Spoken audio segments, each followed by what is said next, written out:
The day was hot and sticky. The city wore it like a wet shirt.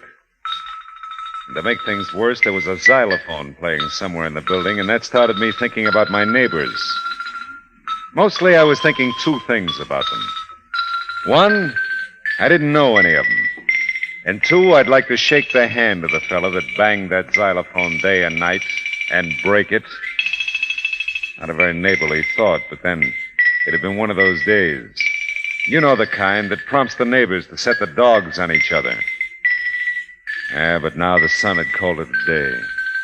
The wind had switched from the desert to the ocean, and I was figuring I'd be a better friend to man and woman if I took a long, cool shower.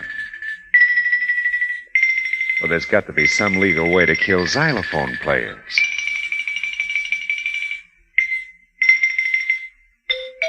Oh, no, big finish yet. Hey.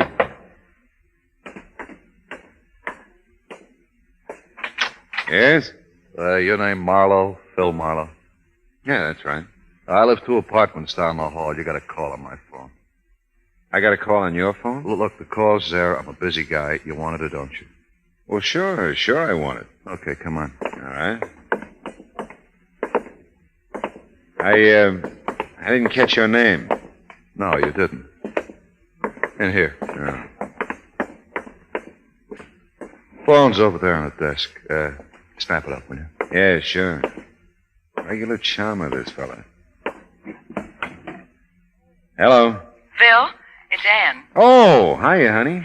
Something must be wrong with your phone. I keep dialing your number and getting a very unpleasant little man. Yeah, he's not so little. What's on your mind? Oh, it's out tonight, Phil. Oh, no. Beanie sprained her ankle a little while ago, and I'll have to fill in for her at the hospital tonight. That does it. What? Nothing. We'll do it again, huh? Soon, I hope, Phil. Call me tomorrow? Yeah, sure. Goodbye, honey. Bye, Phil. The lady says she keeps dialing my number and getting you. I'll report it. Yeah, why don't you? That's what I said. Oh, packing for a trip? In between phone calls for you, yeah. Look, it's only been one, and I said I'm sorry. What do you want, blood? Leave. Thanks, neighbor.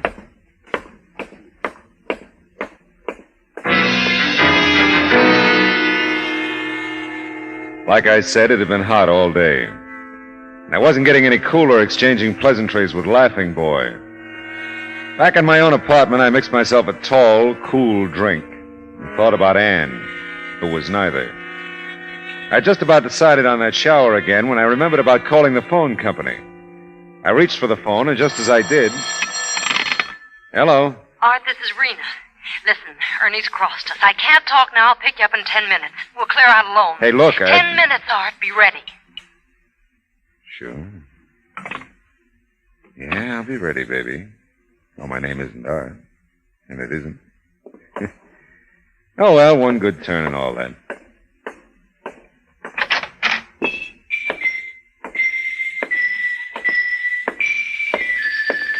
Oh, no.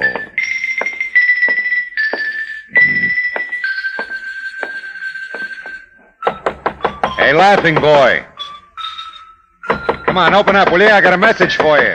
Come on, answer the door. Anybody home? My, we're being rather boisterous out here, aren't we? Yeah, I'm sorry. I guess he's not home. Huh? It would almost appear that way, wouldn't it? Yes, I guess it would, yeah. You're apartment 6, aren't you? Philip Marlowe, is it? Well, yeah, I am. Mrs. Miss Garrity. Oh. Miss Adelaide Garrity. Rather a nice name, don't you think? Well, yeah, I do, Miss Garrity. I'm apartment 2. Are you really? Well, apartment 2. I've passed you ever so many times in the hall or coming in and out of the door, you know. But I just never felt that I'd known you somehow. No, I suppose not. But then, you see... I often say to Mrs. Evans, she's apartment 1. Isn't it shameful, I say, that we don't know our own neighbors anymore? Here we are, under the same roof, as it were, and yet, what do we share with each other, really? The utilities? Oh, but that seems so little. Why, except for Mrs. Evans, the Randalls, the McCombs, the Nelson girls, and Oh, let me see now. Oh, yes. That young girl who plays with that softball team. Oh, what's her name? Well, I really don't know. Hattie. Hattie, that's it. Yeah. Hattie Netherton. Well, as I say, except for those 2 or 3 people, I don't know a soul in the building. Well, that's the way it goes, isn't it? Some days you don't know a soul. Tell me, Miss Garrity, among the people in the building you don't know, do you also not know the fellow who lives here? Apartment 3. Yeah, this door I've been beating on. Who's that? You don't know. And you're making all that fuss. Yeah, well, it does seem silly, doesn't it? Well, I should say so. But I'm afraid I won't be much help to you there, Mr. Marlowe. He's our newest tenant, you know. Moved in less than a month ago. Oh, well, I just thought... No, I don't feel that I really know him at all. He's rather a tall young man, brown hair, quite nice eyes, I've always thought. Oh, that sounds like my I phone. never see anyone with him, though. Something's a lone wolf type, I guess. Yeah, well, look, thanks, Miss Garrity, but my and phone now is... that I think of it, I have seen someone come in with him. Can I catch up to you again, Miss But Garrity? whether That it was call- man, woman, or child, I really couldn't honestly say. Mostly Mr. Minter keeps to Mr. himself. Minter, huh? Well, thank you, and good night, Miss Garrity. Well, find out.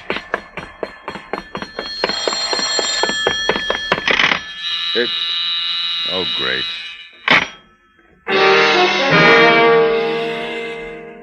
Whoever it was, it hung up while Adelaide Garrity was telling me all she didn't know about the man named Minter. On the call before, someone named Rena had called him Art. Could be my unfriendly neighbor in apartment 3 was Art Minter. Yeah, well, that's pretty simple. Left me nowhere. Then there was Rena's message. Ernie's crossed us. I'll pick you up in 10 minutes. We'll clear out alone. Not exactly social conversation. I had a hunch about the phone call mix-up, but before I began to build a case about it, I called the chief operator at the phone company. Chief Operator. Yeah, well, we've got a friendly little wager going here, operator. Will you settle an argument for us? I'll try, sir. Good. Is it possible for 2 telephone wires to get crossed in some way so that I could dial one number correctly and actually get the other number? Yes, sir. That is possible. Uh-huh. It could happen only in the case of a slight equipment disorder, and only if the 2 numbers in question were on the party line. Well, in other words, by dialing my number correctly, you get the person on my party line, and by dialing his number correctly, you get me. Is that it? That's right, sir. Would you like to report such a difficulty? No, thanks. Like I said, I just wanted you to settle a little argument for us. Thanks very much. Not at all, sir. Well, now I knew that much. Neighbor Minter and I were on a party line, and the strange switch in calls was legitimate. Now, I'd gone this far with the thing, I decided to leave the wires crossed for a while, just for laughs. And I looked at my watch. It was time to get a look at Rena. If she was coming for Minter in 10 minutes, she was due. I left my apartment, started down the hall toward his, and sure enough. Art, it's Rena. Oh, please, Art, hurry. Hurry. Nobody home, lady? Oh, I'm sure he must be. I just talked with him on the phone a few minutes ago. Oh, well, maybe he's in the shower. Yes, maybe that's it. Yeah. Now, please, would you mind? That sounds like his phone. Yes, it does. I wonder... Yeah, so do I. What's that? Nothing.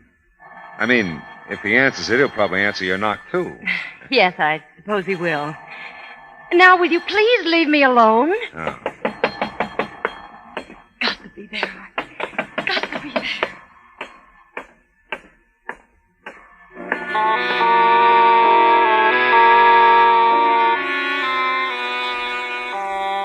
The phone ringing in Art's apartment was far more frustrating to me than it was to Rena. I knew darn well the call was really for me. I opened the front door out of the welcome freshness of the evening breeze and the scent of night-blooming jasmine. By the time I'd inhaled a little of both and walked out to the end of the sidewalk, Rena suddenly barged out of the building, looked desperately up and down the street, and then headed toward a car parked across the way. And her car had an Arizona license. In a minute, she drove away.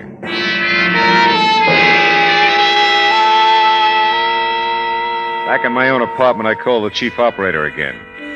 Only this time I leveled with her about the crossed wires on my party line. After that, I took a shower and decided to end a dull day by putting in some sack time. The last conscious thought I had was Rena's urgent voice on the phone. Ernie's crossed us. I can't talk now. I'll pick you up in 10 minutes. We're clear out alone. I still didn't get it.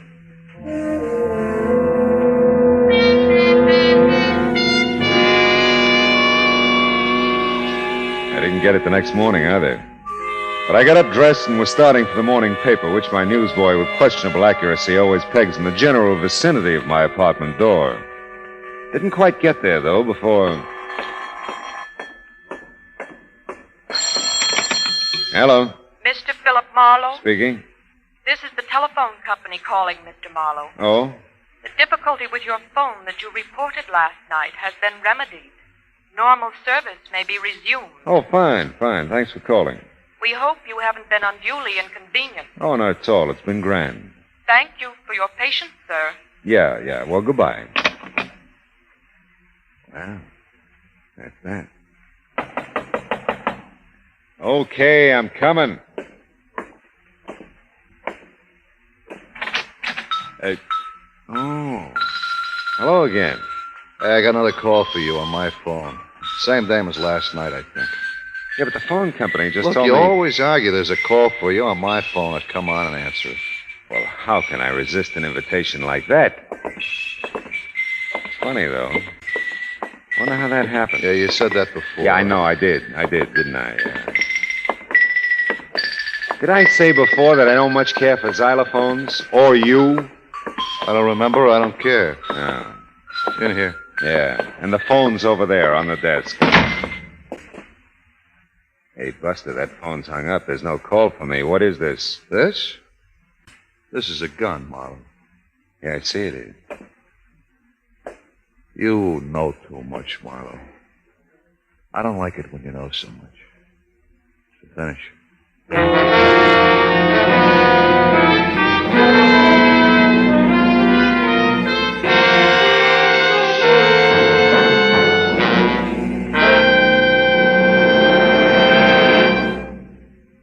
In just a moment, we will return to the second act of Philip Marlowe. But first, a blind auction racket in which employees in a customs house have a confederate purchase a battered suitcase containing a fortune in jewels. That's what CBS Radio's gangbusters have to contend with in The Case of the Nazi Diamonds, tonight on most of these same CBS stations. Don't miss Gangbusters tonight for a suitcase full of jewels and thrills. Say, friends, the flood victims of Kansas, Missouri, Oklahoma, and Illinois need your help. Many are injured and homeless, and you can help to give them food, clothing, shelter, medical care. You can do your part by giving through your local chapter of the American Red Cross. Now, with our star, Gerald Moore, the second act of Philip Marlowe, and tonight's story, The Good Neighbor Policy.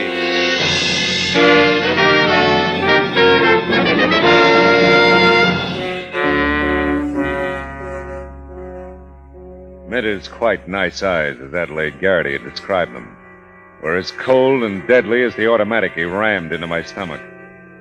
It was the first time I'd gotten a really close look at him. This one was too close for comfort. I had to keep looking at him, though. I knew that if I glanced away, blinked an eye, or made anything resembling a key move, he'd blast me to kingdom come. A little ahead of my time. He was dead wrong on one score, though. You got my call from Marina last night. You know too much. How can I know too much? I don't know anything. Now, look, Minter. When I saw you last night, you didn't know my name. You've been asking questions around, huh? Yeah. Well, so have I.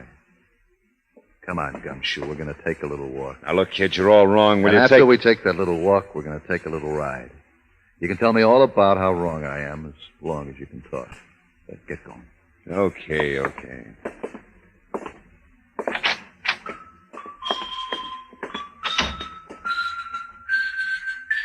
Remember, Marlowe, you're just going to walk down the hall and out of the building with me. No funny stuff. This gun's staying right in your back. Hey. I see what you mean. And the dawn comes up like sun. Why, it's Mr. Marlowe. Oh, it's Garrity. And Mr. Minter, I believe. Well, we're up early, aren't we? Yes, we are. A little too early, if you ask me. Oh, have you the hiccups, Mr. Marlowe? If you do, I know the best cure. Just put your hands up high over your head. No, I don't have hiccups, Miss Garrity. Oh, then perhaps it was Mr. Minter. No, lady, I don't have hiccups either. Well, someone hiccuped, and it wasn't me. Oh, but no matter. I just came out for my paper. I won't keep you gentlemen. I know you must be off somewhere. And it's such a lovely morning. I don't believe it's as warm today, do you? Seems warmer to me somehow. No, I don't believe it is. Do you, Mr. Minter? Look, lady, we're in a hurry. Well, I'm sure I'm not keeping you. I must say I was just trying to do the neighborly thing, that's all. Yeah, I was saying to Mrs. Evans just the other day, what happened to the old-fashioned good neighbor policy? Look, lady. And this little incident this morning is certainly answer enough for me. It's gone. That's where it is. Gone. Get moving, Marlowe. Miss Garrity, you're the one who plays that delightful xylophone. Why, Marlowe, yes. Oh, you can see it from the doorway here. Yeah. Oh, dear. Well, I'm so glad you enjoy it, Mr. Marlowe. Oh, I do. I wanted to tell me, would you... Oh, I know it's a lot to ask. Play something for you. Yes. Mr. Marlowe, come in. You make one move for her door. I'm going to kill her, too, Minter? She's right in front of me. Well, come in, gentlemen. Or aren't you a music lover, Mr. Minter? Oh, yeah, sure I am. It's just that I'm... Let me get your paper for you, Miss Garrity. Get inside your apartment, Miss Garrity, quick. Oh. At this time you won't, Minter. Stay up along that wall, Miss Garrity. Don't get near the door. Well, what on earth possessed you, Mr. Marlowe? Why, you struck him in the face with my paper. Yeah, I did. Wait a minute, shh. Can you see the street from your windows, Miss Garrity? Yes, but... Oh. Here's your paper. Sorry, it's wrinkled. Oh, thanks very much. Well, I'm afraid I still don't understand your behavior, Mr. Marlowe. Yeah, he beat it, all right. You'll get lost in that traffic in no time. What will Mr. Minter think? You're striking him that way. Well, I've got a mean streak. Hey, wait a minute. Let me see that headline. Well, I'm sure I don't know what's in it. If you remember, I haven't had Will the you let me chance to see it a read the minute, thing. please? Well, Oh, yeah. Man murdered in investment holdup. Ernest Toland, 38, employee at Hinshaw Investment Company, was found shot to death when the company opened its doors this morning. Upwards of $50,000 in cash and securities were missing from the safe. Police believe Toland worked late last night and drove the thief of thieves to lose the company safe. Officials say police were attempting to locate Toland's widow, Mrs. Rena Toland, whom neighbors saw leaving the house with a suitcase. Wow! Ernie and Rena. friends of yours, Mr. Marlowe. No, but Minter's right. I do know too much. Oh, I'm sorry, Mr. Marlowe, but I don't feel up to playing for you right now. What? You know, this morning has gotten off to such a peculiar start. I'm just not in the mood for the xylophone. Oh, I know how you feel. Don't give it another thought, Miss Garrity. Ever again.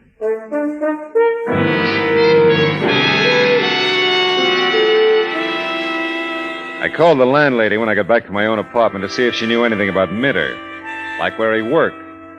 She was good enough to be out of town. I even went back to Miss Garrity's, but she'd already hit the trail to share the morning's excitement with any of a dozen people, including probably that girl who played with the softball team. But old Mr. McWilliams, the janitor, was bringing up the morning mail.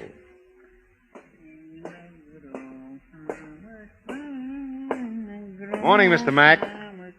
Well, morning, Mr. Marlowe. How's the mail situation?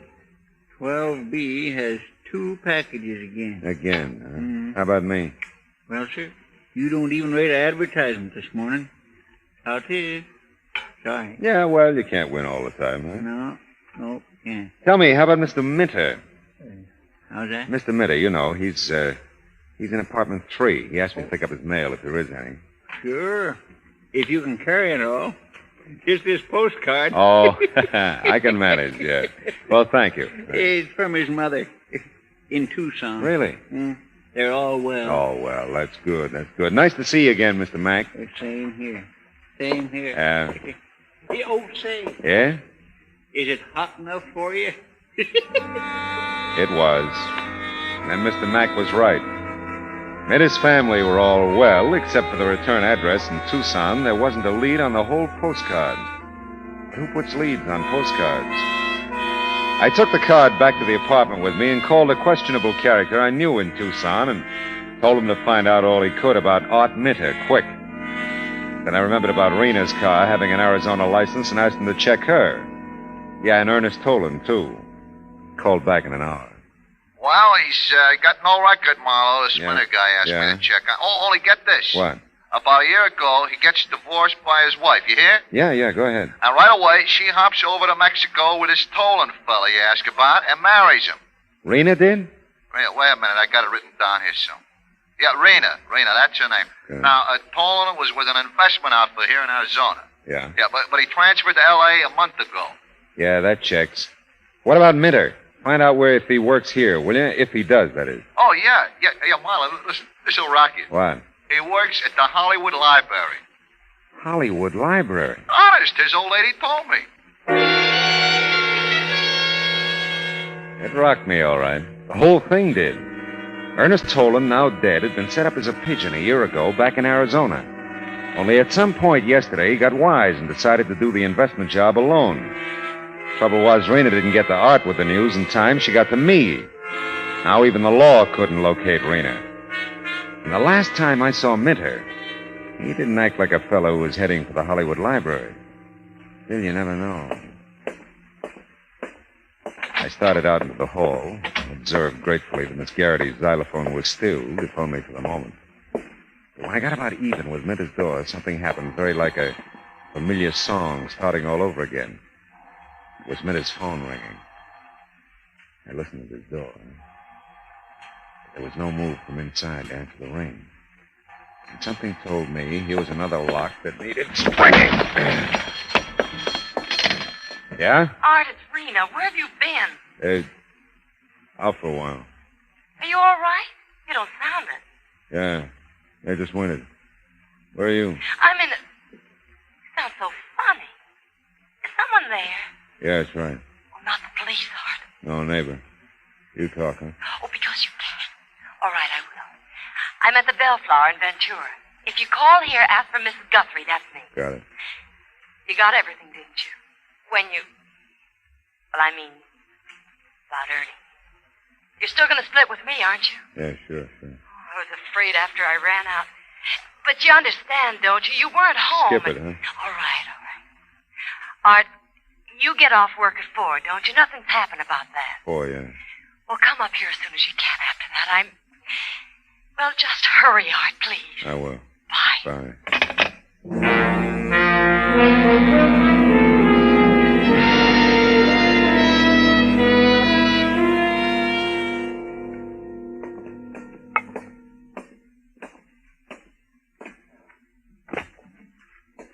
Excuse me, but can you... Please, not so loud. You. Lost my head, I'm sorry. Can you tell me where I can find Mr. Minter, please? Mr. Arthur Minter? Yeah. Oh, he's in the stacks on the mezzanine. That stair ahead. Thank you very much. Not at all. And walk as quietly as you can, please. People are reading. Wouldn't disturb me for the world.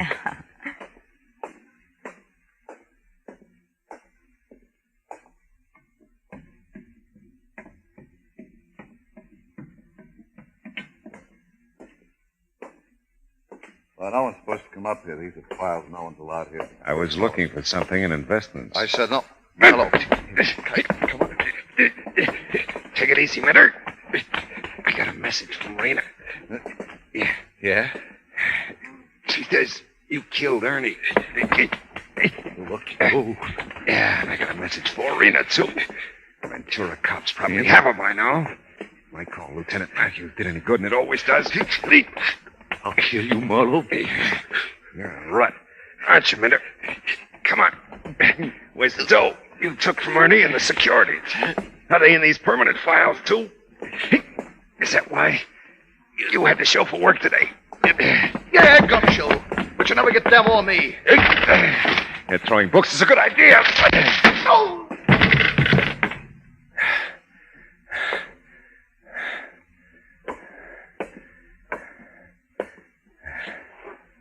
Well, this boy's really out.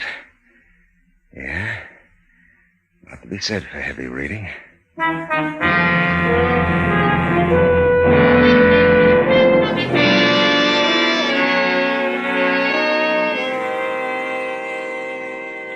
I kept my foot on his neck till Miss Hush downstairs called Matthews. I needn't have. He didn't come too. And I waved the squad car off to headquarters from the library curb. Yeah, well, that's that. On the way back to my apartment, I got to thinking about a house with no neighbors, no xylophones, no crossed wires. No fun either. You know, all kinds of things go on in apartment houses. All kinds of people leading all kinds of lives. What's the line? Love thy neighbor as thyself? Yeah. But most people act like they hate themselves. Oh, well.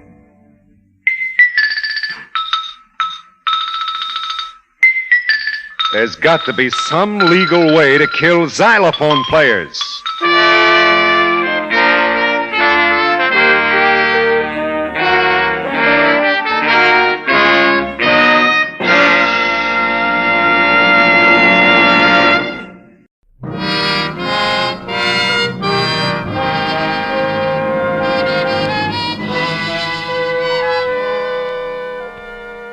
The sign in the half-light above the entrance reads, Bell's Trifle Inn. If you say it fast enough, you may be right. It's authentic English script, and it hangs over the door of an authentic English restaurant just south of the authentic Sunset Strip, owned and bartended by Belle Smithers. Inside, from the paneling to the prime rib, from the Welsh rabbit to the dartboard at one end of the bar, it's the Union Jack all the way. And it figures. Belle's authentic, too. 100% pure. Nebraska. I always sit at the bar. Marlowe, you old dog, you've been neglecting me. Yeah, well, I've tried to stay away from you, honey, but I can't. You're bigger than both of us. Oh, you and your palaver. Yeah, me and what you said. You want a drink, honey? Yeah, but make it with your own light hand for a change, will you? I'm tired of walking out of here on my knees. Just an ounce? The water will float it. Okay, honey, it's your poison. And my stomach lining. Hey, looks like most of the regulars are here, huh? Don't you ever get tired of looking at the same old faces? I can stand it as long as they can. No, Marlowe, I kind of like it. Clubby this way. You get a few people who just come in to see what a lady barkeep's like, but most of them are just regular folks, you know, real people who like the food. And drink, huh, Belle? Oh, yeah, sure. Sometimes I forget. I get all carried away working my jaw. Cheers, baby. Yeah, thanks, honey. Oh. You know, sometimes you forget a lot of things, I think, like teaching school in, where was it, Nebraska? Ogallala. That name don't stick with you worth a darn, does it? Ogallala. Yeah. Does that mean anything? Oh, it does to the folks back there. County, see the Keys County. It's right there on the South Platte River. That's just south of the North Platte River. Yeah, well, that's a nice arrangement. No, yeah. Marlowe, that's one thing I'll never forget, teaching school back there in Ogallala. I declare if I hadn't done that, I wouldn't be doing this now. You see, these reached cattle folks, they come through from Cheyenne, and what have they got but a 13-year-old shaver? And where are they going with the shaver but England, and what do they need but a tutor? And who do they draw but me? Right out of 10th grade social studies at Ogallala High School. No, I got a feeling you've heard this song before. Yeah, just a few thousand times, Belle, but don't worry, I like it. Matter of fact... Excuse me, Mrs. Smithers. Oh, call me Belle, honey. What can I do for you? Oh, well, the young lady said you kept the darts at the bar. For the dartboard. Uh-huh. Yeah, sure, I do. Well, it is all right throwing darts, isn't it? I'm waiting for someone, and I thought it's perfectly all right, honey. Just make yourself at home. There you are. Thank you.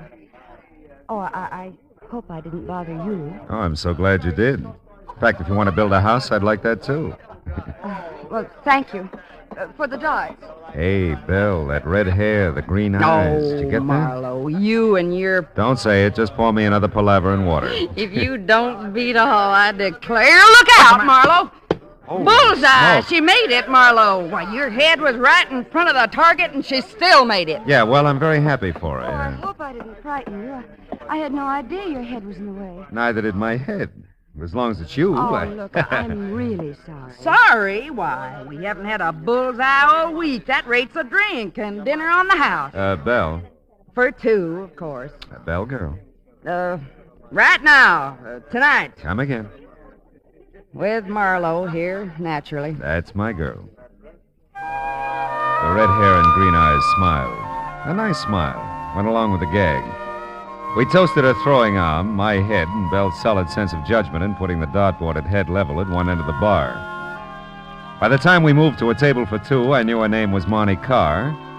And before dinner was over, I had a pretty good idea that everything about her was all right with me. Hey, Marnie. Hmm?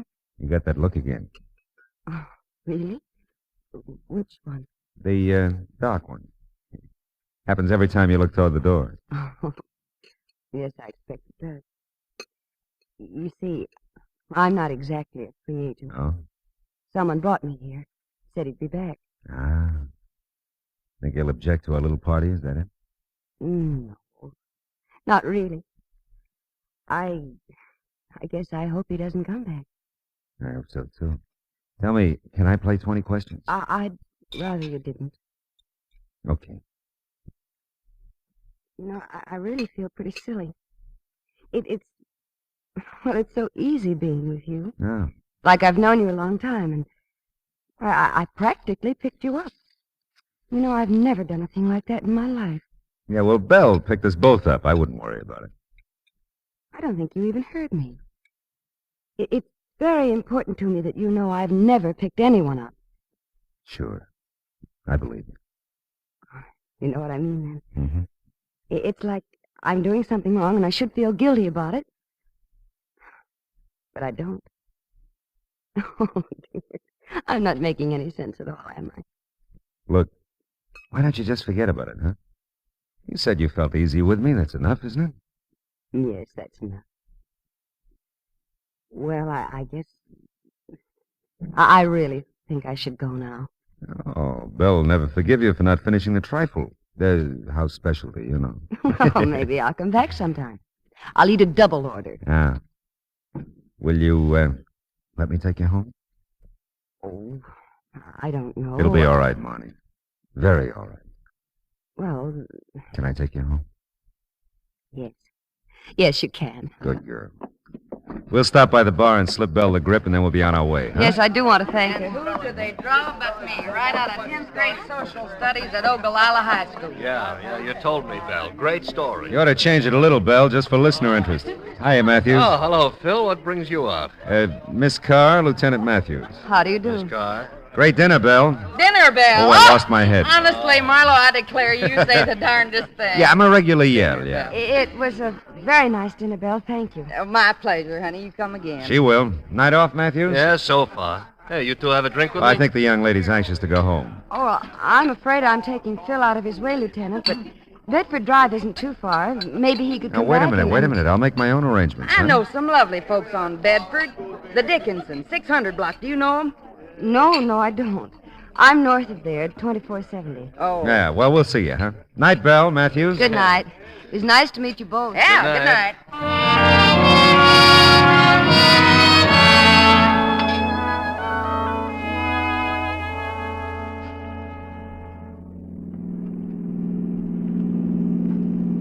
Turn right at this corner. It's the last house on the Oh. right. Say, Marnie, can we do this again? Oh, I don't know, Phil. Are you usually at Bell's in case I get the urge to throw darts again? Yeah, well, I also have a home, and I'll get a dartboard. Let's keep it at Bell's. Maybe later sometime I'll... Oh, wait a minute. This What? is the house. Oh. Hey, looks like you got company. Car in the driveway. Yes, I see it. I wonder... The guy who was supposed to come back and didn't? I'll say goodnight here, Phil. Don't bother coming to the door. Oh, now, look, I think I... Please. I mean it. Well, maybe I'll see you at Bell's again. Don't call us, we'll call you. Is that it? That's it, Phil. Hmm. Thanks. I liked it. Great work, Marlowe. So crazy about you, she's running the other way. Paul, what on earth are you Stay there, then I'd be back. Watch it. Never mind, Paul. Let's go inside. Good night, Phil. Thanks again.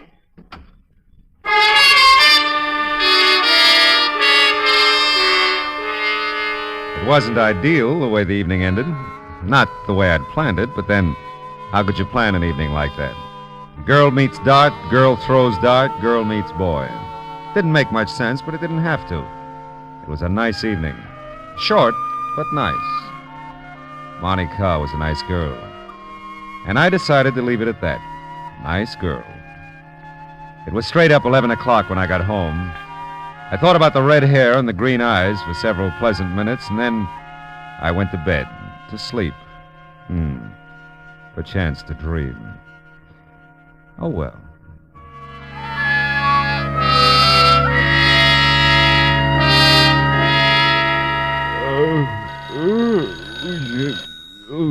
Oh.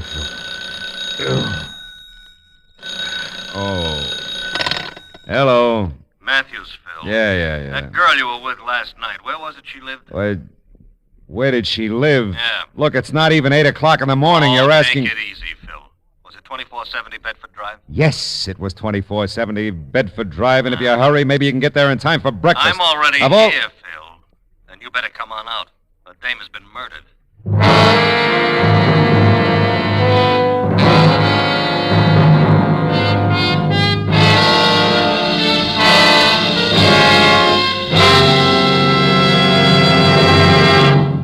In just a moment, we will return to the second act of Philip Marlowe. But first, so you think this old world of ours is fresh out of miracles? Maybe you sort of long for the days of the Arabian Nights or folks of fable who possessed those magic wands, lamps, rings, talismans that all produced wonders? Well, if you do, you'll find CBS's Mr. Aladdin a refreshing gent to meet. He gets the name Mr. Aladdin from the fact that his exciting adventures have the atmosphere of miracles about them. Listen for him later this evening on most of these same CBS stations. And now with our star, Gerald Moore, the second act of Philip Marlowe, and tonight's story, Life Can Be Murder.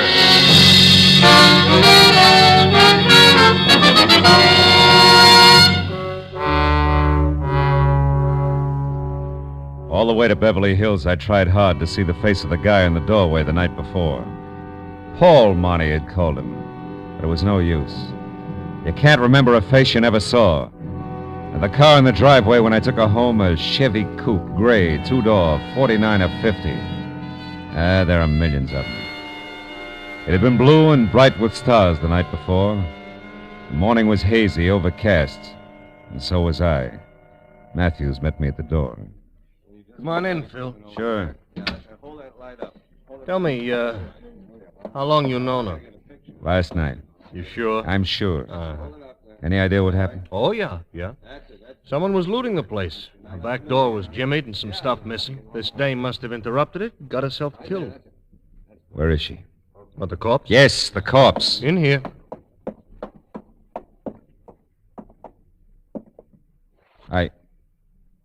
Hey, that's not Marnie. Did I say it was? Oh, no, but I thought that... Never mind, do you know who this is? Yeah. Ann Harkness, according to identification on her purse. Oh? She's from New York. Taxi driver brought her here about 11 last night from the airport, and the coroner says she must have been shot shortly after that. Uh-huh. You bring your girlfriend straight here from Bell's? Yeah. Well, that's new for you. All right, huh? That would put her here by 10:30 easy. So? So the taxi driver says a red-headed gal answered the door and let the Harkness woman in. That doesn't prove a thing. No, it doesn't. I'd like to talk to her, though, Phil. You know where she lives? She lives here, doesn't she? No. House belongs to Mr. and Mrs. Orville Edwards. They're out of town. They called to Chicago yesterday with a death in the family. Oh. And the neighbors don't know anything about this Miss Carr, was it? Yeah, Marnie Carr. Yeah. Well, I got a call into Chicago for the Edwardses. They ought to clear it up. Mm-hmm. Got something here, Lieutenant. Oh, hello, Mr. Marlowe. Hiya, Mooney. Yeah, what do you got, Sergeant? Well, this address book. Phone numbers from the phone desk in the hall. Nobody named Carr listed, though. Okay. This note might be something from the big bedroom upstairs, front of the house. Oh, let's see. It's signed Marnie, Phil. It is? Yeah. Let me have a look. Yeah. Dear Mrs. Edwards, thanks for the lovely remembrance. You're very thoughtful. I'll tell Miss Harkness to make herself at home. Yeah, whatever that means. I'll keep looking around, Lieutenant. Do that, Mooney, huh? Well, as soon as the Chicago call comes through, we'll get our hooks into something. Look, Matthews, you mind if I look around? No, help yourself. You got any ideas? Yeah.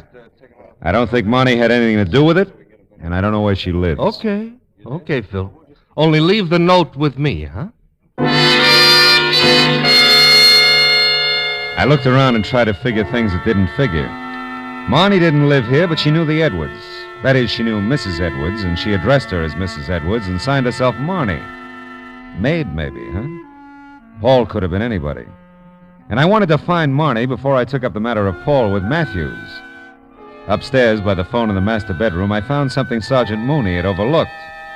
Another address book, smaller, with phone numbers. I flipped through it. There was nothing under C for car, but under M for Marnie, there was a Crestview number, but no address.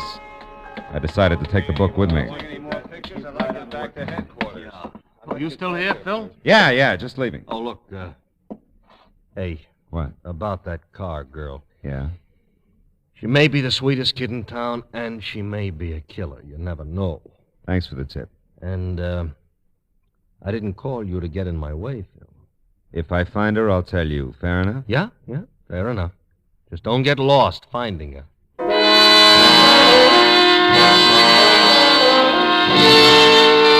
It was kind of a break.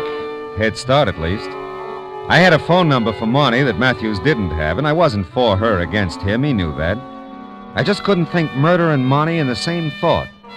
And until I could, I'd string with her if I could find her. The morning haze was lifting somewhat as I stopped at a gas station on the Strip and used the payphone.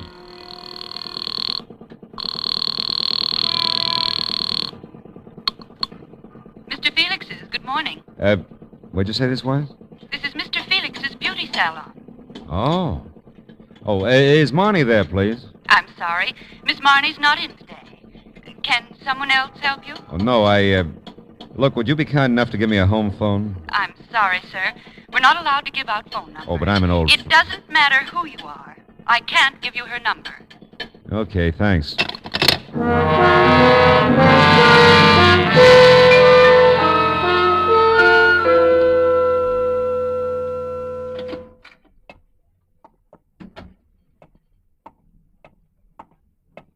May I help you, sir? I just talked to you a few minutes ago on the phone about Marnie. I remember? told you then. I tell you now, we are not permitted to give out numbers. How did you find us? Well, Mr. Felix is in the book and Marnie's not. Look, really, this is important. I'm doing this for her. I've given Mr. Felix my word, and I've never broken it. Yeah, well, I don't doubt it.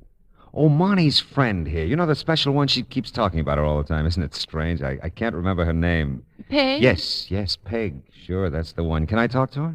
Well, Oh, all right. 36. Desk, please. 36, please. Thank you. I hope this never gets back to Mr. Felix. I can't imagine what he'd think. Oh, I can't either, but don't worry. My lips are sealed. You blast for me, Liz? Oh, yes, 36. Peg, this gentleman. Over here, Peggy. It's about Marnie. Ah? What about Marnie? Well, I don't have a home phone or her address. She wouldn't give it to you, huh? Well, no. She... She wouldn't. You look all right to me. What's wrong with you? Nothing. I'm a nice, clean-cut fella. Yeah, looks like. Yeah? What do you want with Marnie? Well, I just want to see her. Good enough reason? Best in the world. She don't feel too well today. She called me first thing this morning. Your fault? No, I don't think so, no. Tell me, what did she say when she called? That she didn't feel too well. Ah. Well, now, look, Peg, does Marnie go out to Mrs. Edwards often? Just when she's called to do her hair. Good enough reason? You're best in the world. Do I get that phone number? Ridgely 0040. 0040. Yeah. And that's 1637 North Vermont, apartment B. Ridgely 0040, 1637 North Vermont, apartment B, huh? And walk softly by A. That's the landlady. Yeah, well, I'll remember. Thanks, Peggy. And, if you don't find her, come back. I'll give you mine.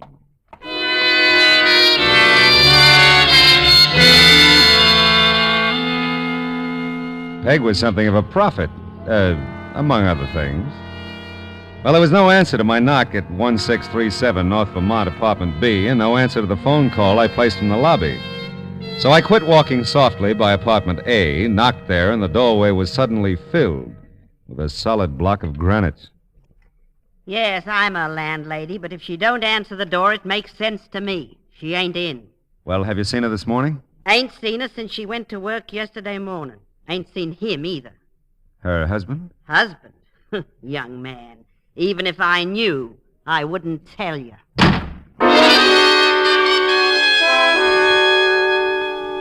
And I was getting proud of my head. It could dodge anything from flying darts to door slams near the eyebrow. But that was about all I was proud of at the moment. I wasn't exactly closing in on Marnie. The landlady's snort didn't give me much of a line on Paul, if that's who she was exhaling about. And there was the matter of Ann Harkness, who flew into Los Angeles the night before, just in time to be murdered. Well, I drove to a nearby drive-in and mulled it over a sandwich.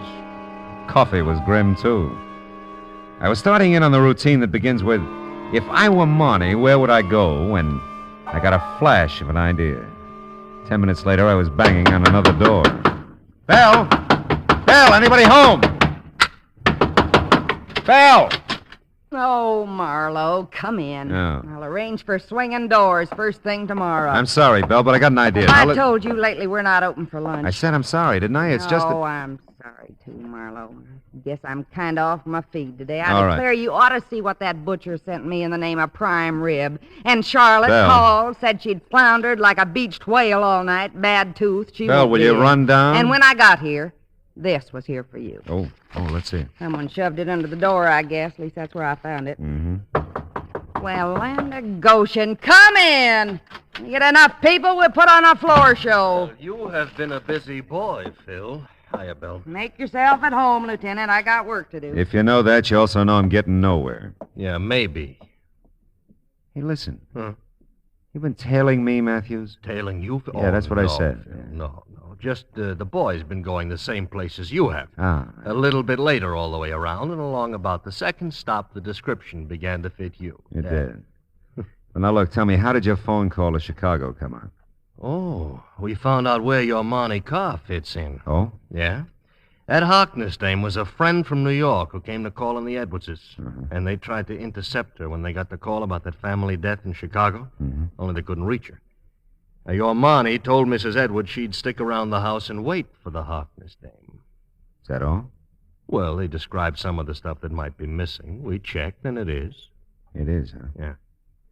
Tell me, how do you figure Marnie by now? How can I figure her, Phil? She's missing. Yeah. Yeah. She is missing, isn't she, Phil?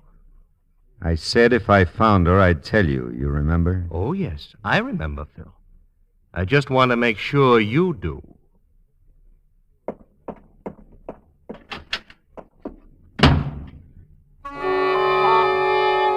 I had a reason for not telling Matthews about the note Bell gave me. It was signed Marnie, all right, but it wasn't the same handwriting I'd seen in the note she left for Mrs. Edwards. It said, Phil, meet me at 8:30 tonight in the park above the bluffs at Santa Monica. That was all. Except 8:30 was like 6 hours away. And it's just dark here at 8:30. And a fella can get killed keeping that kind of an appointment.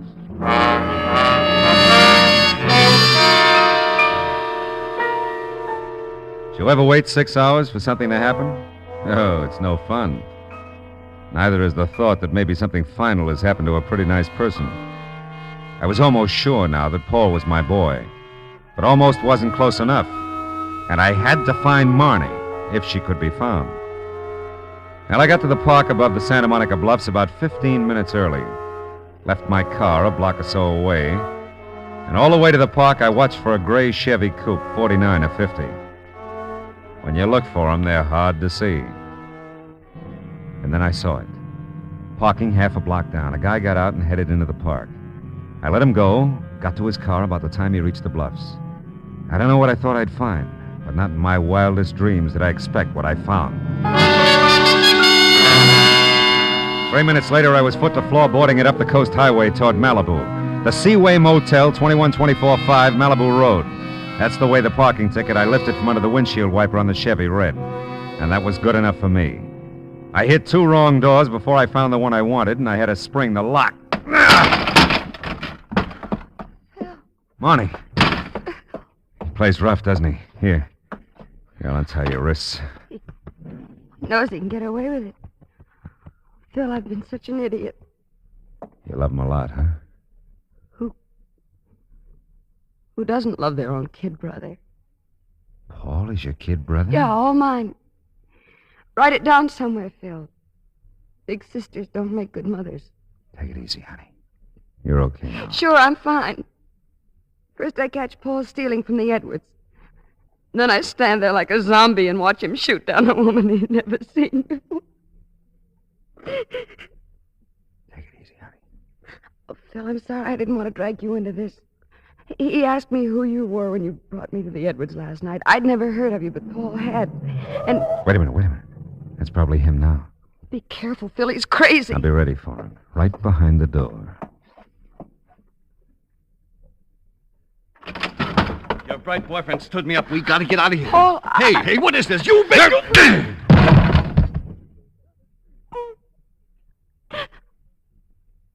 Oh, Phil. He's just a kid.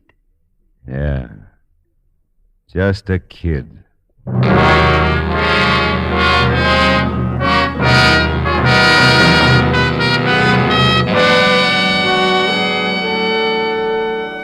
I called Matthews and wound it up. Everything checked, everything balanced. Paul cried like the baby he was and blabbed his head off when he came to. Monty just cried.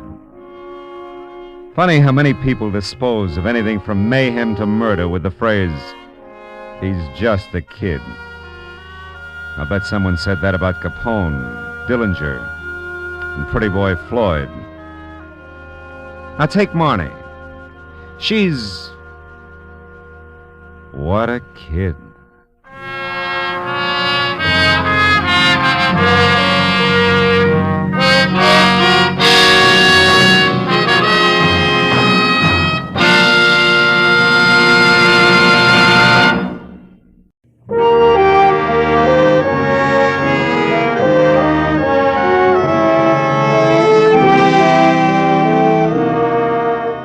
I stood at the window and looked down at the Saturday morning traffic. 1,000 inchworms playing follow the leader to the beach, to the mountains, to Aunt Millie's, to any place.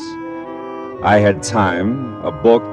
There was food in the refrigerator and a coffee cup in my hand. Across the room, there was an easy chair and cigarettes on the table beside it. The clock said it was 9:15. I hadn't shaved and I wasn't going to. It was Saturday all day, and it was mine.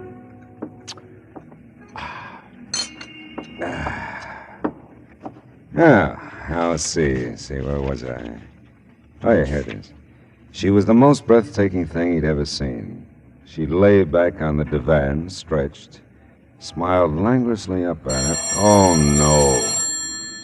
Okay. Hello. Mr. Marlowe? Mr. Philip Marlowe? Speaking. You don't know me, Mr. Marlowe. My name is Phoebe Cardwell. Mrs. Phoebe Cardwell. Yes? Well, I thought perhaps the name would mean something to you. Cardwell? No, I'm afraid not. Well, no matter. You do help people, don't you? I mean, if someone is missing, you find them. Well, sometimes, Mrs. Cardwell. It all depends. Have you checked the police? Oh, no, my dear, no. I wouldn't think of that. Oh? You see, it's Stevens, my chauffeur. Oh, well, now I mustn't mislead you.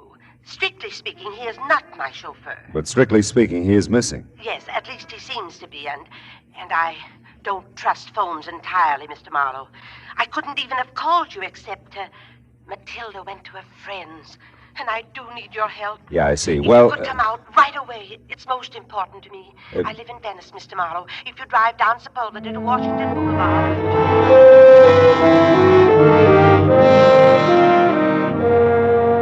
Well, what do you do? Maybe I thought about my grandmother. Maybe I thought of $25 a day. I don't know. Whatever it was, I joined the inchworm anonymity that was the traffic line to the beach cities. Now, Venice is not a spot to which I normally gravitate, but there was something in Mrs. Phoebe Cardwell's distinguished old voice that told me this was not a Saturday for normalcy. The house was what used to be called a bungalow, and the ramrod little figure waiting for me in the doorway was what used to be called beautiful. Phoebe Cardwell, for all her 75 years, had worn well and knew it. It's just possible that I didn't make myself entirely clear on the phone, Mr. Marlowe, about Stevens. Well, he's your chauffeur and he's missing, huh? He was my chauffeur. It seemed like a very long time ago since I've seen him. You see, after Horace died in 1948, Horace was my husband. Oh. You see, after Horace died, Stephen stayed on to drive for the family who took our Pasadena house. He did this with my blessing, of course. Horace, rest him, left me very little, really. I say this with no malice, Mr. Marlowe, merely to point out that for me to retain Stevens was quite out of the question. Yeah, I suppose so. So I moved in with my younger sister, Matilda. She's visiting a friend at the moment. I wouldn't want Matilda to share my concern over Stevens, and I'm sure you'll respect that. Oh, of course, Mrs. Cardwell. Thank you. Now, look, so far as you know, is Stevens still driving for the family who took your house? Oh, I'm sure he is. He must be. It's just that, well, on Thursdays, his day off, he always brought the limousine over to take me for rides and run my little errands. Oh, understand now. The Brandts are fully aware of this. That's the family he works for. Who have my home in Pasadena.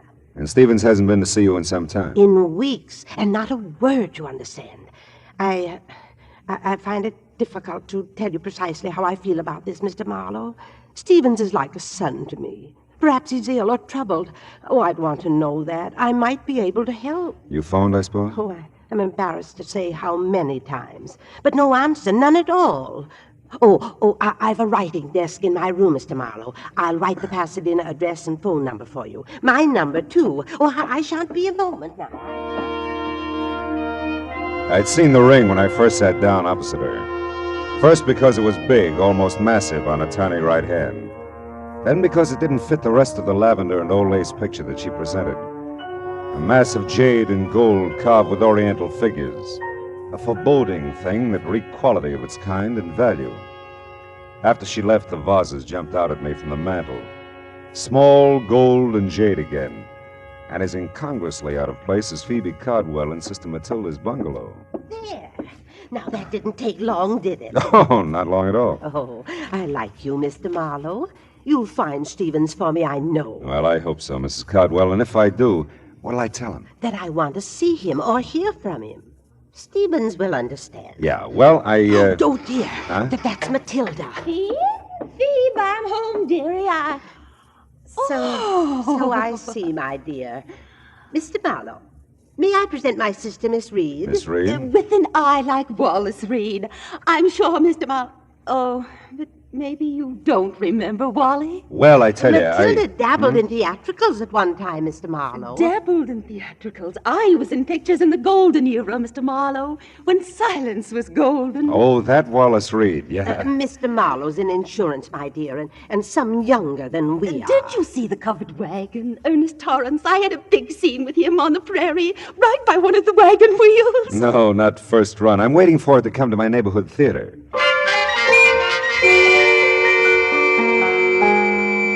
Matilda was a doll. Real live Cupid doll, but her role in this thing was strictly comedy relief. The drama, if there was any, was Phoebe Cardwell. A missing chauffeur that wasn't hers anymore, and the glaring memory of jade and gold that didn't seem to fit anywhere. Well, I missed a house on Orange Grove Avenue by 2 numbers, parked the car, and walked back. The old Cardwell place was set well back from the street, and its solid red brick looked big, important, and empty. Nobody home. Nobody home. At first, I thought there were 3 honey-colored Afghans on the lawn next door. But the one in the middle was talking to me. And as I walked closer, I could see she was by far the prettiest. And undoubtedly something more than man's best friend. The Brandts are at Emerald Bay for the summer. I thought I'd told everyone. Yeah, well, I'm the one who forgot to ask you. My name's Marlowe. I'm Kip Harcourt. Margaret Reilly. Kip's for the reserve section. Hello, Kip. I've never seen you before. Yeah, well, believe me, I'm sorry. I believe you, Marlowe. Yeah, I got a first name. I like Marlowe. Oh. Forget about the Brandts. Come on and play on this side of the hedge. I don't know the Pasadena rules. Same as Texas. No.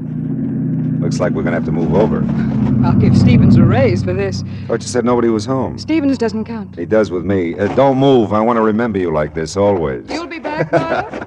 This you know. Hey, Stevens. Stevens, wait a minute. I'd like to see you. Yes, sir? I'd like to talk to you about Mrs. Cardwell. Is something wrong, sir? Oh, no. She's fine. I'm Philip Marlowe, Stevens. Is there someplace we can have a visit? We're upstairs over the garage in my quarters, sir. Come along. Mrs. Cardwell isn't ailing, is she, sir? Oh, no, looked fine when I left it less than an hour ago. Oh, I'm glad to hear that. Yeah, here we are. Come inside, sir. Hey, nice place you've got here, Stevens. It's a bit stuffy in here, I'm afraid. I've been closed up a few days. Oh. There now. Sit down, sir. Thanks.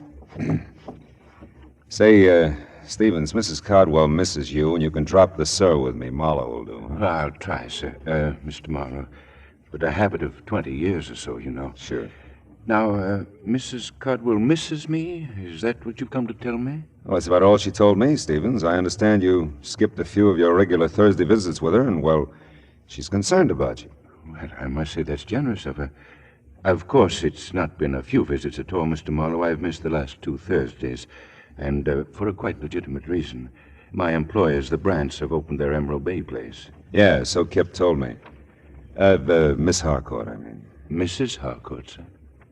Oh, really? That's too bad. Is it, sir? Yeah.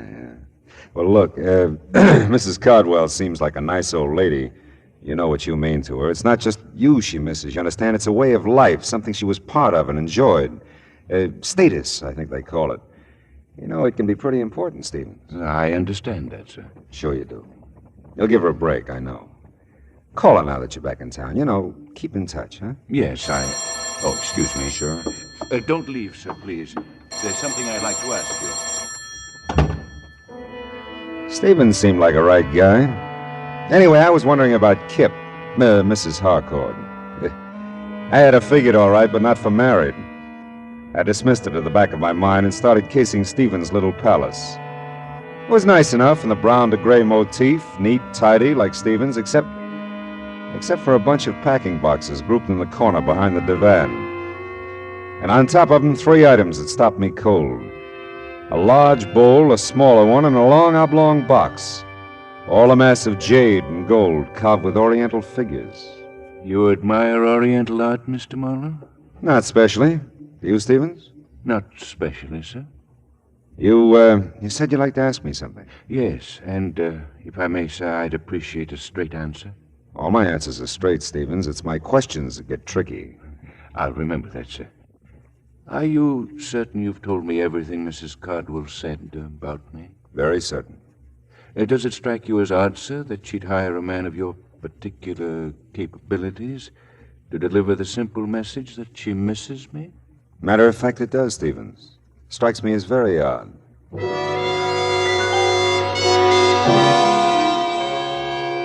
I couldn't tell Stevens anymore because I didn't know anymore. It was my turn to ask questions, but I didn't have any yet. I was closing in on a pretty good one as I started down the drive again, but it got lost in the shuffle. I knew you'd be back, Marlowe. You always arrive unannounced, don't you, Mrs. Harcourt? Henry's in Balboa. You're here. Henry's out of his mind. Don't you want a drink or something? Yes, Kip. There is something I want. Well, come on. At the moment, a telephone. Come on anyway. You know, Marlowe, you're an odd one. Yeah, everybody says so, yeah. You're really coming into the house to use the phone, aren't you? Well, like I said, I'm an odd one, yeah. Where is it? To the right in the library. Thanks. Are you a friend of Stevens? Why? Because you're not a friend of the Brants. Yeah, well, I'm really a friend of Mrs. Cardwell's. Phoebe's? Why didn't you say so? Would it have mattered? Well, little. I lived next door to Phoebe and Horace for years. Here? Here. It's my house. Henry married my money. Poor Phoebe. Horace didn't leave her a thing. No one understood it. Leans against the estate as big as a house. Big as the Cardwell house? That's how the Brants got it. Mm-hmm. Is she still interested in art, or do you know? Oh, I think so, only on maybe not such big scale. Beautiful wings she donated to the museum. I guess she never gets over here anymore. No, not much. Say, you know, I forgot the name of that museum. She mentioned it. Live Oak Museum on California Street. Oh, yeah. I liked Phoebe. Tell her Kip says hi when you see her. Yeah, I will. You still want to use the phone, Marlowe?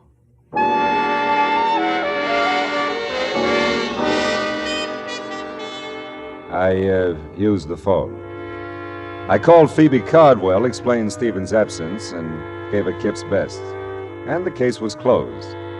All I had to do was wait for a check. But all of a sudden, I didn't feel very good about any of it. It was like a hangover. You know, I felt something should make sense, but nothing did. The jade and gold at Phoebe's, the stuff in Stephen's quarters that looked just like it. Was it hers? Did she give it to him? Did he take it? Questions I had, but no answers. I stood there at the window in Kip's library and watched a car pull to a stop in front of the old Cardwell place. Watched a thick little man get out and start to walk up the gravel driveway. I wasn't sure until he walked right past the library window. Then I knew I had the beginnings of all the answers. The thick little man was Fritzy Ott, one of the better fencers around town. And he was on his way to see Stevens. A minute later, Kip told me of empty servants' quarters over her garage. Another minute later, and I was there. The two garages weren't 6 feet apart. And there was lots to hear if you listened. I listened. But look, Stevie boy, you don't have it all. That's not quite the point now. Can you dispose of it? I don't know. Two things, Stevie boy. One, collection's a tough defense. Real tough. Two, this isn't the whole deal. I don't understand. This isn't the whole deal. Some pieces missing. I've seen pictures of the Sinku collection. Some pieces are missing here. 2 vases and a ring, to be exact. Yeah, you're right. You got them? Well, not exactly. I might be able to get them. Look, I'm trying to tell you, Stevie boy. One, I'm not even sure I can fence the whole collection. But two, I ain't got a prayer of doing it if it's incomplete. Are you with me there? Do you understand that? Yes, I understand it. It might take time to obtain the other pieces. Then you better spend some time, Stevie boy, or we got no arrangement whatsoever. I tell you, I'll nose around, see what's the best deal I can get, providing you deliver the full treatment. You see what you can do about getting it, and we'll meet here tomorrow at noon. But I really don't think it. Oh, never mind. I've got to have the money. All right, tomorrow at noon. You didn't have to hang any signs on it. It was all there, or most of it was. The Sinku collection meant very little to me, but it meant money to Stevens and Fritzy Ott. I had an idea it meant something else again to Phoebe Cardwell. And I had another idea. The Live Oak Museum on California Street and the wing that Phoebe had donated to it. I couldn't risk the delay of a Texas rules bout with Kip, so I skirted the house and ran through the dusk to my car. 5 minutes later, I stood in front of the words Live Oak Museum, Percival Wallace, Director, open to visitors 9 to 5 weekdays, 9 to 12 Saturdays, 12 to 5 Sunday afternoon. Oh, nuts.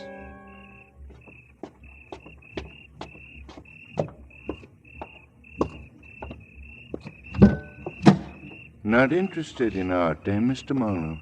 We've done that bit, Stevens. My answer was not specially. I dislike dissuading you in this manner, sir. But I'm a quite accurate shot. You know, I believe that, Stevens? If I can't persuade you with this warning, I'll not hesitate to use this gun. I'll not hesitate at all, sir.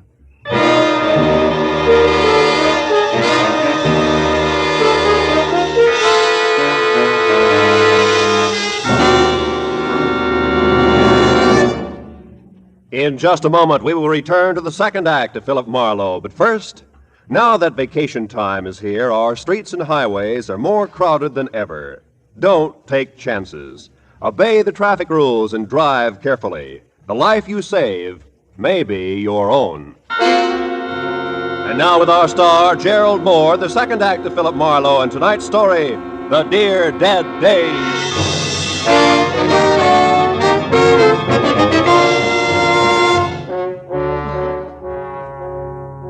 Stevens had a dominant personality for a chauffeur. He could give orders as well as take them. And I'm not a man who's at his best staring down the nose of an automatic.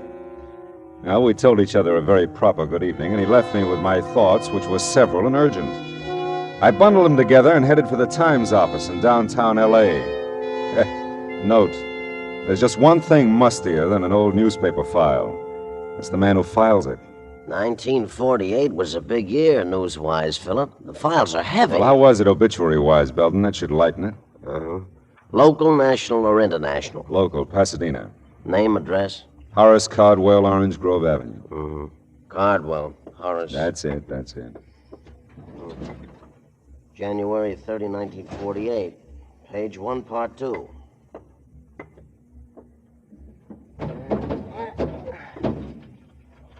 That's a good spot, page 1, part 2. Best local obit spot in the paper. Oh, I'll bet Horace was proud like anything. Let's see here. Candy. Oh, here it is. Mr. Cardwell is survived by his wife, Phoebe Reed Cardwell, at home. Period. Nothing. Hey, Belden, you got one for her? Her? Phoebe Cardwell. When'd she go? She hasn't. She's somebody? She's somebody. Cardwell, Mrs. Horace, parenthesis, Phoebe Reed, close parenthesis, Triad Belden. All right. She could be more. She'll never make part 2, page 1 at this rate. Yeah, that's too bad, but read it anyway, huh? Born Waterloo, Iowa, June 7th, 1876. She's Gemini, Philip. That's wonderful. Will you just read? Oh, yeah. Okay. Married Horace Caldwell, so-and-so. Moved to California. She was so-and-so. Oh, chairman of Art and Culture Committee, Live Oak Museum, Pasadena. That's it. Go ahead. Traveled extensively all over the world. Brought back many valuable paintings and objects d'art. Yeah, it's reasonable. To the museum. Most famous of which is Sing Woo collection of jade. And, well, that's about it, Philip. I love you, Belden. Thanks.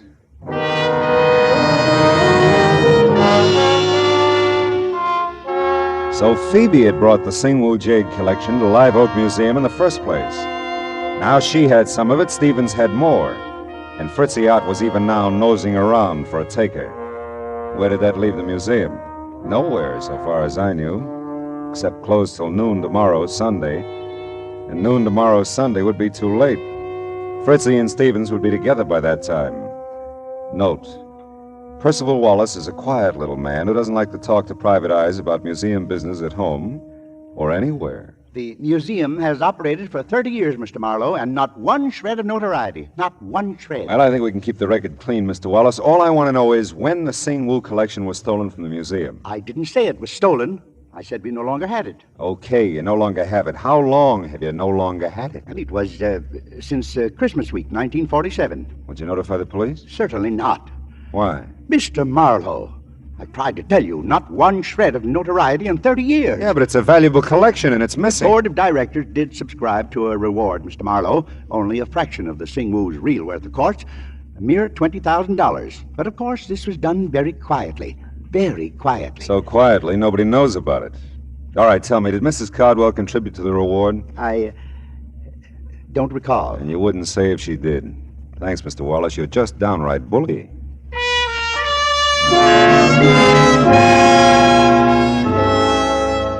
I got to Phoebe Cardwell's small bungalow in Venice in time to see a liveried limousine pull away from the curb. A few minutes after it got lost with the rest of the inchworms, the light-up-at-night variety, Mrs. Cardwell ushered me into the living room. When she turned on the lights, everything in the room jumped out at me again. The pink dogs, the blue cats, the souvenir pillows.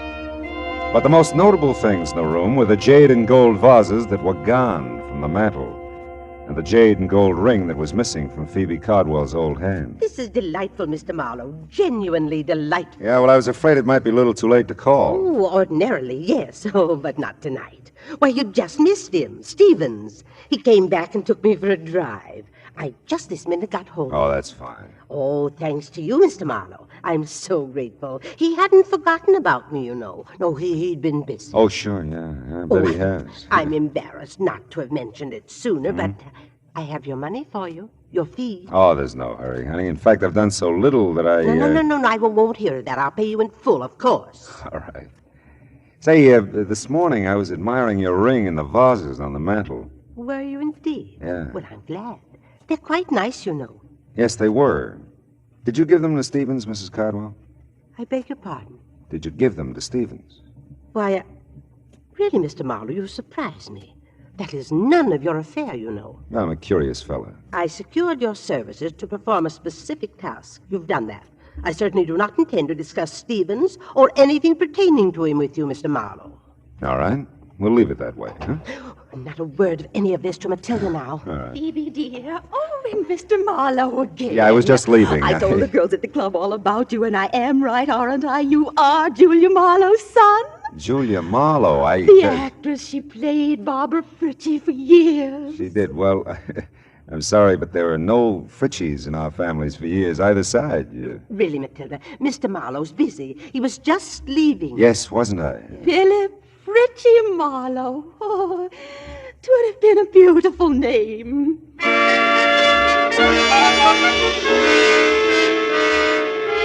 The lights in Kip Harcourt's house were off when I got back to Pasadena.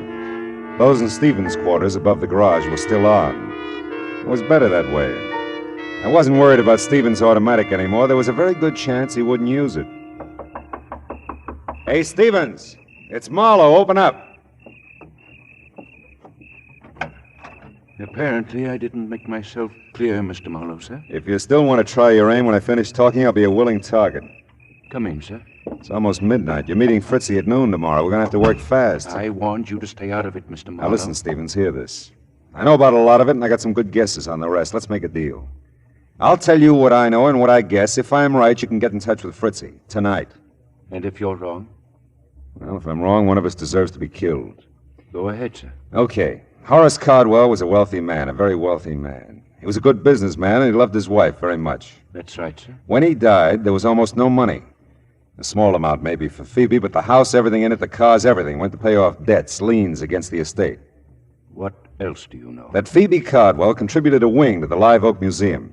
That she brought art treasures from all over the world to put in it, including the Singwu Jade collection. That the collection's been missing from the Cardwell wing since Christmas 1947. Horace died of a cerebral hemorrhage in January 1948. And nobody wants to talk about who took the collection. Least of all the people at the Live Oak Museum. And, what do you guess from all this, sir? That a man, even a very wealthy man, can run out of money. Especially if he has a wife who's a wonderful woman, but with an eye and a hand for expensive art treasures. Phoebe's sick, Stevens. Kleptomania is an illness. I know, sir. It's been such a well-guarded secret. It took all Mr. Horace had to pay for the things she took. People to watch her, keep track of her. You know her, sir. He couldn't bear to get help for her, psychiatric help. Now, she needs money, just to live on. She has so little, and... You love her very much, don't you? Yes. Yes, I do. Well, she can't have too many more years, Stevens, and $20,000 is a lot of money. $20,000, Mr. Marlowe? Now, look, Stevens. You've called it a well-guarded secret. Believe me, it was, and it is. Even those of you who've been protecting Phoebe all these years haven't leveled with each other. How she moved the collection out of there, I'll never know, but the museum's had a $20,000 reward for its return for several years. Well, I didn't know that, sir. I know you didn't. And it suddenly dawns on me that Phoebe's been handing you the Singwu collection bit by bit ever since she, came by it.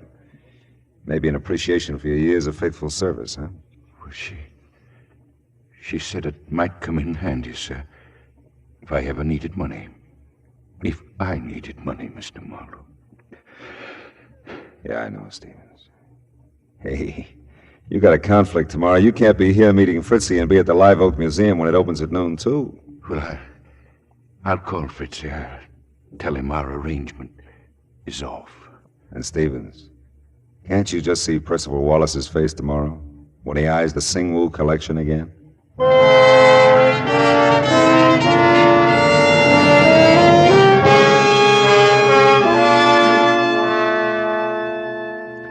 Footnote to a happy ending. By 12:30 Sunday afternoon, the museum had the collection, Stevens had a certified check for $20,000, and we had an understanding. That Phoebe Cardwell would suddenly discover that Horace had left her some money after all. $20,000 in a checking account that had somehow been overlooked till now. Oh well, the rest of Sunday was all mine. And I stood at my window and looked down on 1,000 inchworms playing Follow the Leader. Back from the beach, the mountains, from Aunt Millie's, from anywhere. All kinds of people. Nice people. Not so nice people. Dames like Kip, whose husbands took trips. Sweet, harmless old ladies who took collections. Oh, well, where's that book? Oh, yeah. Now, where was I? Oh, yeah, here it is. She was the most breathtaking thing he'd ever seen. She lay back on the divan, stretched, and smiled languorously up at me.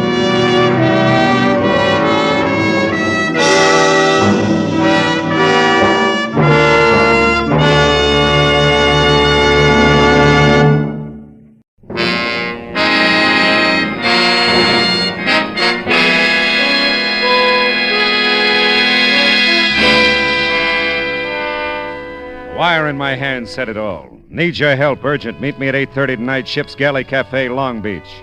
Signed, Dale Higgins. The time and the place were known factors. The need for help, the urgency, and most of all, Dale Higgins were unknown. And my hazy recollection of algebra told me that 3 unknowns are mathematically impossible to find. Call it a challenge, call it money, call it a chance for a shore dinner, call it anything you like. But 8:15 found me pulling into a parking lot on Ocean Boulevard, not far from the amusement pier. Just leave it there. I'll be right with you. Oh, hello, Mr. Marlowe. Hiya, Red. How's it going? Oh, great, thanks. What brings you to the capital of Iowa? Corn. My aim's getting bad, Red. I thought I'd come down to the Pike and try for my limit at a shooting gallery. Gee, really? Yeah. Greatest practice in the world. Is it still 35 cents and no questions asked? Huh? Oh, to park the car. Yeah, that's it. Okay, kid, keep it. Oh, thanks. Hey, mind if I recommend the Quick Quack? How's that again? Used to be the Dead Duck. Best shooting gallery on the Pike for my dough. Oh, that Quick Quack. Oh, sure. Anybody be a fool to go anywhere else, Yeah, huh? my sentiments exactly. See you, Red. You bet, Mr. Marlowe.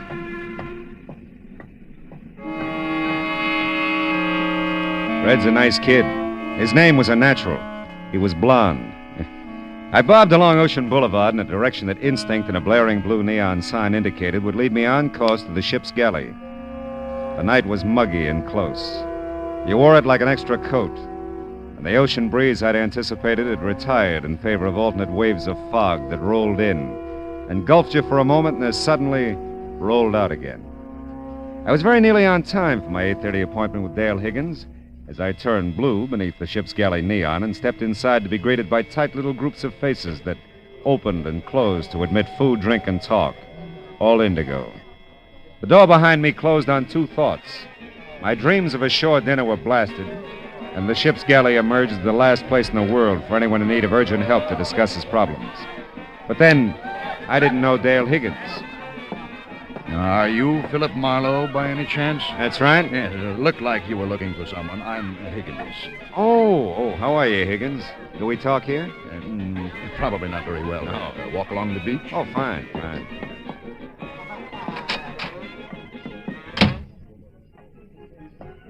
Now, say, Higgins, did you ever wonder why people pack into hot little rooms on a night like this? Oh, you mean the ship's galley? Yeah. Well, philosophy is not my business, Marlowe. What is? Well, I don't quite know how to tell you, I guess. Well, your wire said urgent. That's good enough for openers. Yes, well, the truth is, I was a little quick sending that wire. Oh? I was pretty upset about a situation at the time, but things have resolved themselves now, and I won't require any help. Oh. Well, you ought to know. I expect to pay you, of course, the trip down and your customary fee. That'll be $25 a day in expenses. 7 cents a mile for 23 miles, and, oh, yeah, 35 cents for parking my car. 7 times 23, $1.60, 61, 35. $1.96. $26.96 altogether. Is cash all right, I suppose? It always has been. Marlowe, I am sorry about this. I didn't set out to bring you on a wild goose chase. But yes, looks like I've got the right amount. Thanks. Don't worry about it, Higgins. Anybody can change his mind. Yes, I guess that's right. Well, thanks for your trouble. Not at all. Yeah, well. Mm-hmm. Mr. Marlowe! Mr. Marlowe, wait! I turned in the direction of her voice, but the fog has a cute way of diffusing sound as well as sight. And I realized I wasn't closing in on anything, that the fog was circling me and I was circling it. So I stopped and waited. I listened and heard nothing but the sound of the sea and the faint wheezing of the pike calliope. Then suddenly it hit me. Somewhere along the fog-swept beach, a girl had called my name. And nobody knew I was in Long Beach except Red at the parking lot and Dale Higgins. Yeah, the choice was obvious. Did she find you okay, Mr. Marlowe? Yeah, Red, she did. You tell her where I was? Why, sure. I told her you and me always did our shooting at the Quick Quack. Good boy. Now tell me who she is. Who she is? Yeah. You mean you don't know her, Mr. Marlowe? That's the general idea, Red. Well, I guess she's my age. This I know. Who is she? She's... Yeah. She's... You want your car, Mr. Marlowe? No, Red, not now. I think I left something back at the Quick Quack.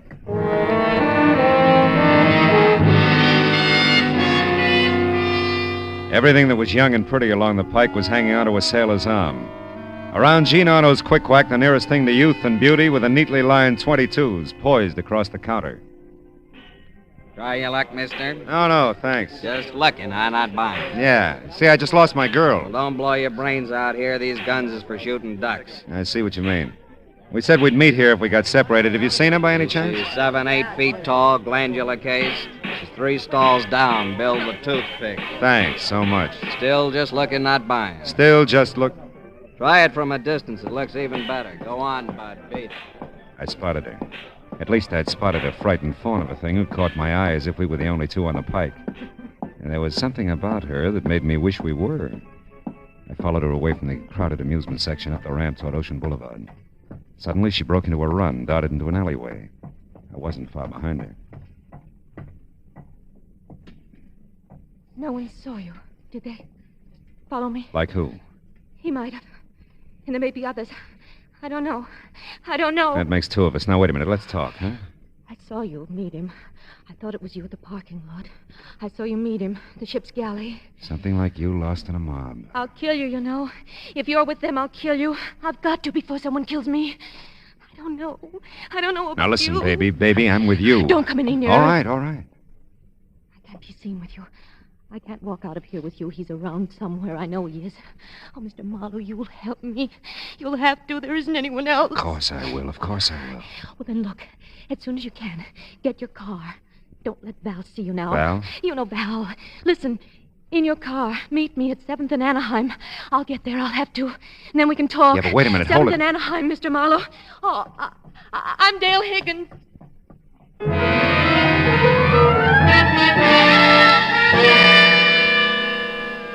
It was a study in contrast all the way. The din and kaleidoscope of Rainbow Pier against the lonely sound of a foghorn. The gray feel of fog and the dank gray-black of the warehouse district at 7th and Anaheim. An urgent wire signed Dale Higgins. Dale Higgins. And a guy who called himself Higgins. Husband? Lover? What? Well, here we go again, Marlowe. I parked the car and waited. The fog hugged the streetlight, but the sign was intermittently visible. I had the right place. I don't know how long it was before I heard the footsteps, but it was long enough for me to stretch my legs out along the car seat, lean my head back against the door, and feel the damp touch of fog sweep against my face from an open window. I remember starting to turn my head toward the direction of the steps and thinking that Dale had made it in good time. Oh!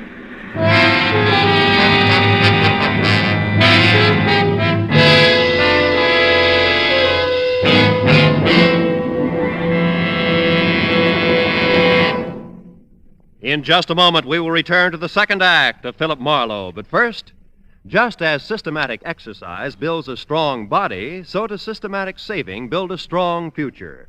Save systematically for your future and for your country's future with United States Defense Bonds. And now with our star, Gerald Moore, the second act of Philip Marlowe, and tonight's story, A Seaside Sabbatical.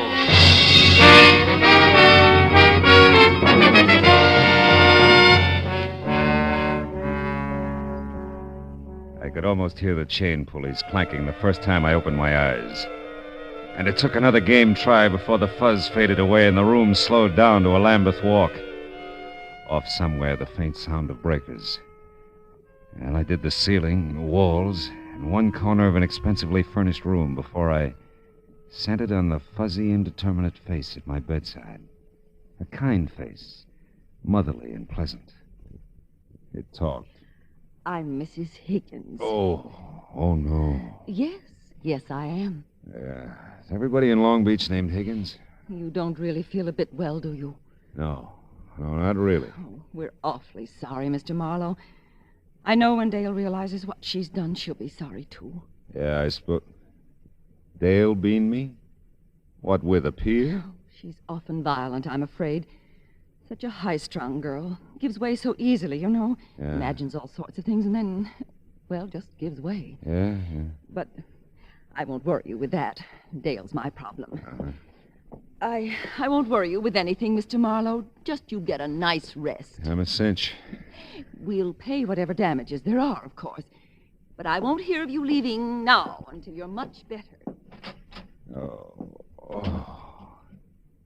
Hey.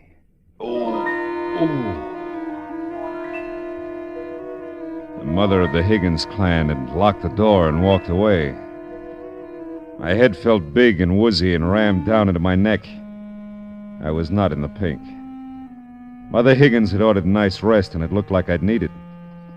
But I don't like strange rooms and locked doors and high-strung girls who give way. I was still trying to get out of bed when another door clicked slowly open on the other side of the room.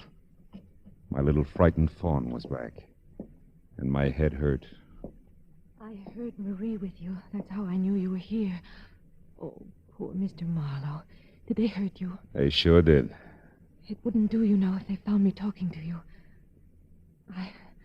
I feel better now that you're here. I wish I did. What happened to you, do you know? I have a rough idea. Say, honey, how much do you weigh? 105 when I left the convent, but that's not important. Listen, I can't stay long. You know, a romance with you would be rough. Please, Mr. Marlowe. They're going to kill me. Val and Marie, All right. Now settle down. They are, and I don't know why. Maybe if I knew why, I'd understand. Yeah, but listen, I didn't even know Val then. Val? Val Nichols, a friend of Marie's. She sent him to the boat to meet me, and ever since then I just know they are going to kill me. Dale, listen to me. I don't know Val. As a matter of fact, until you told me, I thought his name was Higgins, and I don't know Marie. What makes you think they're going to kill you? You met Val last night. The ship's galley. You talked to him. And Marie was just here. Oh, don't try to confuse me. You're all I have. All right, honey, but tell me, isn't Marie your mother? My stepmother. Daddy's dead. And when I got off the Orange Coast the other night, whenever it was, there was Val. The Orange Coast? That's how I came back. Mr. Marlowe, you're not trying to understand. If you won't help me, then... He's coming. Don't let him... I hope that you're not bothering Mr. Marlowe, Dale. No, I'm not. He asked me to come in. He likes me. Of course he does, dear. We all do. No. Feeling better, Mr. Marlowe? The worst way. Oh, I'm sorry. Come, Dale. Let's let Mr. Marlowe rest. Oh, you could use a little rest yourself, my dear. No. He wants me to stay. I'm not bothering. Well, you're not bothering at all, honey, but maybe it would be better if you come back a little later. Yes, of course it would, dear. Now, come along now. I can come back, though, Mr. Marlowe. You promise? Sure. Well, if you promise, I know you'll keep it. Never mind, Val. I came in alone, you know. I can find my way out. She's sweet. She's sick. Very sick young lady, Marlowe. Troubled, confused. She's got nothing on me.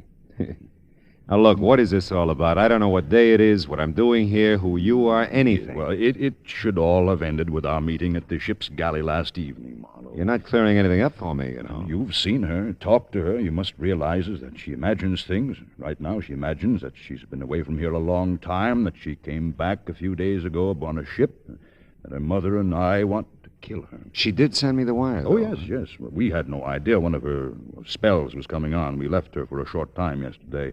The switchboard has its instructions, of course, and they reported it to Mrs. Higgins when we returned. So we thought it best if I met you and... Called me out. It's not in your line, Marlowe. You're right. They're going to keep it that way, too. Mrs. Higgins realizes that she's going to have to do something about Dale. Institution, perhaps. Some long-range treatment at any rate. Dale was in no condition to be running around last night playing mysteries. Taking up your time. Whoever hit me in the head last night was in pretty good condition. If I had gotten there 2 minutes sooner, I could have spared you all that. You were following her? No. I was coming back from my boat. I had gone down to the harbor after I left you. Oh. Yes, on the way back, I just happened to see Dale, and knowing the state she was in, I followed her, of course. I see. She doesn't know she hit me, does she? I don't believe that she has the slightest idea what happened. Things started swimming again. Val Nichols became part of the draperies. I was trying to think, but it hurt. Everything hurt. The chain pulleys were lowering my eyelids again. And that was all for a while.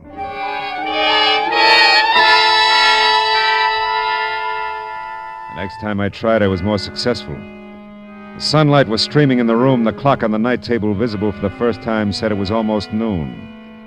So I got up.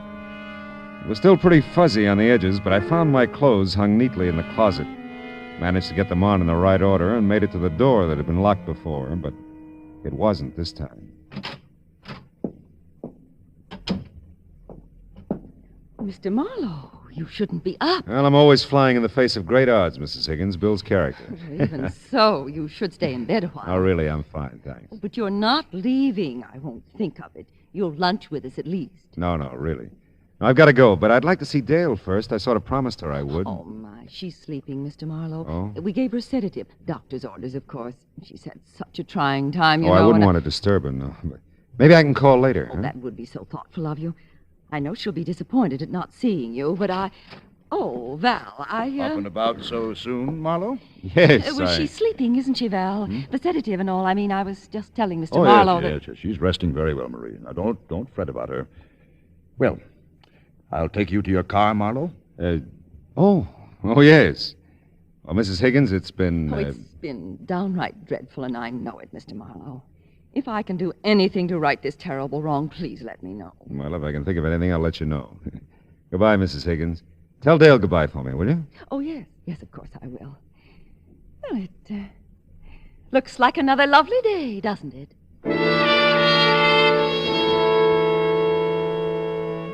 I followed Val Nichols' lead to an elevator, and for the first time discovered that I was in an apartment hotel on a different stretch of Ocean Boulevard than the one I'd grown to loathe the night before. Val filled in a few last details as he walked me to my car in the underground garage. Seems he'd driven Dale and me to the apartment from 7th and Anaheim in my car and sent a lackey back for his. It fit. We shook hands, and that hurt my head, too. I drove off. Somewhere in the harbor district, the need for coffee and a few lungful of ocean air forced my hand. I parked the car and found both in a ship-shaped spot with a clear view of the docks. The first cup cleared my head, and the second one down near cleared the counter. Hey, watch it. I am. Oh, I'm sorry. That's okay. It'll wipe up. How about you? Get any on you? No, I don't think so. You know anything about ship schedules? Like what? Like that first one out there at anchor. The Orange Coast? Yeah. Well, seems to me she landed 3 or 4 nights ago. Don't know how long she'll be tied up. She's a fruit boat, though. Their office is just a block from here. Oh? More than likely, their book's solid, but if you want to check...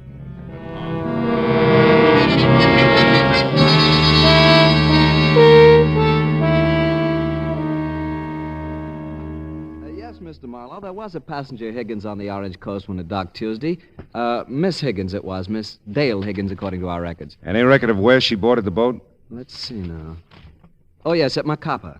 Macapa? Brazil. Macapa, Brazil. Was she traveling alone by any chance? I really don't know. There's nothing here to Any indicate... other Higginses aboard? No. How about a passenger named Nichols? Any chance of that? No Nichols either. Okay. Thanks. Thanks very much. It was my turn to send a wire, only it was a cable this time. And it was going to be a while between answers, so I checked into a nice, clean, inconspicuous hotel. Had some food and a half bottle of aspirin and placed 2 phone calls. Dale Higgins was still resting comfortably, according to her stepmother. But Muff Benjamin was still willing to do anything for a buck. He was there in no time. I heard you were here, Marlowe. Something big? Could be. You tell me. You're the guy who hears things. About you being here? Mm-hmm. Oh, you know how it goes. People see people tell people. It's nothing. Yeah, I know. It happens all the time. Now, look, Muff, I gotta know things quick. Well, For money. Who and what? All right. I get this. The name is Higgins. Man old enough to have an 18-year-old daughter. I don't know his first name. He's dead, I think. But the daughter's name is Dale. You got that?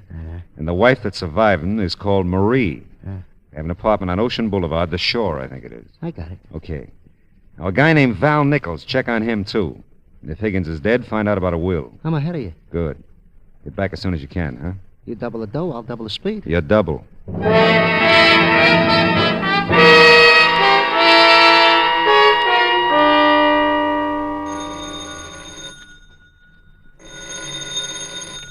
Hello. Mr. Philip Marlowe, please. Speaking. I have a reply to your cable to Macapa, Brazil. Oh, good. Give it to me slow, huh? Dale Higgins, accompanied to boat by nun. None? Order of the Holy Cross has convent near here.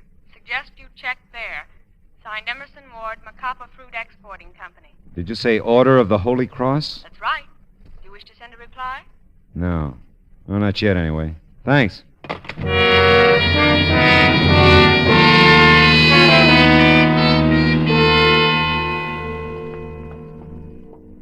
So you see, Father, if you could help me contact the convent in Brazil, I could find out how long Dale was a student there. That might shed some light on the situation, huh? I see. I'm not schooled in your ways, Mr. Marlowe. Still, we're both seekers after truth, aren't we? In this case, a very specific truth. That's right, Father. I want to help, of course. Your cable said this was a Sisters of the Holy Cross convent? Yes. If there were any way we could call down there. You see, Father, time's pretty important. If it's possible, we shall call, my son. Meanwhile, our prayers are with Miss Higgins. Come, Mr. Marlowe.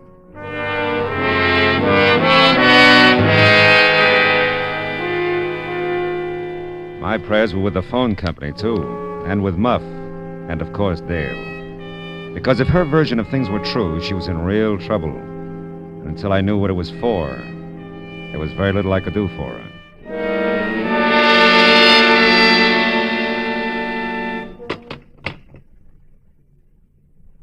Was the information from the sisters helpful, Mr. Marlowe? Well, they were very cooperative, Father. Dale's been a student there for almost 7 years, winter and summer. Her stepmother visited her every day, but Dale never left the convent until 2 weeks ago. Maybe it all fits, huh? I'll bless her, my son. Thank you, Father. And thank the Sisters of the Holy Cross.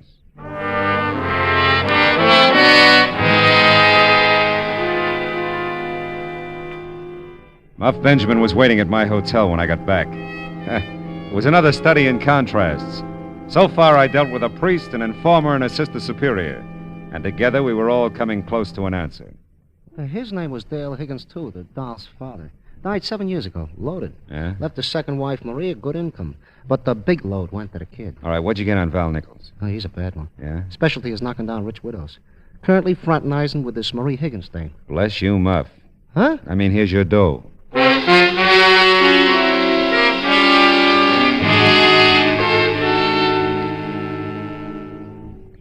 You do look so much better than when you left, Mr. Marlowe. Really? Is Dale still sleeping? Why, yes. I think I'll look in on her, huh? No, I mean, I'd rather you didn't. Where is she, Mrs. Higgins? Mr. Marlowe, you have no... I wonder if she liked it at the convent. What? 7 years is a long time to be away from home. A lot of things can happen in 7 years, you know, Mrs. Higgins. You can even end up legally dead. Why, I'm sure I don't have any idea. Dale's dad must have thought a lot of her. I'll bet she was pretty close to him, too. She was. Mr. Marlowe, what are you... You tell me, Mrs. Higgins. There's nothing to tell. Dale seems to think there is. Which room is hers? She isn't here. Oh, Mr. Marlowe, don't ask any more. Oh, she's with Val, huh? On his boat. Oh, how did this ever happen? I didn't want it this way. I thought if she could have been declared legally dead, I'd have taken care of her. I mean, kept her there in the convent. No one knew she was there but Val. Val had to have her really dead. Is that expensive, Mrs. Higgins? Oh, help her, Mr. Marlowe. He'll do it this time. He'll kill her, I know. Believe me, I don't want that. How long have they been gone? Not long. Half an hour, maybe, but no longer. I'll go with you.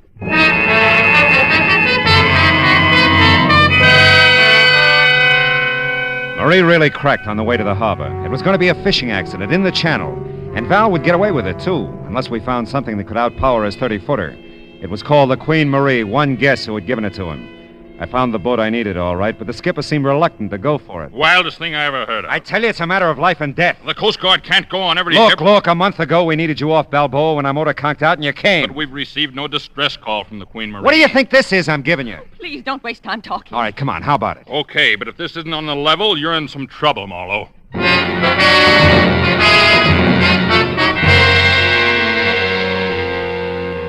By the time we'd cleared the harbor, I knew Val didn't have a chance. Every boat in the area had been alerted. I didn't know about Dale, though. I just hoped the sedative Val had given her was merciful.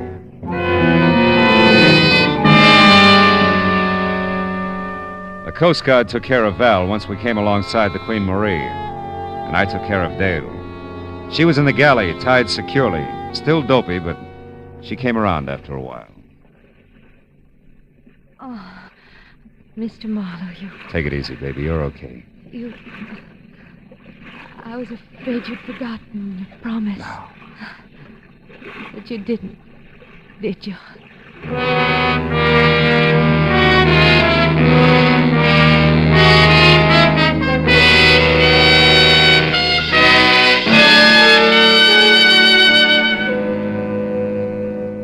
It was night now, and the lights that stretched out along the shore looked friendly and warm.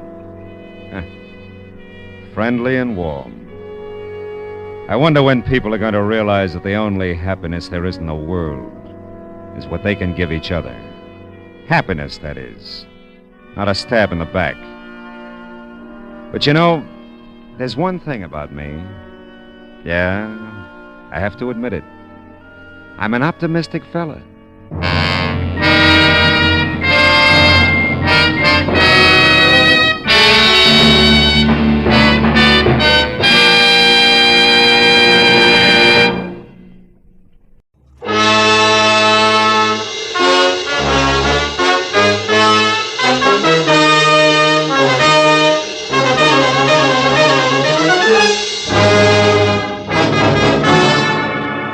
So much for the news from abroad. Here in Los Angeles, 2 persons were killed and 8 injured today in 3 separate automobile accidents attributed directly to the thick fog that has blanketed the city ever since yesterday morning. And according to the Weather Bureau, the fog which is rolling in from the sea will be with us for... Fog, smog, everything's cockeyed. Hello. Philip Marlowe, please. Earl Hanley speaking. This is Marlowe. How are you, Mr. Hanley? How's the newspaper circulation business? Oh, both zooming, Philip. Oh, look, Marlowe. Can you come out to my joint in Los Feliz Boulevard, 3810? I'd like you to work for me again. And, you write your own ticket as usual. No. Thanks. They play too rough in your league, Hanley. Besides, it's a bum night to ride around in a cold newspaper truck watching out for hijackers. No, Marlowe. It's nothing like that. This is personal business. Oh? It's an old man who's disappeared. I'd like you to find him for me. Still a dark night. Double your fee. I see a light, Mr. Hanley.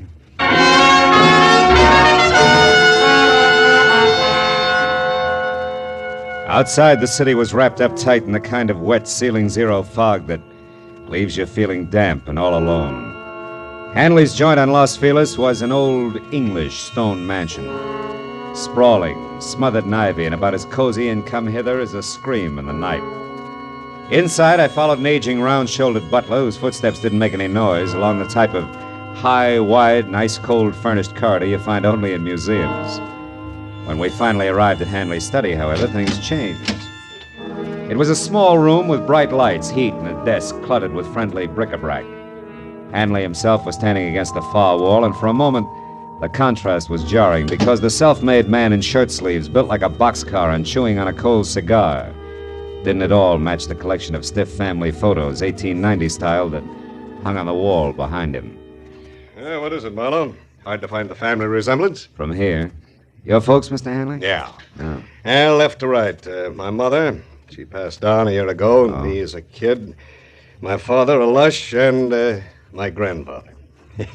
He claimed to have killed more Indians than ever existed. All born and raised in a lot of nothing named Walker Falls. Wow. Couldn't hold you, huh? Couldn't bring me back either, even when Ma died. I was only a little tyke when I ran away, Marlowe. Couldn't stand my grandfather even then. Nothing but a rod and a bottle. Bad combo. How about your father? Oh, I wrote a few nice words to him when Sister wrote me that Ma died. And I sent a fat check for flowers and a tombstone, but he never answered.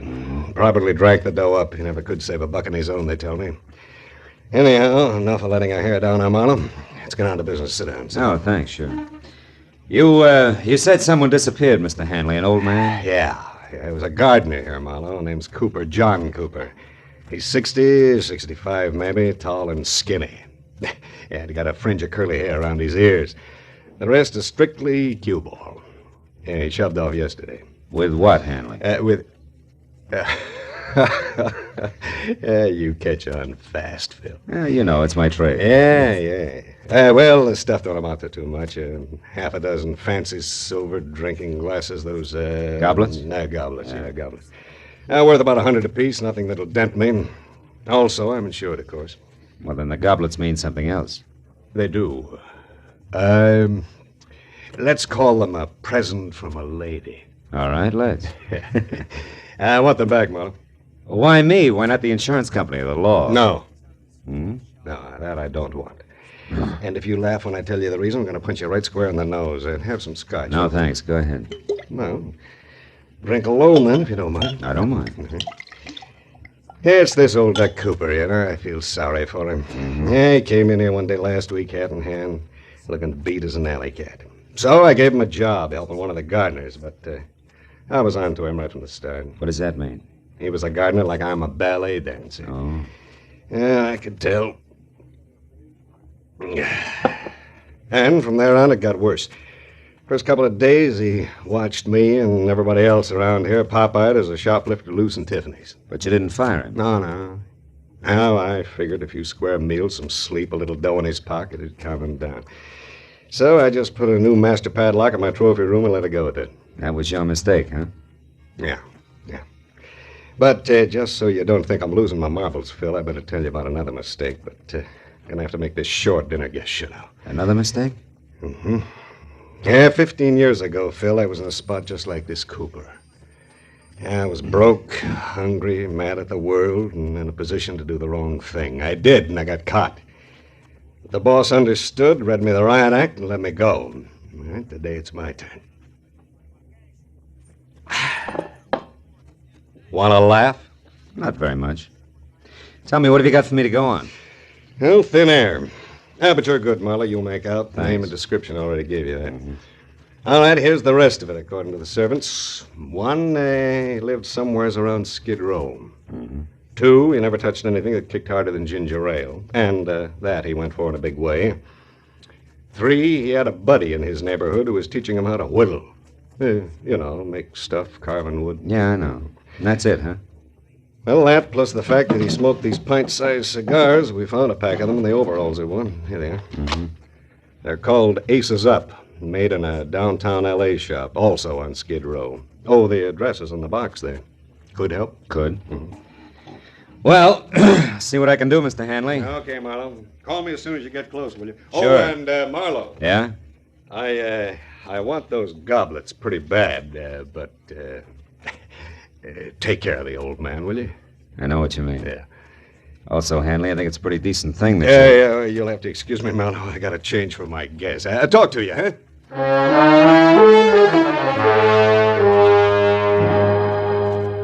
I followed Hanley back along the museum corridor past the guests who included a spy beautiful lady dressed in too much black, chatting with a crisp item in banker's gray flannel who looked like he'd been born holding an hors d'oeuvre. I didn't see how they could have much in common with their host. But when the big front door eased closed behind me, I forgot about them and concentrated on finding a needle in a haystack. A needle in a haystack and a fog yet. Well, the tobacco manufacturer responsible for the handmade black rope called Aces Up was my first try. His shop was a 2x4 dirty glass storefront labeled H. Andrade in dry, peeling gold foil that flaked off when I opened and closed the front door. And what had to be the proprietor was alone, rolling cigars on a rickety table that was stacked high with damp, dark tobacco leaves. He didn't look up when I described the man I was after. I asked if he'd seen him.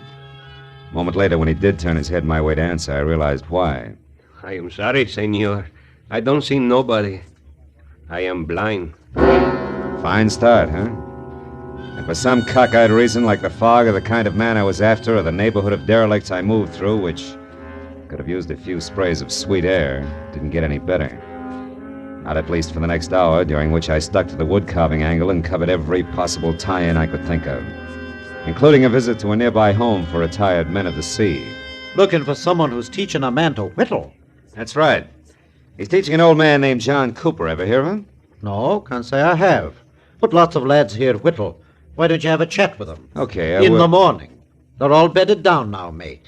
wouldn't want to pipe him out over a silly question like yours, would you? No, Skipper. Let him sleep.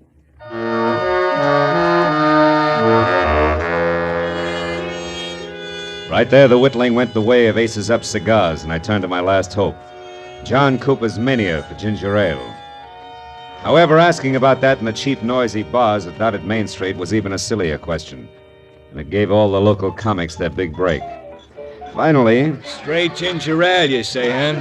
Now, let me see. I get so many orders for it, you know.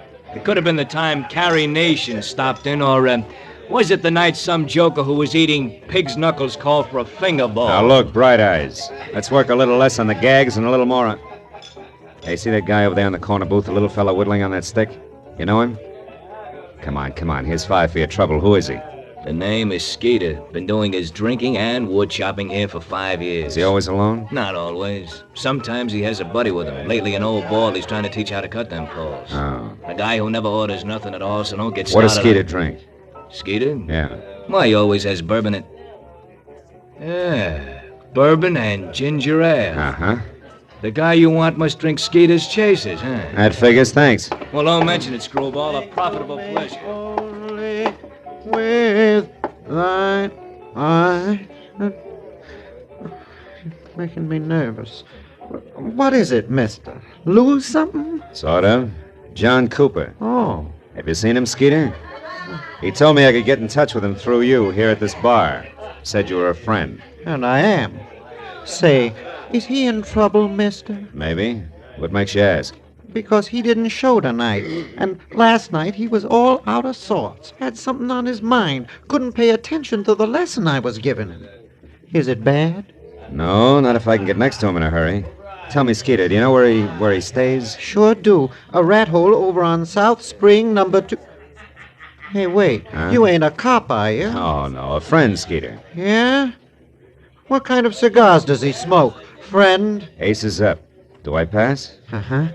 It's 210 South Spring. 210 South Spring. Thanks. So long, Skeeter. I'll get in touch if I need any more help. Oh! Hey!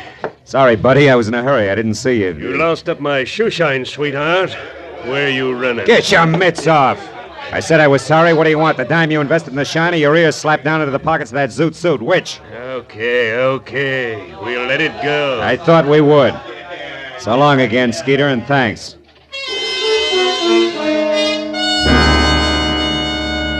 After I made my call to my client and told him how we stood, I drove the half a dozen blocks to 210 South Spring Street. The place was the kind of stale-smelling, beer can-lidded, dingy, two-story affair that made you wonder if the garbage collector got around anymore.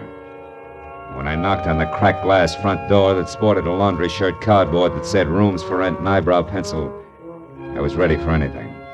And that's what I got. Puffy red eyes, bad teeth, smell of cheap gin, all in a cold cream, shiny face that was half hidden by enough bleached blonde hair to stuff an ottoman. Hey, handsome, I can catch my death of cold here. What's up? You the landlady? No, she passed out, but I was drinking with her, so I'll do. What do you want? An old man named John Cooper. Is he in? The skinny duffer? Mm-hmm. Yeah, I guess so. I seen him earlier. It's that door back there, the one on the right. Hey! Hey, Jockey! What do you want back there? Where are you going? What's the use?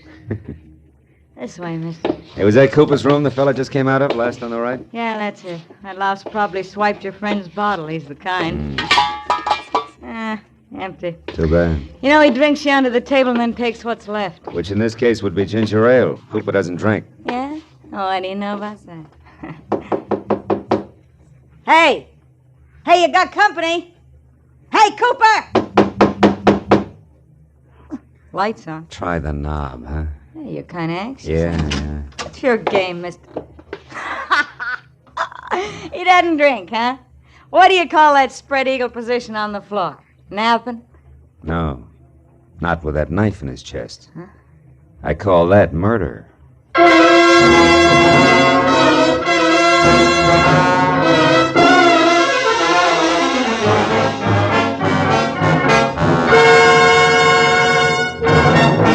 In just a moment, we will return to the second act of Philip Marlowe. But first, One of your favorite laugh shows and stars, My Favorite Husband, starring Lucille Ball, will return to CBS this Saturday night. Formerly heard on Sunday nights, Lucille Ball and Her Favorite Husband will now be heard on most of these same CBS stations every Saturday night. Be listening this Saturday when Lucille plunges that favorite husband into a mad and merry mix-up over who is the town's best or worst-dressed man.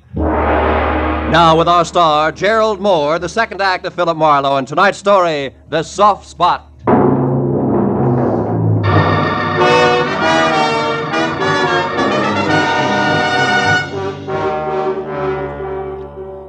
The old man's body was rumpled in death like a discarded bundle of rags, loosely pinned at the center with a knife that had killed him. And as the frowsy blonde gradually realized he was dead, the look on her face was dumb, slack-mouthed revulsion. Gee, death's an awful-looking thing, ain't it? Ain't it? Hey, don't touch him, mister. It don't seem decent to... Decency is strictly relative, sister. There's a scratch here on his neck.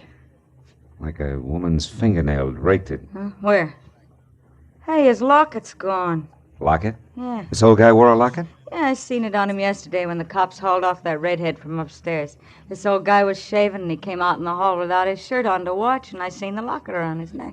What did it look like? It was a little square one on a gold chain. Now it ain't there. Ripped off and in a hurry. That much old gold's not worth murder, even in this backwash. Baby, what do you use for closets? Closets? Are you kidding? In this dump, you hang your stuff on the plumbing and like it. Why? Well, then there's no place here that 6 big silver goblets could be hiding, I guess. You couldn't hide a shot glass in this joint. Not for long, anyway. Well, the old boy traveled light. There's nothing here but... What? Hey, what'd you find? Hmm? What'd you find? Oh, this newspaper story on the table. Torn out of the day before yesterday's paper, it says. Nelson Root, wealthy Beverly Hills broker, dies in a freak car smash-up. Root is survived by his wife, former showgirl Evelyn Lansing. Now, Root, what do you suppose that old guy was saving that for? To have sold his shoes with, maybe? Oh, sure. Now, look, as long as you get your brain in gear, tell me where I can find that guy who ran out of here. Chalky? Yeah. Hey, listen, mister, I don't want to get mixed up in this. I just live here and Come back here. You're already mixed up in it. Yeah, but that Chalky's awful hard, mister. I wouldn't want to cross Now, him. listen, that old man there was murdered. Remember, it's for keeps. You tell me here and now or the cops down at headquarters. Come on, where does he live? I don't know for sure. I think I heard once he's got a shack in the alley behind some warehouse over on San Pedro Street. Which warehouse? I don't know. Honest, I don't know. Hey, you might find out at Dooley's Diner. I think he shoots craps over there. Okay, thanks, baby. And do yourself another favor before you cool off. Call the police.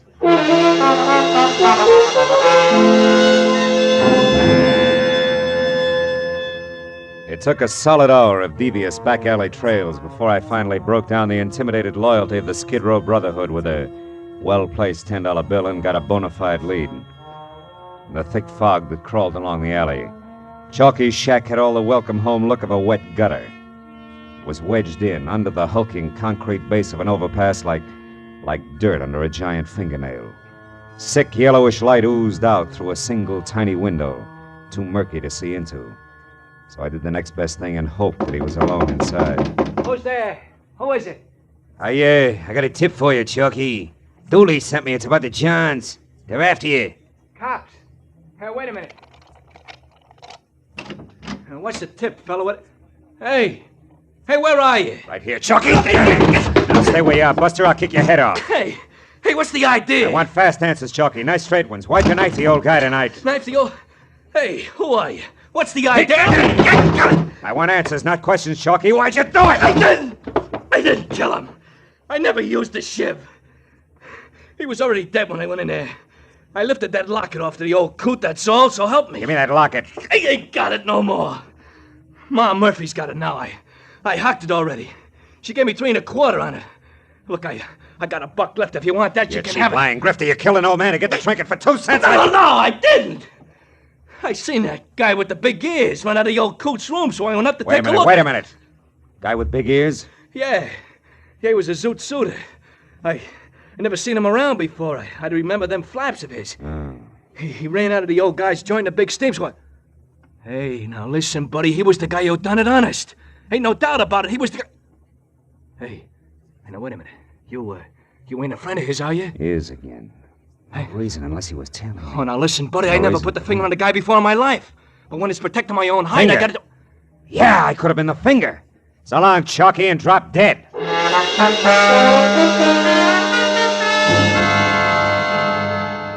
It was still foggy outside, but my own personal fog began to lift. Big Ears must have been tailing me, overheard me on the phone, and got to the old man first. But why? Why the clipping that old man Cooper had about Nelson Root's accident?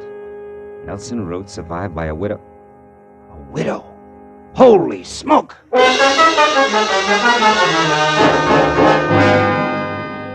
Callahan of the Daily Star gave me half a dozen pictures of Evelyn Lansing Root, from her early cheesecake days right on up to the role of widow in mourning. There was no doubt left. She was the lady in black, one of my client's dinner guests. By the time I'd driven through the fog out to Los Feliz again and up to Hanley's sprawled-out house, I'd lined the whole business up to where it made a twisted kind of sense. There was nothing left to do but nub it in his lap. I found him in his study. Well, what's wrong, Marlowe? Maybe you better tell me. Tell you what. Did you find Cooper or didn't you? Sure. I found him. I found him dead. What? The old man is dead. You know perfectly well he's dead. Come on, Marlowe, sit down. Have a drink, you'll it beat. No, thanks. I covered a lot of ground tonight, most of it pretty slimy. Led me in a big circle that started here and ends here, and now it's late.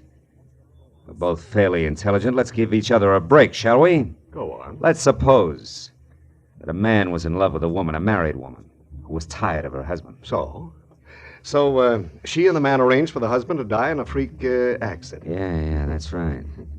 And let's suppose a strange old geezer overheard them plan it and then disappeared. Oh, that's rough. I imagine they'd have to find him and shut him up, wouldn't they? Or he'd blackmail him to death. Possibly. And how do you suppose they go about that, Hanley? Hire a private detective, maybe? Give him a song and a dance about a theft, a trumped-up story about some missing silver goblets, maybe? Maybe. Only, he'd be much too reputable to do their killing. Yeah, so they'd hire a professional killer, one with big ears, to follow the detective. And when the old man was located, the killer would step in and go to work with a knife. And then vanish completely, because he'd be a good professional man. Well, Hanley? Well, Marlowe? Oh, yes, that's a great yarn. Yeah, but a little fantastic, isn't it? Yeah, utterly. Oh, good boy. That's the way I figured. Too weird to take seriously. Only I'm going to make it stick. Yeah? Marlowe, you try to embarrass me with a crackpot theory like that, and I'll make you the laughing stock of this state, do you hear? I'll have you hooted right out of the business. Because you don't have one shred of proof, Marlowe, and you'll never be able to get one. And what's more, you know it, don't you? Don't Get your hands off me, Hanley. Oh, come on, Phil. Come on. Let's have that drink now, and then you go on home and forget all about this, huh? Shall we? Oh, after all, the old jerk was just a skid row drifter. He didn't belong any place. Who'll ever miss him? He was nobody, Phil. Get it? Mr. Nobody. He's no loss, so let's just forget it. Marlowe, wait a minute. Marlowe, come back here.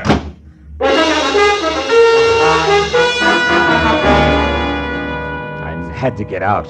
What made it even worse was that I knew he had me. I couldn't even begin to prove the first word of what I knew was the truth. I couldn't sleep with it either. That was why an hour later I leaned against a lamppost back on Skid Row again and looked across a lifeless intersection through the eddying fog at the gaunt flophouse where the old man had died. Well. A wayfaring stranger in the night. Hiya, pal. Faded. Wait a minute, wayfaring stranger. Couldn't you accommodate me to the extent of a match, or would that break your back?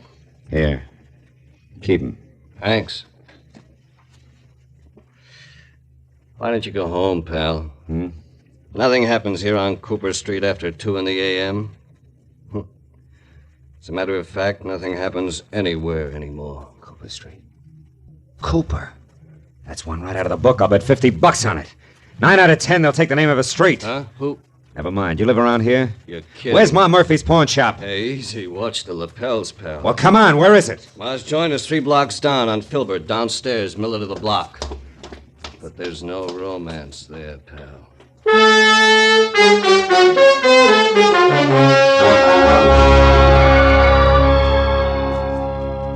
I still got the good notion to call the cops. The idea. Getting me out of a warm bed in the middle of the night to give you a look at a cheap little locket.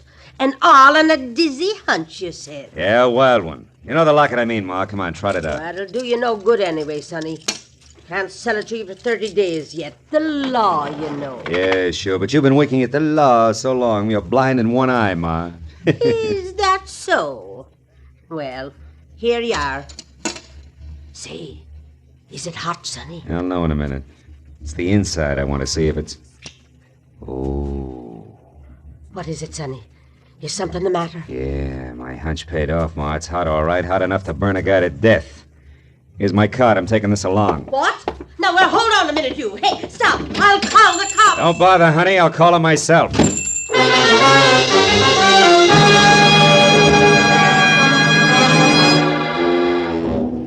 The lights were still on in Earl Hanley's study, so I pulled over and parked on the street and went up the walk on foot. And as I moved to the door, the fog slid around me in thick swirls. When Hanley answered, his face was hard and ugly.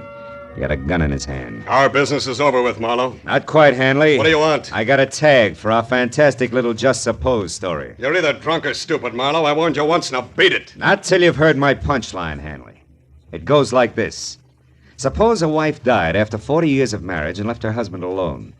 A lonely, lost old man who's mellowed with the years. Suppose he doesn't have much time left himself and he knows it, but he's got an obsession. An old unhappiness he wants to set straight. He wants to see a fella, not cause any trouble. Just be around where he can look at him now and then. Come on, get to the point. Sure, this is the point, Hanley. Huh? Here, take it. Where did you get this locket, Marlowe? Where? Just suppose it has your picture on one side and your mother's on the other. What then? I gave this locket to my mother when I was a kid. Where did you get it? Come on, tell me. It came from around the neck of a harmless, sentimental old man who was stabbed to death tonight by a hired killer. He'd never have turned you in or blackmailed you, Hanley. Because that old man was your father. I had my own father killed. I ordered my own father's death. I didn't know it. Yeah. Mr. Nobody, remember? Come on, Hanley, give me the gun. We can go now.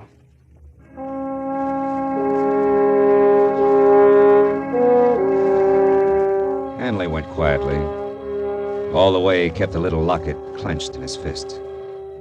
But as I led him up the stairs of police headquarters, he broke loose long enough to shatter both his hands against the marble pillar.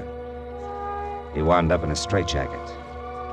But it didn't matter much because when they picked up Evelyn Root, the lady in too much black, she filled in the rest of the story, including a lead to Big Ears.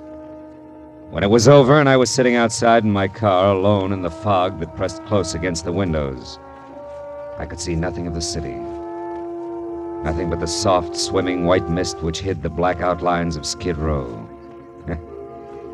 Funny thing, you know. Some people can get out of Skid Row, but Skid Row will never get out of some people.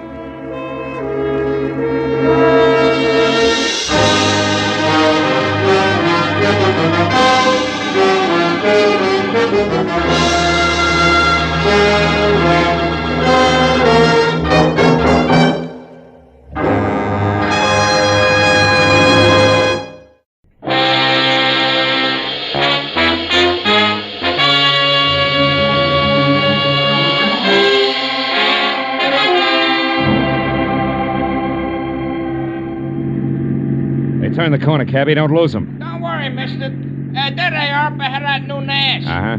And a white Panama hat shows up through the back window of that cab like a signboard.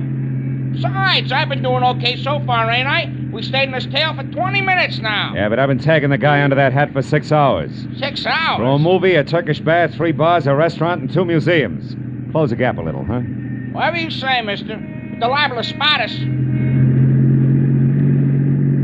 How much longer you going to keep this up? What difference does it make as long as your flag's down? Big difference. My old lady'd be awful sore if I don't get home tonight. And this follow-the-leader routine looks like an endurance contest. Take it easy, cabbie. At 10 o'clock tonight, a certain big deal will be closed, and then we can both forget about that guy up there and go home. Big deal? What kind of big deal? I ain't nosy. I just don't want no trouble. You'll get no trouble. It's approximately legal, ain't it? Legal as Confederate money. Nah, just a minute. I got a living to earn. I'm serious. So am I. Serious as a rare coin dealer. Oh, a numismatist. Yeah, that's right. Well, what do you know? I collect Indian pennies myself. Small world. And the guy up there in the hat's trying to louse up a sale, huh? That it? Roughly, yeah. Keeping an eye on him till the deal goes through at 10. He's a screwball from the deep south. Hey, the light's changing. He's gonna be caught. Hey, you want I should slow down? No. Pull up behind him. It's okay. Right. Hey, mister, look. Did you see that? Yeah.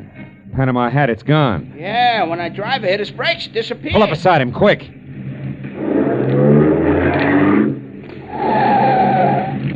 you see? Yeah, the seat's empty. Ooh, what a pair of chumps. They've been chasing nothing but a hat propped up in the back of that seat. No kidding. Gee, it sure looked natural, didn't it, mister? Ah, nuts. Let me out.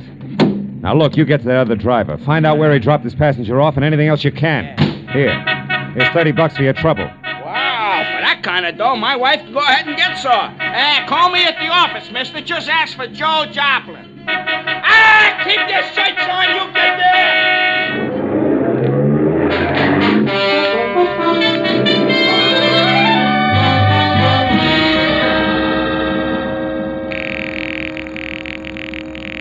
Come on, Rayardi, be there. You'll go off like a Roman candle. Come on, be there. Hello. Huh.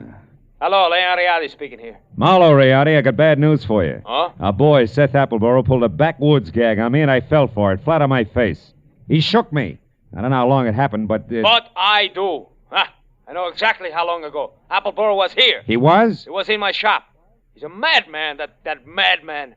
Swore he would kill me, but he didn't. What happened? It was after the coin, of course. He got tough. But I got more tough. I'm not born the day before yesterday. I was forced to ruin a beautiful Renaissance vase on his stupid skull, but at least I got rid of him. So I say phooey on Seth Appleboro. Oh. I beat him up myself, you hear? And I throw him out. It's finished. So at 10 I shall sell the coin to Pierre Baldwin as arranged, and that will be that. Well, glad to hear it, Rayardi. Just send the check to... Just a minute, Mr. Marlowe. Huh? Who's there? Who's back there? Who is it? Rayardi. Hey, Rayardi, what's the matter? No, wait. No, listen, don't! Rayardi! Marlowe, you... Rayardi! Rayardi!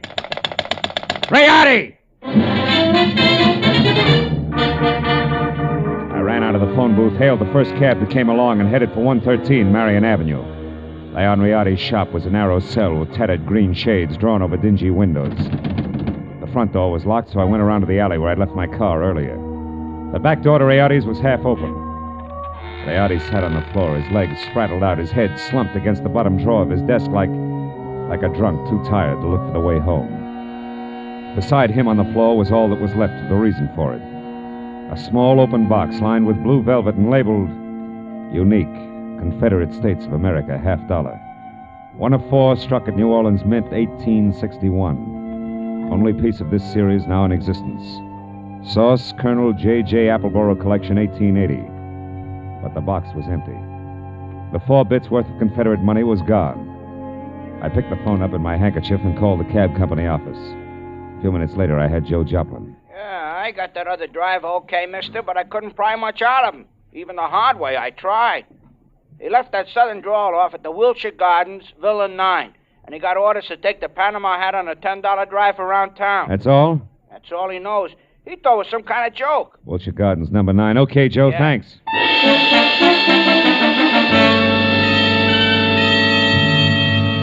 I called Homicide, told Lieutenant Matthews where he could pick up the body, and before he could order me to stick around, promised to fill in the details later and hung up. After that, I got in my own car and drove to the Wilshire Gardens Hotel, Villa 9. What finally came to the door and eased it open a cautious 2 inches. Had a mop of renegade hair the color and shape of tumbleweed, a body as gaunt as a piece of barbed wire, and 2 sick gray eyes that tried hard to hide under a pair of scrub brush eyebrows. Seth Appleboro wasn't glad to see me. It ain't your business, sir. What's more, I'm a busy man. I'm not well, so be brief. Okay, we'll start off with murder. Murder? Now, see here, We'll sir. follow that with a missing Confederate $50. Now, do I come in peaceful like, or do I knock the door down? Don't go riling me up, Yankee, or you won't get in at all. What's your name? Philip Marlowe. My business at the moment is trying to square things with a client I let down very badly. Client? Then you must be referring to that low-down, unscrupulous carpetbagger, Leon Rade. You're a little confused, aren't you? Rayardi's from Italy. From northern Italy, sir. And a crooked, unprincipled carpetbagger. You said that. The kind who strips the South of her treasures. Who pillages and loots and... What? A gun? Well, what's the meaning of that firearm in your hand, sir? I haven't got time for another civil war. Now get away from that door. I'm coming in. You carpetbagger. Now, let's knock off the nonsense, Appleboro. Where's the $50? Where, indeed? My poor old fool of a grandpappy, the colonel, sold it. Sold it for practically face value, sir. Just to keep body and soul together on the plantation back in 1880. And what he was give for it wasn't worth dirt compared to what that fine old piece of Confederate money's really worth. All right. Where is it? Come on, hand it over. Well, I don't have it, sir. Oh. Not yet. But by ginger, I'm going to get it. And when I do, it's going home where it belongs, you hear? To the South. Oh. You better go to the couch and take another pull on your mint julep, Buster. You look bad. My head. And then I want that coin. I'm not kidding. That Rayardi crowned me with an iron pot. Oh. But that won't stop me, sir. I'm not going to stand by and let that rare old $50 be desecrated any farther. I'll prevent it being sold to any rich, dawdling oaf of a collector who has the audacity to live in Sherman Oaks. If it's the last thing I do. And you, sir, you won't stop me either. Sit down, I told you. A crackpot. Oh, my head. I should have known. Win, lose, or draw, I'm turning you over to the police right now, Appleboro. Charge is murder and larceny, and it's too bad, but you're a cinch to beat both raps on a goofball plea. You, big boy, put down the phone, drop your gun. Oh, rebel reinforcements. Drop it, I said. Oh, friend indeed. Providence is still smiling, sir. Yeah, sure. She's hilarious, Mr. Appleboro. Right, big boy? Well, don't you see the humor of the situation? Oh!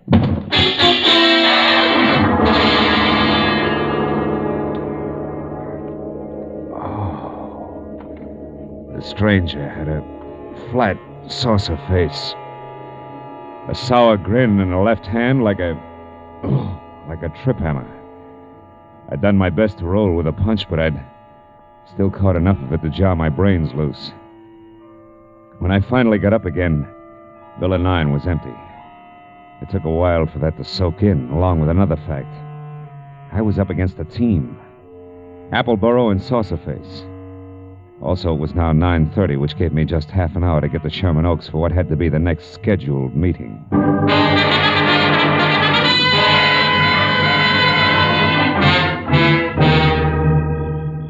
The Boneman Mansion on Clooney Drive, from giant iron gate out front through overgrown grounds and up to the entrance, looked a lot more like the prop room at the Metropolitan Opera than anybody's residence. When I lifted the brass ring in the brass lion's mouth and let it fall, I got another surprise. She had deep hazel eyes with long lashes, close-cropped copper-colored hair, and packed full green suede dress that put no strain on the imagination. Her bare shoulders made you think of toasted marshmallows. Hello. Hello. You wouldn't be Pierpont Bowman, huh? And you must have had some reason for knocking, other than window shopping. Yeah. My name's Marlowe. I used to work for Leon Rayardi before he was murdered tonight. Murdered? Mm-hmm. Is this supposed to concern my Uncle Pierpont?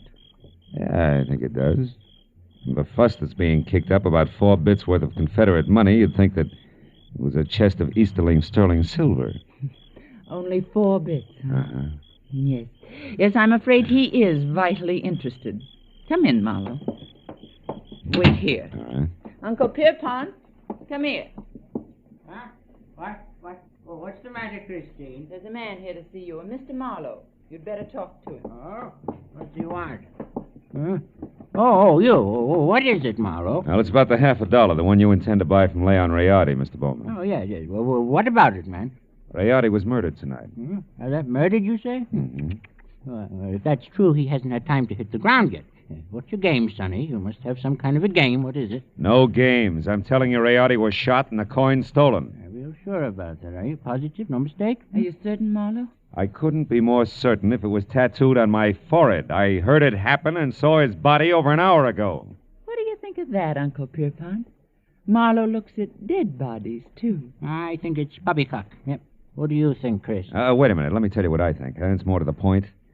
I came here because I'm also certain that the man who killed Rayardi is the man who took the coin. And that he'll show up here in the next few minutes posing as Rayardi and try to sell you that $50 as planned. I want you two to help me get him. You know, Marlowe, I think you're bombing. Now, look, baby, I've had quite enough... Hold on now. There's just one teensy thing wrong with your little scheme, Marlowe. You see, 10 minutes ago, Leon Rayardi, or someone who said he was Leon Rayardi, was here. I gave him $37,000 cash as agreed, and he gave me this. The only one of its kind in the world. The 1861 Confederate $50.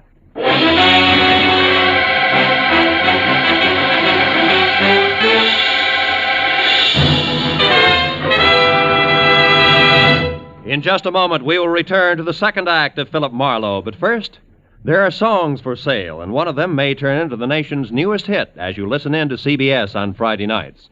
This hour-long program of melody is called Songs for Sale, and during the hour, you hear 4 songwriters with unpublished music as they present their tunes to a panel of veteran, top-flight songwriters. At the end, the panel picks out one song to be published and plugged, and you'll hear the reasons they give for their choice. Be listening to Songs for Sale tonight on most of these same CBS stations. Now with our star, Gerald Moore, the second act of Philip Marlowe, and tonight's story, The Collector's Item.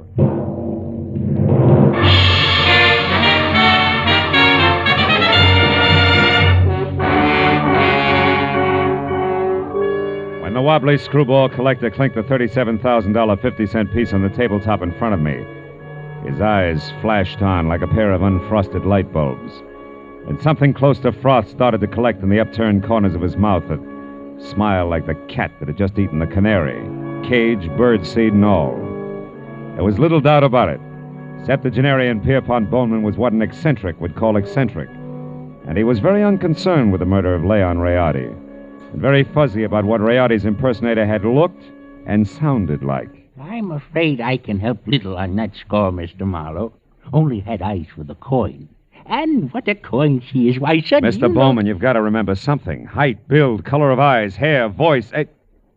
Yeah, voice. Was it a southern accent? Think, Mr. Bowman. Southern accent? Yeah. Mm-hmm. No, Mr. Marlowe can't say if it was or not. My hearing isn't all it used to be, you know. But Christine here, now maybe she can... No. Christine wasn't in the room. Answered the door myself. But I did see him come up the walk, Mr. Marlowe, from my room upstairs. He was tall, about your height. Oh, no, perhaps a mite shorter. And he wore a gray suit. No, darker than gray. Sort of light blue shade. Oh, that's I think, great. Yeah, thanks a lot.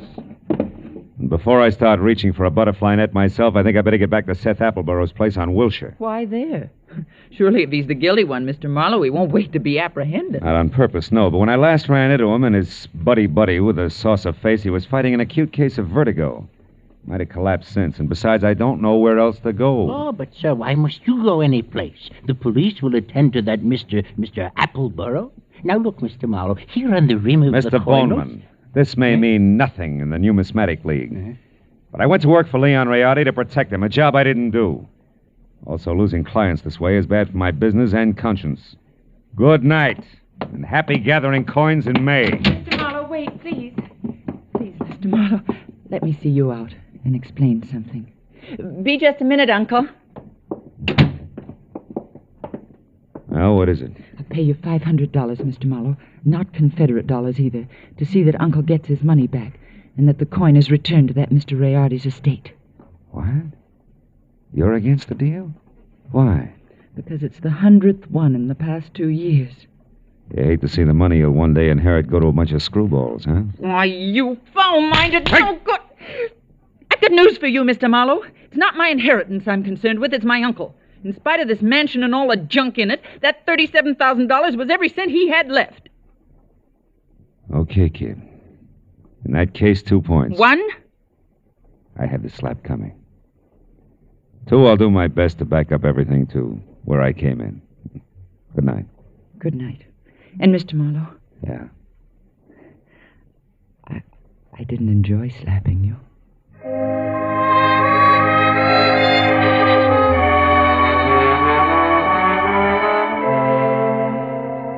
said it like she meant it. 20 minutes later, I was back at the Wilshire Gardens, where I found Villa 9 as dark and quiet as the bottom of a well. I had just about decided to quit playing long shots labeled "I hope he passed out" on his front doorstep when, from a nearby clump of pepper trees, I caught a glimpse of a shadowed figure moving toward me, one slow step at a time. I knew that I was spotted and strictly sitting duck, so I tried the only possible out. General nonchalance in my back to the pepper trees long enough for the not-so-stealthy hunter to get within hunting distance. And a good evening to you, Brother Appleboro. Now, sir, get up and start talking. What? Well, saucer face. Thought I had your partner. Hey, it's not wrong, Hasty, and you're still doing it. Appleboro's my partner, like you look good in tights. The name is Locke, Fred Locke, Treasury Department. Treasure? You mean you're after Appleboro? Uh-huh. I sapped you because from the gab I overheard, I figured you were nothing but a lone wolf shooting with a coin. Oh. Appleboro, friend, is big game. He's wanted on half a dozen counts, a lot more important than this Confederate $50. Yeah, but he must have gotten away from you because He did. Jumped out of my car a couple of blocks from here. But how do you know about that? Who are you? Oh, well, name's Marlowe. I'm a private detective, license included. Wait a minute. Here. I know that Appleboro got away because he's already been up to the Boneman place where he posed as my client, Leon Riotti, who, incidentally, he killed so he could sell the Confederate lucky piece up there for $37,000. Quite a hunk of change. Mm-hmm. Well, sorry we crossed our wires, Marlowe, and thanks for the word. Oh. But don't worry, he won't get far. Us T-men will see to that. Keep in touch with the department if you find out anything, will you? Sure. Oh, say, Locke. Yeah? What is it? Just a hunch. Oh, like what? Like you're a cockeyed liar! Like Treasury men don't call themselves T-men! Any more than private detectives call themselves private eyes! Right. Now, Locke, let's try inside your jacket. One, get rid of this non-Treasury Department Luger. And two, check the wallet and see if at least Fred Locke is your real name. All right, it's my name. Yeah, surprise, it is. And out of imagination, T-man. Come on, get up and start working on a few other questions like where Seth Appleboro is at the moment and exactly what your tie-in is with Blossoms. Well, do we keep this up all night? No, I'll tell you everything. Okay. Now, first the setup. Come on. Yeah. There were two of us. Me and Adam. No!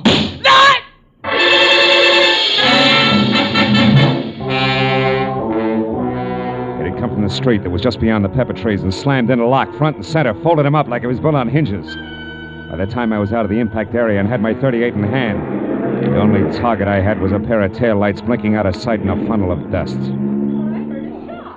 Fred Locke was blood-smeared, dead, and made an ugly centerpiece for the little ring of startled faces that began to converge. I stepped back and became just another sightseer, when a small, bald man with a large white eyebrow and lots of worry stamped on his face began to do his lamenting out loud. He was the Wilshire Gardens hotel manager and didn't care much for public spectacles on the home grounds. Oh, my goodness. 1 minute that Mr. Appleboro unconscious in his car, and the next this man is shot to death. Hey, wait a minute. Appleboro's unconscious in his car? Where? At the other end of the grounds. There's a nasty cut in his forehead. One of the guests just found him there. I was just about to call a doctor. Never mind the doctor. Show me the way. Come on.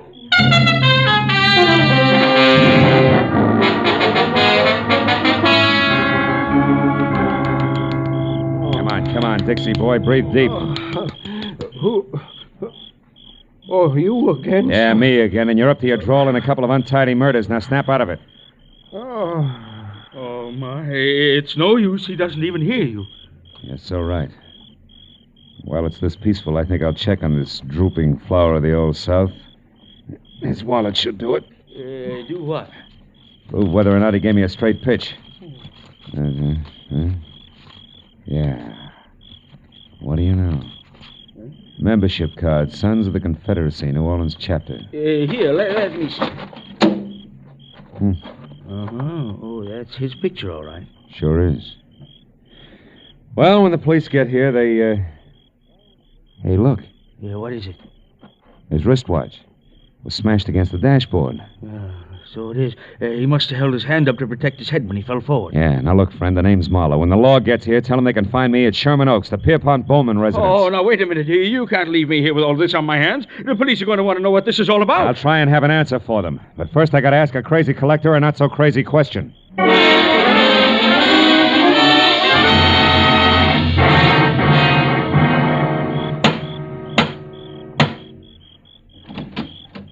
Well, hello, Mr. Marlowe. I was hoping you'd come back. No flowers and candy, honey. This isn't a social call. Then what brings you here? Your uncle, is he still up? Yes, but he asked not to be disturbed. Why? I got a picture I want him to look at. What kind of a picture? A man. Possibly the man who sold him the coin tonight. Now, where is he? In the gun room. Oh, but he'll scream bloody murder if we bother him. That's the subject on hand. You mean you found out who killed Leon Riardi? No. I found out someone else has been killed. Come on, huh? Over that coin? Who was it, Marlowe? Guy named Locke. We'll get to the fine print later. Is this the room? Yes, but It's Uncle just the man I want to see. Oh, Mr. Bowman, you. Well, it's quite a blunderbuss. Look, point that somewhere else. So it is. But don't let it worry you, Mr. Marlowe. This harquebus hasn't been fired in 300 years. That's great. Let's not spoil its record tonight, shall we? Here, have a look. Fine workmanship. Later on. Right now, Mr. Bowman, I want you to have a look. This picture, it's Seth Appleborough. Huh? Is this the man who sold you the coin, the one you couldn't remember? No, not the party. Now, on this gun, Mr. Marlowe... Uncle, we've had another murder. Huh? Oh, my, that's too bad. But what's all that got to do with me? I'm not sure. But, Mr. Bowman, if Appleborough wasn't the one who sold you that hot $1/2, it must have been an item named Locke. Huh?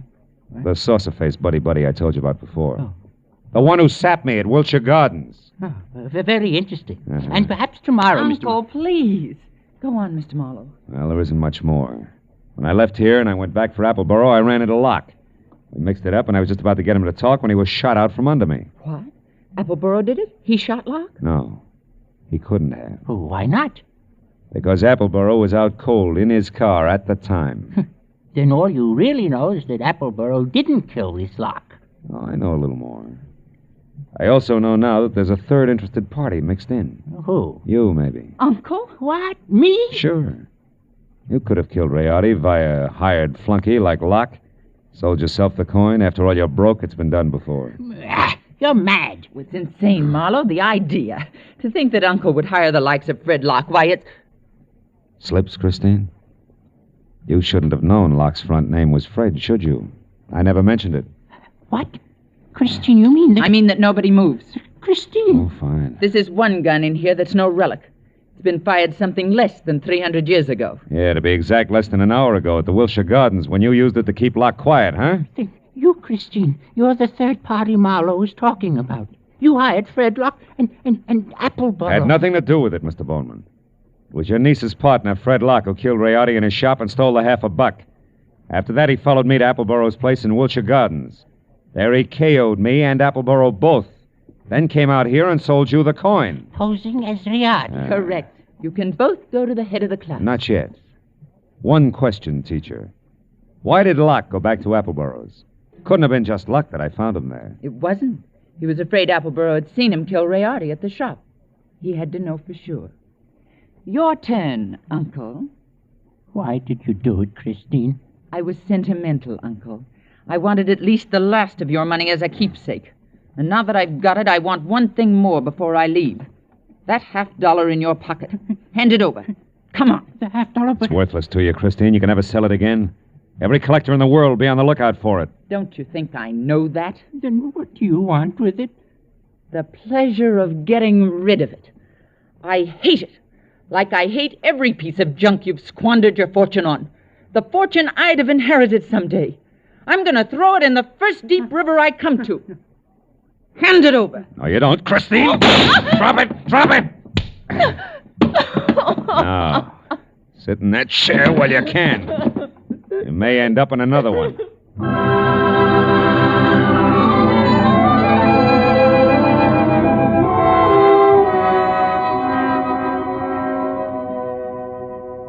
The police arrived. They always do.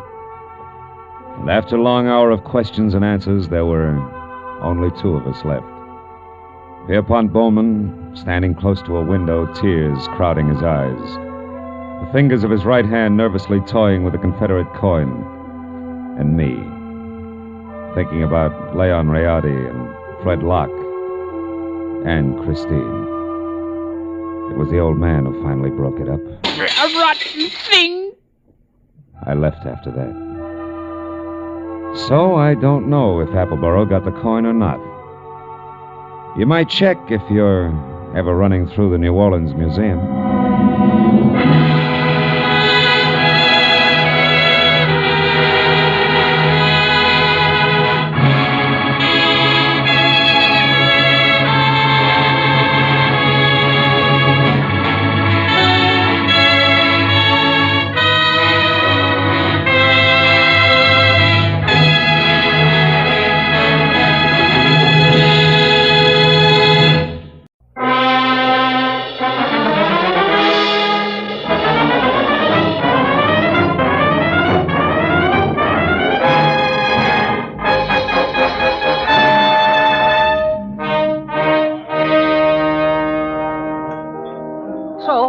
Hitched 1 month, Marlowe. 30 days. Where am I? I don't know. Where are you? Out in the cold. And with enough unpaid bills, Marlowe, to choke an elephant. Fur coat, hat, shoes, dresses, the works.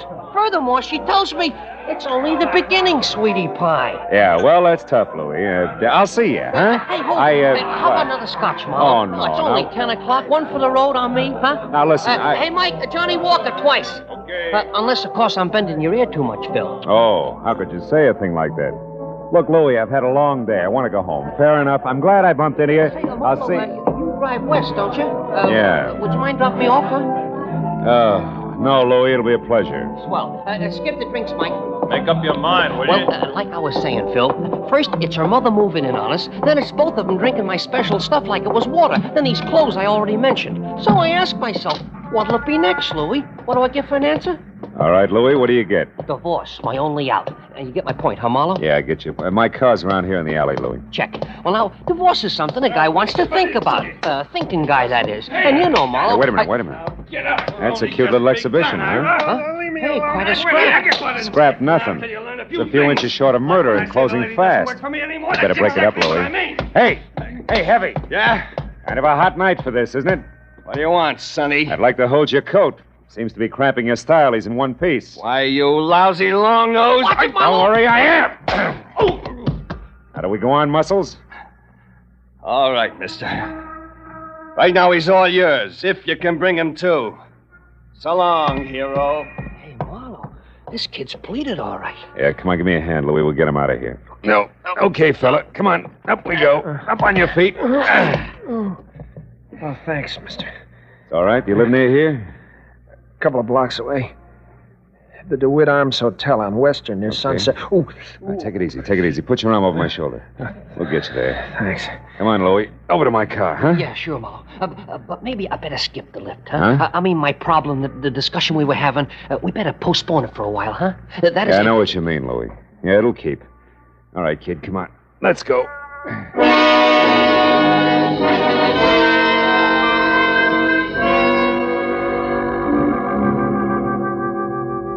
The DeWitt Arms on Weston was one of those cheap stucco and neon sign little hotels where the lobby floor is threadbare carpet and cigarette butts.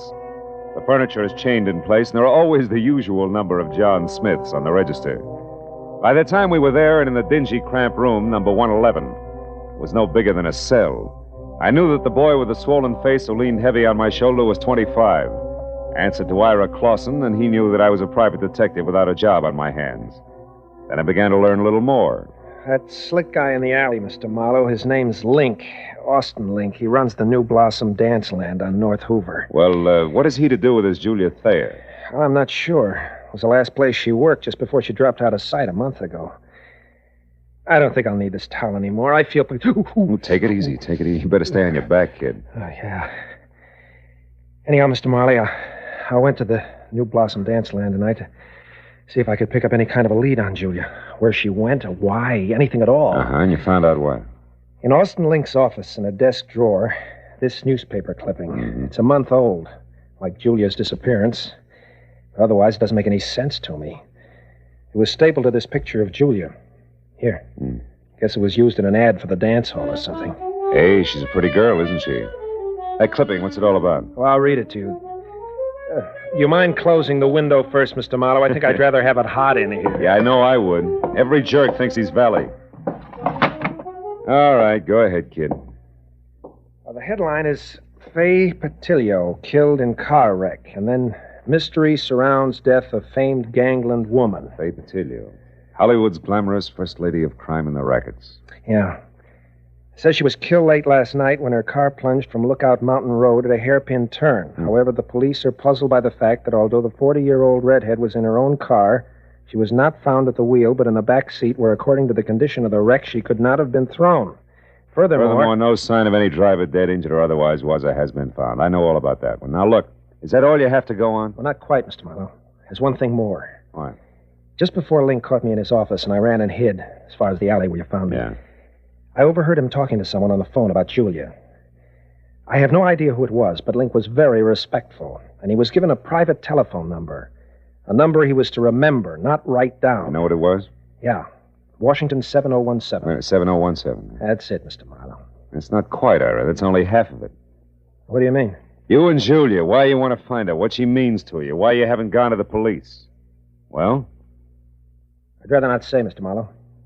If you don't mind. Okay. Suit yourself. Well, good luck, kid. When you're on your feet again, play it a little neater, huh? You'll stay on your feet a lot longer that way. Mr. Marlowe, wait. Please. I want you to work for me. I'll tell you everything. That's better. May help, kid. Anyway, it can't hurt. No. Not any more than it has already. Began back home, Mr. Marlowe, a couple of years ago. The story Ira Clausen told me I'd heard before. So had anybody who'd spent more than a weekend in Hollywood. Only the names were different. Julia Thayer had loved Ira loved Julia, all this in Cedarville, Oregon. Then the snapper. Someone says Julia's not only beautiful, but has talent. She's wasting her time in Cedarville. Julia believes this, packs her bag, scrambles for movie land, where she falls flat on her face, which isn't quite as gorgeous in Hollywood as it was in Cedarville. Then it's no dough, lots of pride. You gotta eat to live, so you get a job. That was where the New Blossom Dance Land came in. And when the letters quit coming on the home front, Ira started to worry. He knew that Julia needed help. Mr. Marlowe, and followed one lead after another. Got as far as the alley where I collected you. Okay, kid, I think I've heard enough. Then you'll help me? Yeah, I'll try. Call you later.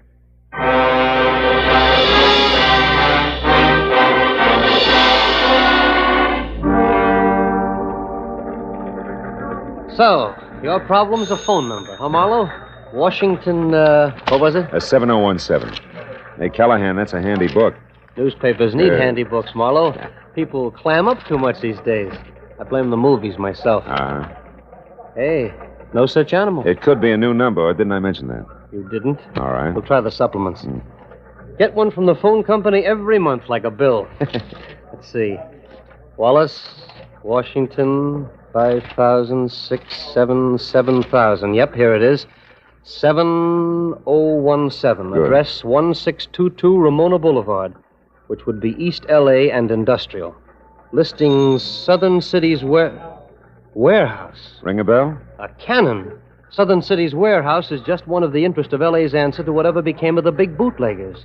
I mean Joe Stapp, a very smooth, very nasty man. Yeah, this I've heard. Now tell me, Callahan, does he also happen to own the New Blossom Dance Land over on North Hoover? He does? Now you tell me, Phil. There's a story I could use here? Oh, no story. Uh-huh. You know, Marlowe, it's just like I said. People clam up. Too much these days. You're so right. Good night, Callahan.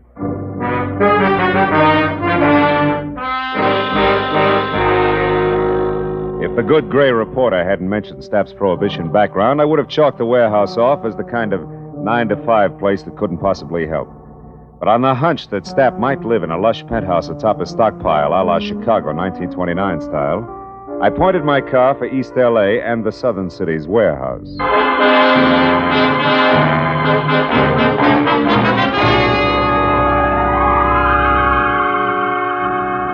20 minutes later, when I was there and saw a step-down Hudson outside and soft light oozing over the edges of the roof, I didn't regret my move. Not at least until I'd found a flat metal door and had pushed the button attached there, too. Then I began to wonder because Aladdin himself couldn't have gotten a quicker response. Nor could his genie have been any more of a mountain than the item I drew.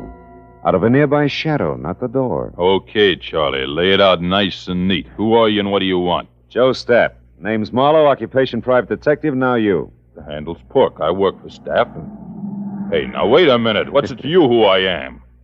Shamus is close enough to cop the stink. And I'll beat it before I start thumping on your boy wonder and turn you into something vest pocket size. Steady, Pork. Seems to be the trouble. Who are you, mister? His name's Marlowe, Mr. Stapp. He's a private... He'll answer for himself, Pork. Go ahead, Marlowe. What do you want with me? What's it about? Fay Patilio. Fay Patilio? Shut up, Pork. Fay Patilio is dead, Marlowe. So is conversation about her. Anything else? Yeah, something else. Girl who used to work over at the New Blossom Dance Land, Julia Thayer. Know where she is? Why she disappeared? No. And I don't care. Why should I? Because you used to go places with her. I've gone with 100 girls, Marlowe. Ah. Julia was no different, except for one thing. She gave me the brush. Well, good night, Marlowe. Sorry I couldn't have been more help. I won't be long. One Pork. more thing, Joe. You mind telling me who Julia dropped you for? Not at all. A pretty boy, Dean Coty. Julia thought he was better looking than a mink coat. Now, where can I find him? Can you throw that in? Surely. Forest Grove Cemetery, Marlowe. Oh? He was burned to death in an accident at some cottage, poor boy. Well, good night, Marlowe. Pork here will walk with you as far as your car. That's real friendly. Let's go, Charlie, and no funny business. Oh, I wouldn't think of it, Pork. You got height, weight, reach, and artillery on me. Yeah, and I'll gladly use them all. That your buggy there? Yeah, that's it.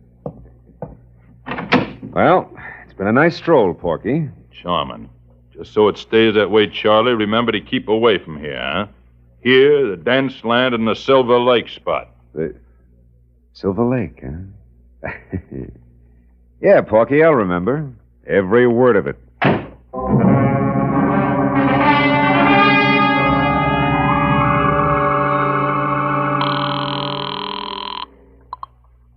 City desk. Callahan, go ahead. Marlowe again, Callahan. Now listen on Joe Stapp. Does the Silver Lake spot mean anything to you? It does. Yeah? It's on the north end of Silver Lake Road, Marlowe, overlooks the reservoir. Stapp built it as a nightclub, mountain lodge style, about, 10 years ago. Uh-huh. When it didn't go, he converted it into a private home. Or I should say, a cozy place to take the cuties for that one drink. I know what you mean. Good night, Callahan.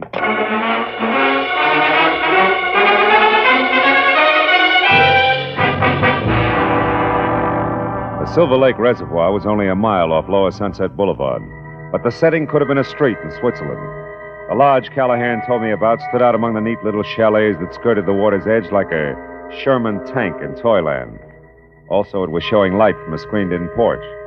So when I was out of my car across a shaky rustic bridge that spanned the promise of a creek and moving up close, I didn't have any trouble spotting the girl I saw inside talking earnestly into a telephone as Julia Thayer, by build, size, and color of hair. About the face I couldn't say. It wore a hat that sported enough veil and mosquito-proof twin beds. Oh, well, that's different. The tunnel. All right, I'll wait there. Yes, as soon as possible. Goodbye. Hello, Julia. Who are you? What do you want? Quite a bit, honey. But for a starter, let's say that I'm a private detective named Marlowe, working for a guy who's worried sick about you. Ira Clausen. Ira Clausen? Who's that? Yeah, well, I'm not sure, but maybe he's the world's greatest sucker. Now, let's level, baby. It's getting late for guessing games, huh? I'll say it is. Oh, what's the use? What do you want to know, Mr. Marlowe? Too much to chat about here. The owner's no friend of mine. Come on, we'll take my car. All right, whatever you say. I'm tired of running. Mm-hmm. Let's go. Will you take my arm, please? This darn bridge scares me silly. Oh, sure. Just watch your heels on those loose planks, huh? You okay? Uh-huh. I think I'm going to be just fine, Mr. Marlowe.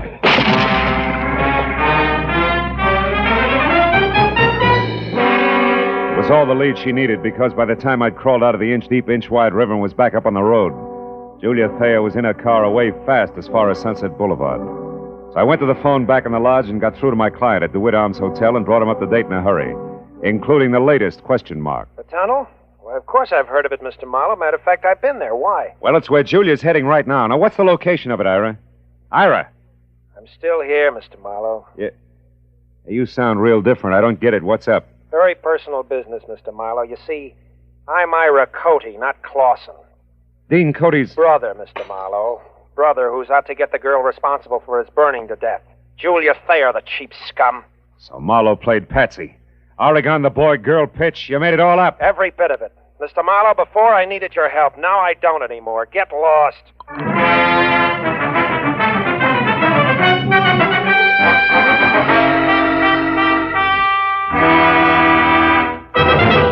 In just a moment, we will return to the second act of Philip Marlowe. But first, there will be 4 more amateur songwriters on hand, and one of them will sell his songs for nationwide plugging and distribution when Songs for Sale comes along tonight on most of these same CBS stations.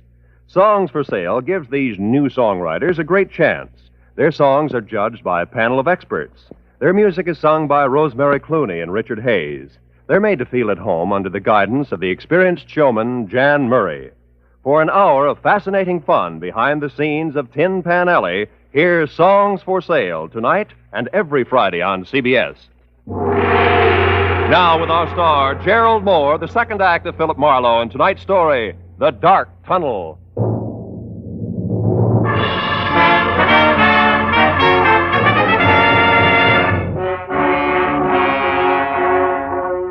I stood there for a minute after Ira Cody hung up and tried to figure my next move, while the phone in my hand quietly buzzed sucker. A pair of haywire lives was scheduled for a smash-up, and I'd let myself get mixed up right in the middle. Now my only chance to do something about it was to find out fast what was meant by the tunnel. I started out of the place, but only got as far as the front door. You going somewheres, cutie? That rod makes you 6 feet taller, doesn't it, Porky, huh? I don't like you, Charlie. You played a dirty trick on me. Trick? What are you talking about? When I slipped and mentioned Silver Lake, it made Mr. Stapp mad at me, and I don't want Mr. Stapp mad at me. That I can understand. Now, look, you feel like talking this out? No. Oh, listen, you dumb ape. It's for your own good. Something's going to happen tonight that'll make your boss a lot madder than he is now. I'm the only one who... You're just trying to trick me again, but it won't work. Not this time. First, we lift your gun. Now, get going. We'll take your car. Porky, you're going to hate yourself for this in the morning when Stapp finds out. I doubt it. You see, Charlie, it's his idea. Now get going.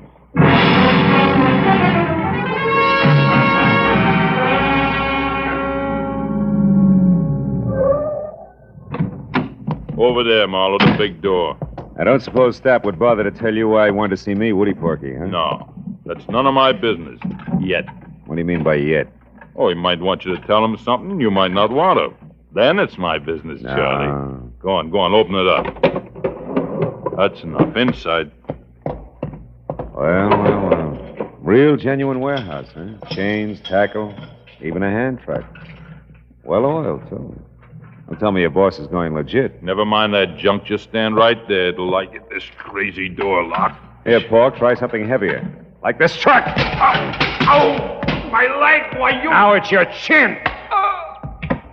Good night, Charlie.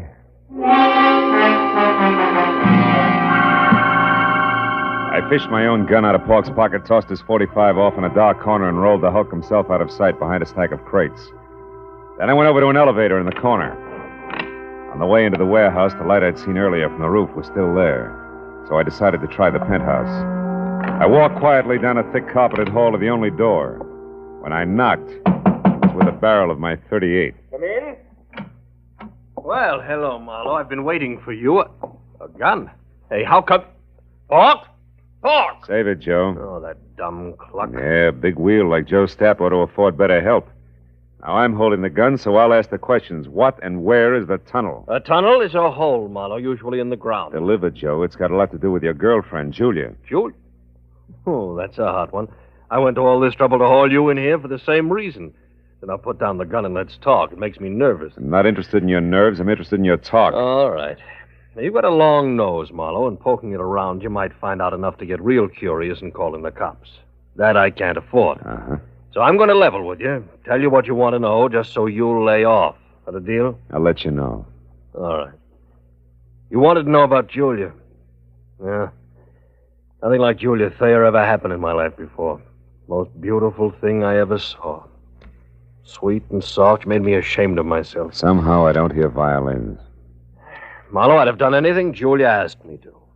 And all she ever asked of me was to give her up. For Dean Cody? Yeah, Dean Cody. Young physique that wasn't all wasteland like this.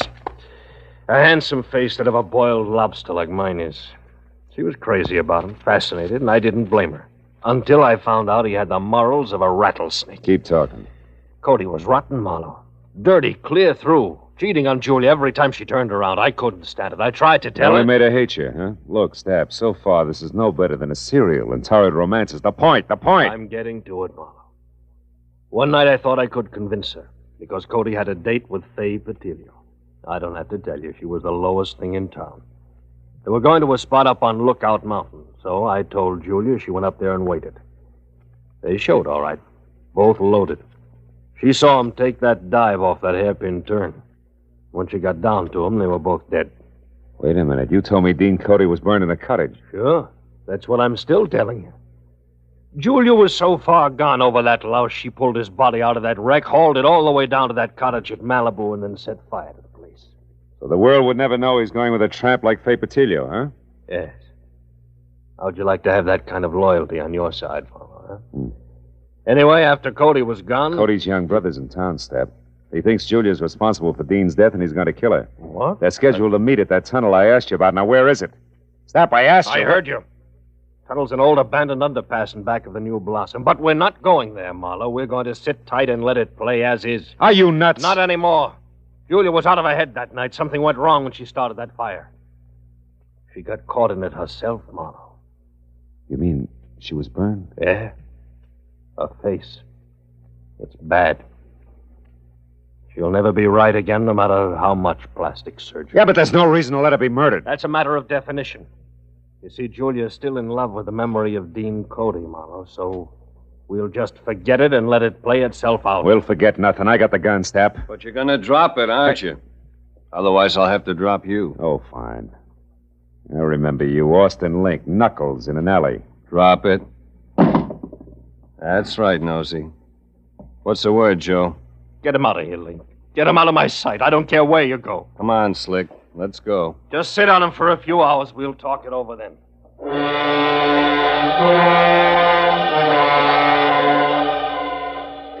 Link was a professional. He stayed exactly far enough behind me to be always out of reach, but always close enough to keep me under control. All the way down in the elevator, I watched for a chance that never turned up. Then as I rounded a corner and headed for the big door again, I glanced at the stack of crates. Pork had come, too. He was on his feet behind them, a heavy steel pulley block in one hand, his face a stupid mask of blind hate. He slammed the block at me with everything he had. I'll kill you! I dropped to the floor and heard the thing connect behind me. It had caught Link dead center. He fell like a bag of sand. Before Pork realized what had happened, I charged the stack of crates, threw my shoulder against it, made it to the door and out in one dash. My car was sitting where I'd left it. I heaved a sigh of relief and piled in.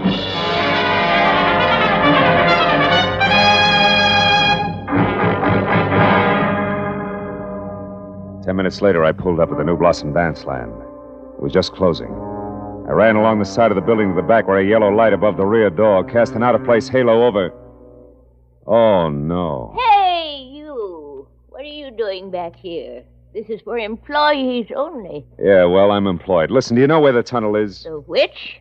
I can see what you mean. The tunnel. It's an old underpass. There's an entrance to it back here someplace. Oh, that, sure. See the light over there? Yeah. In that little cement house? Yeah, yeah. Well, that's it. Steps lead down inside. But why? Nobody ever uses that anymore. Well, I tell you, I got a date in there with a couple of screwballs. Oh, well, you'll be right at home. Good night, dearie. A baker's dozen steps led down into the thick darkness littered with newspapers, weeds, and wine bottles, all long dead. As I eased down inside, I heard voices, low and tense, amplified by the rolling, hollow echo in the tunnel. At least I'd made it in time. When I got to the bottom, I could see the two of them silhouetted against the dim glow at the far end. I pressed my back against the wall, thought about my empty shoulder holster, and moved toward them. And you killed him, didn't you? You're making a mistake, Ira. A terrible mistake. No, you killed him, all right. You and that beautiful face of yours that he couldn't resist. Why are you hiding it behind a veil? You used to be so proud of it. You killed Dean just the same as if you'd shot him. But you're not getting away with it, Julia. I'm going to square it up for him right now. Ira! What? Marlowe, how did you find this place? I found plenty beside that, Ira. Give me that gun. No, you're not going to stop me. Even if you shoot, I'll kill her first. I don't have a gun, Ira, but I got facts. Before you shoot anybody, you better listen. Julia wasn't responsible for Dean's death. He was. Everything she's done since then has been to protect what little good there was left of his crummy reputation. You're a liar. I can prove it. Dean went bad, Ira, all bad. He was a low, double-crossing cheat. You're lying, you're lying! The night he died, he was two-timing Julia. But in spite of that, she risked everything to move his body from a smashed-up car. So nobody would ever find out what really happened to him. It's true, Stop Ira. it! Stop it! You liars, both of you! I won't let you say things like that about my brother. You don't care if he's dead, Julia. You'll do all right. You've got the kind of beauty all the men go for. And you, Marlowe... Shut up, you crazy punk. Stay back. Admit you're a liar, Marlowe. Admit it or I'll kill you. I swear I'll kill you along with Julia. You'll be doing me a favor. You haven't seen my face lately, have you, Ira? I never want to see it. I think you better, kid. Got a match, Marlowe? Sure. Here. Look, Ira. You can't be Julia. I was burned, Ira. It happened to me when I tried to hide the kind of rotten trash that Dean had been mixed up with. The only reason she did it was because she loved him, maybe more than you did. Now, come on, kid, let's have that gun. You don't want to kill anybody. No. I don't want to kill anybody. Julia, I'm sorry. Ira! Let him go, Julia. The hard part's over now. He'll be all right. I'll look in on him after a while just to be sure. But, what about you, huh? What about me? I'll be okay, Marlowe. After I've done some thinking. This shock, I think it's what I needed. Goodbye. It's a dark tunnel, honey. Think you can find your way out alone? Yeah? Yeah, I'll find a way out alone. One of these days.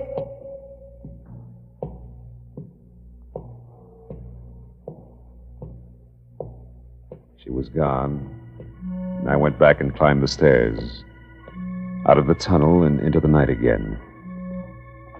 As I drove slowly home, I thought of Julia, alone in a dark, blind tunnel with no end to it. And then I thought of all the dark, blind tunnels that men stumble into. Tunnels of blind love and blind hate. Of blind submission that lets empty suits of armor conquer cities and men's minds. Tunnels of blind worry and blind greed, of blind ambition, of blind...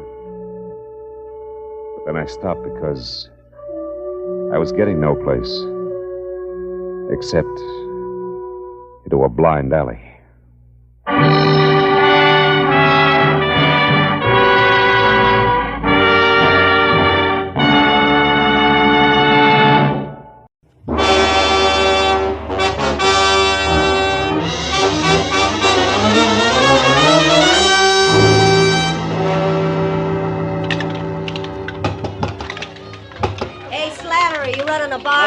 Neglecting the regular clientele. Okay.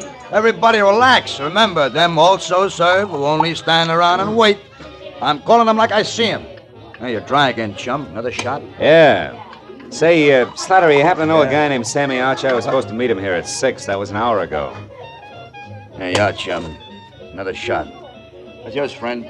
Rye, wander on the side. Rye and a little help. Slattery, I asked you a question. Listen, chum, I sell whiskey, I sell gin, I sell beer. Pretzels I give away, but only pretzels. If you're busting with questions, try Louis. Louis? And a punk in the corner there, the guy with the patent leather hair. Oh. Louis welcomes visitors. Now, you want to pay for this drink? Oh, wouldn't miss it for the world. Mind it for me, will you? Hey, round boy, I'm going to forget I'm a lady. Your name, Louis? That's me. Slattery tells me you might have some information I want. Could be. What race? Don't want any dope on ponies, Louis. I'm looking for a guy. A guy like who? Archer. Sammy Archer. Do you know him? No. What's the matter? You welch on a bet? No.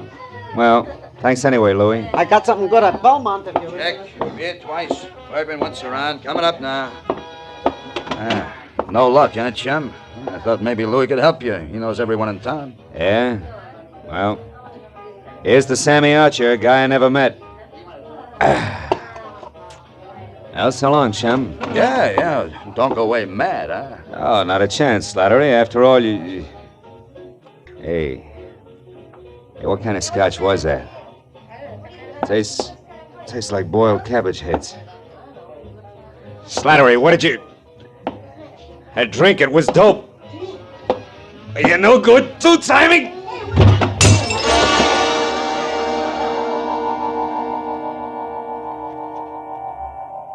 For a long time, 100 years maybe, I felt good. The temple was beautiful. Chinese beautiful. Everywhere lacquered woodwork that had the deep, bottomless luster of a pigeon blood ruby, and 1,000 shelves filled with 10,000 smiling ivory Buddhas, and a lovely, streamlined dancing girl, beaming in a white silk mandarin robe, waiting my pleasure. But then suddenly the 100 years ran out. The lacquered woodwork was a bar, the Buddha's lines of whiskey bottles, the white silk mandarin gown and apron, the lovely dancing girl, Slattery.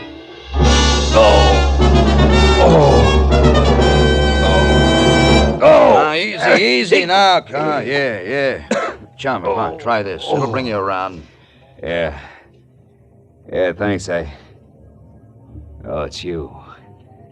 How dumb do you think I am, Slattery? Hey, easy. No way. You got it wrong, chum. I didn't slip you that Mickey. Come on now. Lay back. You're gonna be okay. How long have I been out? Oh, about an hour. Oh. You're in the storeroom behind the bar. Now just take it slow, Mr. Marlowe. How do you know my name? Well, I checked your wallet when you folded, chum, and saw you with a big shot private dick from Hollywood. Yeah? That gave you my vote. Really? Oh, yeah. I heard all about you, Mr. Marlowe. The time you nailed that lousy Paul Miles who was hitting all the bars for some old-time protection. Yeah, but you should have said who you was. Yeah. Oh. Hey, Slattery, got any idea who got to my drink? No. It must have been the bird next to you. Rye and water on the side, man. You know him? Here, come on, help me up. Yeah, sure. Oh. Steady, easy now. Oh. There we are. No. Never seen him before. He shoved off when you went to see Louis. What'd he look like, Slattery, think? Oh, well, he smoked a cigar. Yeah? He had kind of a red face and was wearing a camel hair overcoat. Oh, yeah. He was nervous. He kept playing with a book of matches. He tore them out one at a time, and then he bent them up. Eh? Bent them up, huh? Yeah. You don't know his name, where he hangs out? No, zero, chum, except that Louis heard him ask someone about how to get to Palm Springs, but, Mr. Marlowe, I do know about Sammy Archer. You do? Yeah, I didn't want to talk up before Mr. Marlowe because I didn't know you. Slattery, where can I find Archer? Well, you ain't putting him on the spot for someone, eh? No, nothing like that. He called my office today, said he had some kind of a business deal with a guy he didn't trust. Wanted me to meet him here at the bar, get the details, and play bodyguard. Now, come on, tell me, Slattery, who is Archer? Where can I find him? He's a second-story man, Mr. Marlowe. He's a... You mean that... Yeah, he knocks off fancy places. Beverly Hills most of the time. He's strictly a prowler. Oh, fine. Well, you could probably tag him over at 31 West Grand. He's got a basement apartment there. But, look, you ain't gonna be careless about the dope I gave out, are you? Now? Don't worry. I'm not gonna work for him, Slattery. I still handpick my clients. Well, then, why are you going there? For a lead, Slattery. A lead on a nervous guy in a camel hair coat. You see, I also handpick my enemies.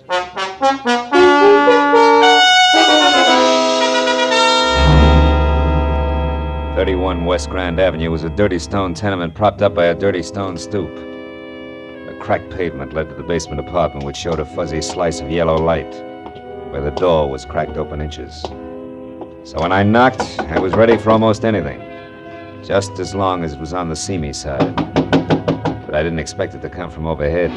You're wasting your time, big boy. When Sammy leaves his door open, you shouldn't bother knocking. You mean he's out? No, I mean he's in. And he's got the blind staggers. I know. I heard him falling over the furniture. But go ahead, see for yourself, if you'll pardon appearances. The big slob.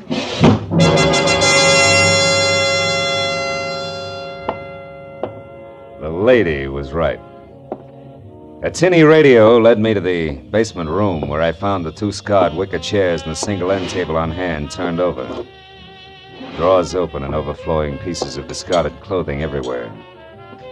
And in the middle of all that, sprawled along the edge of a threadbare couch that was weak in the springs, Sammy Archer.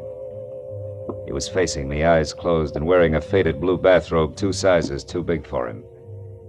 And next to one hand that rested on the floor was an empty gin bottle sitting on a clipping torn out of a fashion magazine. On one side, an ad for a Bendix automatic washer. On the other, a picture of a diamond tiara. A jeweled crown, which the caption said belonged to Mrs. Bessie Dunsmuir of Palm Springs, California's most celebrated hostess. Well, it was a good time to awaken mine host by shaking well. Hey, Sammy. Archer, come on, pull yourself together.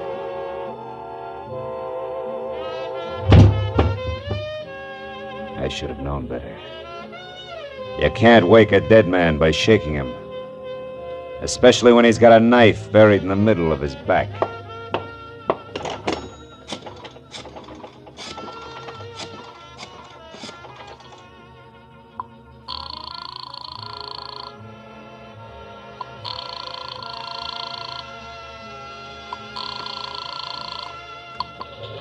Sorry, desk. Remedy speaking. Phil Marlowe, Remini. Oh, hiya, Phil. Tribune got time for a few questions? Oh, we're up to our ears with the Dunsmuir story. What do you got, Phil? Beauty, beast, or traffic accident? Skinny guy with a golf ball complexion and the name Sammy Archer. Ever hear of him? Sure, a 2-time loser out of Joliet. Jewelry, teamed with a fence named Christy Roach. Roach, huh? Say, tell me, Tony, what is he... Hey, wait a minute, Remini. What did you just say about Dunsmuir? Huh? Oh, that. Didn't you catch PM sheets? No. Someone got away with a precious tiara last night. Was insured for $100,000. They tag anyone for it? Not yet, but they're working on it.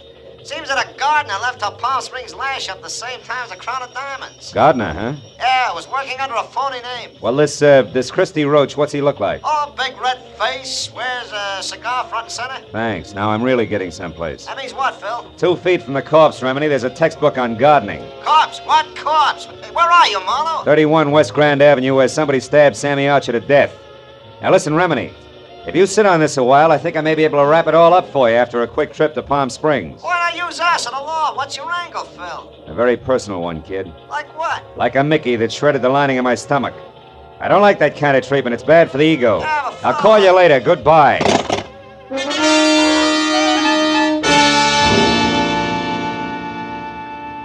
The trip to Palm Springs was 2.5 hours of hard driving through sterile wasteland. And there was plenty of time for me to add what always came out to the same thing. Sammy Archer, posing as a gardener, swiped the Dunsmuir tiara to peddle through Christy Roach, whom he feared. But Roach had double-crossed him, in a permanent sort of way, taken care of me and then headed for Palm Springs. Yeah, but there I got stopped each time. Why Palm Springs? Unless, of course, Archer's apartment turned inside out meant that the tiara was still hidden someplace in the desert hamlet. Yeah, that really would make it a cinch to find.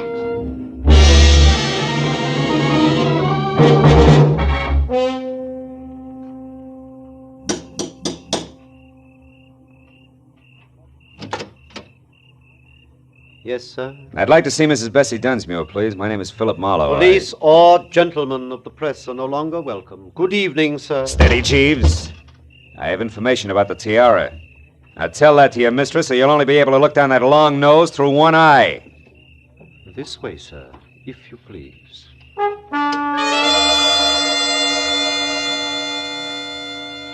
The interior of the Dunsmuir shanty was strictly colossal. From a foyer the size and shape of the Union Station to a plush, leather-lined den that was about as cozy as a parking lot. And Mrs. Bessie Dunsmuir herself fitted perfectly. Because as the renowned party giver glided into the room, I saw enough jewelry on her arms, ears, and neck to match Tiffany, carat for carat. She listened intently while I brought her up to date. After that, she ushered me into an uncomfortable chair, rang for Long Nose, and then asked a sensible question. Mr. Marlowe, this Sammy Archer, what did he look like? Well, he was thin, Mrs. Dunsmuir, and sandy haired. Does that fit your ex-gardener? Precisely. Now perhaps we're actually going to make some progress. The police here haven't, and... come in, Martin. Oh, a liqueur, Mr. Marlowe? Oh, no, thanks. Thank you, Martin. Mrs. Dunsmuir, Yes. Did you ever notice a red-faced man who smokes cigars hanging around, talking to Archer, perhaps? No, I never did. Did you, Martin? No, madam, I don't believe I did. Excuse me, madam. Sir. Good evening, Dunsmuir residence. Who's calling, please? One moment, sir. Mr. Endicott, madam. Endicott? I don't seem to know any Endicott. Hello? I'm sorry, Mr. Endicott, but I don't seem to recollect... what? You... Well... Yes. Yes, of course. I'll see you tonight here. Goodbye. What's wrong, Mrs. Dunsmuir? Oh, just some more trouble over the estate. Ever since my husband passed on 3 years ago, we've had a mountain of trouble with his investments. I see. Well, about the tiara, Mrs. Marlowe, do what you can about locating it. You'll be rewarded handsomely by the insurance company if you're successful, I'm sure. They stand to lose $100,000. Yeah, but Now, can't you tell me anything about Archer? I'm afraid not. I don't believe I ever said more than 2 words to him. Now, excuse me, Mr. Marlowe, and thank you for your interest. Martin, Madam. Please show the gentleman out.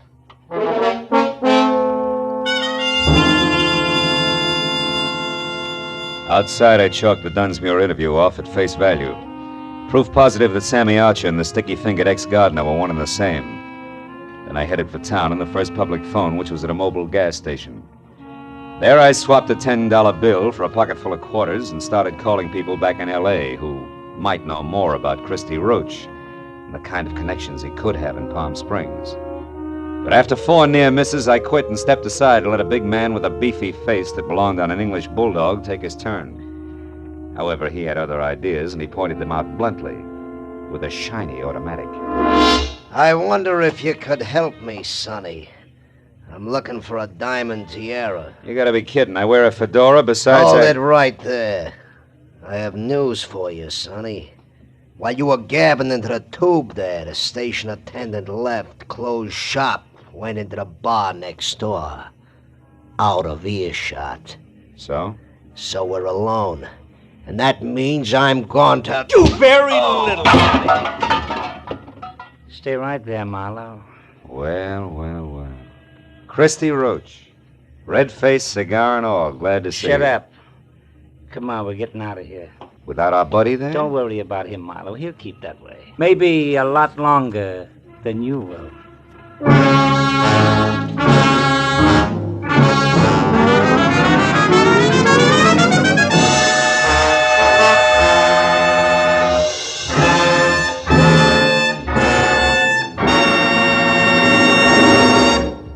In just a moment, the second act of Philip Marlowe. But first, every Wednesday night, CBS, the network of the stars, brings you Groucho Marx in his dizzy quiz, You Bet Your Life.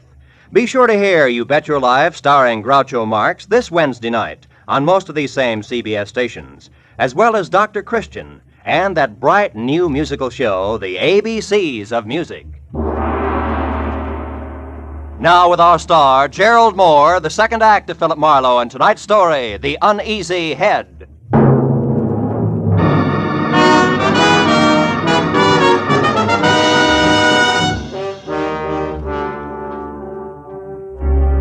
From the way Christy Roach had brought his gun barrel down on the bulldog's scalp, I knew he meant it when he jammed the same gun into the small of my back and marched me to my car.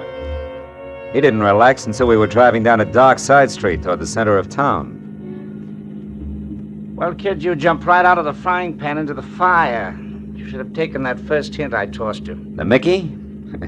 Yeah, that was real cute. But it was too subtle, Christy. I didn't really peg you till I found Sammy Archer. Oh? It's too bad about Sammy. That was more or less of a mistake. Oh, sure. You only intended to carve your initials. The knife slipped. No slips, kid. At the time, I thought Sammy had tried to pull a fast one on me, but I found out later he was just stupid. He had a great thing, and he was just too dumb to see it. As for you, turn east the first chance you get, and don't run any stop signs, you understand? Where are we going? Oh, no place in particular, just so it's nice and quiet. You know, you don't know when to quit, Marlowe, so now you're just one of the loose ends I've got to tuck in before I clean up my business here. Take it easy on the corners. You told me to turn east the first chance I also told you to mind your manners! Busting my wrist isn't going to help my driving much. It'll be worse the next time. I've got a lot of ground to cover yet tonight, and I want it smooth. That's too bad. Because there's a bump coming up fast right now. We picked up a tail. Huh? Take a look. cops. Yeah, cops. Call it, laughing boy. You're the skipper. Do we race him out of town, or do I pull over? Pull over. Pull over. I don't know what that beef is, but play it straight, kid, because if it comes to shooting, you'll be the first to drop.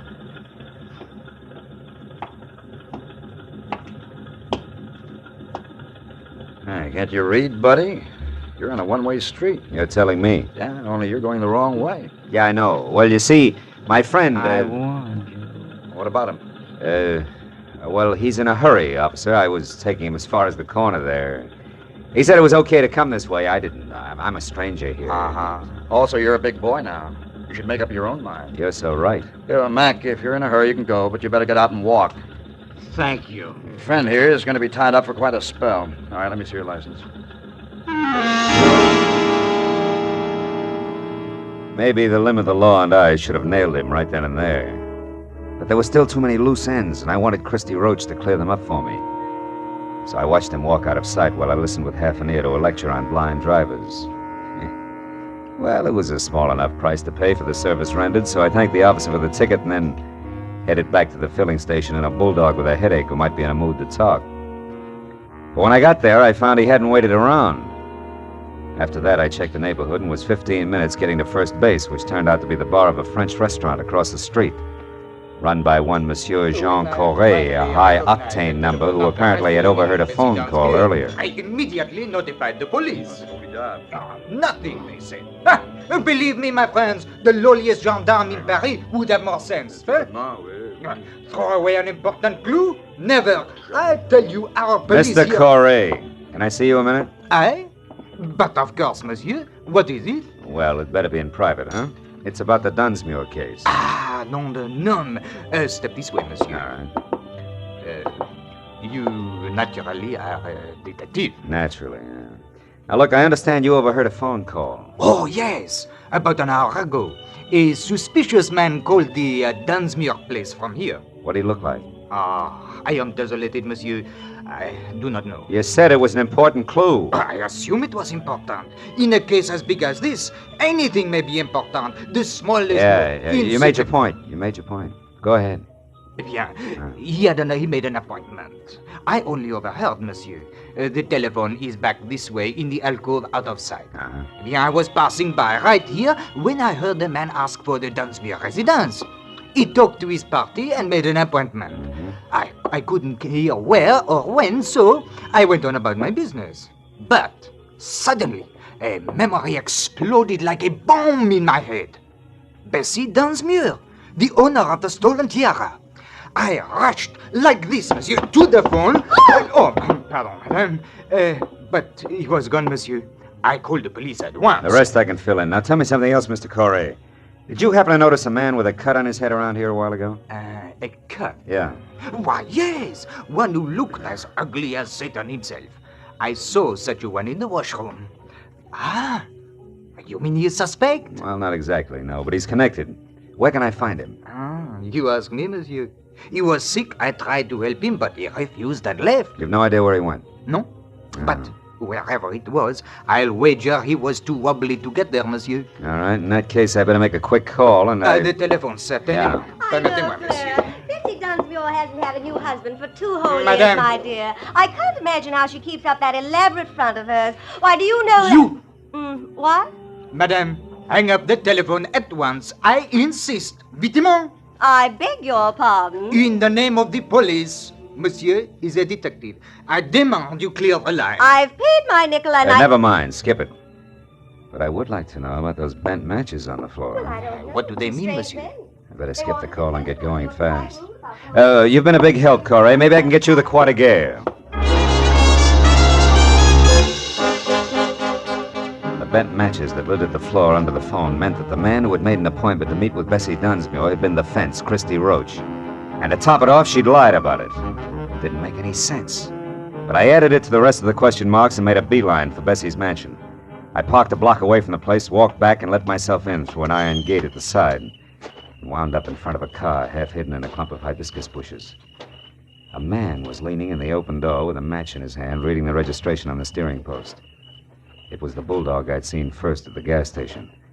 When he saw me, his hand dived under his jacket for a gun, but I was on him before he could get it out. Oh, my head. You're due for another dose of the same, Buster, unless I get some fast answers. The time for games is over, and even a private detective can run out of patience. You're a private dick? Yeah. I don't get it. This car here belongs to the guy who helped you fence, Christy Roach. And if he's inside, I got Roach didn't help me, and you've got to do nothing till I find out about you. Who are you? Temple. Fred Temple. Amlin Insurance Company. Oh, no. We're covering the missing tiara. Only something's haywire. An insurance investigator? Yeah, yep. I'm not gonna make it, fella. My head, you better get in there and stop. When he passed out, he sagged against me like a sack of wet wash. I stretched him out on the grass, and after one look, knew there was nothing more I could do. I went over to the house and quietly tried locked doors all the way around until I came to an open one in the butler's quarters. A bed lamp was on, so I braced myself for another meeting with Martin. When he came to the door, he was in his nightshirt. As soon as enough of his chin was showing, I swung! It was a distinct pleasure. I stepped over him and went through his rooms and on up the long hall of the main part of the house. I finally located Bessie in the leather-lined den.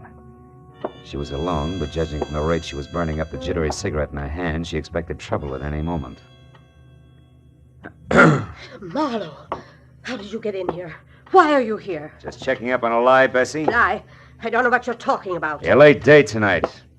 Incidentally, he's due any second now. His car is outside. On my grounds? Yeah. Surprised? What's so important about that?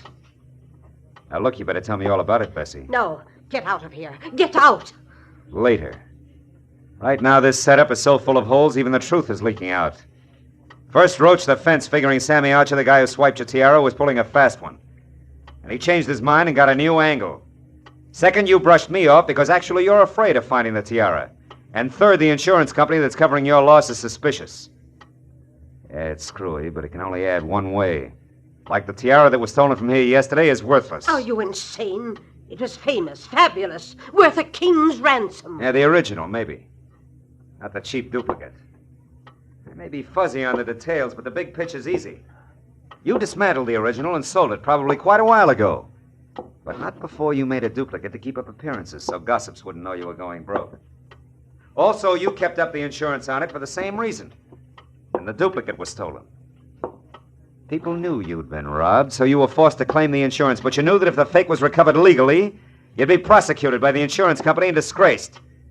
Sure, Christy Roach knows that, too. He's coming here for blackmail, isn't he? Why else? Come on, Bessie, you might as well... You might as well... Might as well what? What are you looking at? A cigar butt there on the floor. Oh. It's burned a hole in your rug. What happened to make Roach drop a cigar, Bessie? Where is he? I don't know what you're... Stay away from that desk! I mean it, Bessie. Next time it's for keeps. Now stay back. Where is he? In the closet there. I didn't know what else to do. You are right about the blackmail. About everything. I had to kill him. He'd have wrecked my life. Yeah. Just your way of life. That was top-heavy anyway. I guess so. But I thought I had to have it that way. Well, at least I'll give them all a big laugh on the way out. Bessie Dunsmuir's a great entertainer.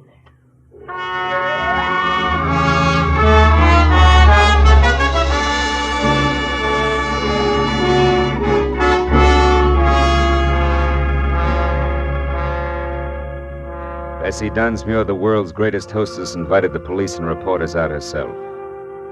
The fake tiara was found in the back of Roach's car, and she wore it cocked over one eye for the benefit of the press, the photographers, and her friends. By the time that party was over, it was almost dawn. Bessie was right. The papers came out and the giggles began. But Fred Temple drinking coffee under a head full of bandages didn't see much to laugh at. It's pathetic. Something awful sad there someplace, Marlowe. I agreed. Uneasy lies the head that wears a crown, even a phony one.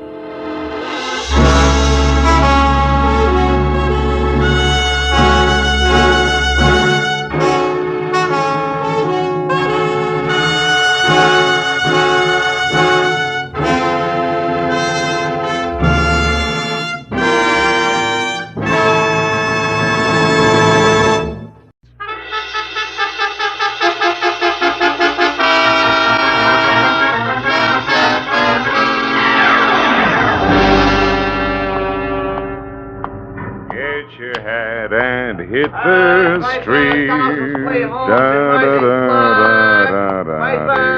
Piper, get your paper. Hi, Mr. Marlowe. Hi, Tommy. Paper tonight? Okay, kid. Here you are. Thanks.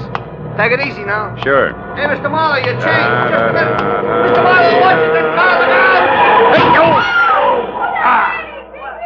driver, red light. Holy cats, call an ambulance. Somebody hang on, Mr. Marlowe. Don't try to move. You're going to be okay. Just take it easy.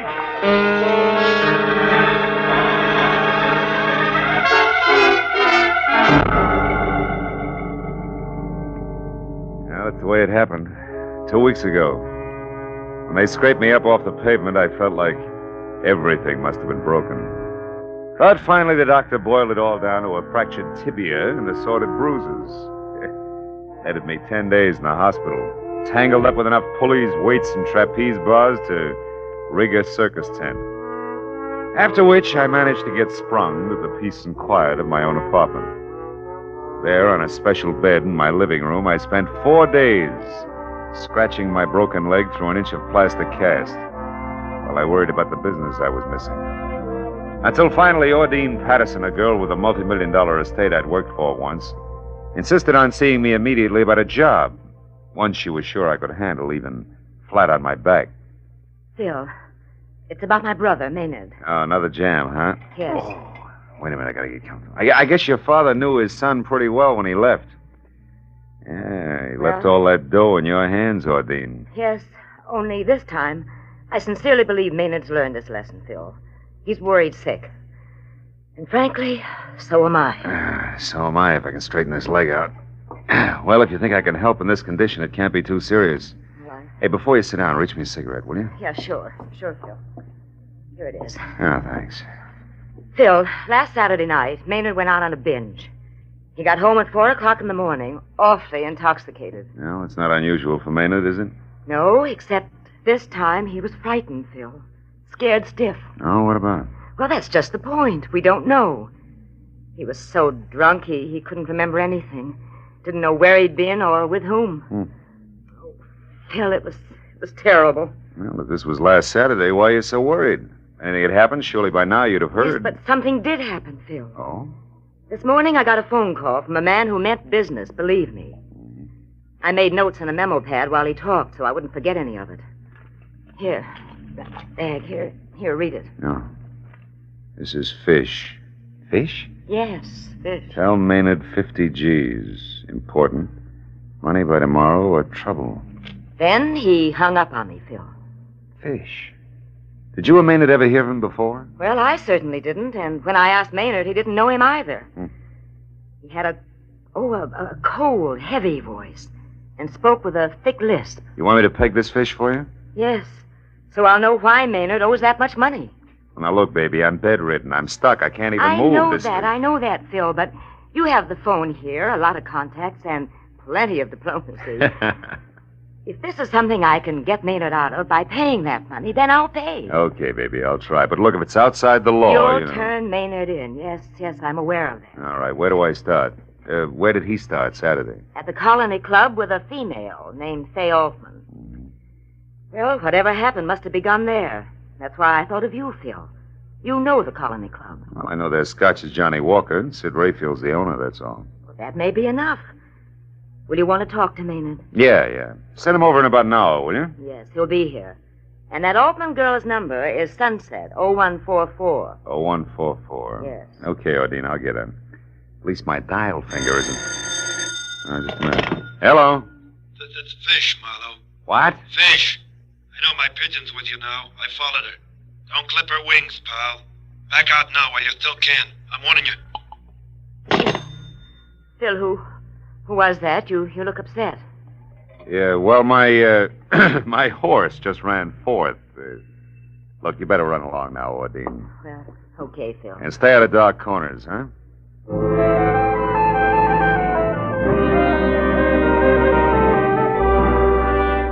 In spite of my sitting duck position, I told myself that a private detective who listens to warnings today is out of business tomorrow.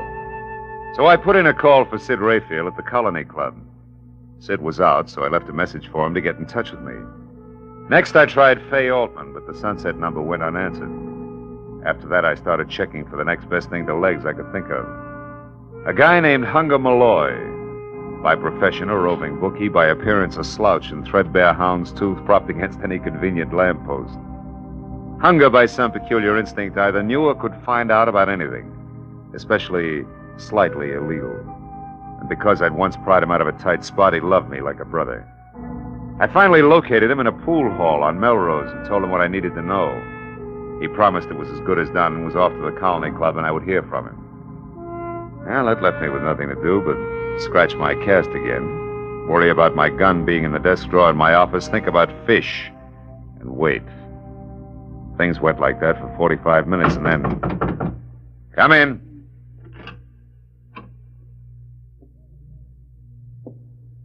Who is it? Who's there? Why, it's me. Hunger. Oh. What's the matter, Philip? You're jumpy. Yeah, I'm real glad to see you, fella. Likewise. How you feeling under the weather, huh? Yeah. How's it been? No, it's bothering me a little. Look, I brought you some flowers. Oh, Hunger, you shouldn't have. I know. I tried to get long stems, but them plants in the park ain't doing so good this year. Hey, listen, are you sure you gave me the right dope on the phone, Philip? Sure, I'm sure. Why? What'd you find out? Oh, that's just it. Nothing. I went to the Colony Club and got talking around, but not one thing worth noticing went on there Saturday night. Well, maybe it started there and moved out, huh? I tried that. Some of the customers went out to the valley after to shoot little dice. Another bunch moved down to that big joint on Adams for some poker. That's all.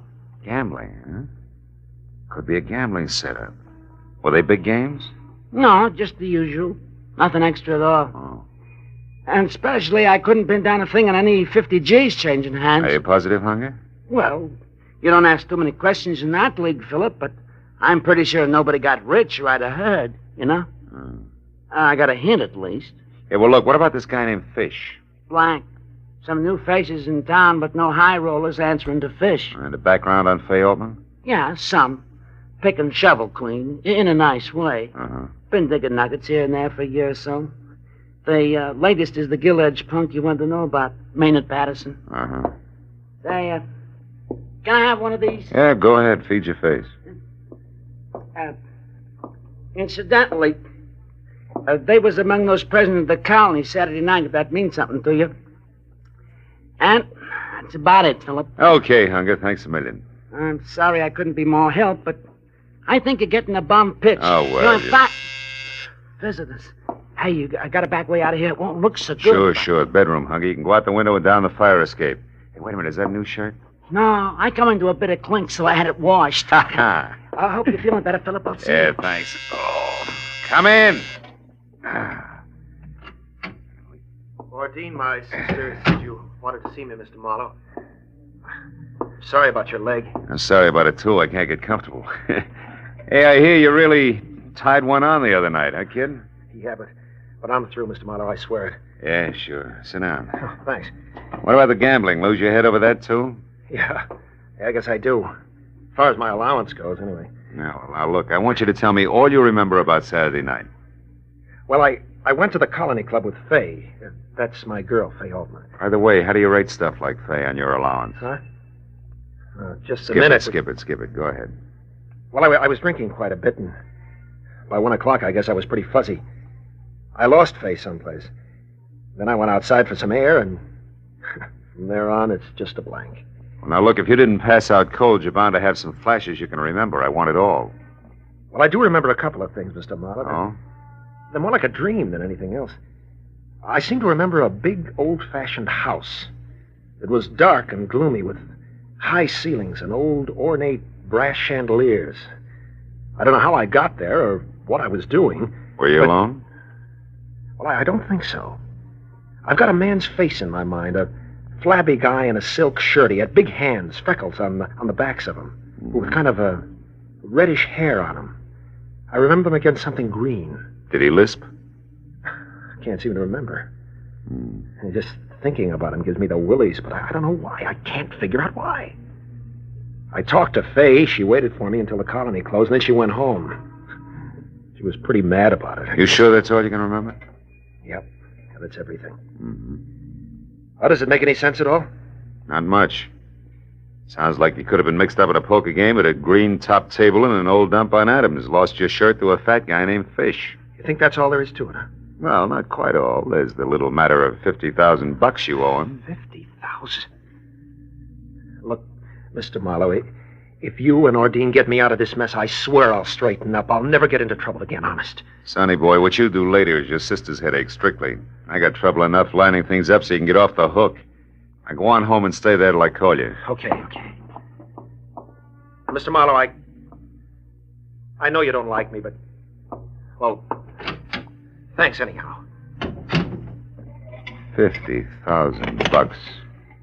Oh. Yeah, sunset 0144. I have to put Cass on so tight. Hello? Faye, my name is Phil Marlowe. I've been trying to reach you for 2 hours. Well, maybe you need longer arms, Mr. Marlowe. No, just some conversation about Maynard Patterson. I'm in my apartment, number 210, Grenade Arms on Franklin. Can you come over? Why would I want to talk about Maynard to you in the first place, and why don't you come over here in the second? Well, in the first place, I'm a private detective. In the second, I got a busted leg. How about it? It's important. Well, I've never dated a private detective with a broken leg before. It sounds entrancing. I'm around the corner on Bronson. I'll be right there. Good, Goodbye, Faye. Come on in. Well. Sid Rayfield in person yet? Yeah. The boys at the club told me about your urgent call, Peepers, so I came right out. Well, if I'd known you were coming, I'd have baked the snake, Sid. Skip the cracks. I know what you want. Well, then you're clairvoyant. Because I'm not sure myself yet. Try this. You're working for Ordine Patterson like you did once before because that punk brother of hers is in a bad jam with one Mr. Fish. Well? Yeah, it's quite neat. You happen to know the guy? Yeah, Marlowe, I happen to know the guy. That's why I'm here. To tip you because you're a friend of mine, more or less. So I say leave it alone, Marlowe. Get out of it. Stay out. It's none of your business. You know, you talk like a man with a personal angle. What? Why, I ought to split your lip for that. I come here to do you a turn and Take it easy. Mind your bedside manners, Sid. I'm an invalid. You'll be worse than that if you don't back out of this. I'm telling you, this guy Fish is too hot to handle, Marlowe, and you better... Who's that? How should I know? For a sick room, this joint's becoming more like Hollywood and Vine by the minute. I took a long chance coming here. I got to get out without being seen. Well, try the bedroom window and fire escape. Everybody else does. Don't let him in till I'm gone. You hear? It ain't healthy. Marlowe! Sid! Sid, what is it? Marlowe, I'm hit. Sid! Lousy. Silencer. Oh. Oh, this stinking leg. Nice going, Mr. Fish. I suppose that makes me... Mr. Marlowe, it's Mitzi from the restaurant. Are you all right, Mr. Marlowe? Yeah, Mitzi, I'm okay. I'm fine. Well, I thought you was talking to somebody. No, I was reading. I didn't hear the buzzer. Oh, yeah. I know what you mean. Sometimes I get real carried away myself. That's fine. Look, I fixed up your dinner. Everything just like you ordered. Here, I'll drag the No, table Mitzi, over. I don't think I'll eat right now. Just put the tray down and beat it, huh? Like a good girl? Yeah, but what about the dishes? Oh, get them in the morning. Will you get out of here? Will you go on? Oh, gee whiz, okay. Good night, Mr. Marlowe. Okay, Fish, the girl's gone. Well, come on in. Did you hear me? I said come on in. I guess I'm as ready as I'll ever be.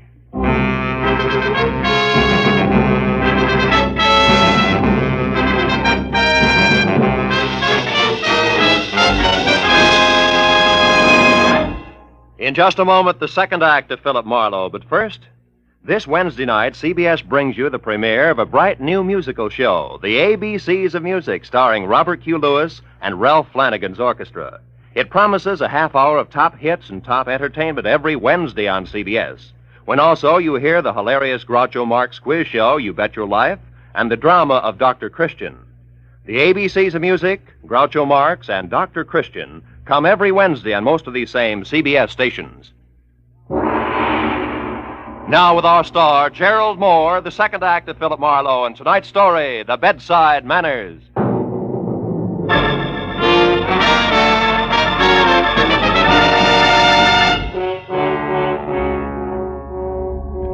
Man is never ready to die, really. Sometimes saying you are helps. Sometimes, like when you're flat on your back waiting for a killer with a silencer, might step into view through your bedroom door. I kept on waiting for 60 seconds, each as long as a fall down an empty well. Once I thought I heard the window close. At least another 5 minutes went by. Then I actually began to believe that for some reason Fish had gone away. Well, that made the scoreboard real easy to read. Sid Rayfield, a guy who knew his way around, had been killed. I hadn't been able to do a thing about it.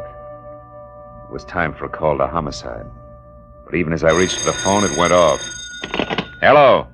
I said hello. This is your last warning, Marlowe. Oh, you got to a phone fast, Buster. What's on your slippery mind, Fish? Something you'd be smart to pay attention to. You see, Marlowe, you're only still alive because it's convenient to me. Too bad you didn't feel that way about Sid Rayfield. Rayfield got what he deserved. And so will you. Like I said, you're only still alive because it's convenient to me. You happen to be working for the lady who holds the purse strings. Go on. Therefore, there's very little more, Marlowe, except this. Maynard Patterson's a lousy poker player. On Saturday night, he dropped $50,000 to me. $50,000 in 2 markets, Marlowe. One for $2,000, the other for $48,000. I want both paid promptly, you understand? Not quite. Maynard Patterson doesn't remember what happened Saturday night. So? So maybe you know all about it and you're making this up as you go along. No, Marlowe, that's not the case. If you drag yourself to the windowsill in your bedroom, you'll find all the proof you need. What do you mean? That I left one of the markers there, in a white envelope. The one for $2,000. And it's in the poor little rich boy's own handwriting. I left it there so you'd know I'm not kidding about the $48,000. I'll be in touch. So long, Marlowe. You all a lousy double crook. Come in. Sure. Why not? How could a girl ever resist the welcome in your voice?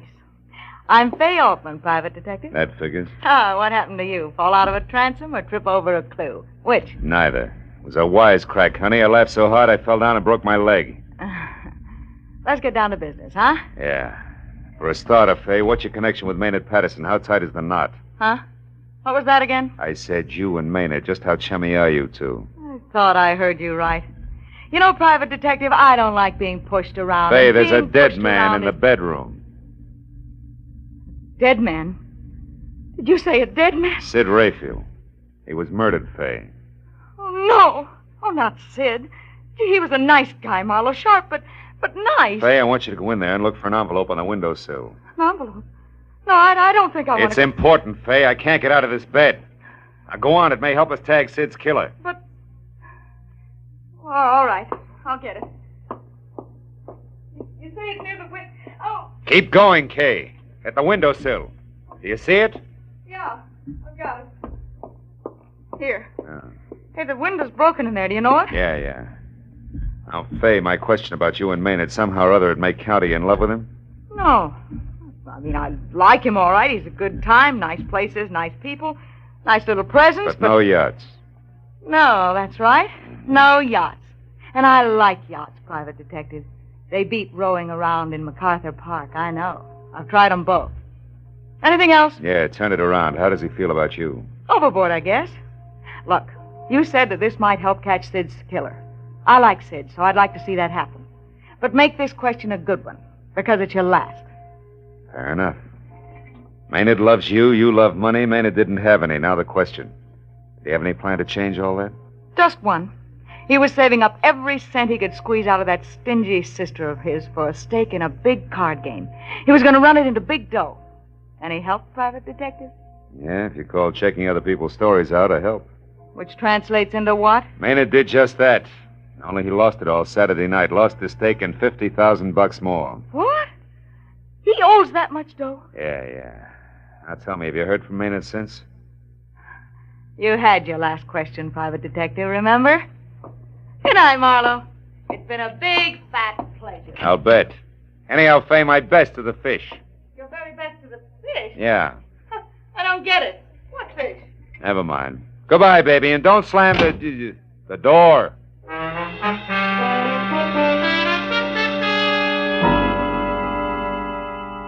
The lady was gone. It was time to call the police. But I was dying hard, and even as I dialed the number, I turned the envelope that had been left on the windowsill over in one hand. The envelope was the cheap kind you find in any dime store with nothing written on it. And the note itself, which read, "I owe the bearer $2,000 payable within 24 hours," was signed Maynard Patterson and dated Saturday. It was on a square piece of memo paper, and it made me think about a little item which for quite a while had been sitting last row, last seat in the back of my mind. Hello? Trying real hard to be a star pupil. Now, Marlowe, the fishing may be great. Oh, this leg. Come on, baby, be home. Hello? This is Marlowe, Ordine. Oh, Phil, what have you found out? I'm not sure, but among other things, they may have caught a killer. Now, listen. Do you still have that note? You know the one you brought over here, the memo you made after Fish called? Have you got it? Yes, it's in my handbag. But Never mind the question. Just get it, will you? All right, I'll only be a moment. I'll hang on. Better just hang up, Marlowe. I wasn't expecting you just yet, Maynard. Now, nor this gun, I'm sure. Hang up, Marlowe. It'll only make a call back, you know. Yeah. And won't my dear sister be exasperated when she keeps getting a busy signal? No matter how long she dials, only a busy signal. The pronunciation is thignal, Maynard. Huh? Or do I call you Fish? And don't look so surprised, your act stank. People who can't pronounce the letter S avoid it instead of going out of their way to use it, as in Perthring. My mistake, Marlowe. Yeah, among a lot of others. You never should have been careless about the kind of paper you wrote the IOU on. Your sister, who you're trying to swindle, came in here earlier with the same jottings on a piece of paper that's got the same top edge. Irregular. Because no doubt... I know. Because it was ripped off the same telephone pad. And I wouldn't have used that paper since IOUs are customarily written during or immediately after a card game. And I couldn't have been at home at the time of the game. All right, stop it, Marlowe. There's no need for any more hypotheses. No, you can fill in all the blanks, can't you? Step by step, a rotten, tailor-made scheme to get your sister to save you by paying $50,000 to a gambler named Fish who doesn't exist. I said stop it. Slimy setup that began with a fake one-night stand of bottle and bond amnesia. Moved on to an also-fake telephone call to Ordine from a heavy named Fish. A man with a lift. Shut up, Marlowe. And the payoff, the confession call to me. Shut also... up. Oh! Yes, Mr. Marlowe, everything you say is so. But I'm still not beaten, and I won't be. You're the only one who knows all this. And even as Fish killed Sid Rayfield, Fish is going to kill you. Fish, Marlowe, not me. Fish, the ruthless gambler who never will be caught, but who my sister will pay, nevertheless. Is that clear, Marlowe? Not quite. Why did you kill Rayfield? He had me convinced that Fish actually existed. Which is the reason he died. He was playing my game, Marlowe, but not for me. Somehow or other, he found out what I was doing. Maybe because he always checked carefully when anybody got too interested in Fay Altman. And he decided to help things along, then cut himself in. Well, you know the answer to that. Now, if you don't mind, turn on the radio, Marlowe. Why? Silencer doesn't make Turn it on. Louder. I wouldn't want anything to go wrong now, Marlowe. I've been so lucky. Lucky that I got away from my sister and was free to watch this building, this apartment. Lucky so that I could see who came and who went and act accordingly. Yeah, I've been lucky, all right. You do grant me that, don't you, Marlowe? Yeah, sure. You've been lucky. Yeah, you've been real lucky, Patterson. Up to now. But you know how it is with luck, kid? One minute you have it, the next minute it runs out. Look, do you mind if I turn this off? It's putting me to sleep. You are brave, aren't you, Marlowe? No. Just lucky. Lucky that someone's standing behind you. Who? The mounted police? No. Just a guy named Hunger Malloy. It's a funny kind of a guy, Maynard. He was here earlier tonight, and he ducked out by way of the bedroom. At least, I thought he ducked out. Oh, quit it, Marlowe. Huh? Now, don't budge an inch. I'm not going to turn around and give you the chance to go for that gun, which is probably under your pillow. Oh, no. Oh, but Maynard, you should do something. You're about to be hitting a noggin, honest, Maynard, with a vase. That, Marlowe, I'll believe when it happens. He just wouldn't take your word, would he, Philip? Well, that's the way it goes. I'll see you... Now, wait a minute, Hunger. Come back here. I can't, pal. You got a corpse in there. That means cops. Them and me don't mix. Don't worry about it. Just tell me before I bust. You started for the window 20 minutes ago. What happened? Well, Philip, What happened, Hunger? I got delayed. After that, stuff was popping. This louse was in there, then the corpse delecti, and the louse again at the window, leaving an envelope, et cetera, et cetera. Yeah, but the delay, Hunger. Before company started coming, what was it? Well? The truth, Philip? Yeah, try it. It may not hurt at all. Okay. They was on your dresser. The jazziest pair of pearl cufflinks, Philip, I seen since I used to deal in Vegas. I was attracted. Hunger, as a last favor to a guy you've already done a big favor for, take him. The cufflinks. Go ahead, kid. All right, Philip. As long as you put it so nice, I will. Now, like I was saying, good night, Philip. Hey, wait a minute, Hunger. The cufflinks. Take them with you now. Of course. That's exactly what I'm doing, Philip. See you around.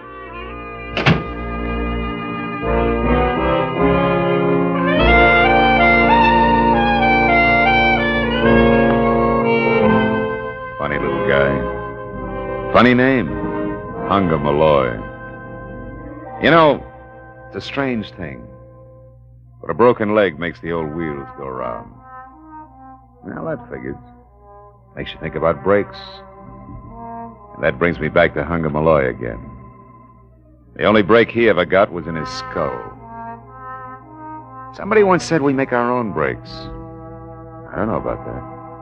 I didn't break my leg. Or maybe I did. Did I really look where I was going? And Maynard Patterson. Look at all the breaks he had. Loads of dough. Still, he didn't know where he was going either. And Sid Rayfield. I wonder if when the slug hit him, he thought, what a lousy break.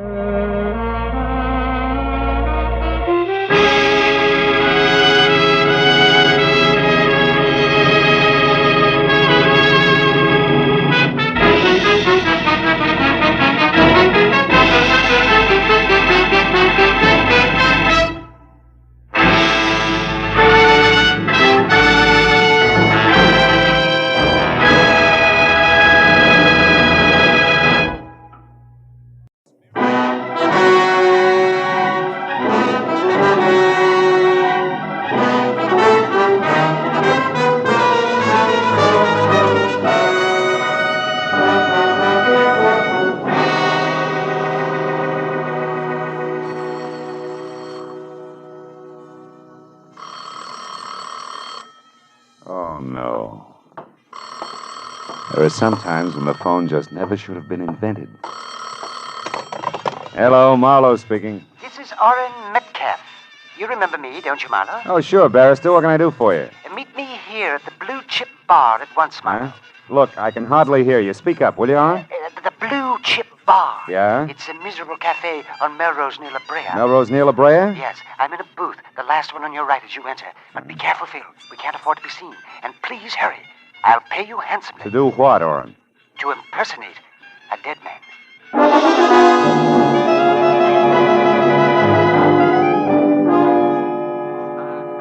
The Blue Chip was an indelicate assortment of stale smells, surrounding pictures of Lady Godiva, some without horses, and featuring low lights, lower clientele, and the lowest grade of bar whiskey. Against that backdrop, my new client stood out like a Dresden doll in a police lineup. Orrin Metcalf, in spite of the electricity in his voice, is only 5.5 feet tall. Couldn't have weighed more than 130 pounds, including the glitter of honorary fraternity pins that dangled from his watch chain. He was maybe 50, bald, wore glasses halfway down a long nose, and at the moment was as nonchalant as a 5-inch firecracker with a sputtering fuse. Quickly, Phil. Quickly. Sit down. Listen carefully. It's going to be hard in here, but go ahead. I am representing a man named Cuvion in a lawsuit. Rudolph Cuvion. Yeah? He's a manufacturing chemist. Hungarian born. At present, Phil, in a sanitarium. The nervous system will take just so much, you know. Yeah, I know. And look, this Rudolph Cuvion is suing or being sued? Which? He's suing. And nobody less than his former employer, the eminent Justin Shepard. Justin Shepard. Well, he turns out cosmetics, doesn't he? Makeup, lipstick, that kind of stuff? Yes, stuff, Marlowe, which includes a new and revolutionary nail polish that's worth a fortune. Which was invented by your client and stolen from him by Justin Shepard, huh? Exactly. We're suing for $250,000 in damages, Marlowe. But we'll settle out of court for $150,000 in cash. Hello. Not a cent less. Now, the trial, Phil, has, Oh, wait. What? What's the matter? What'll it be, John? Oh. Some brandy, please. Cognac. Cognac? You're kidding, Pop. Like I said, what'll it be? All right, Junior. 2 beers. Skip the chatter. We got to catch a train. Okay. Be antisocial. Yeah. Rock, couple, sir. Isn't that awful? You were talking about the trial, Oren? Oh, yes. Now, the whole point, Phil, is that every witness we had at the outset has so far either been bought off or frightened away by Shepard and his crew. With one exception. You're racing the hole, huh? Yes, a man named Max Redman. He worked with Rudolph Cuvion years ago in Chicago, when Cuvion first perfected the lacquer base, which makes the nail polish formula so valuable. Redman's testimony could have swung everything our way. And Justin Shepard found this out. Wait a minute. What do you mean could have, Oren? Huh? 2 beers as ordered. 30 cents, gents. Hey, we're even. Thanks. Now, Marlowe, the dead man I spoke of, and Max Redman are one and the same. Shepard murderer? Worse. He drove Max Redman to suicide, Marlowe. The man shot himself an hour ago. I don't follow that. Well, Redman was staying here in L.A. with his wife. I'll tell you the address in a moment. It's nearby. And although neither Shepard nor his cronies ever got to see Redman, they knew where he was and where he came from. With that, they went to work. Blackmail? Oh, yes. Years ago, Redman got in a jam. I have no idea what it was, something that he was conscience-stricken about, and Shepard uncovered it, then got through to Redman on the phone. He struck home. His blackmail price was Redman's silence, huh? Right you are. Shepard told him to get out of town, but when I talked to Redman an hour ago, he was positive that Shepard would demand more in the future. Redman was nearly hysterical, said he wished he'd never heard of me or Rudolph Cuvion. And then he hung up. Well, when I got to his apartment, I found him dead, shot by his own hand, his pistol at his side. Oh, it was awful. Yeah. Tell me, Oren, what about Redman's wife? Well, her name is Louise. She's out of town right now. He was afraid for her and made her go away. At any rate, Phil, you see what I'm getting at, don't you? The reason I want you to work for me? Yeah, I think so. Shepard and his buddies don't know Redman's killed himself, and if I give the impression by posing as Redman that he's still alive and not leaving town, Shepard will figure that his blackmail angle didn't work, huh?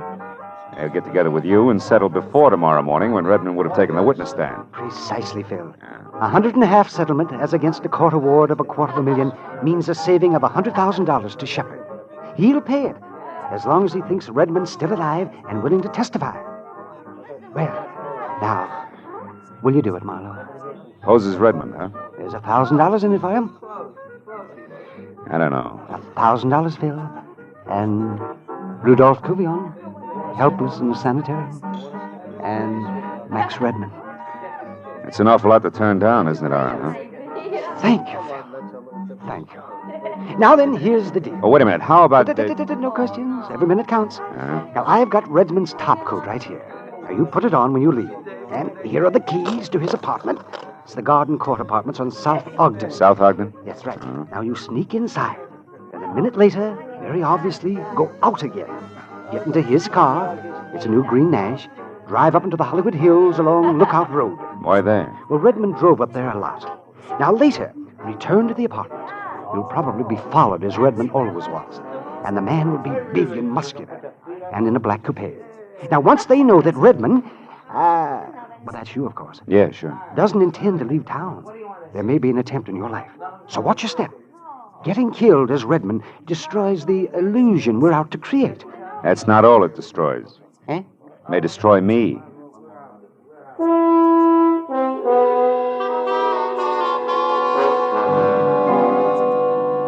Played his outline. A minute after I drove Redman's car out of his garage and conspicuously signaled a left turn with a plaid sleeve, I picked up my escort. His headlights stayed in my rearview mirror all the way along Sunset Boulevard and then up into the hills along Lookout Road. I drove slowly until I cleared a hairpin turn and spotted a flat open lot about 100 yards ahead and to my right. It overlooked the city below and was dotted with cement bags, piles of lumber, and bulldozers that had gone to bed hours ago. I swerved off the road sharply, cut my lights, and parked close to the edge of the cliff. Then I piled out of the car and quickly set up the oldest trick in the book.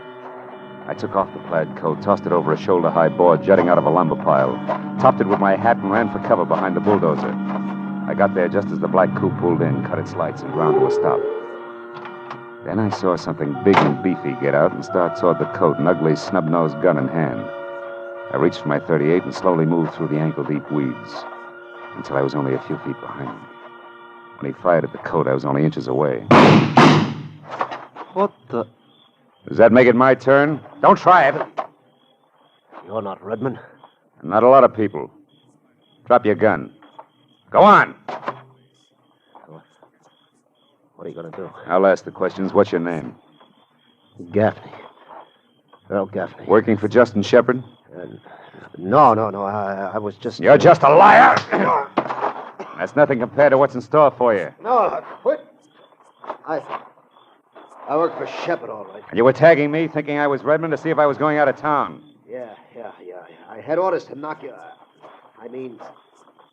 Redmond off if he didn't go straight for the airport. That's all, honest. I don't know anymore. Get up. Walk over to that tool bin there. Open it and get in.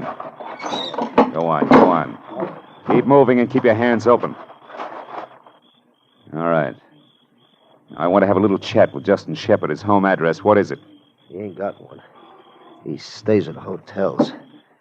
Right now it's the Beekman Plaza in Beverly Hills. Now quit, will you? That's all I know. Sure. You see, Earl, I believe you. You've got such an honest face. For a killer.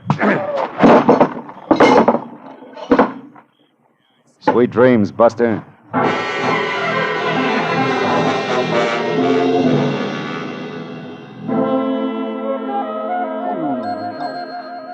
Dozen gladiolas and 1 dozen golden iris. Yes. And deliver them here to the desk at the Beekman Plaza Hotel. No, it's not in Santa Monica. It's in Beverly Hills. It has been for years. Goodbye. Stupid people. Yeah, they're just everywhere, aren't they? Indeed. Oh, may I help you, sir? Yes, I was looking for Mr. Justin Shepard. Is he in? Oh, yes. And, sir, you could almost reach out and touch him. No, really? Yes, that's he over there, reading the paper in the Louis XIV chair. The Louis XIV? Mm-hmm. You see him? The short, round man to one side of that woman wearing that stunning taffeta. That what? Stunning taffeta. You see, it's applicated with those bright red roses. Oh, yeah. Couldn't miss him. Turn right at the stunning taffeta. Goodbye. You're quite welcome, sir. Welcome indeed. Goodbye.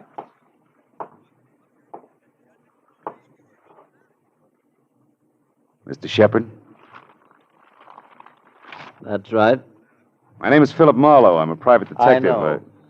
I've heard of you. Oh? What's on your mind, Mr. Marlowe? A chemist. What about him? What does he have to do with me? Earl Gaffney. Who is Earl Gaffney? A louse who missed. Like the rest of them will. Max Redmond is still alive, and I intend to keep him that way. Good night, Mr. Shepard. See you in court. The effect was great. The fat man's mouth fell open and his chins jellied all over his chest. I let it go at that. The illusion was established. As far as Justin Shepard and company were concerned, Max Redmond was very much alive and kicking up the kind of trouble that they didn't want. But 20 minutes later, when I let myself into the dead man's apartment and walked into his bedroom, I knew the illusion was only an illusion. Max Redmond's body was sprawled at a crazy angle across the bed. I wondered what he could have possibly done to take this easy way out. I stopped wondering when the front door closed. It was a woman with the deepest brown eyes I'd ever seen. What are you doing here? Who are you? My name is Max Redmond. You're lying. Where is Max? Tell me, where is he? He's in the bedroom. You a friend of his? I'm his wife, and I'm going to speak to him. Don't try to stop me. I won't, Mrs. Redmond. Go ahead.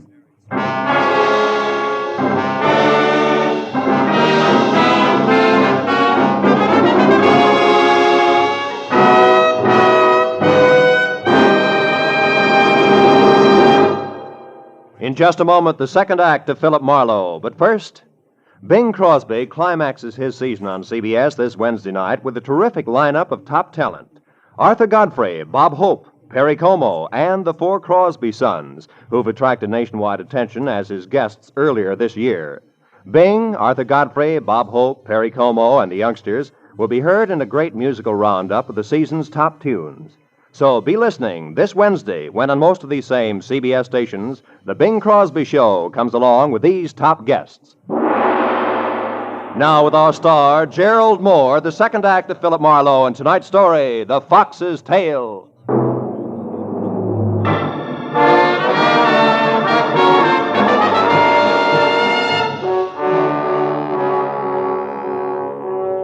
Louise Redmond's dark, troubled eyes stared at the bedroom door for an instant. Then she darted past me and inside. When she saw him, she froze, her eyes on the gun at the dead man's side. One hand trembled toward her mouth. Hang out of yourself, baby. Oh, Max. Max, why did you do it? Why? Your husband had proof that a fat buzzard named Justin Shepard swindled a fortune from Rudolph Kuvian, an old friend of his. Max was going to offer that proof tomorrow morning in court. He wouldn't kill himself because of that. Well, there must have been something in his past that he couldn't live with any longer. What? Do you know what it was, Louise? I don't believe any of this. You were in here posing as Max. You're responsible for his death, but you won't get away Louise, with it. give me that gun. Little fool, let go. I said let go. That's better. You're smart enough to give in fast anyway. Now sit down over there and listen. Who are you? Why are you here? I'm Philip Marlowe, hired by Orrin Metcalf. You know him? Yes. He found Max like that. He couldn't let Shepard know that the case against him was dead, so he hired me to keep up the illusion that Max was still alive, that nothing was wrong. Metcalf is sure that Shepard will crack before morning. But we'll need your cooperation, Louise. How about it, huh? When you took that gun away from me, you smashed my only picture of Max. You couldn't even leave me that intact. I'm sorry. I know it's going to be tough on you, baby, but... Hey, wait a minute. Louise, did Max write that on the picture there? Yes. To my Louise. With love. Louise, listen to me now. This backhand script. Was Max left-handed? Yes, but what is that? He was shot in the right temple. You mean that someone killed him? That's the general idea, yeah. Justin Shepard. The man Max intended to testify against. No, not unless he's a lot slicker than I think. But he has an assistant, a tough one named Gaffney, who was watching this place when I took over. If he did it, then followed me, he wouldn't have had a chance to report to his boss. I don't understand. Followed you where? Oh, to that lot on Lookout Road where Max liked to go. I caught Gaffney there and filed him away in a tool bin. I better go and have another chat with that boy right now. You wait here. Here. Now, look, baby, we can't quit. You've got to finish the job Max started for his old friend Kuvian, and better than that, maybe we can get Max's killer, too. Are you game? I'll do as you say. As I went out to Redmond's car, several things bothered me. And not the least of them were Louise Redmond's dark, deep eyes. When I got in the car, I felt the pistol that had killed Max. It was in my pocket where I dropped it after I'd taken it away from the girl. I pulled it out and looked at it. It was a Belgian Browning 765 automatic. I broke it apart and then, on a hunch, I slipped it back together, got out of the car again, and took the gun up to Louise. I don't know much about guns, Marlowe. All you may have to do is point it, Louise. The threat will probably be enough. In case it isn't, that's the safety catch there on the side. I'll be back as soon as I can.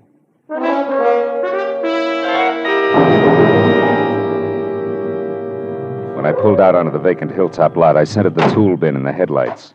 I was out of the car and wading through the foot-high foxtail grass before I noticed that the stick I'd shoved through the hasp was now on the ground. I ran the rest of the way and jerked the lid open. Gaffney was gone.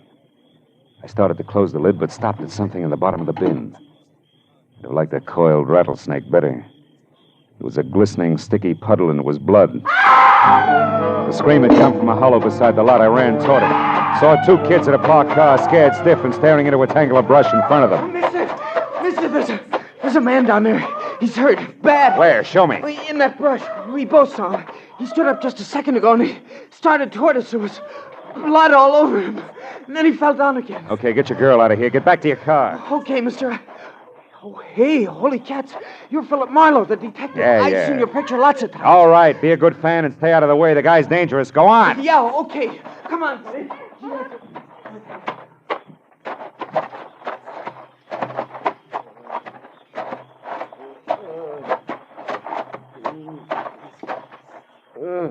Gaffney. Who did it, Gaffney? It's Ray. Yeah?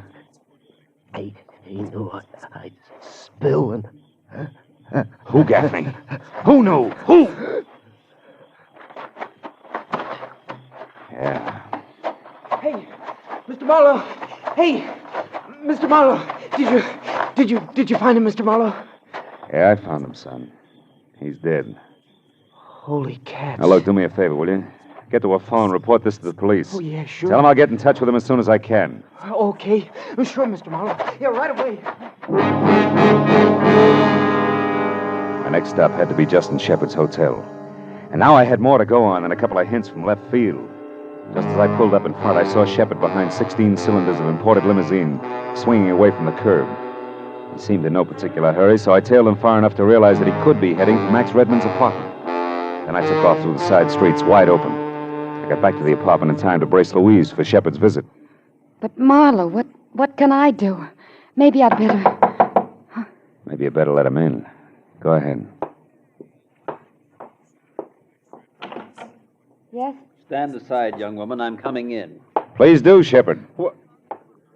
You again. Nice of you to drop in. What have you got in the bag, lunch? Don't be facetious. And don't worry, it's all here. I know when I'm beaten. I suppose it would be quite pointless to ask where Redmond himself is. Completely pointless at this late date. Very well. Then I assume I'm to leave this with you. That's right. It had better be right, my boy. Believe me. Good night. Just a minute. How come you're running your own errands? You took care of that yourself earlier tonight. You're a competent man. You should be working for me. Working for you has its drawbacks, Shepard. But you muffed it. Gaffney didn't die right away. Gaffney's dead? Marlowe, be careful. Yeah, he lived long enough to tell me he was framed, Shepard. By you.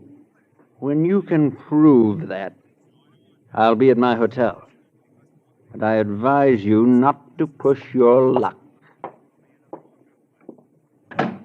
Marlowe, you let him walk out. Yeah, the guy was right, baby. So far, we've got no proof of any of it. Except this bag. And whatever is...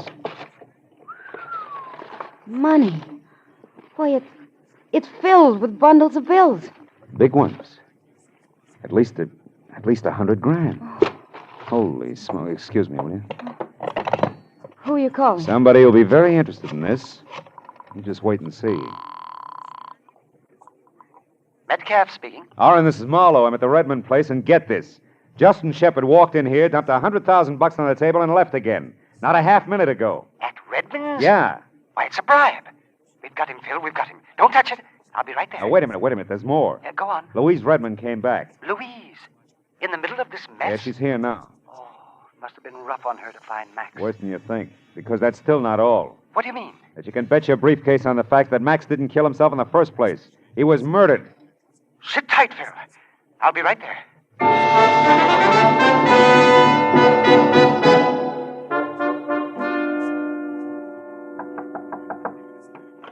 Come on in, Oren. The money, Marlowe. Where is it? In the bag there on the table. Yes. Excellent. Iron-bound evidence. Best in the world. We'll have this impounded right away. And... Oh, Mrs. Redmond, I can't tell you how sorry I am, my dear. Thank you, Mr. Metcalf. But I'm grateful to you and to Mr. Marlowe here that Max's death wasn't entirely without purpose, at least. What about that, Phil? Can we prove he was murdered? Well, the bullet entered his right temple, but he was left-handed. That's about all we got. Simple as that. And yet it went by me completely. I doubt we can stick anybody for it. Why not? Well, because his killer may be already... Already what, Phil? Oh, already dead. Another killing? Well, what are you talking about, man? One Earl Gaffney, Shepard's gentle assistant. What? I locked him in a tool bin, but somebody found him there and shot him. To keep him quiet. Justin Shepard himself. Surely. Now, look. If we can't get him for Max, we'll nail him for Gaffney. Don't count on it. Listen, we've got that fat lizard right where we want him. Now, First of all, it won't fit, Oren. Why not? If Shepard sent Gaffney to get Max, then killed Gaffney, why did he bring all this dough here, to bribe a dead man? Well, yes, you're making sense, Phil. I knew you'd see it. Go on. Okay, try this for size. Max Redmond never intended to testify in court. He wasn't after a legal settlement because Then the money would go past him to Rudolph Kuvian. This bribe here is all Max was after. But somebody was in it with him. You're crazy. How dare you say that? She's right, Marlowe. Now you're talking like a fool. Am I? Max, no doubt, got into a beef with his partner over the split of the bribe and was shot. That's a guess, Soren, but this isn't. Gaffney got it because Max's killer couldn't figure how much Gaffney had heard and seen in here. He couldn't take a chance, you see. But whoever killed Gaffney had to wade through the same weeds I did in that vacant lot to get to him. And most of the weeds up there are foxtail grass. You know the kind that comes off on your clothes, that sticks in your socks like little darts. That's right, Oren. Take a look. Your argyles are loaded with the stuff. I don't have to look. You're a bright boy, Phil. Thanks. It went just as you outlined it. Up to this point. I'm sorry you got so much of it right because you can't think of everything. You might be surprised. Don't reach for your gun, Oren. I'll drop you. It was a filthy scheme. Come on, hand it over. Your gun. Why, sure. Here you are. Now you drop it, Marlowe. Go on. Well, the heartbroken little wife. With the very same gun you so generously gave me. That's what I meant, Marlowe. You can't think of everything. Louise and I are going away tonight together, and we're taking that money with us. Stand still, Marlowe. I know more about guns than I pretended. Sure you do, sure. I had a hunch about you early tonight, baby. Your homecoming was too pat, and you know what? You didn't bring back so much as an overnight bag. And what's more, when I took that gun away from you, you practically handed it to me. You were acting all the way. I'm not now. I'll kill you, Marlowe. Louise, shoot him! Shoot! I can't! Shoot! The gun, Oren! It won't fire! Oh, fooling. I took one of the parts out before I gave it back to you, sweetheart. You couldn't make that go off with a blowtorch. Oren, help me! That's right, Oren. Help the lady. Oren. Believe me, sister, you'd get the same thing right now, but for one good reason. I'm going to need you intact in that court tomorrow morning.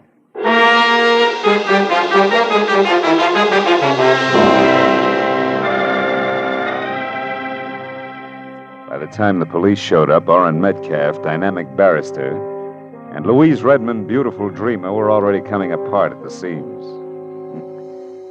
2 hours later, when I finally got away from it, they were still screaming hysterical insults at each other.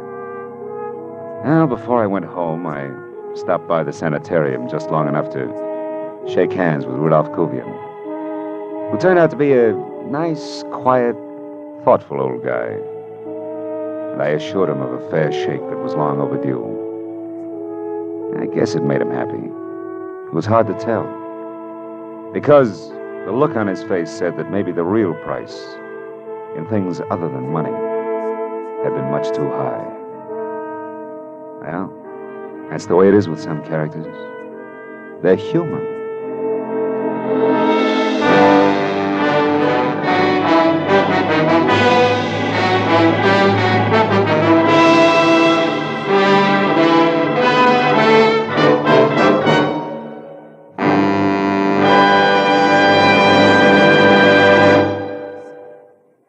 The Adventures of Philip Marlowe, bringing you Raymond Chandler's most famous character, star Gerald Moore, are produced and directed by Norman MacDonald and are written for radio by Robert Mitchell and Gene Levitt.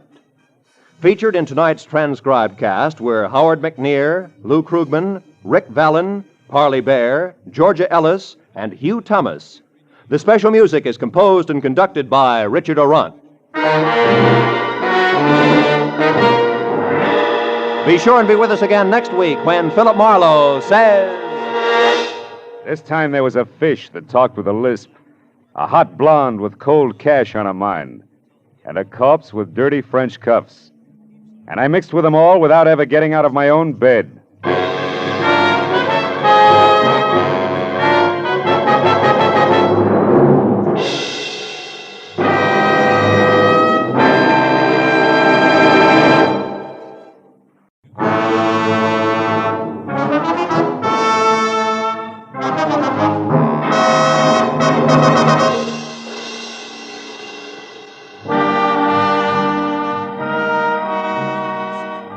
Message that was delivered by a repulsively wide-awake boy missing a 2 front-row center arrived at 6 in the a.m. and had come in 2 parts. The first, scrawled in black ink on a wrinkled piece of paper, said, Marlowe, get hold of a taxicab, pose as the driver yourself, and at exactly 8 o'clock this morning, come past 8840 North Ogden Drive. Signed Pollard Schindler. The second half had made more sense. It was printed in neat letters on neater green paper, and under an engraving of Benjamin Franklin read 100 silver dollars, payable to the bearer on demand. So at exactly 8 o'clock, I was behind the wheel of a hired cab, leather jacket, peaked cap, toothpick, and all, and within Hay taxi distance of number 8840. Mr. Pollard Schindler, a round man in square clothes with haircut to match, was not late. You there! Taxi, wait! Yes, sir. Cab? Of course. Why do you think I am shouting my head off? I want to go to the International Airport. Do you understand? The International Airport at Inglewood. Okay, Inglewood. International Airport it is. Marlowe, the meter. Quick, put the flag down. Every minute I'm being watched. Huh? Oh, yeah. Watched by whom, Mr. Schindler? I don't know. Now listen carefully, Marlowe. Later, you are to go to the Halimawano Hotel and wait for a young lady named Lenny Collier. Uh-huh. Then, at the hour she designates, you go to her house, number 44 Diamond Head Circle, and pick up the cloak. Now, wait a minute. Holly Moana, Les Diamond. What is it? The hotel isn't by any chance in Hawaii, is it? Didn't I mention this in my note? No, you didn't. Or did you mention picking up a cloak? That just proves I haven't been myself ever since yesterday. Yesterday, I received this anonymous letter that's postmarked Honolulu.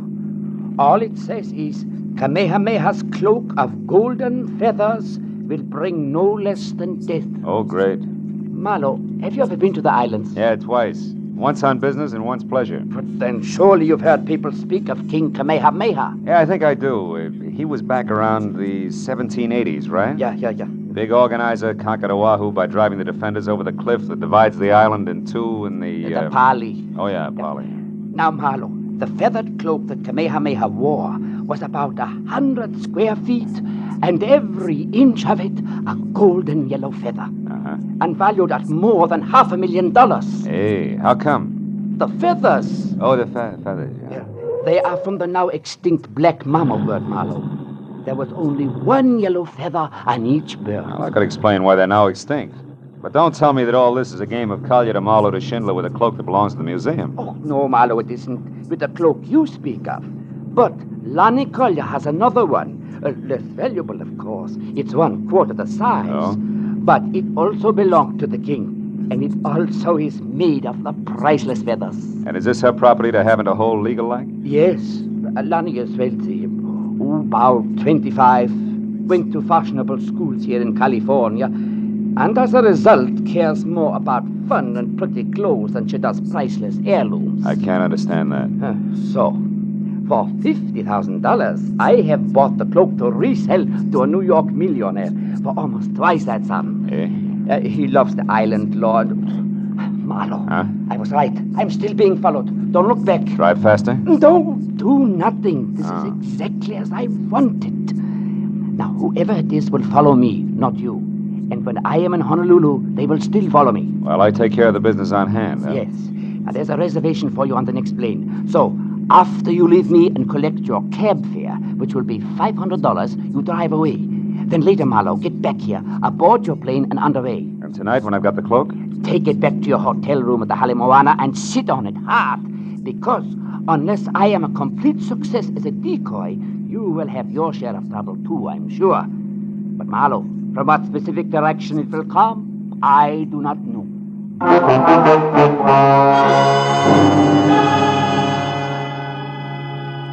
I got the $500 to cover expenses for my Honolulu trip and was told to keep the change. Back in my apartment, I packed, got another cab, said International Airport, Inglewood, and settled back to think about the crossroads of the Pacific. There I was wrong, because in the next minute and those that followed, everything was done the hard way. First, we ran out of gas, then got tied up in a traffic jam, and after that, got stopped for speeding. All of which added up to me at the airport just in time to watch my plane take off without me.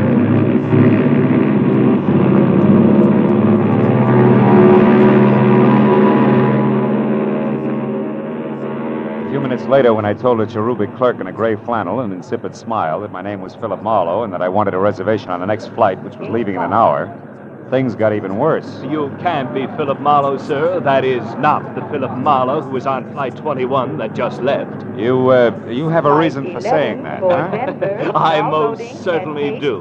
There were 36 seats on that plane, sir, and when she took off, all 36 were full. I know. I checked them myself, and I don't make mistakes. Well, bully for you, boy. But I happen to be both Philip Marlowe and the man who was supposed to be on that plane. Also, Buster, I'm just about out of patience. How do I get on the next plane or don't I? Come on, I can't stand indecision. Well, I... You what? Mr. Marlowe, I think it can be arranged. That's better. As a matter of fact, I'm almost sure of it.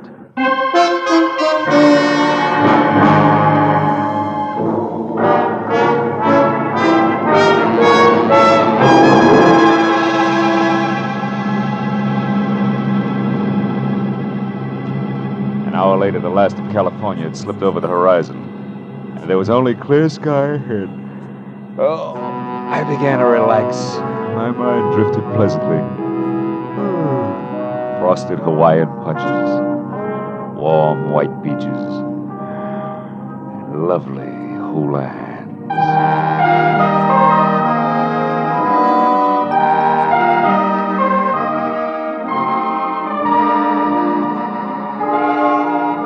My eyes again, Diamond Head was in front of us, and majestic in the red glow of the evening sun that gave all of the lush Moana Valley I could see a texture of thick velvet. We landed like the airport was made of marshmallows, and a half hour later I was in the lobby of the Holly Moana Hotel.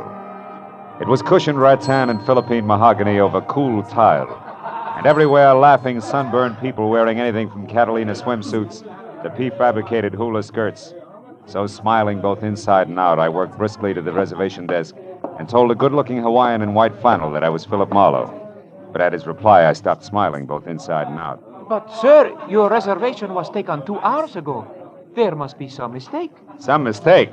You are Philip Marlowe of Los Angeles, sir. Yes, so right. And look, I've been through this before today because of what I thought was an error due to what, sir? Nothing. Yeah, I'll talk to you later. There was a large circle of mirror on the wall behind the clerk. And even as we had talked, I caught the reflection of a beautiful tan girl in cocoa brown suit, white pearls, and no stockings, who at the mention of my name had done a take that made her long blonde hair whip straight out.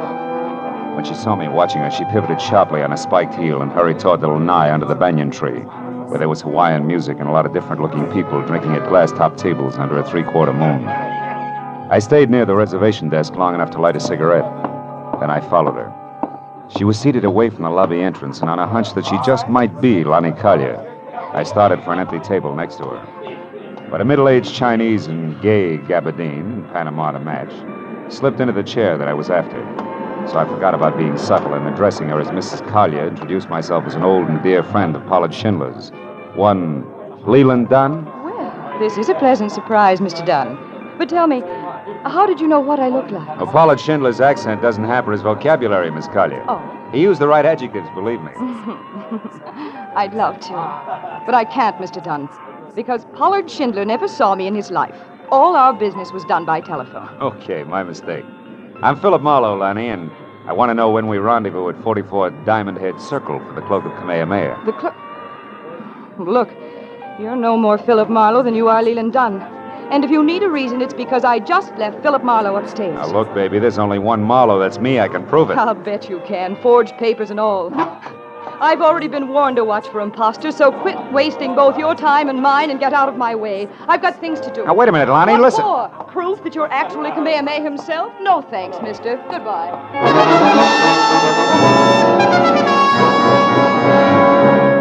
Now I had two clues. One, an obvious party who had assumed the name of Philip Marlowe, and the other, Lani Kalia. Less obvious, but more intriguing. So figuring the road company Marlowe would keep, I followed Lani, who by this time was getting into a long yellow convertible. Before I got to her, she lurched from the curb, so I ran across the street to what I thought was a taxi. But I was wrong, because it turned out to be a chauffeured limousine and being helped in by a small, swarthy item of dubious lineage in a wrinkled cotton uniform was the Chinese in gay gabardine and Panama to match, who had been sitting near us on the lanai. What counted more was that he obviously sensed my problem. You wish to follow the girl, sir? Yeah, you know, it's a lover's spat. You know what I mean. I think so. Jolo, quickly. Yes, sir. You know where she is going, sir? I'm not sure. Maybe Diamond Head Circle. Maybe it's cleaning, sir. Oh, well, then let's make it Diamond Head Circle. Is there a faster way there, a shortcut? Oh, yes, there is. Yola. Which means what? Means never mind Diamond Head Circle. Drive fast to the factory instead. And do not move, Mr. Marlowe. Marlowe? Oh, heavy artillery. Okay, Fu Manchu, what's with the factory? You out of the way until the cloak of Kamehameha is mine. Which won't work, believe it or not, clever one. There's another Philip Marlowe who at the moment is a lot closer to that collection of fancy feathers than either of us. You lie. A stupid bid for freedom. A bid that will not get you any... Yola! That truck! Look out! As we hit, I slapped at his gun, then jerked the handle of the door and jumped. When I got to my feet, I was on the sidewalk and bruised, but better off than the China boy who was draped over the back of the front seat.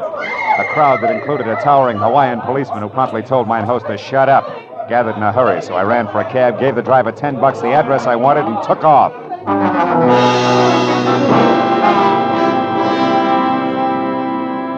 The street on which Lanny Collier lived was a neat curving strip that rose sharply from sea level up into the shadow of Diamond Head itself. And we were there in less than 10 minutes. Finding number 44 was something else. And another 30 minutes disappeared before we finally parked away from the place, which was glass and Kona wood, tucked deep behind a thick grove of date palms. I told the driver to back down the hill without using his motor. Then I slipped into the grounds and carefully moved toward the house, until what I thought was the trunk of another palm stepped into my path. Fast. Stop where you are. At the top, which was over 6.5 feet, there was a shock of flaming red hair. The whole frame was half covered in dirty yellow shirt, once upon a time white ducks and battered brown sandals. Who are you? Someone with an appointment to see Miss Collier. Why? You belong to this place? Yes, and this place belongs to me as well. All of it, Miss Collier included. She's mine to protect, you understand that? Malahini. Malawitch? Malahini, greenhorn tourist, a kind that I hate. A kind that's ravaging all that's beautiful, stealing the islands from those they belong to. Take it easy, Red. I'm not here to stick your pretty island in my pocket when you're not looking. All I want is words with Lonnie Collier. You're like the rest of them, trying with cunning and deceit to turn her head away from these shores and toward the mainland where you come from. I won't stand for it. Why don't we break this round table up and get to the house? I'm in a hurry. All right. But I'm sure that Lonnie will be on my side. So sure, in fact, that we really shouldn't disturb the flower. Should we? Should we, Malahini?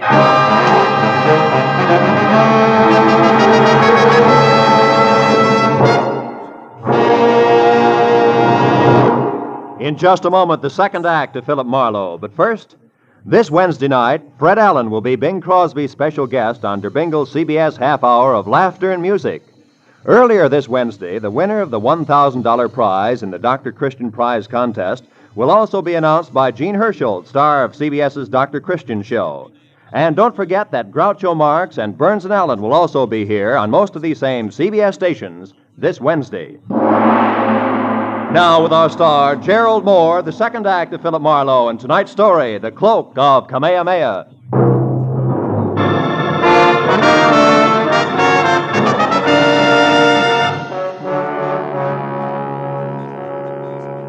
A red-headed lunatic with a slow, soft voice and fast, hard fist took me by surprise.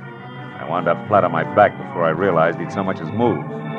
By the time I got to my feet and took after him, he was sprinting for a bamboo thicket and had a 30-yard lead. It was all he needed to lose me completely. When I finally untangled myself from the jungle, I came out on the road. But then I heard a motor behind me, so I dove for the underbrush again just as a heavy car roared by.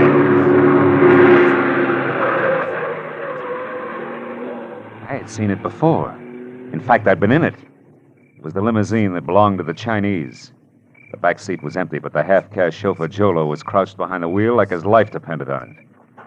And as I walked back toward the house, I saw that a door was standing open and spilling a shaft of yellow light across the dark grounds.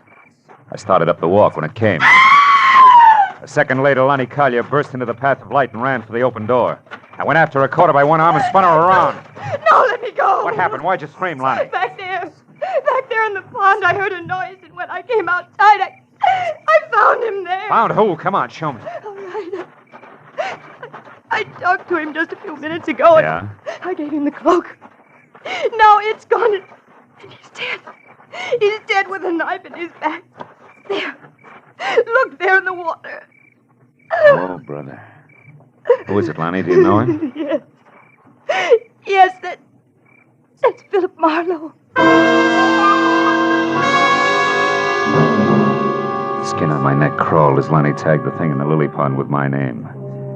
He was face down in the shallow water, and 3 inches of crooked steel and the ugly curved handle of a kriss stuck straight up between his shoulder blades. Somebody had made a very grim mistake, but it took 5 minutes of argument and a thorough checking of all the credentials I carried to convince the badly frightened Lonnie. I dragged the body out of the water and up onto the grass. Then I went through his pockets. What did you find? A card from the Hawaiian Island Art Products Company Limited, number 12, Harbor Street. Mean anything? No. No, I've never heard it. What's that on the back? Flight number and departure time of the plane I was supposed to take out of Los Angeles. Whoever he is, he's been one jump ahead of me all the way, right up to your lily pond here. Tell me, was anyone with him when you gave him the cloak, a half-caste and a chauffeur's uniform, for instance? No, he was alone. I gave him the cloak just as Schindler had instructed me to. Now, listen, Lanny, there was a down-at-the-heel redhead here just before you came out. He claimed to be a friend of yours. Yes, that must have been Lawrence Cochran, the poet. You're making him rugged these days, huh? Lawrence wrote one great poem years ago about 2 lovers who leaped to death over the valley to keep from being separated, and their souls turned into birds. It's still very popular here in the islands. Yeah? What happened? Lawrence got the habit of drowning himself in gin. And now the natives call him Papuli. Papuli? The crazy one. Yeah, well, that's closer. He's always hanging around. My mother wanted me to marry him at one time, and now that she's dead, he thinks he should look after me. Okay, Lonnie, let him keep thinking so. What do you mean? I mean, you can use a good watchdog right now. So when Cochran comes back, make him park on your doorstep. You stay inside and be careful. With guys named Philip Marlowe getting knives in their backs, I've got a few things to do myself, but fast. I'd like to borrow that souped-up convertible of yours. Where are you going? Number 12 Harbor Street in the Hawaiian Island Art Products Company Limited.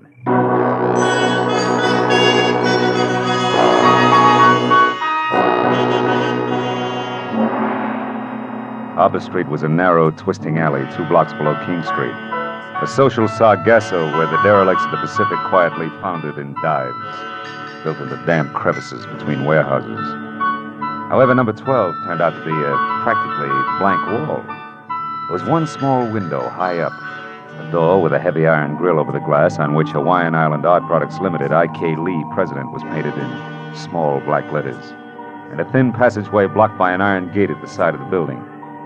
A light burned inside, but the door was locked. So after I'd ruined my shoe shine and skinned all my knuckles, I managed to climb over the gate and edge down the passageway to the rear, where I could hear water running.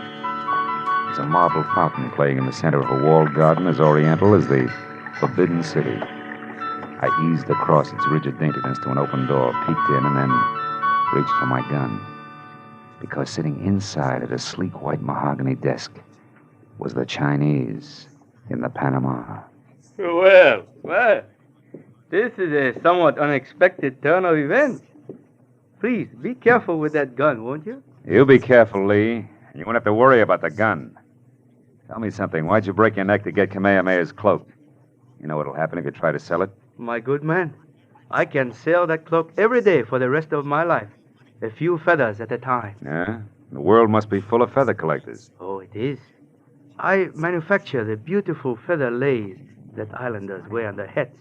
And while the bird is extinct, desire for its gleaming feathers is not. 1 or 2 golden mamo feathers in each lay. And instead of a mere $100 apiece, I can get double that or triple. Now, do you understand, Mr. Marlowe? You know, you got things a little mixed up, haven't you, Lee? Mix up? How so? Your boy Marlowe is dead at Lonnie Collier's place. Oh, that. No, that was a Mr. Blake, an easily accessible gentleman I hired on Main Street in Los Angeles. He only pretended to be you, for obvious reasons. Oh, to intercept the feather cloak, huh? Yes. I've known all about Pollard Schindler's plans since their inception. I followed every move he made. In fact, it was I who caused all your trouble on the way to the airport this morning, by means of a bribe to your driver. Too bad you won't be able to keep your nest lined with Kamehameha's bathrobe after all, Lee. Because I'm going to walk out of here with it, or big chunks of your face. You name it. Where's the cloak now? I gather from this that you do not have it, Mr. Marlowe. That's what's known as a shrewd observation.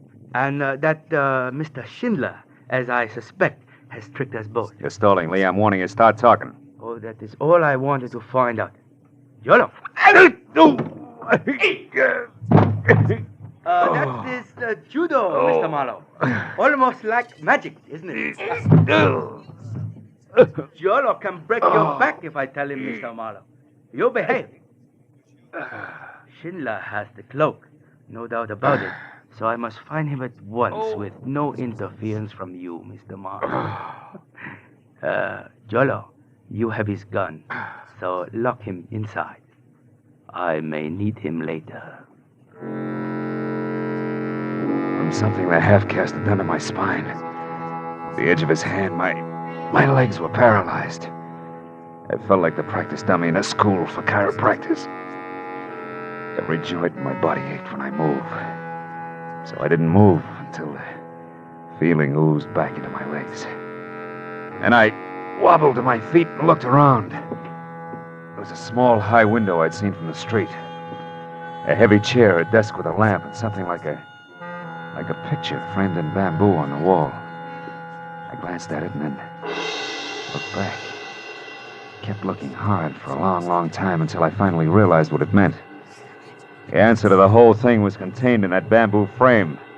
I had to get out and get out fast. I unplugged the lamp, plastered my back against the wall next to the door, and tapped on the lampshade to intrigue Jolo into coming in. It worked.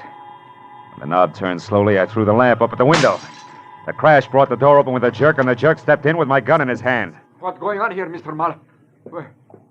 Where are you? Answer. Right here, Jolo. Now get up. I got some magic to show you. A trick I learned in Kansas called the haymaker. I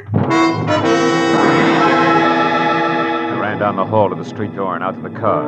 There was no traffic problem at that hour, so I jammed the gas pedal at the floor and held it there right through the heart of Honolulu and up the twisting road that led to the mountains back of the city. The echoing roar of the motor as it tunneled through the forest lining the road was finally replaced by another roar. Wind. The unending gale that shrieks through a precipitous pass 3,000 feet above the city. The Polly. I swung the car to the side of the road and ran the rest of the way, out to where the rocks rose to a knife edge that dropped a sheer 1,000 feet to the valley floor. Then I spotted them. Lonnie lying at the cliff's edge and standing over her, his red hair ripped by the wind, was the mad island poet. Drunk as a lord and flapping around his shoulders like a pair of huge gold wings was the cloak of Kamehameha. No, don't weep, my love. I offer you the freedom of the birds. Come, Lonnie.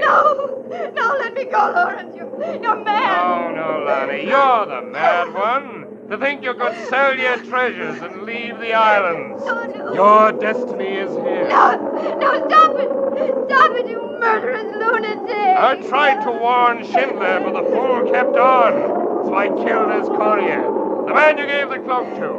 And I'd kill 1,000 times again to keep you here with me. No. You belong to the islands, Lonnie, like this cloak and I. We must never leave. Come, it'll all be over soon, and our souls will turn to birds and live forever in this paradise. Cochran, stop! Marlowe, help me! Stay back! Don't interfere! Duck, Lonnie!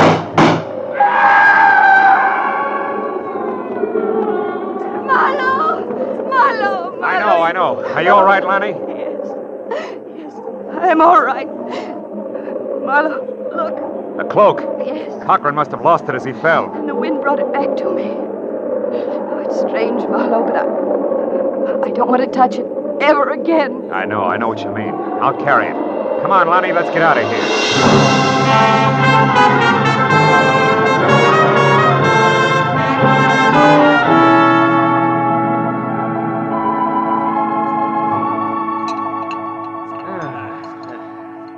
Nothing like ham and eggs and good black coffee in the morning sun to make one forget an ugly night. Right, my friends? Oh, you're absolutely That's right, all Mr. right. Schindler. More coffee, Phil? Mm-hmm. Oh, thanks, Lonnie. So, Lee was picked up by the Honolulu police, huh? Sure. I had it all set up. He'll spend some time in prison. And Jolo, too. By the way, he was still unconscious when we got to him. What in the world did you hit Jolo with, Marlowe? Enthusiasm, mainly. And that's when you got away and came up to the Pally, wasn't it? Mm-hmm. Phil, How did you know it was Lawrence and where he'd be? Well, it's all tied with that one popular poem that Cochran had written, Lonnie. Oh? That anonymous letter you got in Los Angeles, Mr. Schindler, was a line from that poem. Oh, Kamehameha's cloak of golden feathers will bring no less than... How did you find that out, Marlowe? Well, you see, when I was locked up in Lee's factory, I saw a full copy of the poem on the wall in a little bamboo frame. Oh. When I came to that line you just quoted, it stuck out like it was printed in neon.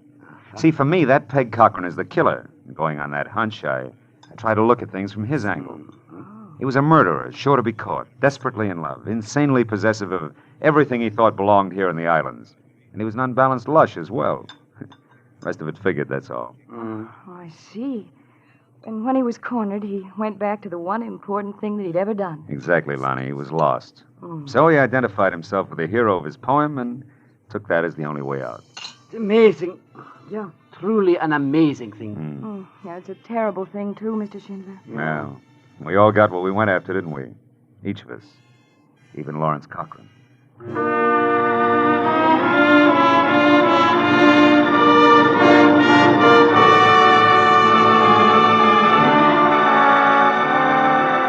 After Schindler left to catch a plane for the mainland, and Lonnie said aloha and left to get ready for our date, I sat on the lanai of the hotel and watched the sweep of the Pacific from Diamond Head to the hills across the harbor, from the white sand of Waikiki to the green shallows over the reef, to the purple depths beyond. As a warm wind whispered through the palms, from somewhere I heard the soft strum of the ukulele. And it suddenly occurred to me, what does aloha really mean?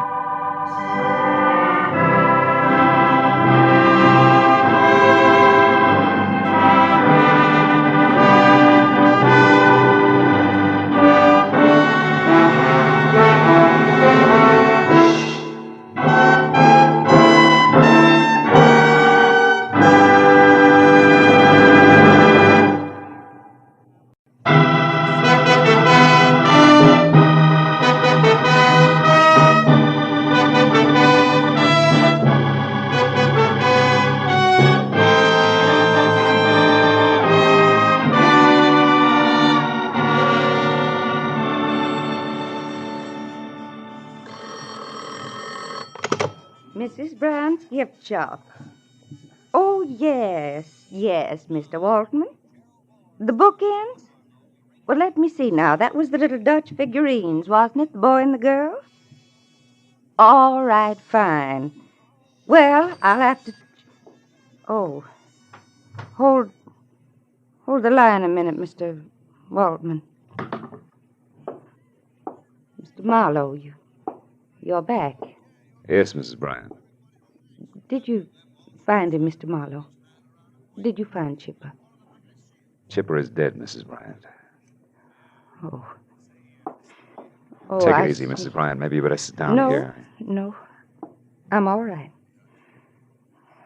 There's a customer waiting on the phone. I'll finish that. Then I want you to tell me everything you found out about my son. Sure. I'll only be a moment. As Martha Bryant went to the telephone, I braced myself for the story I had to tell her.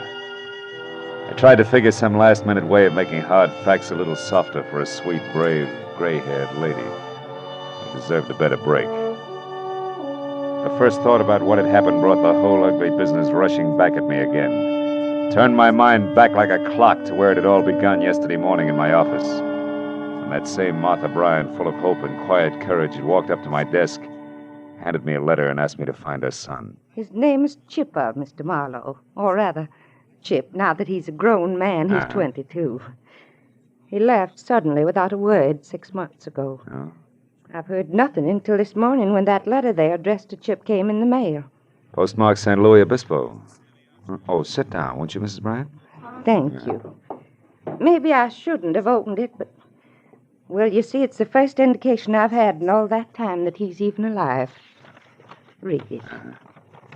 Dear Chip, it's been a long drag, but the waiting is finally over, darling. Time is now. Meet me at 11:30 Monday night at the House with the Big Wheel, signed Toby. House with the Big Wheel, what does that mean, Mrs. Bryant? I have no idea. but for some reason it frightens me. Oh, 11:30 Monday night. That must be tonight. Who is this Toby? Toby Packler. She's a very, very beautiful young woman, platinum blonde. Oh. Chipper believed he was in love with her, I'm afraid. Oh, please don't misunderstand me, Mr. Marlowe. I'm not a possessive mother. I knew I'd give Chipper up someday, only I hoped it would be to a nice, sincere girl. Toby Packler isn't? She's much too fast. The kind who uses too much mascara and wears things like those little anklet chains they call slave bracelets. I tried to find her after Chip left, but she was gone, too. Oh.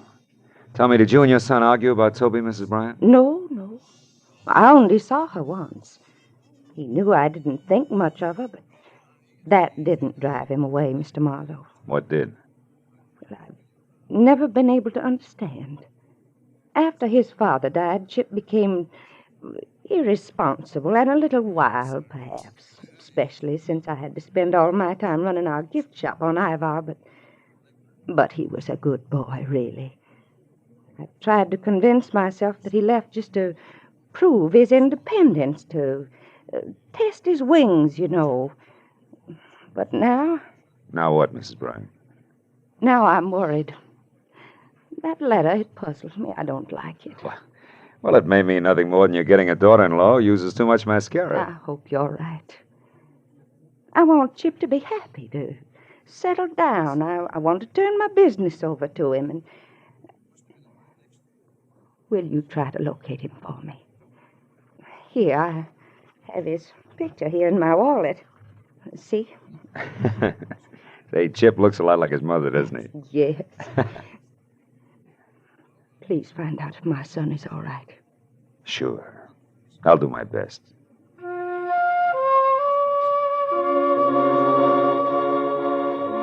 my office window, I watched her leave the building. Saw her stop politely and answer a question for an oily sidewalk passerby in a black pinstripe suit, then moved quietly on down the street toward her shop on Ivar. A neat, gentle, very lonely woman. I hoped I'd find a happy story for her in San Luis Obispo. She had one coming.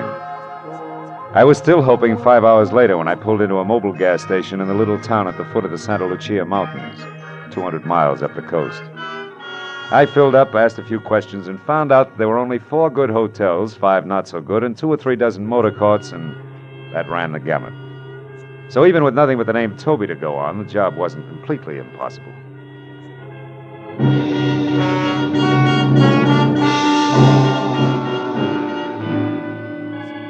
By the time I'd worked my way down into the motor courts, the sun was sneaking off between the rocky hills toward the ocean, and I was still collecting negative answers. Until I tried a mirrored neon combination bar, restaurant, and motel called Pinky's on the north edge of town. Sorry, mister. No Toby Packler registered here. Now, wait a minute. Are you sure? She's a lovely platinum blonde about... About what? Huh? Oh, never mind. Skip it, Pinky. Maybe this is better.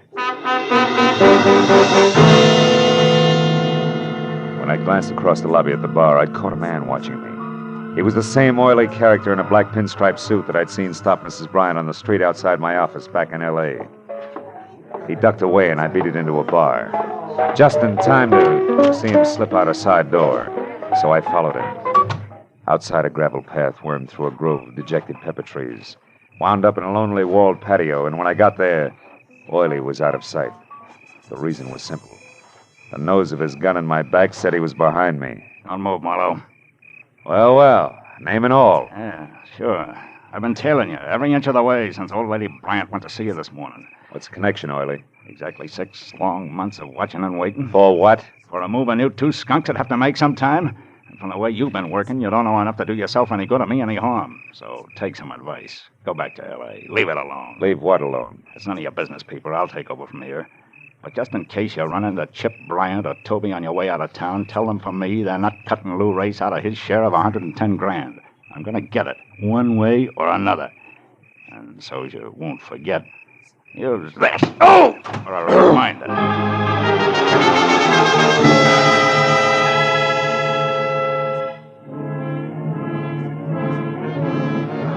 When the brick floor of the patio finally stopped pushing, I was alone, except for my ugly thoughts.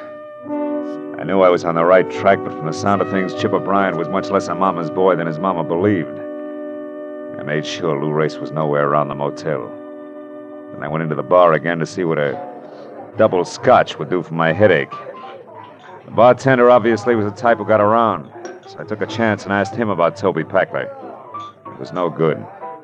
When I described Toby as a beautiful platinum blonde, a girl sitting alone 2 stools down, a girl with a short, ragged, mouse-brown hair and extremely flat, misformed face, dropped her eyes and looked away. I suddenly felt very cheap. I flipped a silver buck on the bar and got up. You know, it was the kind of dumb stunt you can't apologize for. You just leave. I was halfway to my car before I realized that the girl had followed me out. Hey, mister. Yeah, you. Just a minute. I turned and watched her come toward me. In the garish neon light, her face was jarringly unreal, the color and texture of hard putty. I heard you inside when you asked about Toby. Yeah, I thought you had. Do you know her, Miss... Palmer. Oh. Yeah, I know her. She's one of my few friends. What do you want with Toby? Well, my name is Marlowe. I'm from L.A. I want to talk to her about a fellow named Chip Bryant. She's my only lead. Chip Bryant. Yeah. She never mentioned that name to me. Anyway, you're too late, Mr. Marlowe. What do you mean? Toby left town this morning. Left town? Oh, no. She was going up north to Seattle, I think, on some kind of personal business. Now, listen, did she ever say anything to you about a house with a big wheel, where it was, what it means? House with a big wheel? Yeah. No, I'm afraid not. I'm sorry, Mr. Marlowe. I guess I'm not much help. Well, good night. Thanks anyway. Now, good night, Miss... Palmer. Yeah. Yeah, Palmer. Good night. As the girl walked back to the bar, the little gold chain I'd spotted around her ankle glinted in the brittle light. It was like an echo of a memory. A slave bracelet on her was as out of place as a morning glory in a bed of toadstools. But that gave me a crazy hunch that somehow in the last 6 months, a gorgeous blonde named Toby Packler had become a drab brown head with a flat, stiff face. So I didn't chase wild geese to Seattle. Instead, I got in my car and I waited. An hour went by and it was almost dark before she finally came out again, stepped down into a sleek new convertible and drove north out of town. I followed as she turned off a neglected side road, and for 8 miles twisted through jagged rocky hills toward the mountains. Then suddenly, from the crest of a small rise, I saw what she'd been heading for. An old stone house squatting in a grove of eucalyptus trees. The girl I figured to be Toby Packler had slowed almost to a stop. I watched her creep along until she was out of sight. I got out of my car and I went down for a closer look. Round, brown shingled cupolas reared proudly out of choking overgrowth, and on a huge rusty iron gate in front was the name Escobar. But in the trees behind the house I saw more. Turning slowly in the stream, there was a giant water wheel. A big wheel.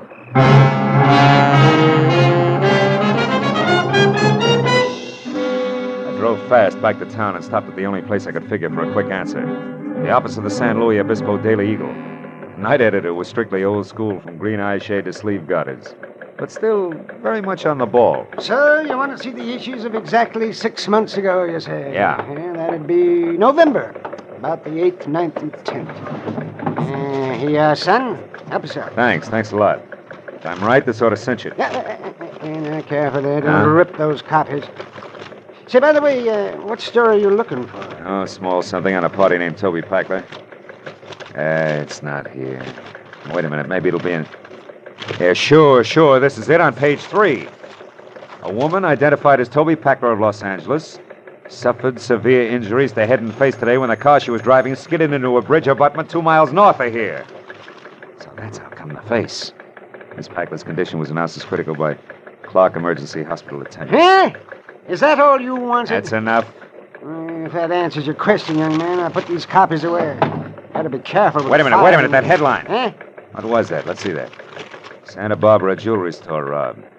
Daring thieves escaped with gems valued at $110,000. $110 grand. Yeah, I remember that. 2 men and a woman. Got away clean, too. Never caught a one of them. Hey, you don't mean there's a connection between these stories, do you? I don't know. Ask me again after I've checked in at the old Escobar place. Adam Escobar's place? Out in the hills? Oh, you're joking, son. What in the world could that crackpot possibly have to do with the jewel robbery and a car wreck 6 months ago? It beats me, but there's some tie-in. You can count on it. I think you're crazy. But if you're going out there, maybe you should be. Now, what's that supposed to mean? You'll have something in common with Adam. He's lived in his own private dream world for so long, he's forgotten what the real world's all about. Goodbye, son. I'll see you later. I hope.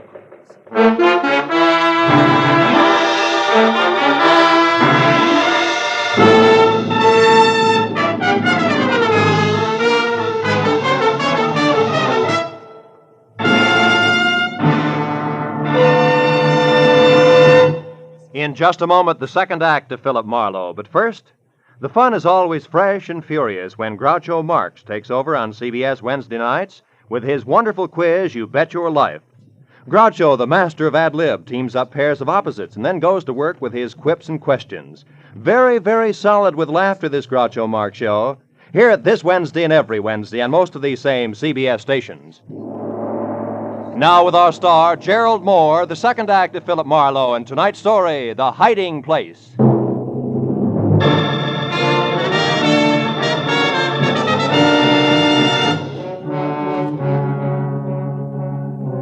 From the road, I had thought of Adam Escobar's place as just another 100-year-old country home. You know the kind, big, aloof, wrinkled, like an aging nobleman who had retired long ago with his memories. Now that I was there and at the rusted iron gate that resented my intrusion out loud, I changed my mind. I saw now it had to be a degenerate nobleman. Also, the nobleman had to be flat broke. I saw it everywhere. The name Escobar on the gate in copper lettering had turned a sickly spotted green. The scuffed, faded family crest inlaid in tile in the cement walk was cracked and crumbled. The exquisite stained glass door was cracked all the way down the middle. Only the engraved card in the slot under the knocker that said Adam Escobar, Esquire, was neat and new. The landed gentry's last-ditch stand. I was about to knock when... You need not bother knocking, sir. I saw you coming up the walk. I am Adam Escobar.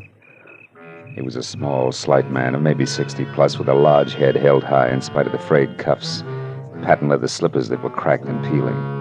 I introduced myself, then followed him into a musty living room. There, Wiley apologized for no longer having any servants and poured us each some brandy from a cut-glass decanter. I told him all about my search for Chip Bryant, complete with Toby and Lou Race. Frankly, Mr. Marlowe, I am puzzled. Your drink, sir. Oh. Confused. What does all this have to do with me? Well, maybe nothing, Mr. Escobar, but the only guess around is that the jewels were hidden here on your property, the house with the big water wheel, the night of the robbery 6 months ago. But why? For what reason, sir? The police? Well, probably. Trio wouldn't want to be picked up with the stuff on him. Salud. And yours, sir. Thank you. Then, Mr. Marlowe, soon after they did that, hid the jewels, I mean, the girl, the one with the injured face, had that accident. Those are the circumstances. Oh, more or less. And if I've added right, company's coming by 11:30. It's 10:30 now. It might be a good idea if you left the home grounds for a while. Me? Leave my own home because of some thieves, because of 3 common degenerates? Mr. Escobar, it's that or the police, and I'd rather not have them in it for a while. I still owe my client the slight benefit of the doubt that's left. You think I am afraid? Is that what you are trying to say? No, of course not. But I don't see why you should stick your neck out. These people have nothing to do with you. You are wrong, sir. Every honest man has something to do with every criminal. His duty. I know that now, Mr. Marlowe. If I had known it many years ago, I might still have both my wealth and my property intact. Well, okay. Who knows? When I come back, it may be... Come back? But where are you going, sir? Into town. I'd still like to catch up to Chip Bryant before the reunion. I don't think there's going to be the time or place for conversation. Conversation? With that Bryant hoodlum? About what, sir? About a mother, Mr. Escobar. A nice old lady who doesn't deserve a kick in the teeth.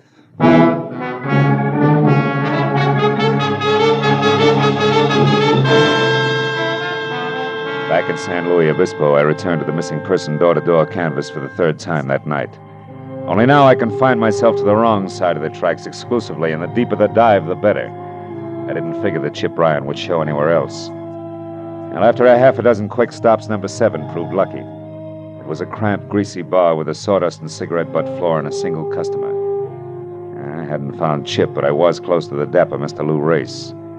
The barkeep, a ball of fat, wearing a sweatshirt the size of a tent, had his back to me when I entered. So did Race. So when I tapped the tricky man on his padded shoulder and he turned, he was surprised to see me swing. That slicker was an old debt. This? Just in case the cat got your tongue. Now get up! Get ready to answer a few simple questions. Hey, what do you think you're doing? You're busting my table. I'll pay you for it, and unless you want to be up to your rolling chins in trouble with the law, Junior, don't try to help the clientele. The cops? Oh, okay. Why didn't you say so? I don't know nothing about this guy. And I don't know enough. Now, come on, Race, you talk or eat sawdust. Which? No. I'll tell you. What do you want? One, you, Chip Bryan, and Toby Packler stuck up that Santa Barbara jewelry store 6 months ago, right? Yeah, we did it. But they crossed me up. It was when the cops were coming and we split. Split, or you played hooray for Lou Race and ran without worrying about the others? What's the difference? The reason Toby and Chip Bryan won't tell you where they hid the jewels, that's a difference? Nuts. You're standing on one ear, peeper. Toby had a different reason for crossing me. Like what? Like her falling in love with that louse Bryant. The kid she baited into coming along with us. By flapping her baby blues, the kid who was supposed to drive the car, period. That's how she crossed me. Anything else? Yeah, the topper. Where's Bryan now? One of two places. Either with Toby Packler or without. Oh, Toby Packler. Good night, sweetheart. By the time I made it to the door, the second company, Sam Spade, was across the street behind a parked car and streaking for an alley in the middle of the block. And just as I thought I was going to lose him, he came abreast of a dark doorway, and I saw it. An arm raised quickly, the glint of a knife blade. The arm dropped sharply. Whoever had done it slid away in the dark as suddenly as he appeared. When I was next to Race, there was only the caller's card, a black ivory-handled knife, driven to the hilt in between the dapper man's shoulders. He was going out fast. Hey, holy cow, how did it happen, Mr. Shut up, Race. Do you know who got you? The knife. Yeah? Has it got a dark black eye? Black ivory handle, yeah. Why? What does it mean? Who's it belong to, Race? It's the kid. What kid? That lousy Chip Bryant. He's dead, huh? Yeah. And so are all the prayers of one Mrs. Martha Bryant. Huh? Who's she? Never mind. Listen, call the cops. Tell them my name's Philip Marlowe. I'm a private detective, and I may be able to explain all this later. Right now, I'm due at a house with a water wheel, and I'll explain that later, too. If I'm lucky.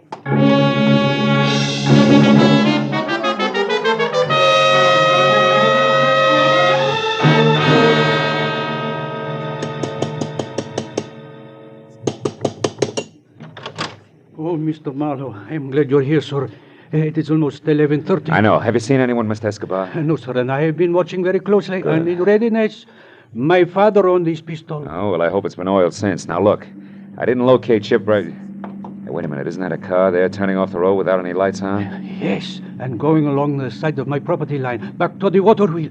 It is a woman, Mr. Marlowe. Yeah, no doubt named Tony Packler. Now, look, you stay here, Mr. Escobar, and keep that blunderbuss ready. Don't forget Chip Bryant's due out here, too, and he's a killer. Keep your eyes open. We'll stand a better chance meeting him one at a time. I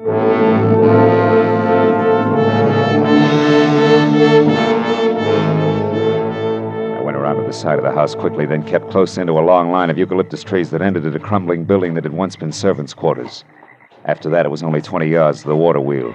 20 open yards to the huge ancient circle of hand-hewn wood that complained against the side of a dreary squat stone mill that had long ago died of old age. There in the faint half-light of a hazy moon, I saw Toby Packler, kneeling at the corner of the building and with both hands working furiously to loosen a stone the size and shape of a football. There was a gun on the ground next to it. I moved closer, my hand tight on the .38 in my pocket. Then I waited till she had the stone out. That baby end's a 6-month-old secret. Were you... That wasn't bad aim, just a warning, Toby. How do you know my name? I read your mail. Now get back over to your homespun safety deposit box there and take the jewels out. Go on. All right. Why shouldn't I, soldier?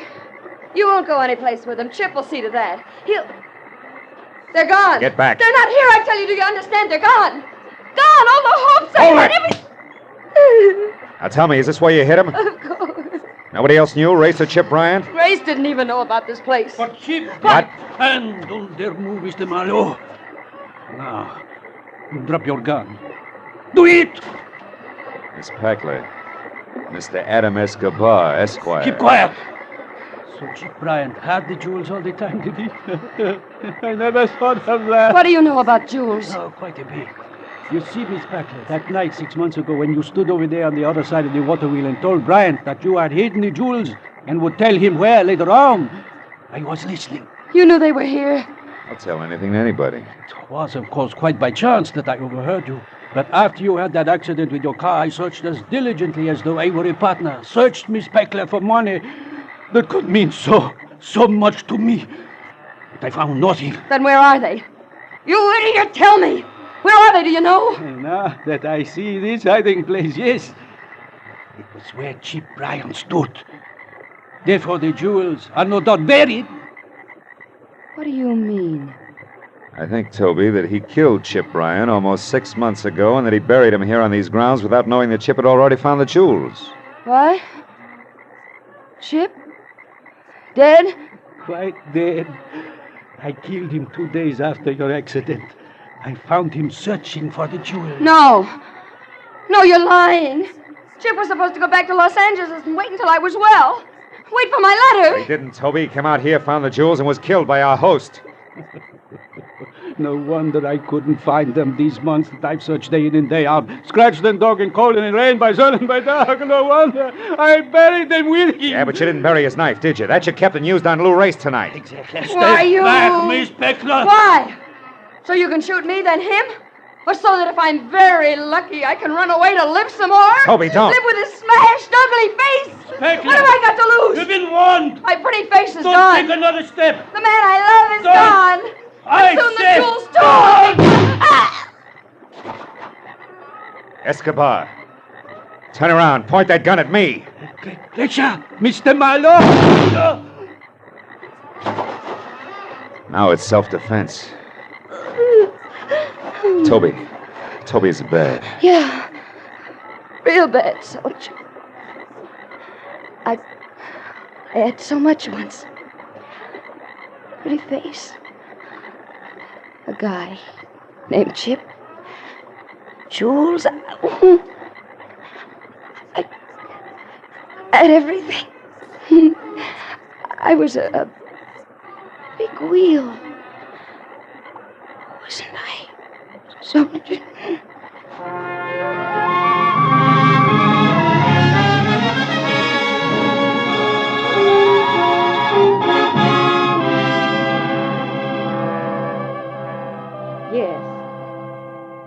Yes, Mr. Altman, the bookends will be sent out to you this afternoon at the latest. Thank you for calling. Goodbye. I'm sorry to have kept you, Mr. Marlowe. Well, it may be hard for you to believe. But in the minute I was on the phone, and even while I talked, I think I saw Chipper's whole life before me. I know what you mean. Well, Mrs. Bryant, I found out that your son, Chip... Yes. You found out what? Mr. Marlowe, what are you staring at? Oh, that showcase there. Oh. Our Mother's Day display. It's attractive, isn't it? Yeah. Yeah, very. Mrs. Bryant, Chip was killed in a storm at sea a week after you saw him. It was off San Francisco. His body was never recovered. I was told that he was on his way to a new job in Canada at the time. And incidentally, that letter from San Luis Obispo, that was all a mistake. That girl never saw Chip again.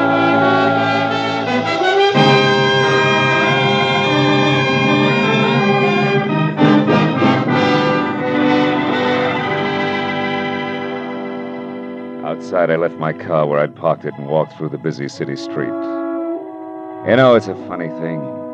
Lies can cause more trouble in this world than almost anything else, they say. And at the same time, can sometimes bring the most happiness.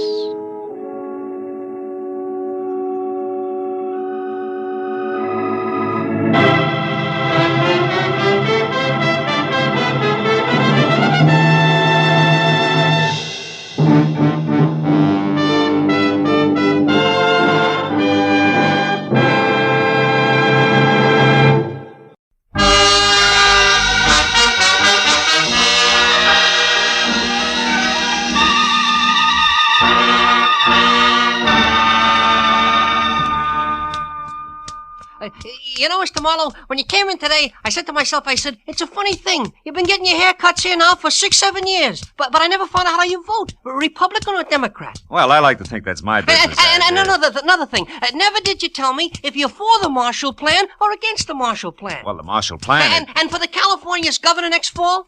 Well, there's no doubt in my mind. And the income tax... sit back, please. Yeah. Now, the income tax is fair or it's not fair? Well, eminently... Now, how come all this stuff, I don't know, what is your opinion? I can't imagine. Of course, my opinion, I tell people. I say political party is a matter of getting to... Oh, excuse me. Saved by the bell. Hello? Alvin's Barbershop. Alvin speaking. Who? Mr. Marlowe? Yes, he's right here. Hold on, please. It's for you, Mr. Marlowe. Always interruption, ain't it? You're so right. For 60, well, never mind. Hello? Mr. Marlowe, this is Mrs. Lola Demarest speaking. Oh? Thank goodness I finally located you. Now, you're to come out to my place at once. Pacific Palisades, 1312 Old Tower Road, and your plane leaves in 2 hours. Now, wait a minute. What plane, Mrs. Demarest? Why? What's this all about? The Seahorse. I'm going to sell it, Mr. Marlowe. My mind's made up. The Sea Witch? Seahorse, Mr. Marlowe. It's a brooch 6 inches high and set with precious stones, which a San Francisco dealer is anxious to pay $5,000 for. Well, look, Mrs. Demarest, The dealer's flying to New York tomorrow, Mr. Marlowe, and also my doctors say I'm living by sheer willpower alone. Hence, my decisions must be made quickly. Now, the terms of the deal are cash, so please be sure that you're armed. And the money will be returned here to my stepdaughter, Jillian Demarest, unfortunately. Oh, you don't approve, huh? No. However, I'll abide by my late husband's wishes. Jillian is to be provided for. Now, no more questions, sir. Just hurry. You'll be paid handsomely. And when you get here, Mr. Marlowe, use the back porch. I'll be in my bedroom. The other doors are locked. You're alone, Mrs. Demarest? No servants? I'm merely sick, Mr. Marlowe, not dead. And since I've just fired Elmer Paris, who was called a lawyer, but it was actually more of a baboon, we'll be able to talk. Now, hurry, Mr. Marlowe. Please be punctual. My new lawyer is due here at 4:30. I'll finish up and be ready for you at exactly 5. Is that clear? I've got one question. Were you ever a barber? Goodbye, sir. Well, Alvin, it looks like we'll have to skip that shave. Oh, that's too bad, Mr. Marlowe. Like I said, I'm anxious to get your opinions. Opinions are important, huh? Important, Oh, you know. sure, Al, sure. Yeah, I mean, the way I look at it, Mr. Marlowe... Alvin! Yes, Mr. Marlowe? Wipe the lather off. Your chin, not mine.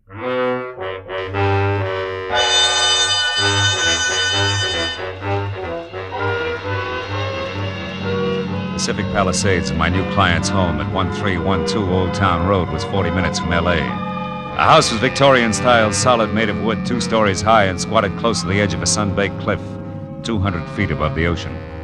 I parked behind what must have been the first Pierce Arrow ever made, and started slowly along a gravel path that led to the rear, until I heard it.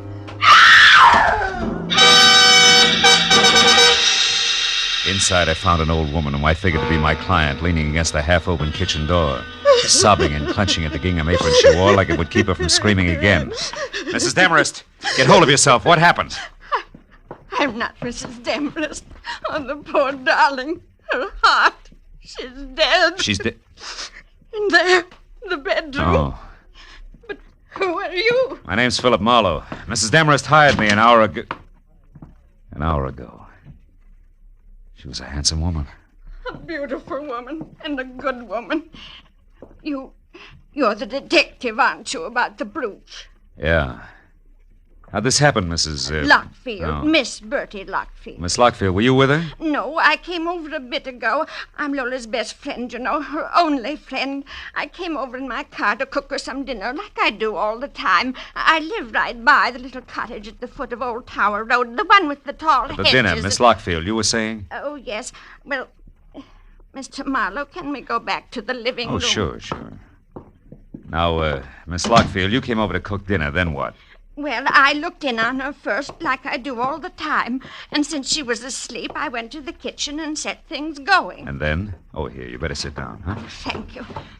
Then I went back to my place, fussed around for 10, maybe 20 minutes.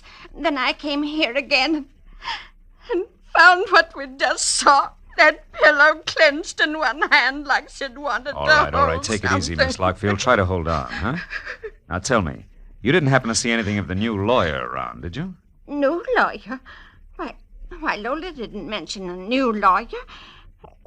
He was due here today? Yeah, a half hour ago. Might help if we knew his name. Why, Mr. Marlowe? Mr. Marlowe, surely you don't think there was, well, foul play? I don't know, Miss Lockfield. For one thing, the position of the pillow seems kind of cockeyed to me. Yes, but who on earth would want to... Oh, no, not Jillian. It couldn't be. Mrs. Demarest was quite clear about Jillian. Jillian hated Lola, Mr. Marlowe, but Jillian isn't a killer. Yeah, well, maybe nobody's been killed. But tell me, Miss Lockfield, did this stepdaughter, this Jillian, know that she was getting the money from the brooch? Oh, no, I doubt it very much. Although she did know that Lola had it, of course, And what? and that Lola's money was dwindling, Mr. Marlowe, and that she was selling her possessions one by one. Uh-huh. And therefore, Jillian might think that the Seahorse brooch was hers by right of inheritance, huh? Yes. Yeah. Tell me, Miss Lockfield, do you know where Mrs. Demarest kept the brooch? Oh, yes, in the bedroom. I'll show you exactly where. Come. All right. It's behind the portrait of Mr. Demarest, and... Oh, the poor, Oh, poor come on. darling. Take it easy, honey, huh? Did you say behind the portrait? That one? Yes. There's a panel in the wall that slides. Uh-huh. Move the picture to your right, Mr. Marlowe. Then pull out on the panel edging. Oh, you'd better use the chair. Yeah. To the right. And out on the panel edging, huh? That's it. That's it. See it? This velvet case? No, those are earrings. The brooch is much bigger. It's in a silk bag, Mr. Marlowe. Mr. Marlowe, don't you see it? No. And I don't think I will. Miss Lockfield, the velvet case is all there is. The Seahorse is gone. I called the law and reported both the theft of the brooch and the death of Mrs. Demarest while Bertie Lockfield prompted over my shoulder. After that, I started through the place looking for anything that could possibly give me a lead on the wandering Seahorse. 15 minutes later, all I could show for my effort was a telephone number, Surfside 10229. It meant nothing to me except that it was written on a sheet of brown roll-your-own cigarette paper. When I dialed the number and got no answer, I dropped the paper into my pocket. I told Miss Lockfield to wait for the police and headed for town in the first public phone booth. I started through the local classified directory looking for a lawyer named Elmer Paris. When I didn't find him, I figured he could be somebody's junior partner. So I began at the top. I scored on my seventh nickel. Calder, Kramer, and McDuff. It was the anchorman who answered. Elmer Paris? Yes, we employ a lawyer by that name. One who was fired by Mrs. Lola Demarest early today, Mr. One McDuff? who ceased working for Mrs. Lola Demarest early today. All right, objection sustained. Tell me, where can I get in touch with Mr. Paris? At his desk here in the office, where he's been all day. Your reason for asking, sir? The answer you just gave me. Now, one last item, Mr. McDuff. Did your firm supply a new lawyer for Mrs. Demarest late today? We did not. And, sir, we never will. Oh? Each lawyer in this office is, first, a gentleman, second, a competent barrister. The belligerent Mrs. Demarest has use for neither. Good day, sir.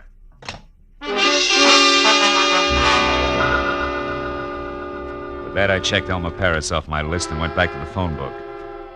Jillian Demarest, my late client's stepdaughter, was listed at number 111 Los Amigos Terrace, which a map on the back of the book showed to be just off Sunset Boulevard in Hollywood. Come in. The girl herself, replete with old-fashioned, the only thing that was red-headed, maybe 30, and meat and potato curves in either direction. From a waistline that was strictly rye crisp over lettuce leaves. Sit down. What's your problem? Well, I got some bad news, Miss Demarest. Don't tell me. It's my income tax. I've been caught lying. It's your stepmother. She's dead, Jill. Oh. That's too bad. Her Yeah, heart? well, try not to go to pieces, kid, huh? Look, I didn't particularly like Lola Demarest. She didn't particularly like me. So, why make a thing of it? Because the Seahorse brooch has been stolen. You're kidding. Don't try brushing that off, because it was supposed to be sold today with the proceeds to go to you. You're a liar. Private detective. Hired Jill to fly the brooch to a San Francisco dealer, and I found out it's really worth $50,000. A lot of dough you didn't expect. Okay, Mr. Private Detective. That last crack. It means exactly what? That you could have taken the brooch yourself. Try me again. Surfside 10229. Stop pushing and start listening. If Lola intended to sell the brooch and give me the money, it was for one reason only. My father wanted it that way. So? So do I. And now that you're without a client, maybe you'll work for me. I doubt it. I write and get paid well. 5,000 words a month for a pulp magazine. Torrid stories. It figures. Pays off nicely. Be worth your while. Do you want to help me? Suppose you're lying and actually stole the brooch yourself. What then? Then you handcuff me to the nearest car and run for mayor on the Let's Clean Up Local Crime ticket. Now, is it a deal for, say, 1% of the 50,000 if I get it? 0 if I don't. 500 of fun, huh? Mm-hmm. Yeah, okay, Jill, it's a deal. Good. And for a starter, do you happen to know who Mrs. Demarest's new lawyer was? New lawyer? I didn't know the old one had been fired. I didn't say he had. Could have quit, you know. Nobody ever quit working for Lola Demarest. It wasn't her nature. No? Will you please stop barking at me and go out and bite the guy with the brooch? You look like you could do a good job of it. For $500. Yeah. But just think of the opposition, Jill. It's snapping at 50 grand.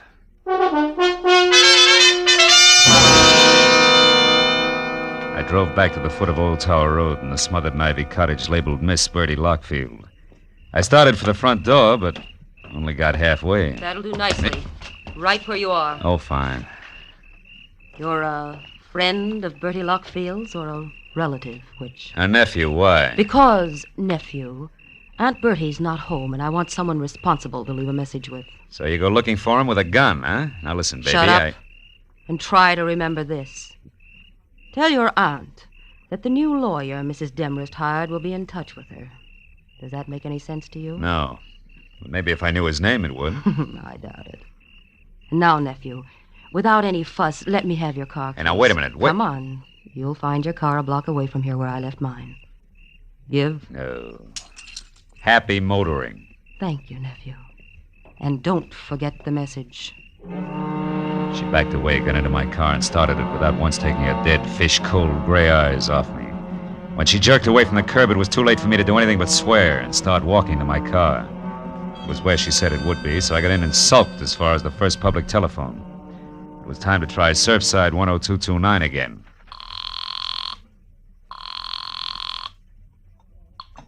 Hello. Hello, I'd like to talk to... To who? Wait a minute, is that you, Lieutenant Matthews? Yeah. Marlowe? Yeah, that's right. Oh, that Demarest case, huh? Well, Phil, the coroner thinks it was murder, all right. Suffocated her with a pillow, but they won't be sure till the autopsy report is in. Yeah, wait a minute, Matthews. Hey, wait a minute. Will you? You're at Surfside 10229, right? Yeah. You got this number from Homicide, didn't you? No, I didn't. I got it from a brown cigarette paper I found at Mrs. Demarest's. Huh? Now, look, tell me, Matthews, what have you got and where are you? 51 South Monroe Place. 51 It's South. a dead one, Phil. A guy who sported a beard. The name was Paul Crater. Oh, occupation lawyer, right? No, Phil, wrong. The occupation was able-bodied seaman.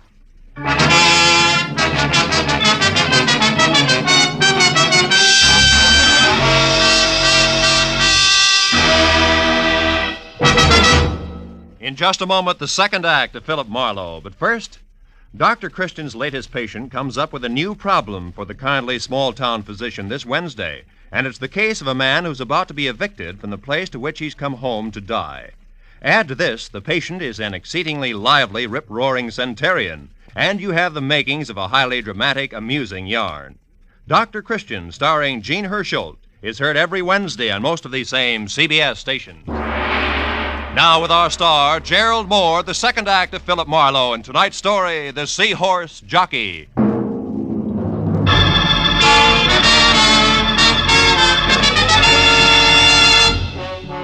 I was 30 minutes getting out to the address Matthews had given me. The neighborhood around Surfside looked like it had been pushed together from scraps that had washed in from the sea. And number 51 Monroe Place was no improvement. It was a corroded little frame house surrounded by a picket fence, with most of its front teeth missing. I parked in the red glare from the squad car's spotlight, and as I walked past the sagging gate, I could hear Matthews inside. Oh, hello, Marlowe. Come on in. But don't fall over the late Mr. Paul Crater there. Oh, that's him, huh? Doesn't look much like a sailor to me, Matthews, in spite of his whiskers. What do you expect, bell-bottom trousers? All right. Those guys wear suits when they're short like anyone else. He was shot twice, Phil. Once in the stomach, once in the chest. Dropped right here in front of the door, huh? Yeah. The way it looked, somebody came up and knocked, and when Crater opened the door, they let him have it. Got a line on him? Well, he was a nice, quiet guy, apparently. Lived here with his sister, Helen. As far as we know, they got along fine. We're still trying to locate her. He worked around here someplace, but we don't know where yet. But what about that Demarest business? Oh, that. Well, Oh, wait a minute. Oh, okay. Matthews. Yeah, Mooney. I see. Jug Nolan. As in J-U-G? Yeah. Uh-huh. He is? No, you come on back. I'll check him later, personally. Well, Phil, that answers one question anyway.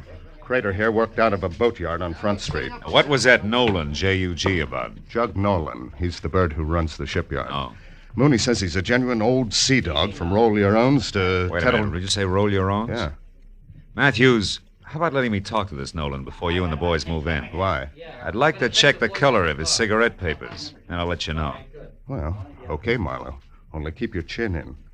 Maybe Nolan doesn't know anything about what happened to Crater here. Unless he pulled the trigger, huh? I drove through the thick smell of seaweed and dead fish that was Front Street for 10 blocks before I found a battered sign that read Nolan's. Dangled over the door to a shanty of an office behind which a tangle of crooked masts stuck up like jackstraws out of a jam of crusty hulks.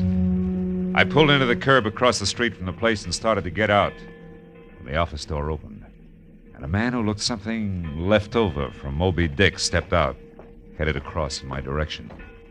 As he passed in front of my car, I got a good look at the butt of the homemade cigarette, drooping over a jaw as heavy as the end of an anchor. It was rolled with brown paper. Odds on it had to be Jug Nolan. When he swung on down the street and finally went into a bar, I followed. Hey, Swede, do it again, huh? Be right with you, Jug. Snap to it. I gotta get... Well, what do you make of it, mate? Something biting you? Not exactly, Jug. I was just wondering how well you're acquainted with Lola Demarest. Demarest? Yeah. Well enough to know she's got vinegar in her veins instead of blood. Why? Is the old crackpot something to you? No, not now. She was my client earlier tonight. I'm a private detective. Name's Marlowe. Now keep it. You were up to see her today. I'd like to know why. Go ask her. That's a little tough now. She's dead. Yeah? Well, better late than never, mate. Miss her, do you? I can stand the strain. What was your business with her? Boats. Sure it wasn't seahorses? Don't talk bilge to me, mate. I said boats. 2 rusty, rotten scows covered with barnacles enough to sink 'em in another week. But to hear that old gal talk, you think each one was the Queen Mary. Hey, Swede! Yeah? Pour me that drink. Okay, Jug. Here, what's yours, mister? Scotch, Johnny Walker. Take them both out of this. No, you don't. I'll buy my own. And I'm tired of your questions, mate, so haul out. Here, Swede. Okay. Suit yourself. Maybe you can bear up on one more question, Nolan. For you, maybe it's easy. Who killed Paul Crater? What was that? Somebody put 2 bullets in Paul Crater in front door of his house. I just came from there. Paul, dead. If you're lying to me, mate, I'll tear you in two. Get your hands off, Jug. Why would I lie? The cops know who did it. Not yet, but they will. I'll find out about this and in a hurry. Slow down, Nolan. There's no rush. Crater's gonna be dead a long time. I want to ask you something. Get out of my way! Now, look, Nolan, I said I wanted to... Never mind. Okay, Commodore, help yourself. Nolan's ponderous right fist was cocked when I changed my mind, but that wasn't what did it. Over his shoulder, I'd spotted a familiar face. Detective Lieutenant Matthews leaning at the end of the bar and studying his thumbnail intently.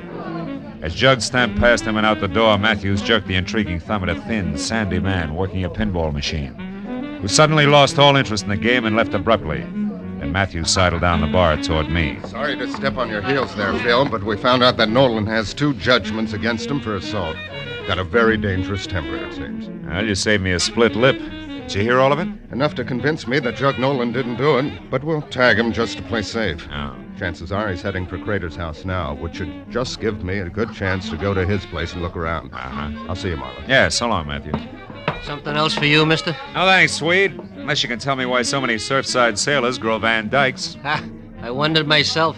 Maybe it's to hide those dirty collars. I don't know. Thanks, Swede. Couldn't stand the city gas. Hey, here's one with a beaver now, mister. Why don't you ask him? Oh, it's not that important. Come on, let's go, Swede. Set me up some rye whiskey. Okay, all right.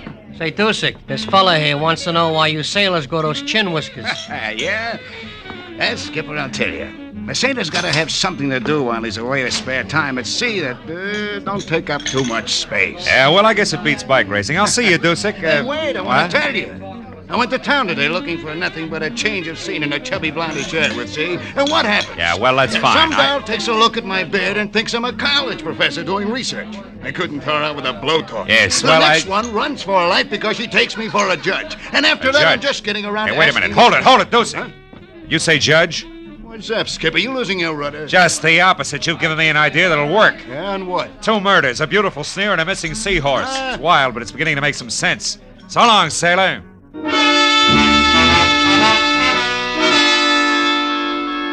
I checked Nolan's boatyard first, but his office shack was dark. So I drove hard back to 51 Monroe Place in the hope that Matthews had been right about Jug's destination.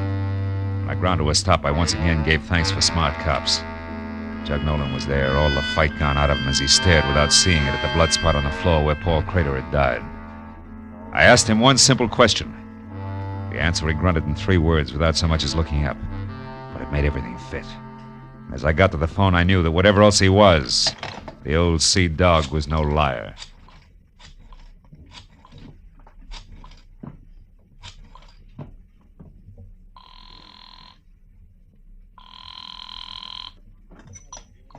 Hello? It's Marlowe, Jill.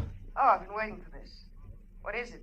Money or fun? All depends. Now listen close. I've got to have some help right away. What's wrong? Where are you, Phil? It doesn't matter, but this does. Get hold of that friend of your stepmother's. What's her name? Bertie Lockfield. And both of you meet me at your stepmother's house as soon as you can make it. It's important, baby. Don't fail me.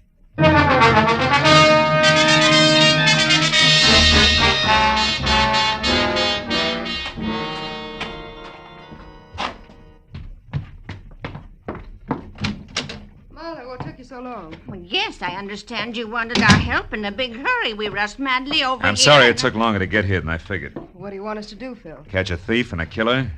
You see, I'm positive now that whoever got away with that jeweled seahorse also held that pillar over Mrs. Demarest's face until she died, then went on to kill Paul Crater in Surfside. 2 murders? Killers have that advantage, baby. For 1 murder or a dozen, the price is the same. Well, I don't understand, Marlowe. Does the second murder have something to do with my stepmother's death? They follow like links in a chain, Jill. Lola Demarest called me at 4. She was expecting a new lorry at 4:30. When I got here at 5, she was dead and the jeweled seahorse was gone. However, the circumstances indicated that somebody who knew her had done the work. Then you don't think the new lawyer was the one No, who... but I do think the new lawyer came in, just as I did later, through the open back door. Stood right over there and overheard the entire business. Can you prove all this, Marlowe? Not yet. But if you found that new lawyer, you could. Right. That new lawyer's going to turn up soon, and when she does, we'll have something She? more. Yeah, she, Bertie. Lola Demarest's new lawyer is a woman. A woman? The distinguished man in suit and Van Dyke that you shot and killed in Surfside was the lady lawyer's brother, a seaman. You mean Bertie here? Yeah, Jill. The new lawyer who witnessed the whole thing decided to move in on it. Right, Bertie? But it was blackmail. I got a note in my mailbox from a lawyer named Crater accusing me and demanding money. And since you were already in so deep, you figured another murder wouldn't matter. You got the lawyer's Surfside address some way and went there. And that's where you stumbled, Bertie, over a suit of clothes and a beard. Bertie, you were Lola's best friend. You'll never understand, you fool. So don't try. Bertie! Don't you try either, Marlowe. Make a move for your gun and I'll put a bullet in her back.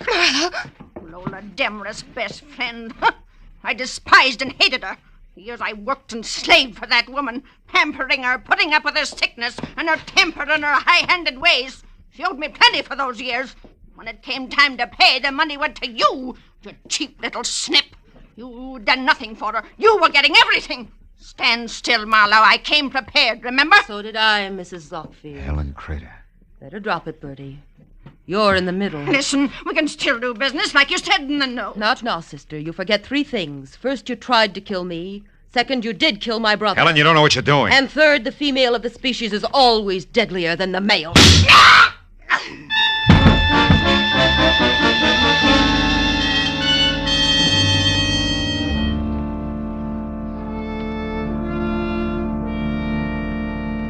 Well, Matthews, that's about it. Yeah.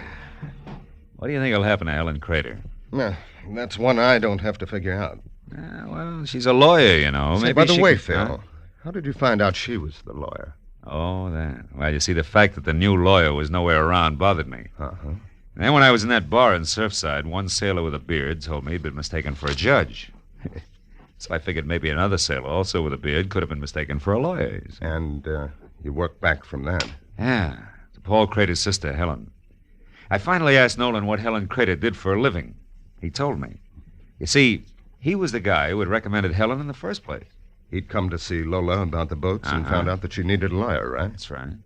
So he tossed some business to Paul Crater's sister. That's how the phone number came on brown cigarette paper. You know, I found it on the sun porch. Well, that's it. Yeah. Well, you gonna get some coffee? No, thanks, Matthews. I'm kind of tired. Oh, I think I'll go home.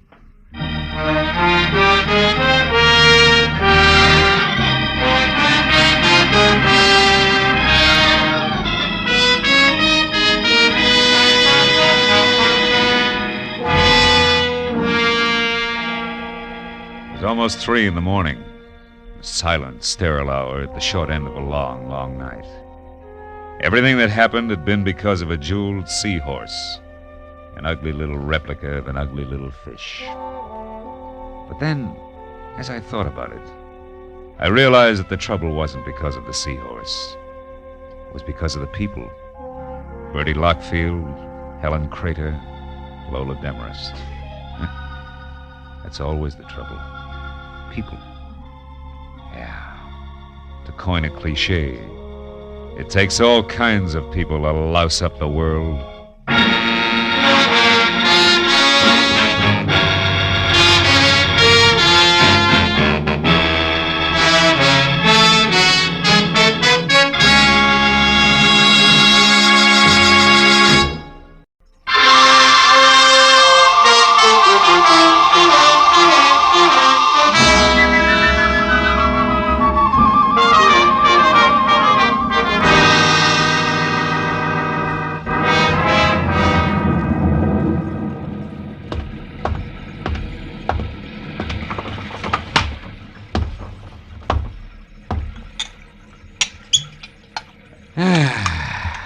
Nothing like a drink and a good book on a rainy night.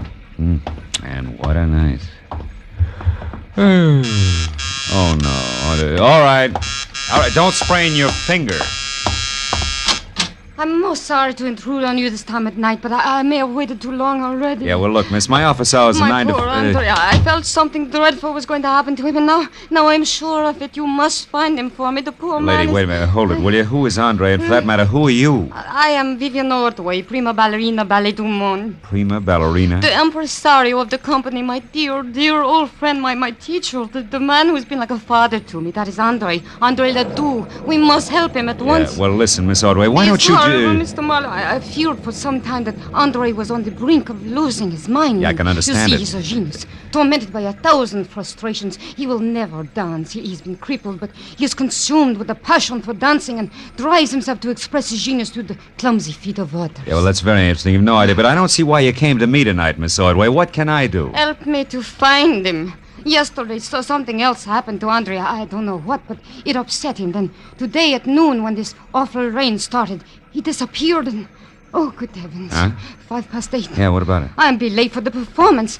Here, take this ticket and please come to the theater, Mr. Marlowe. I beg you. I'll pay you anything you ask. Only promise me you'll come. Well, Please. Okay, Miss Ordway. I'll be there as soon as I can.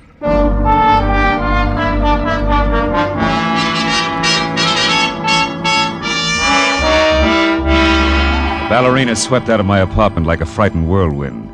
As I got dressed all over again for an evening ballet, which I needed like acute appendicitis, I saw that the ticket she'd left was number 27J at the Great Arts Theater, showing Ballet of the World, sponsored by one Mrs. Imogene Wyatt. Well, I got to the lobby, half soaked near the end of the second act, when an icy usherette shoved the program at me and hushed me inside. The audience was a small cluster of Artie diehards down front, which left me in 27J feeling like Midway Island. My client, Vivian Ordway, was the whole show. When I saw the finale coming, I slipped down a side aisle and into the wings, just in time to catch a beef at the stage door between a long, wolf-faced intruder and a pudgy doorman. ain't here, Scully Haskell. But even if she was, you wouldn't get in. She left strict orders. You're finished. Now get out and stay out. Okay, but let me tell you something. I broke my back getting publicity for that diamond-studded widow in this outfit. Imogene Wire's going to be sorry she fired me. I'm going to see to it personally. Get out of the theater, Scully. Nuts. To you and his whole troop of stuck-up grasshoppers.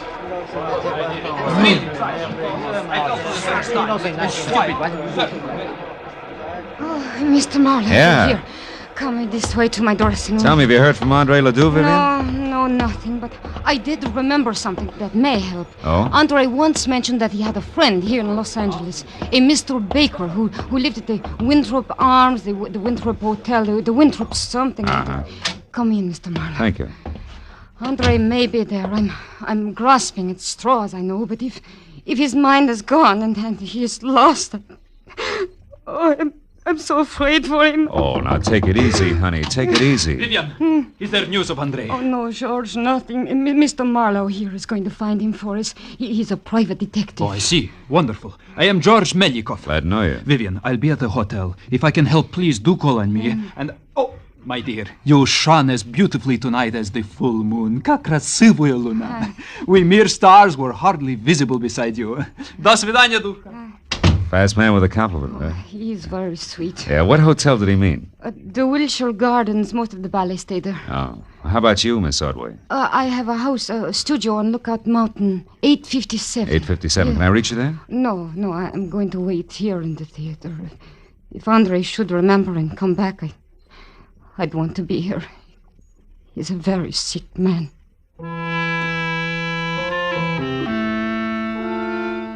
After I left the theater, a quick check in a phone book showed a Winthrop Arms apartment hotel on Havenhurst Drive. It's just below Fountain Avenue. And when I got there, I found the name Baker stuck over the mailbox to apartment 1A. I went inside and up to the door.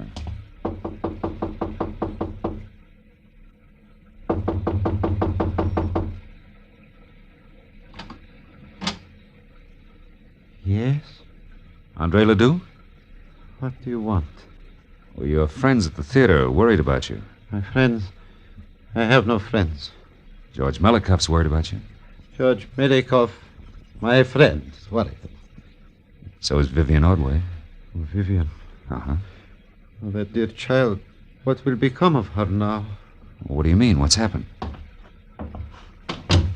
Who are you? Miss Ordway sent me to find you. She's waiting for you at the theater. Waiting at the theater? Why? Why? The ballet is finished. What's that? Mrs. Imogen Wyatt withdraws her support completely. There is no more Ballet du Monde. I'm penniless. And all our work has been for nothing. I tried to reason with her, but it was hateful. Afterward, I drove here on a dark street, the rain slashing, clawing at me. Rain. Andre, where's your friend, Mr. Baker? This place is packed in mothballs. He is in Europe. It is all right that I am here. He sent me the keys long ago, said I could use his apartment and his car. I came here to be alone, to think. My head aches. Andre, what time was it when you left Mrs. Wyatt's yesterday? Do you remember? I can't remember. Only that it was dark, very dark, and it was such a difficult drive. Tomorrow she will notify her lawyer to alter the papers and order that imbecile. I wish she were dead. You hear me? I wish that Imogen Wyatt were dead. What was that? Stay where you are.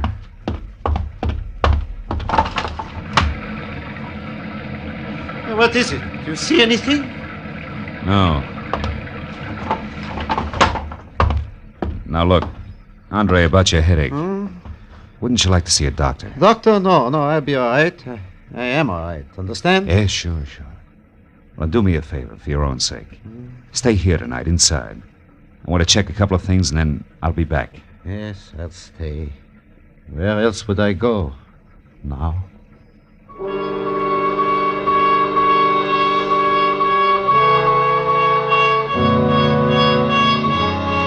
When I left, I was convinced that if the ballet impresario hadn't already slipped his trolley, another slight bump would do it.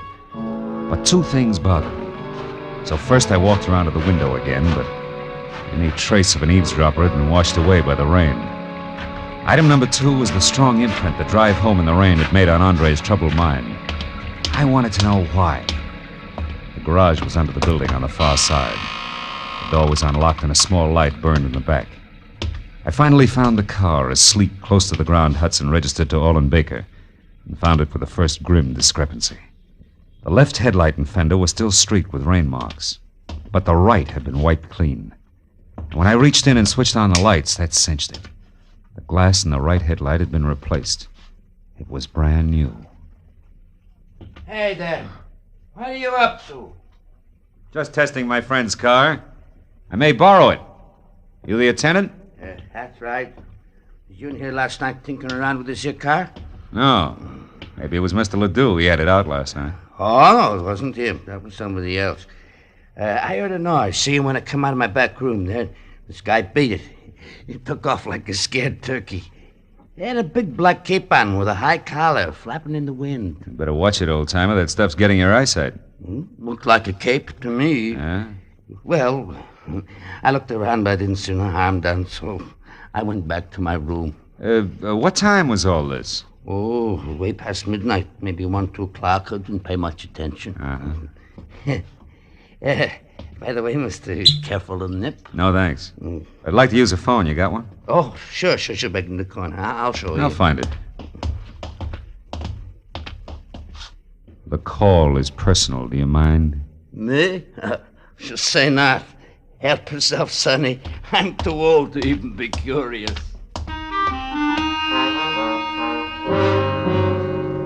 My first call was to a desk sergeant in the police traffic bureau. And when I identified myself and asked about a hit-and-run accident possibly on Fountain sometime before midnight yesterday, there was a pause while he checked the record. And then... On the button, Mr. Marlowe. We identified him by his Blue Shield medical card. Oh? One Lyle Kretschauer. Apparently stepped out from between parked cars on Fountain Avenue between Orange Drive and Roxbury. Was struck by an unidentified vehicle at about 11:10 last night. Condition serious. Now, what do you know about this, Mr. Marlowe? I'll get in touch with you later, Sergeant. Thanks. Stepped out from between parked cars.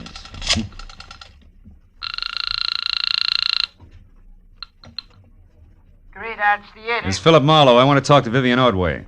Oh, hang on a second, Mr. Marlowe. She's right here. Okay. Have you found him? Is Andre all right? Yeah, for the present. But listen, Vivian, I got to talk to Imogene Wyatt. Where does she live? Mrs. Wyatt. Yeah. In Beverly Hills. Let me think. It's 21 Cameo Terrace. 21 Cameo. Meet me there right away, will you? I may have a couple of rough answers for you, baby. But I'm still in costume. That doesn't matter. Okay, all right, I put something on over it. I'll be there just as soon as I can.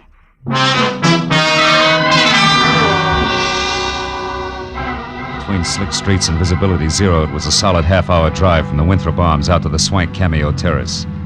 But when I pulled up at number 21, I wondered what the wealthy widow had spent her money on. The house was so small, it must have been shingled with $20 bills to meet the zoning restrictions. I just started up the soggy gravel path toward the door when it came. As I started to run for the house, a green convertible I hadn't noticed before roared to life suddenly and disappeared down a side street. But I didn't have time to worry about it. Inside, I found Mrs. Wyatt on a dining room floor, fighting a losing battle with the distance to the telephone.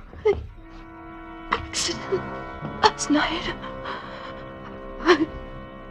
I was going to ruin it all. Now, Andre Ledoux will be...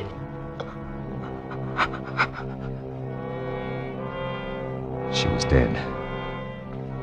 I looked through the rest of the small and now silent house in a hurry, but found nothing more constructive than the rear door wide open. I got back to the living room just in time to see my client, Vivian Ordway, bizarre in a short, frothy ballet skirt and long white hose, standing in the front door. Something's wrong, isn't it? It's one way to put it. How'd you get here, Vivian? In the cab. What do you know that drives a green convertible? Green. Wait, Scully Haskell, a publicity man, but why? The guy I saw in a beef at the theater tonight. What's happened? Imogene Wyatt was just shot to death.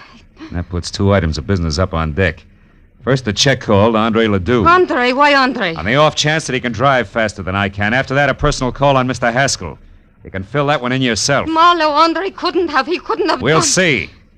Hang on tight, baby. Let's get it over with.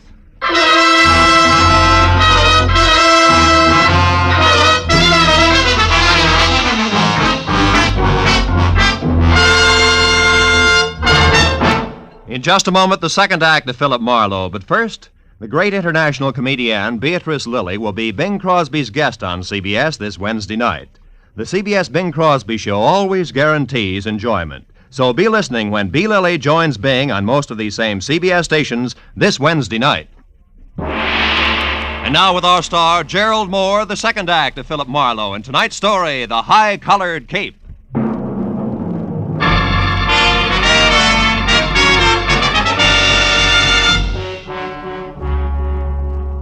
Made a cockeyed picture. A beautiful ballerina miles away from the stage, yet in full color-drenched costume and gaping through tear-streaked grease paint. With sudden death. It was a good time for me to start checking up. Andre Ledoux, the high-strung impresario, was first. If he was still at the apartment, I could cross him off as having done it personally. Hello? Hello, who is it you want? Sorry, wrong number. Marlowe, he was home, wasn't he, Andre? I mean, you couldn't suspect him, Marlowe. Why, Andre's the sweetest man in the world. Take it easy, honey. I didn't say Ledoux did it. And his being home doesn't say he didn't. People sometimes pay other people to do their dirty work for them, you know. Just what are you trying to say? You hired me to find Ledoux, and I did. But also I found he was suffering from shock, and has been since last night when Mrs. Wyatt told him she was going to fold the show. Fold the show? Yeah. And that Vivian would ruin him. And half a dozen more I could name. You're so right, so you've all got plenty of motive. But what about Haskell? We know he hated Mrs. Wyatt. Isn't revenge motive? Revenge and the fact that you saw his car. Why do you insist on defending him? I don't. Only there's another angle. It's called hit and run. And I know that it ties in tight with Ledoux, Mrs. Wyatt, and the actual killer. Hit and run? I don't understand. Well, neither do I yet.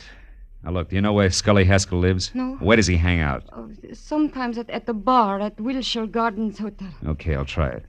You go back to your place up in the hills. I'll find it when I got some answers. Now, hurry up and get out of here, will you? Somebody might have heard the shot and called it... Somebody did hear the shot. Go on, get out. Yes, but Marlowe... No buts. Go on, Vivian. Get in the cab and go straight home. Do your crying there. All right. Good. I'm trying to... Hey, Vivian, you forgot your coat. Vivian, you... Oh, no, baby. You forgot your cape.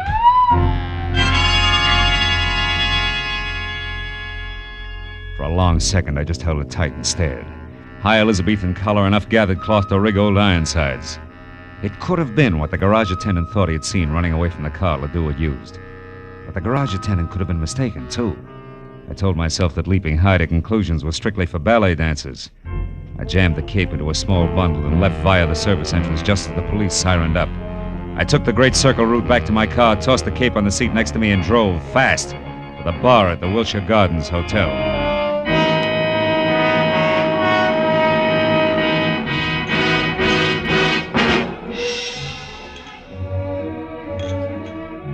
It was a kind of flattering pink mirrored place where the hors d'oeuvre had long ago replaced the pretzel. But Haskell wasn't in sight. The only person around who could possibly be of any help to me was the delicate George Milikoff. Mr. Marlowe, have you seen Vivian? I am beside myself with worry. She's all right, Milikoff. She's not. I know. It is Monsieur Ledoux that she still worries about him. Yeah, him and a little bit more, George. Now tell me, you know where I can find Scully Haskell? Why, yes, I do. He was just here for a drink. Where'd he go? You're being very brusque, Mr. Marlowe. Being very what? You're brusque. Yeah, well, now look, George. Without grand jetting out of your satin loafers, get this. There's been a murder, and Vivian's in it up to her pretty fluff skirt. A murder? How is Vivian concerned? Come on, Butch, let's get out of here. Where are we going, Mr. Marlowe? Out to my car where we can talk. The rain stopped, come on. Over here. You said somebody was murdered. Who was that? Mrs. Wyatt. She was shot, and it might have been Haskell. Because she discharged him? Maybe. Or maybe something more complicated, like a hit-and-run accident that belongs to Ledoux, but somebody wants to cover. Does that make any sense to you? Here's a car. No. Should it? No. What's more, it shouldn't to Vivian either. What are you getting at? There isn't time to explain. Call it thinking out loud. Thinking about this cape, for example, that belongs to Vivian. And about the testimony of a whiskeyed garage attendant. All of which makes me hope real hard that Haskell's the boy. More thinking out loud? Yeah, maybe. Now look, where can I find Haskell? The Paradise Court Motel on Vine. He has a bungalow there, number 3. Oh, thanks. Well, if you're really worried about Vivian, George, go on up to a place on Lookout Mountain Road. She's not in good shape. And here, take this cape with you. Ooh. What? Why, you cut yourself. Your finger's bleeding. Yeah. On a sliver of glass, George. Glass that could have come from a broken headlight, huh? From a broken what? What are you talking about, Mr. Marlowe? The benefit of the doubt, George. Keeps getting harder to give it away. Bring this back to Vivian, will you? Tell her she left it at Mrs. Wyatt's, and that I'm positive Haskell's our man. So long, George.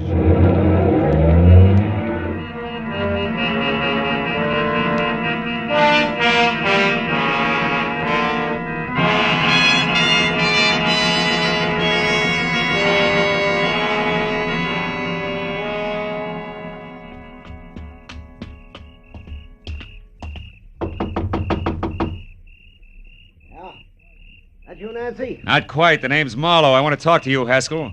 Don't waste your breath, Skip Chaser. I'm broke, and I'm going to stay broke until the 1st of next month. After that, you can get in line. Who are you funny for, the finance company? Imogene Wyatt's dead, Haskell. What did you say it? What's the gun for? You lousy temper. Get back. Hey, wait a minute. I saw you at the theater tonight. And I heard you, which puts me out in front. Now do we talk, Haskell? About what? Mrs. Wyatt's murder. You were sloppy. And you're off your nut. I didn't shoot her. I didn't even... Slips, huh, kid? So I know she was shot. Doesn't prove I did it. Come on, why'd you kill Mrs. Wyatt? I didn't. How'd you know she was shot? Because it happened just as I got out of my car and started toward her place. I was going up there to read her off. The shot scared me away. Use your head, Marlowe. I was sore, but I didn't kill her. No, but interference on that hit and run you were covering was plenty of reason. What are you talking about, hit and run? Hit and run! Don't move, Haskell. Nuts. I said don't move! Congratulations, handsome. That's just what I had in mind. Close the door and stand still. Sure. Now what? The name's Nancy Connor. Occupation? Ex-friend of the unconscious. Don't look so worried, handsome. I'm on your side. I had something in mind exactly like that left cross you just threw. Is that cold, Yeah. What's your beef? I took this louse to a party with me last night, and he got so stinking drunk that I'm still apologizing to people. He was with you last night? Mm-hmm. Me and a couple of fifths of bourbon. From 8:30 till 5 a.m. down on Malibu. He never left? Not for a second. The loudmouth was positive nobody could get along without him. What's that got to do with you? Too much. Tell Haskell I'll be in touch, will you? I gotta run now. Oh. What are you looking at? It's just a program from the ballet, isn't it? Yeah. Oh, Haskell has them all over the place, after all. Yeah, sure. So? Oh, so like I said, Nancy, I gotta run.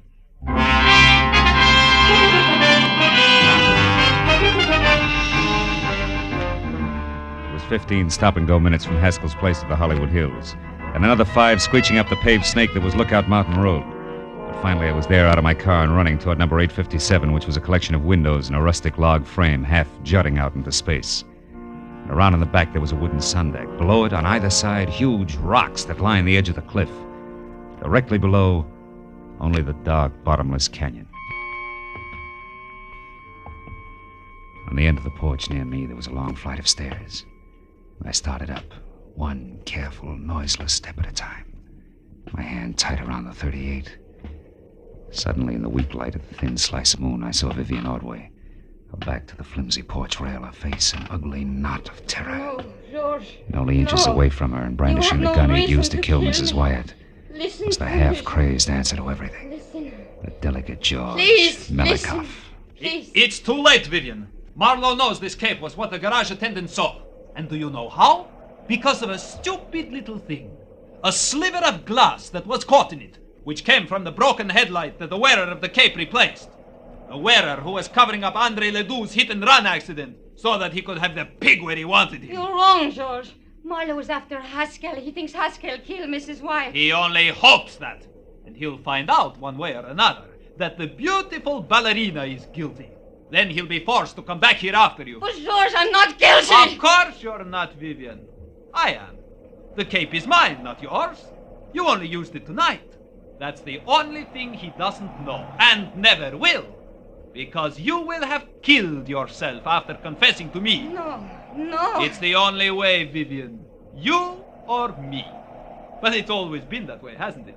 Even in the ballet, where one or the other of us had to be starred. Too bad it wasn't I. Yeah, crying shame, Malachi. Get away from that rail, Vivian. He's going to the other end of the porch, Milo. He's going to jump with the ground there. Malachi, no!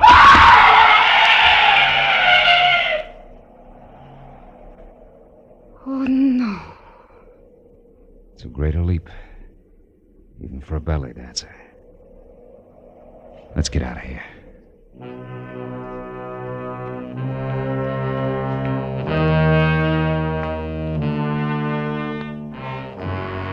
A long time at police headquarters, but finally all concerned had made their statement.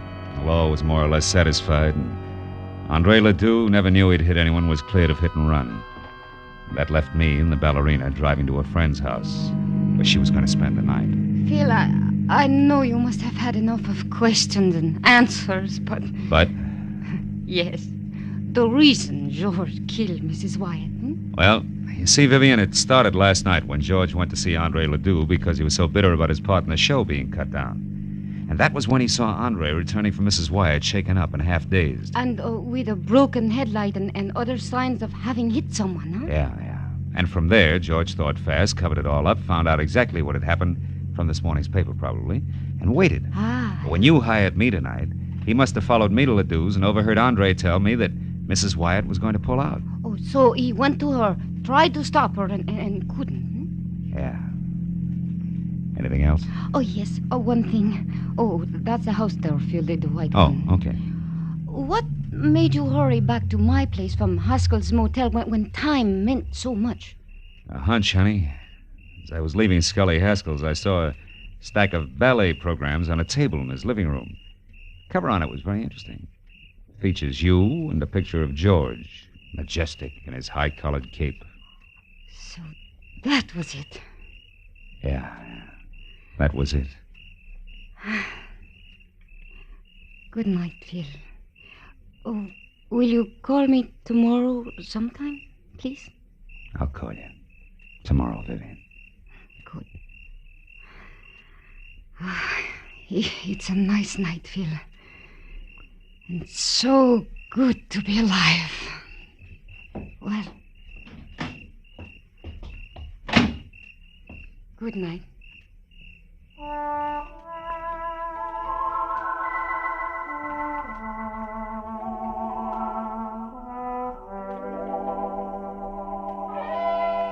Well, I drove straight home in the quiet, empty hour through the quiet, empty streets, thinking all the way about ballet, which to me had always been something very delicate.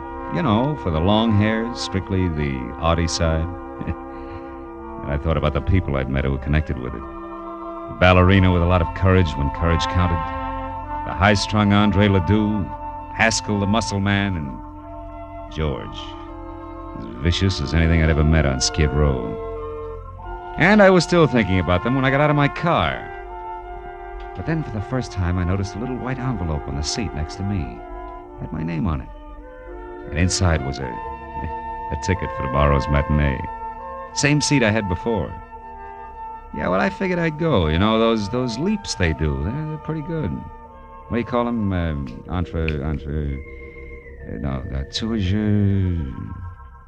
Yeah, they're pretty good.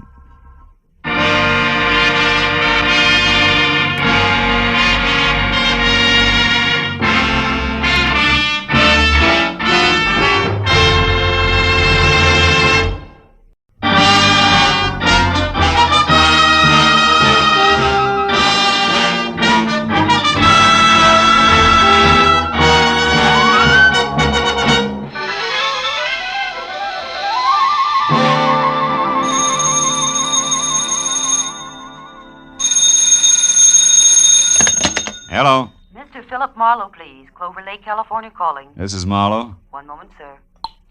Go ahead on your call to Los Angeles, please. Hello, Marlowe. Babe Durney. Remember me, light heavy contender in 39? Oh, yeah, sure. I remember you. Good. You still have that bar in Southgate? No, I'm back in the game. Ah. Trainer this time for a welterweight that's good. His name's Danny Eagle, and he's another Barney Russ, believe me. No kidding. Yeah, but he's in trouble. Come on out, will you, Phil? Clover Lake's only 20 miles. You can be here by 6. It's just outside of Malibu, up in the hills. Well, what's your boy's trouble, babe? Plenty. And it could end up being his life. Now step on it, Phil. Oh, and listen, you're a sports writer from Detroit, not a private detective. You got it? Got it. Leaving now, babe. It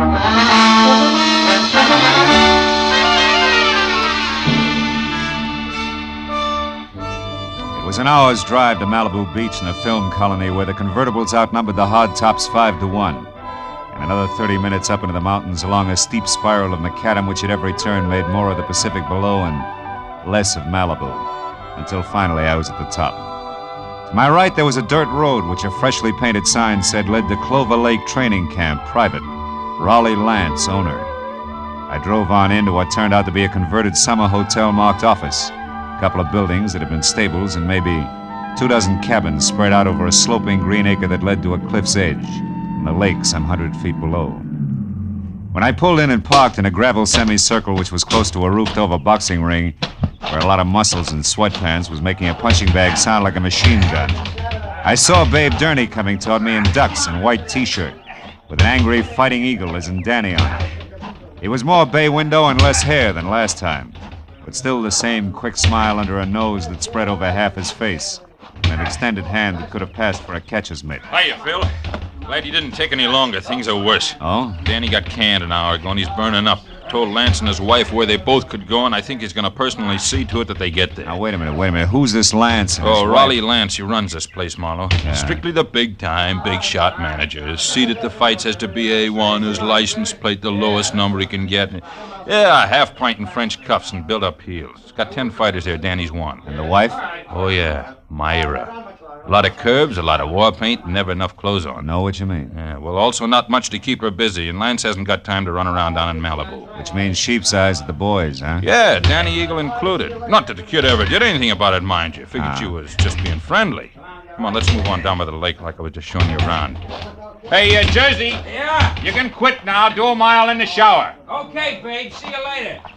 Anyhow, Phil, this morning, Lance and the missus had a beef, and the big shot got mad, read Myra off, and called Danny and tried the same thing on him. Didn't take, huh? No, so the boss canned him. The kid went back to his cabin and started kicking the fixtures around. That's when I called you. He's got a lot of temper, Phil. Yeah, but what do you want me to do? Help me get him out of here before he tangles with Lance. He said he wasn't going to get off the ground till things were squared away, and he... Oh, hold it. What now? Over there near the edge of the cliff. Friend of Lance's, just weatherwax. That old man? Yeah, hayseed to look at or listen to, but he owns about every piece of land around here. Uh-huh. Rich, retired, and has just learned about prize fighters. Calls them gladiators. Also, he's got a mud fence-faced daughter he's real anxious to pass off. Yeah, also he's coming this way. Oh, hello there, son. Yeah, don't encourage Gab. It's his specialty. Well, babe, my boy. What shape are you in tonight? Oh, well, not quite fighting trim, Mr. Weatherwax. I was just showing Mr. Marlowe here around the grounds. He's a sports writer. Sports writer? Yeah. Well, glad to make your acquaintance, Mr. Marlowe. Thank you. Yes, sir. When I think about what I've missed all these years not following the ring... Mr. Weatherwax, excuse me, but we're in a hurry. I want Mr. Marlowe to see the lake before it's dark. We'll see you at dinner or up at the lodge later, huh? Yes, I look forward to that. Goodbye. Yeah, bye, son. Original windbag. Yeah. But, Marlowe, like I was saying, I gotta have your help. Yeah, but what can I do now? The kid's through, babe. Sure, but look, Phil, I know other managers. I also know the makings of a champ when I see him, and Danny Eagle's got the stuff. And? Okay, I like him. Phil, you gotta get next to Lance. If he thinks you're doing a feature on him, he'll be your best friend in a couple of hours. A little Napoleon. Uh-huh, and when I'm buddy-buddy, I steer him away from ordering his muscle man to play pretzel with Danny while you're trying to get him out of here. Is that it? That's right. I already planted that you're coming up here, so all you gotta... Hey, look. Huh? Up at the lodge on the porch there. That's him and Myra going in the office. My cue. Mm-hmm. Okay, but first tell me one thing, babe. Does Danny know about me? No. He'd turn against me if he did. He likes to settle his stuff his own way. That's why you gotta get to Lance. In or out of the ring, it still takes two to make a fight, Phil. Yeah. All right, babe. I'll do my best. Yeah, Philip Marlowe, Detroit Daily News. Wonder if there is such a paper. Well, it doesn't sound too bad.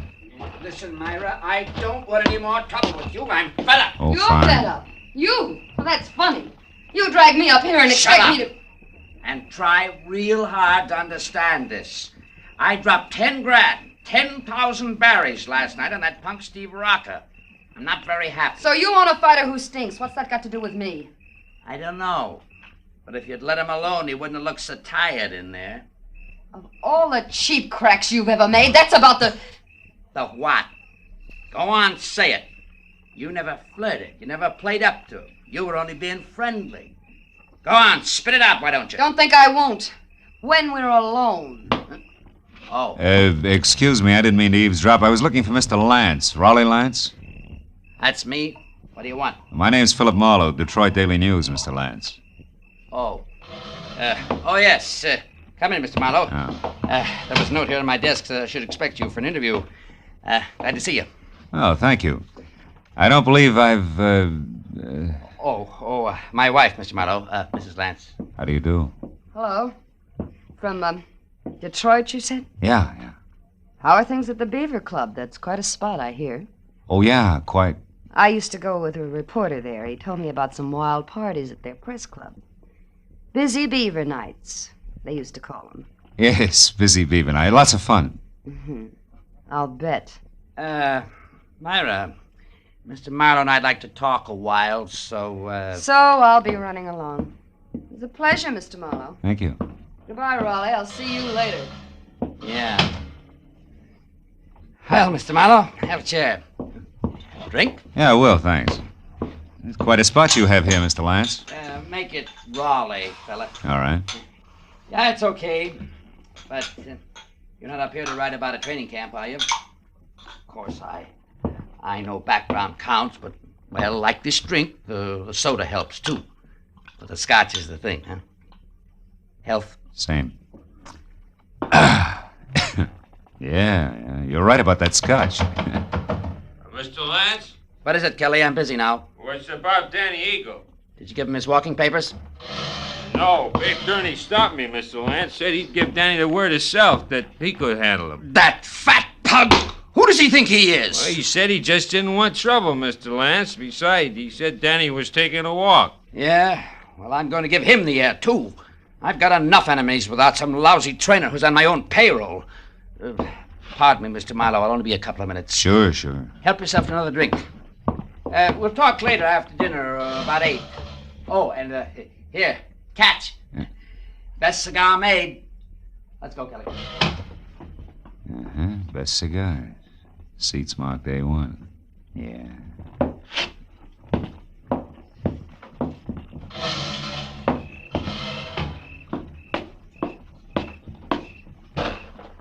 Hey. Huh? Don't go away mad. My hubby always runs out on people, even private detectives. Slips, huh? Busy Beaver Night, indeed. I made it up. I never even heard of Detroit. Why'd you bait the trap? Lance, the jealous jerk, has threatened to hire a detective a half a dozen times. Oh. After all this fuss over Danny Eagle, you were about due. Well, shall we walk? It's a nice night. Let's leave it that way, huh? What do you mean? Isn't Danny enough for one day? Listen, mister, you're starting off with 2 left feet. I was friendly with Danny Eagle, period. And Steve Rocker? The same. Only Steve was a little dull. A mind dedicated to comic books. All fighter. Not according to his last buff. Yeah.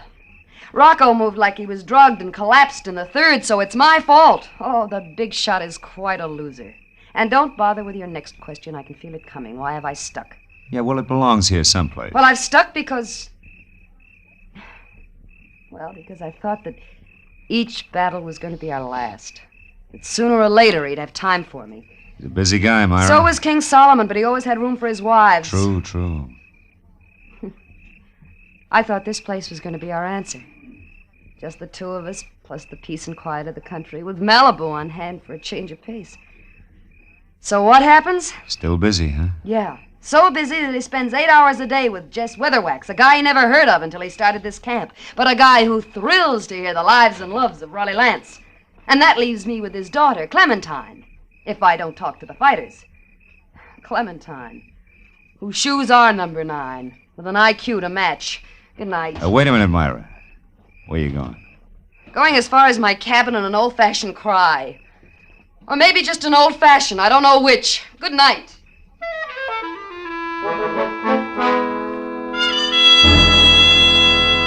When Myra pivoted on a spiked heel and stomped off into the dark, I knew that I had to move fast because when next she and hubby met, the fact that I was a private detective was going to become public domain. And from there on out, I'd be of little use to Babe Durney, and if Lance's muscle playmates caught up to me, of no use to anybody.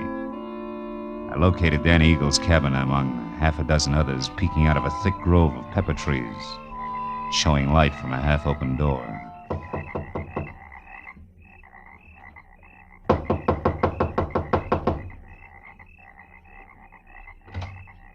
Hey, anybody home? Inside, there was a closed valise on the edge of the only bed. And on the dresser, some money, a package of lemon lifesavers, and a tie clasp. A gold one with a gold angry eagle on it that said Danny was still around. Then he got to talk for himself. I think you're in the wrong cabin, mister. I haven't vacated yet. Well, don't you think it'd be easy all the way around if you did, Danny? Right now, I'm not looking for the easy way, mister. I've been walking and thinking about that. That and a pair of people I don't like. A pair I want to square myself with. Mr. and Mrs. Raleigh Lance. Ooh!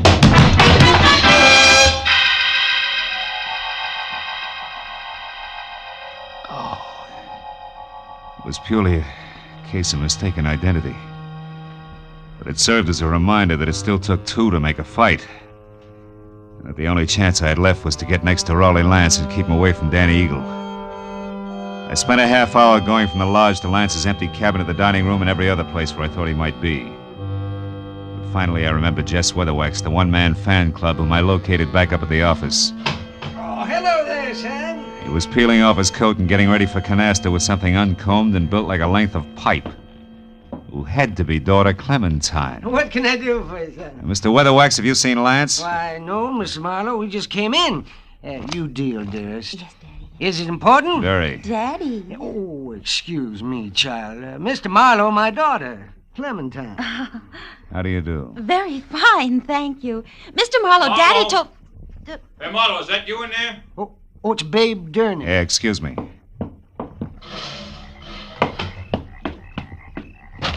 Phil, come with me, quick. What's wrong? Lance is dead, Marlowe. What? At the edge of the lake on the rocks. Accident? I don't know. Come on, Phil.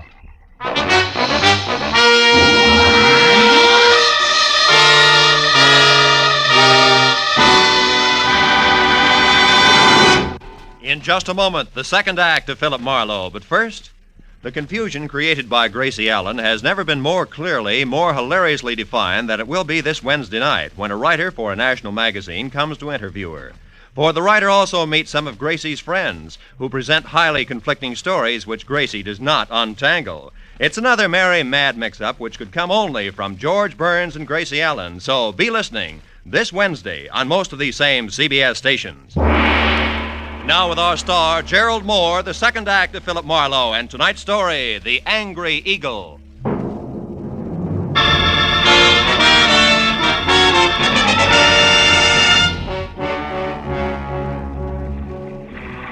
Sharp lakeshore stones, like countless fighters' fists, had hammered all the life out of Raleigh Lance. And as we stared down at him, the circle of light from the electric lantern in Babe Durney's hand began to dance over the corpse. I took the lantern, turned him away from the twisted body at his feet, and sent him back up the path to camp, to find a phone and quietly call the police. After that, I took another quick look at all that was left of the little big shot. I went up the path myself and got as far as the jagged hole in the rail where Lance had gone through. I had just enough time to see a few things before I was met by Myra. Just like she'd been before, except for a handful of nervous fingers that just couldn't leave her neckline alone. I saw Babe. He told me about Raleigh. Is it true? Yeah, it's true, all right. Your husband's dead. Babe just left, so you must have been on your way here when you ran into him. How come? I had a date to meet my husband. For a chat. Why here? He didn't strike me as being the romantic type. He wasn't. Neither was he the type to talk where he could be overheard. Especially when he was cornered. What do you mean? I put Raleigh's back against the wall tonight. I finally got hold of a way to make that inflated ego turn loose, his favorite trinket. Meaning you? Yes. Although about an hour ago I found out that Raleigh was crooked. Fixed fights? Yeah. When I left you, I went to our cabin for a drink. But the liquor was all gone. Lance kept spare bottles in the back of his closet, so I went to look. Found what? A briefcase. It wasn't Raleigh's, so I opened it. There was $35,000 in it. And a note, congratulating him on his coaching of Steve Rocker. Rocker was drugged in that last fight, Marlowe. Raleigh sold him out, and I can prove it. Oh, that's what you two were going to hash out over here, huh? The price of your silence, which was divorce. And no strings. He told me he wanted to think, then he was going to give me his answer, but now... That's all unnecessary. You're so right. Myra, come here. I want to show you something. See? Here on the ground. What do you... No, I don't see anything. Somebody put up quite an argument right here before Lance went through the railing. Oh, yeah. Yes. And here's something else. What's that, Marlowe? It's a gold tie clasp, baby, with an eagle on it. Danny? Yeah, Danny Eagle. This changes things plenty, huh? Danny? I can't believe Danny would murder Raleigh. Well, you better start believing it and get back to your cabin and stay there with the doors and windows locked. You think he might go for me You next? were half the beef. Now that he's gone this far, chances are good he's got something nice thought up for you, too. Unless I'm making the king-size mistake and you and Danny turn out to be a team. Are you crazy? It could figure both ways, baby. So I'll keep it in mind until I get something more to do with it. Meanwhile, like I said, take care of yourself. I dropped the tie clasp into my pocket and then started looking for its owner, who could be #1 candidate for a noose. I decided to try Danny's cabin first, but when I got there, it was dark, with everything just as I'd left it. Until I'd turned to go. Someone was framed in the doorway. It was the gentleman farmer and novice fight fan, Jess Weatherwax. You're looking for something special, are you, Mr. Marlowe? Yeah, as a matter of fact, I am. I figured you would be, what with being a reporter, because I know there's been some kind of a ruckus here tonight. How did you know there was trouble here? Well, I happened to be passing by a certain phone a few minutes ago, and I heard that trainer, Babe Durney, calling the police. Oh. Okay, as long as you know that much, you may as well know the rest. Somebody shoved the boss of this place out through a railing into 100 feet of thin air. He's dead. Well, Lance murdered? By one of his own men? Oh, no, I don't believe it. He's a good manager. His boys loved him, every one of them. You should be so loved, especially by a guy like Danny. Danny Eagle? None other. And that's only half of it. Your good manager, Mr. Lance, was a fight fixer. One who'd even drug his own stable to be sure it'd lose. He was as crooked as a hyena's back leg. He prearranged boxing fights? That's putting it mildly. His own wife, Myra, pinned that on him just tonight. She didn't go into details. She didn't have to. She had enough proof to make it stick because she was getting a divorce on the strength of it. Oh, I find it mighty hard to believe all this, Mr. Marlowe. And here's something else. I'm not a reporter. I'm a private detective. You're a private detective? Yeah, called in by Babe Durney because he was worried. Now I am. Anyway, here's what I'm getting at. If you're really sincere about liking your violence according to Marquis of Queensberry rules, you can do me a big favor. What can I do? Keep an eye on Myra Lance for me. Yes. I left her in the cottage. Dan Eagle may be only half finished with what he started. I'll do my best. You can count on that, sir. Okay, I'm going up to the office at the lodge now and find out if anyone saw Danny leave the grounds. I'll see you.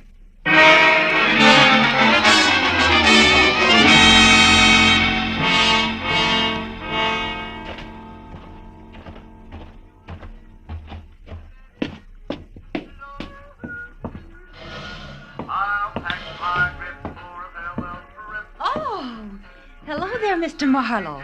Did you get enough story material from the box fighters? For a couple of novels, Clementine. You alone here? Well, I am now. My daddy and I were playing canasta, but he left a while back. Went off without his coat, too, see? I know. You've been here in the office ever since, huh? Why, yes, why? Well, maybe you can help me. Did you... Gladly! But you've just got to help me first, Mr. Marlowe.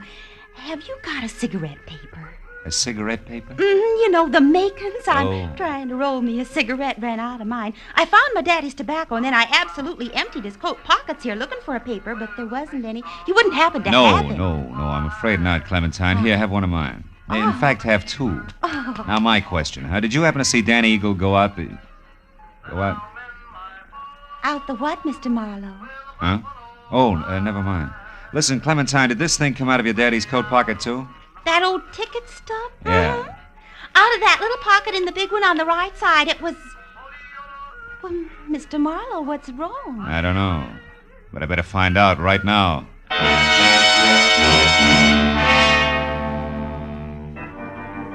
As I ran out of the office and past the empty rope ring toward where the cabin stood, I was full of the conviction that Clover Lake training camp was due for a second corpse any minute. Only this time I knew that some fast adjectives I myself had tossed off and not a hot-headed fighter were playing cause and effect. As I made for the door of the Lance cabin, there was no help in the fact that my volunteer guard, Jess Weatherwax, was nowhere in sight. I called Myra's name twice and still got no answer. So I stepped back to go to work on the door with my shoulder when the lock turned from inside. What is it, Marlowe? What are you doing here? At the moment, Myra, baby, I'm counting lucky stars, the kind that kept you hale and hearty in spite of me and my big mouth. I'm afraid I don't know what you mean. I mean, I almost spilled all, including the clincher, which was where you could be located. All this, mind you, to the guy who no doubt was in it with Lance right up to his Adam's apple. And the fact that you're still breathing means that he must have given up and beat it because as a topper I sent him here to guard you. Say, what's the matter? Aren't you even curious? Why, yes, sure, of course. So am I, Marlowe. Don't move. Oh, no. You have a talent for stupid audacity, young man. Myra's still breathing because up to the point where you knocked on this door, she still didn't realize my connection. But when you showed up, I couldn't take a chance. I was forced to bring this gun into things and wait behind the door. Now, obviously, you both know. And I was so relieved you still had strength enough to open the door, Myra. I stepped in chin first and was happy about it. Well, I was afraid to warn you. Well, it's your move, Weatherwax. What'll it be? I have no choice. What? You'll have a lot of bodies to crawl out from under, Buster. It won't be too hard. Danny's already framed for Raleigh's murder. Framed by whom? By Raleigh Lance himself. Oh, such a simple little plan. I worked it out as I worked out everything else around here. Just for the record, how is it supposed to go? Once Myra knew about Raleigh, she became dangerous to me. She had to be killed. So I told him how to set up the whole thing. You know, you're really enjoying yourself, aren't you? Frankly, no. But I just don't intend to take the rap for my late partner's stupid clumsiness. Oh, but this has gone far enough. Oh, no, it ain't. Babe, look out, he's got a gun! Duck, Myra! Yeah, boy, Phil. He lost his gun. And I still got a good right hand. My boy ain't gonna be framed for nothing. Babe, stop it. I'm gonna fix this guy good. Lay off, babe, will you? Lay off! Lay off, I tell you! Lay off! Okay. He's got to tell us the rest. Come on, Weatherwax, talk. What actually happened on the path to the lake? Well? Lance set up the frame on Danny as I told him to by planting that eagle tie clasp at the weak spot in the rail. And then he made a lot of marks on the path, like there'd been a fight. Go ahead. And after that, he went over to kick the rail loose. He tripped and he fell. All because of those shoes of his with the hard, slick soles and built-up heels. Silly little man.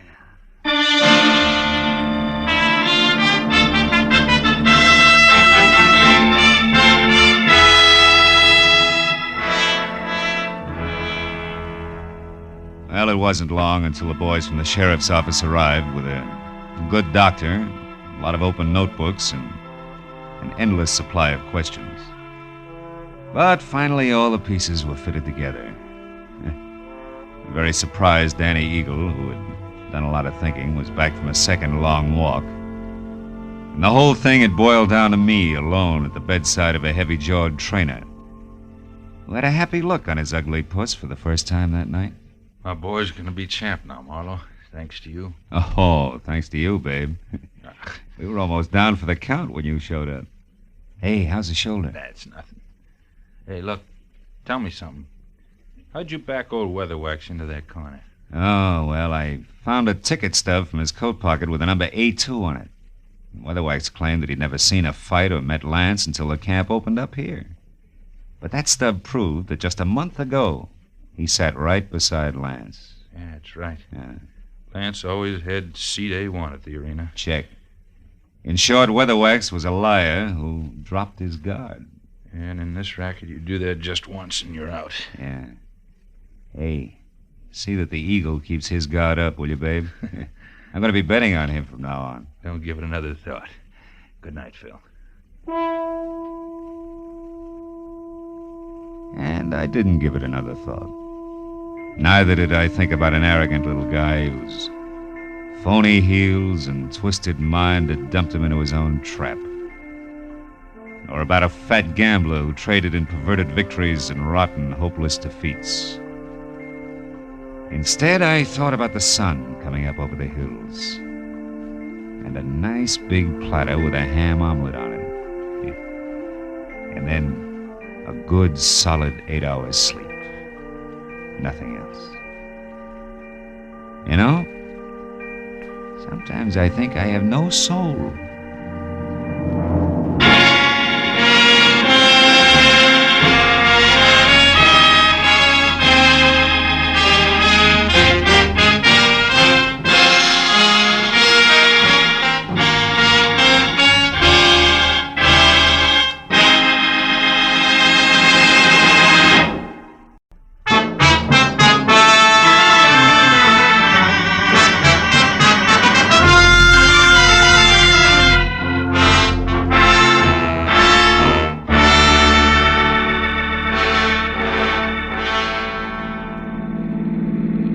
Turn left at the next corner, cabby. Okay. Boy, this Beverly Hills in a sunny afternoon is really something, ain't it? Yeah. Wide streets, classy homes. Boy, these jokers got it made. Some life. Nothing ever gets to them to bother them except the income tax, maybe. Yeah. Here it is, mister. 8834 Beverly Road. What a joint. Yeah. Wait for me, huh? Sure, mister.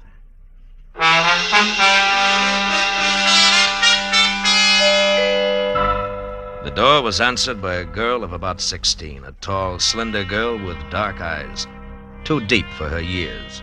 Oh, come in, won't you? I believe Dad's expecting you.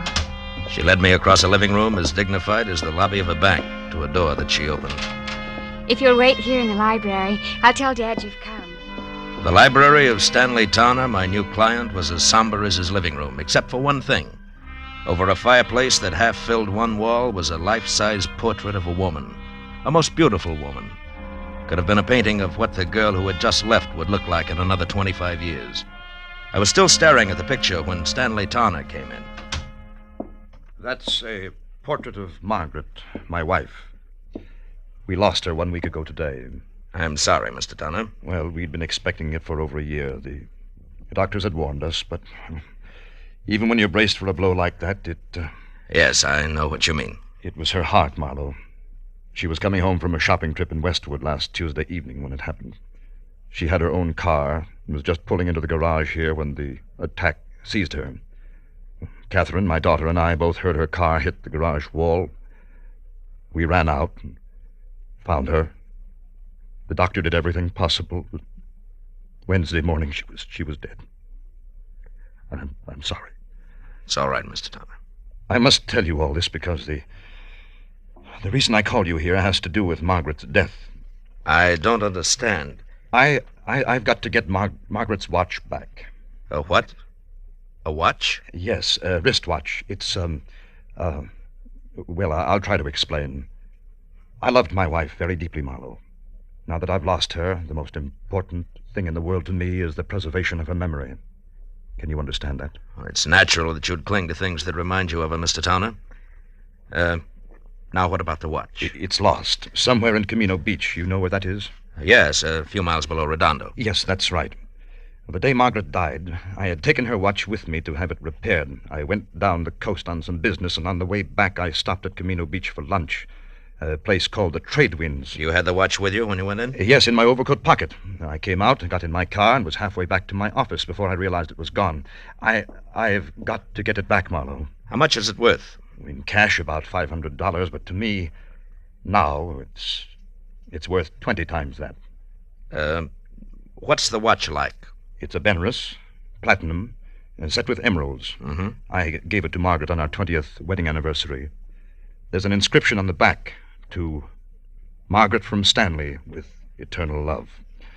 I know that watch is somewhere in Camino Beach. Can you find it and bring it back here to me? There's nothing more you can tell me? Unfortunately, that's all there is. I'll do my best, but I can't guarantee a thing.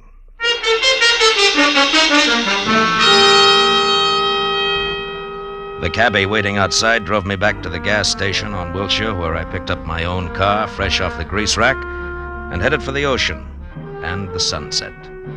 It was getting dark by the time I reached Camino Beach, a rickety, salt-caked little town jumbled in between the highway and the surf. Well, my first stop was the Tradewinds Cafe, a waterfront shack on spindly legs standing knee-deep in a smelly backwash. It only took 10 minutes to find that there was nothing there for me. After that, I drew a blank at each of the 3 hock shops in town. Wound up an hour and a half later, no farther than the sidewalk curb, where I watched a traffic cop brand my tire with his parking marker, plant a heavy foot on my bumper to steady his bike, and light a cigarette. Hiya. Is your car? Yeah. What is it? Am I overparked? Nope, not yet. Just borrowing your bumper a minute. Mine? Of course not. Got a lot of scratches already. Say, that's a fancy chalk label you put on the side of that tire there. Z, the mark of Zorro, huh? No, the mark of Ziegler. That's me. Just a little thing I worked out to add a personal touch to my business. You're a stranger around here, aren't you? Yeah, from L.A. Uh-huh. Saw you coming out of the pawn shop there. You don't look like the type. Well, I'm not, as long as my luck holds. Actually, a friend of mine lost a wristwatch here in town. I'm trying to locate it. Pretty good watch, is it? Yeah, good enough. The really tough part is that it has a very big sentimental value. I've tried all 3 of the pawn shops in town, but no dice. You know, if I had a friend who'd lost a good watch, I think I'd check in at Sean's bicycle shop on 3rd Street. Well, thanks a lot, Ziegler. Don't mention it. Oh, incidentally, I wouldn't bother to tell him who sent me down if I was you. So long.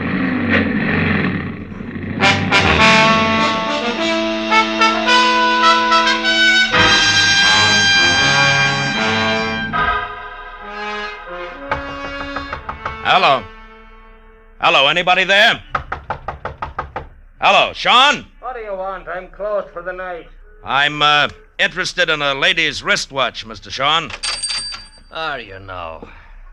And just how does that bring you to a bicycle shop? Look, we both know your offense, so let's not waste time on that. The watch I'm after is platinum, set with emeralds, and has an inscription on the back. To Margaret from Stanley with eternal love. A bright sentiment, I'm sure. Have you seen the watch? No. Look, Sean, either I beat your tongue as limber as a St. Bernard's ears, or you accept this $20 in exchange for some straight information. Peacefully. Now take your choice and take it fast. $20. What kind of a choice is that?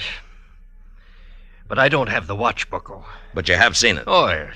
5-6 days ago, a fella brought that watch in here, wanted to know what it was worth. I said $500. He laughed in my face. Who was this guy?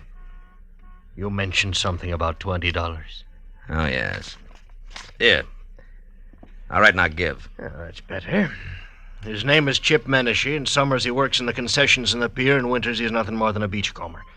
Lives in a little room out on the pier behind the shooting gallery, and that bucko is your $20 worth. It had better be, Shane, or I'll be back for my change.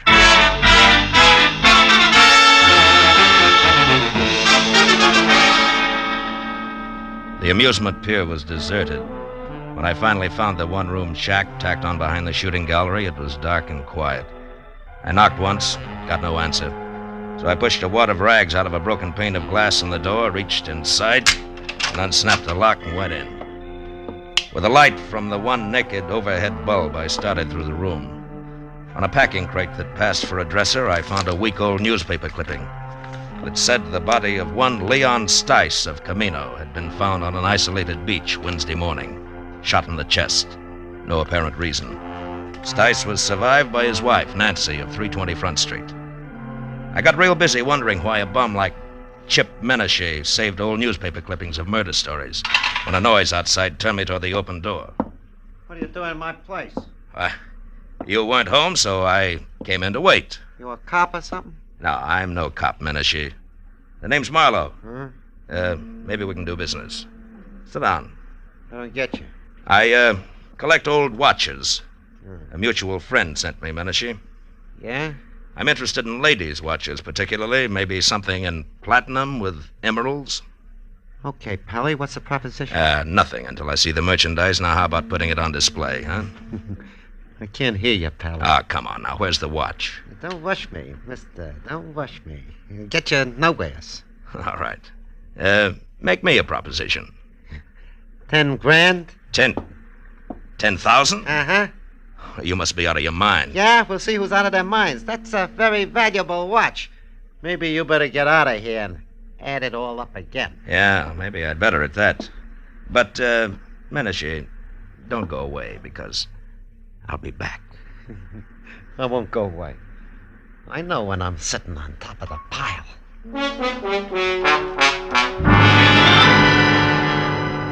As I walked away, a hunch kept whispering to me that the body of a guy named Leon Stice, found on a lonely beach, was somehow tied in.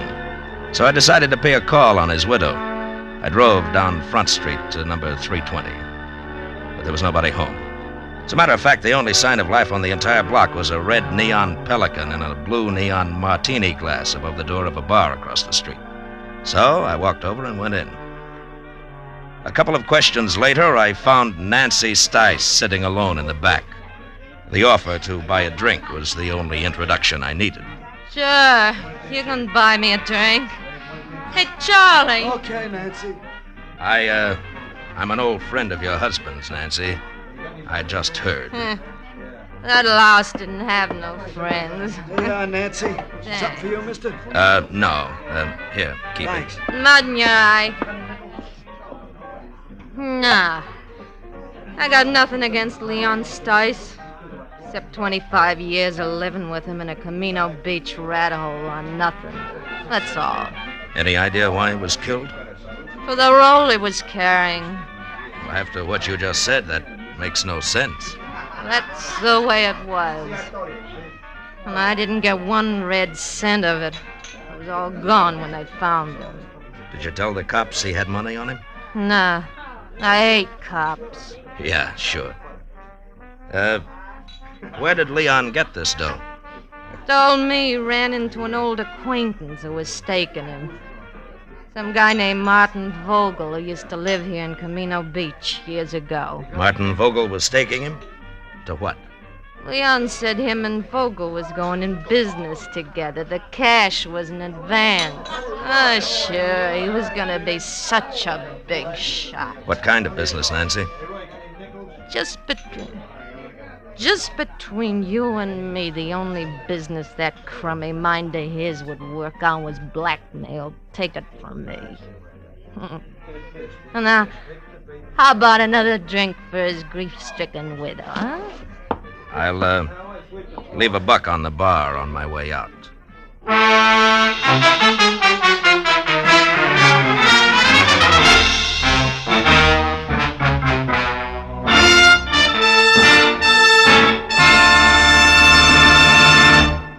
In just a moment, the second act of Philip Marlowe. But first, a brief message from the Ford Dealers of America. From coast to coast, Ford owners agree the big new Ford brings you more for your money. More in comfort, more in performance, and more in economy. But only through personal experience can you appreciate the restful ease of Ford's famous midship ride and the luxurious comfort of Ford's non-sag, foam rubber cushion front seat. Only by driving this great car can you enjoy its smooth power and solid roadability. And only by getting the facts about Ford's economy can you understand that so powerful, so smooth riding, and so beautiful a car can cost so little to buy, to run, and to maintain. But see, hear, and feel how much the new Ford gives you. Find out how much it saves you. Yes, before you buy any car at any price, it will pay you to stop by your local Ford dealers.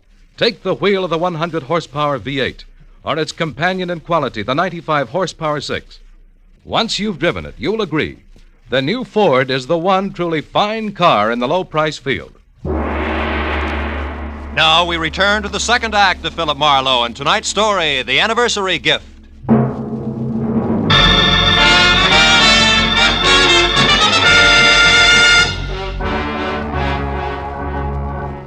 I left the Pelican Club, got into my car, and started for the local law on the chance that I could learn something more about the new question mark I'd picked up named Martin Vogel. 10 minutes later, I parked my car under the cracked globe that oozed sick purple light over a weather-beaten sign, Camino Beach Police. A fat sergeant huddled over what could have been the original teletype machine. When I presented my credentials, he jabbed a fat finger at a dirty glass door marked Captain Elvin Bush, Chief of Detectives. Inside, a small old man, neat in a clean white shirt, groomed silver hair, and a gentle smile, was strapping on a shoulder holster when I put my license on his desk. When I stopped talking, he got up and extended an almost delicate hand. I certainly hope we can help you, Mr. Marlowe. Martin Vogel, you say? Yes, it might have been a long time ago, Captain, maybe even 25 years, if he was mixed up with the police at all. Do your records go back that far? Oh, yes, by the apple crate load. And I mean that literally, Mr. Marlowe. You see, in Camino Beach, police files, fixtures, and furniture are somewhat lacking. City appropriations only go where they show. Public bird baths, statues of the mayor. Oh, here. This bottom crate here. Marked, let's see. 1921 to 1930. Figure he was arrested along in there, this Vogel? Yeah, if he was arrested. Yeah, it's dusty, isn't it? Well, the cards are alphabetical. Yeah. And let's see. Riker, Rooney, Stemple. By the way, Mr. Marlowe, what's your angle? I'm not sure, Captain. Svensson, Underley, Letterman, Van. Vogel. Martin. Got it, eh? Yeah, picture and all. Bring it over here in the light. Yeah. Martin Vogel arrested Camino Beach Hotel, May 28, 1923, on warrant from Chicago, Illinois police. Returned to Chicago, sentenced to 5 years in state penitentiary for embezzlement. Arresting officer, Patrolman Elvin Bush. Picked him up myself, did I? Well, I've locked up a lot of people in the last 35 years. Yeah, I guess you have it. Holy smokes. Huh? What? That can't be. What is it, Mr. Marlowe? You look kind of pale. There was no mistaking it. The time-yellowed picture of Martin Vogel made it plain. Vogel and my client, the distinguished Mr. Stanley Towner, were one and the same. That meant that Towner had lied to me, and more important, had no doubt killed Leon Stice, who was blackmailing him because he knew he was Vogel.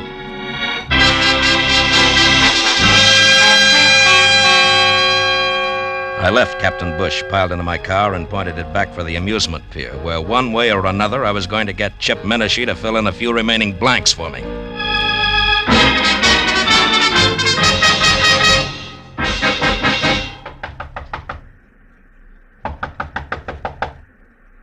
Yeah, who is it? Marlowe, Menashe. I want to talk business. Okay, Marlowe. Looks like I doped it right. I thought you'd come back. All right. Now get up. And listen hard. I want the watch and the story that comes with it. I told you my price. It's still 10 grand. You're bluffing, Menashe. You know the watch means money, but you don't know why. Yeah, Mr. Weisenheim? All right, now come on, talk. Okay, quit. I'll tell you what you want. I took the watch from Leon Stice. I found him dead on the beach. It was clenched in his fist. And the dough you're spending? Was in his wallet. Let me up, will you? All right, come on. Now sit over there. Hands in your lap. School isn't out yet. What more do you want, Marlowe? How do you tie the watch in with Stanley Towner? What makes you think I did? The fact that I was sent here to Camino Beach and the fact that you were ready and waiting for somebody. Well? Okay. I was lucky. When I read about Stice in the papers, I also just happened to read another article, an oddity, you might say, about a woman in Beverly Hills, a rich man's wife who got a heart attack in her car just she pulled into her garage. A woman called Towner, front name Margaret. Wife of a big shot broker, also called Towner, front name Stanley. I went from there. I was shrewd. Yeah, genius. Okay, now give me the watch. Come on, let's have it. All right, get your mitts off. Here. Now you're real happy, Muscles? Happy that you... Hey, cops. Coming this way. Hey, Menashe, wait a minute! By the time I got to the door, he was halfway across the boardwalk to his car. But Captain Bush and his sergeant were ready and waiting. When Menashe was next to the gun he kept in his glove compartment, the spotlight on the squad car slashed through the dark, found him, and froze him in a position. We've got you, Menashe. You'd better quit. Menashe, do you hear me? Yeah. No, you listen, copper. Let him have it, Becker. The windshield sprang into little pieces. That got him. Come on, Becker. I waited until Captain and Becker were next to the body and had lifted it off the steering wheel. Then I moved quietly along the side of the buildings as far as the squad car. There, I turned and started back toward them. Hey, what happened? Oh, it's you, Captain. What brings you around here, Mr. Marlowe? A guy in town told me that somebody named Chip Menashe might give me a lead on Martin Vogel. You won't be able to now. That's Menashe. What? We wanted him for a week-old stick-up murder. Stick-up murder? That guy on the beach? The same. Say, Becker, did you find the money on him? Right, some $300, Captain. Good. Well, you better call for the wagon now. Check. Funny thing, Mr. Marlowe. One fingerprint did it. Oh, how's that? That guy on the beach, Leon Stice. We found his empty wallet in the sand next to him. It had an isinglass front over his driver's license with a thumbprint that wasn't his. But was Chip Menashe's, huh? Well, we got on to Menashe because he was spreading a lot of dough around. Today, Becker got down here and lifted one of his prints. That cinched it, huh? Yes, that and the shot he just threw at me. Yeah, strictly a stick-up killer who got caught. Marlowe, about this Martin Vogel, you still want to let it go that the Beverly Hills police are going to get in touch? I think so. Good night, Captain Bush.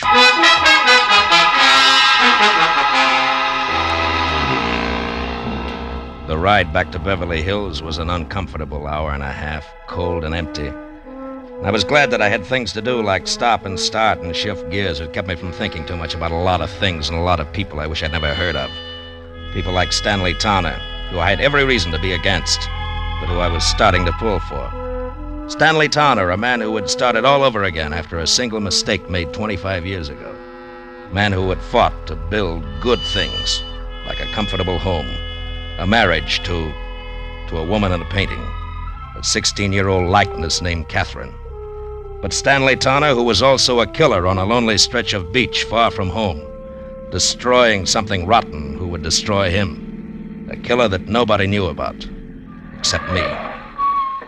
Well, I pulled into the driveway and parked behind the car that had been Margaret's. As I got out, the light of the garage went on and the side door of the house opened. I felt almost wrong dropping my hand around the .38 in my side pocket. Good evening, Mr. Marlowe. You have the watch? Yeah. I had quite a tussle getting hold of it. I imagined you would. Menashe's dead, Mr. Tanner. Menashe? Who is Menashe, Mr. Marlowe? The reason you hired me? The man who called you and dangled this bait? Yeah, you were right. It's a beautiful watch, Mr. Vogel. Vogel? You know about it? Yeah, they keep police files a long time. I know about everything. Except why you didn't go after the watch yourself. Well, I was afraid. Afraid to show yourself in a town where somebody might remember you, huh? The town in which you had committed a murder, is that it? Yes, that's it exactly. Dad? Dad, is that you down there? Yes, dear. Me, Mr. Marlowe. Well, why don't you come into the house? It's so late and it's chilly. You'll catch your death of cold out there. Yes, in a while, dear. Now go back to bed. All right. Good night, Dad. Good night, dear. Well, good night, Mr. Marlowe, and please make him do as I say, will you? Yes, I will, Catherine. Good night. Do you mind if we go along to the police at once, Mr. Marlowe? I'd rather she didn't know right now. Tomorrow is soon enough. And, can we take your car? Yeah. The lights go off out here? Yes. The switch is on the garage wall over there. Okay, get in. All right. You know, Mr. Tanner, I'm sorry about Catherine and the way she's going to be hit by this thing. The switch is there on your right. On your right, Mr. Marlowe. Yeah.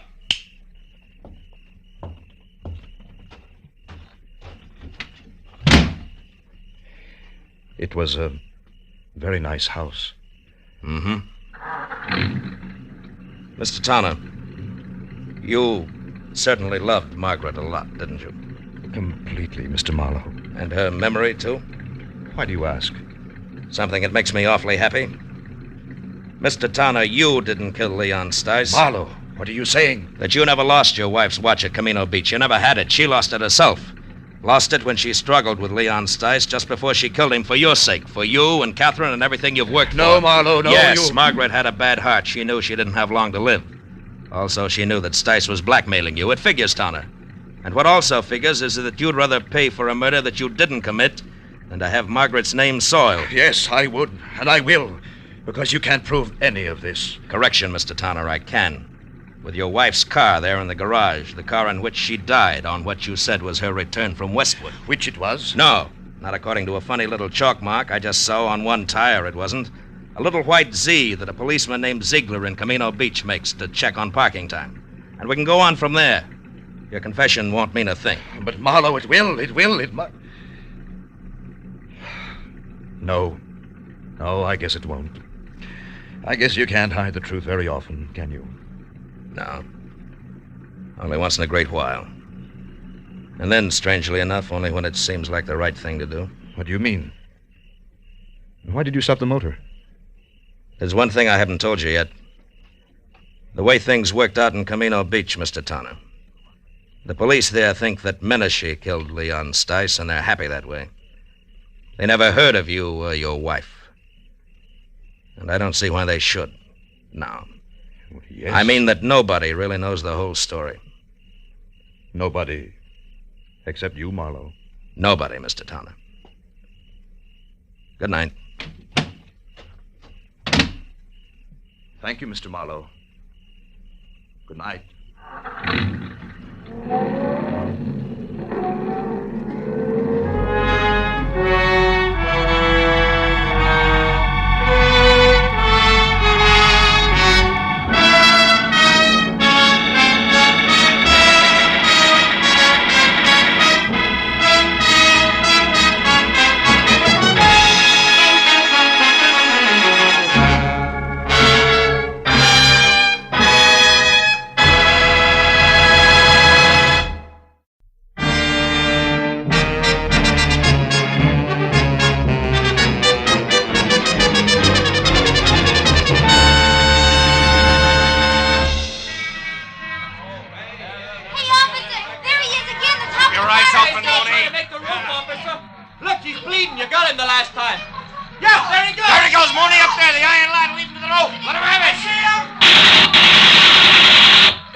Go ahead, Mooney. Okay, Lieutenant.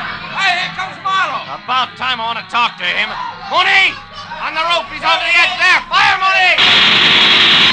Matthews, hold it. Mooney, don't shoot again. What are you talking about, Marlowe? He's a killer. He's armed and dangerous. Listen to me. What do you want us to do? Scold him and send him home without a supper? Matthews, I'm going up after him. No, you're not, Marlowe. Come here. Let go of me, Matthews. Listen, Marlowe, nobody goes up there. We're going to gas him out. Come on, Mooney. Call for lunchers. Matthews, please, listen to me, will you? Oh, why not? Tell me the whole story. We got nothing but time till they get here with those lunchers. Please, Matthews, quit kidding. Nobody is kidding, Marlowe. That boy up there is a killer. Keep watching that roof, Becker. You make it curious. Well, Marlowe, this story you've got. About 10 minutes ago, Matthews. At the beginning, Marlowe. Go on, Phil. I'm trying to. We'll start at the front. I'm a sucker for detail. You got a half hour before the tear gas arrives. Okay, Matthews, I'll start at the front and skip nothing. Right. I'll start where it started 4 hours ago at 5 o'clock this evening, some 15 miles from here on the outskirts of a little town of San Fernando. A telephone call from a woman whose voice had said that she was old and Spanish and very worried had brought me out to the place. A woman named Senora Andrade who told me that her only boy was heading for a lot of trouble and that I had to stop it. The Andrade home stood out like a thoroughbred alongside the milkman's horse in comparison to the other houses squatting on the sun-baked soil. The senora herself, at maybe 60 and in a cheap black cotton dress, a lace shawl and homemade slippers, was the tidiest person I'd ever seen. When she bowed from the waist in graceful greeting, I saw a single small ivory comb was the only thing holding a mass of long gray hair in one neat bundle. Senor Marlowe, you will excuse me if I do not extend you the hospitality of my house, but Pedro, Pete, he likes to be named, is already gone. There is no wasting time. Of course. Pete's your son, Senora, huh? Si. And a good boy, Senor Marlowe. Here is a photograph of him. It is taken only a week ago on his 25th birthday. Really? He was so proud of that green jacket I made for him. It was suede and flashing, he said. Flashing like something the rich Mr. Alex Brucho would wear.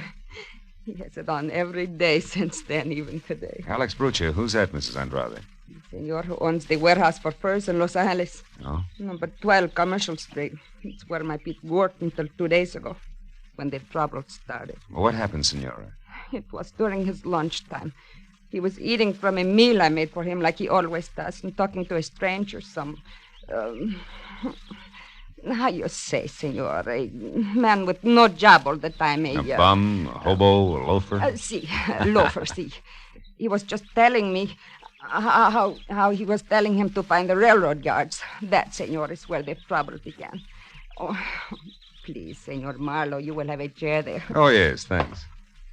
Now, tell me, Senora, this trouble. Surely giving instructions to a loafer, as you say, didn't start it. Oh, but it did. After the lunch hour, the foreman, Senor Connor, questioned Pedro about this loafer. And when my boy said that the man was only asking for the railroad yards, this Senor Connor said he was a liar, that Pedro was giving out information about the shipments of furs, that he was fired, discharged. Just like that? See, senor, after 2 years of good, hard work. You see, Senor Marlowe, Pedro tells me that Senor Alex Brucher has been having his shipments of furs stolen on the road. Hijack? Hijack. And it is this reason why Pedro is fired. You want me to prove to Mr. Alex Brucher that Pete had nothing to do with this hijacking, huh? Get his job back, is that it? No, senor. It is too late. Why too late? Pedro already went down there this morning to do that. Oh. He went and told Senor Connor, the foreman, that he had nothing to do with the hijack. And more. He told him, Senor Marlowe, that he was fired because of Helen Castile. Who's that? The pretty girl who for a short time now works in Senor Brucher's office. Oh. Well, then I don't understand, Senora. This Helen Castile and my boy are falling in love. But Senor Brucher also likes this girl. Oh. What happened when Pete told this to Mr. Brucher? He never did. Before he even got to speak to Senor Brucher, that devil man, Senor Connor, and some other men beat him. Cut his face, blood on his arms, his clothing torn. He came home just before I called to you. Almost dead, Senor. Oh, I'm sorry. Well, how about now? No, Senor Marlowe. Pedro has gone back. Revenge in his heart. That is why you must stop him. Senor, you must bring him home before he kills. Before it is too late. Take it easy. No, take it easy, Pobrecito. Senora. Don't worry. I'm sure I can bring him back. Positive. Oh, gracias, Senor. It's all right. Here, Senor, in this can. I have money. 19, maybe more dollars here. You take it. No. Not yet, Mrs. Andrade. I don't think it'll cost that much. We'll see, huh? Goodbye, Senora.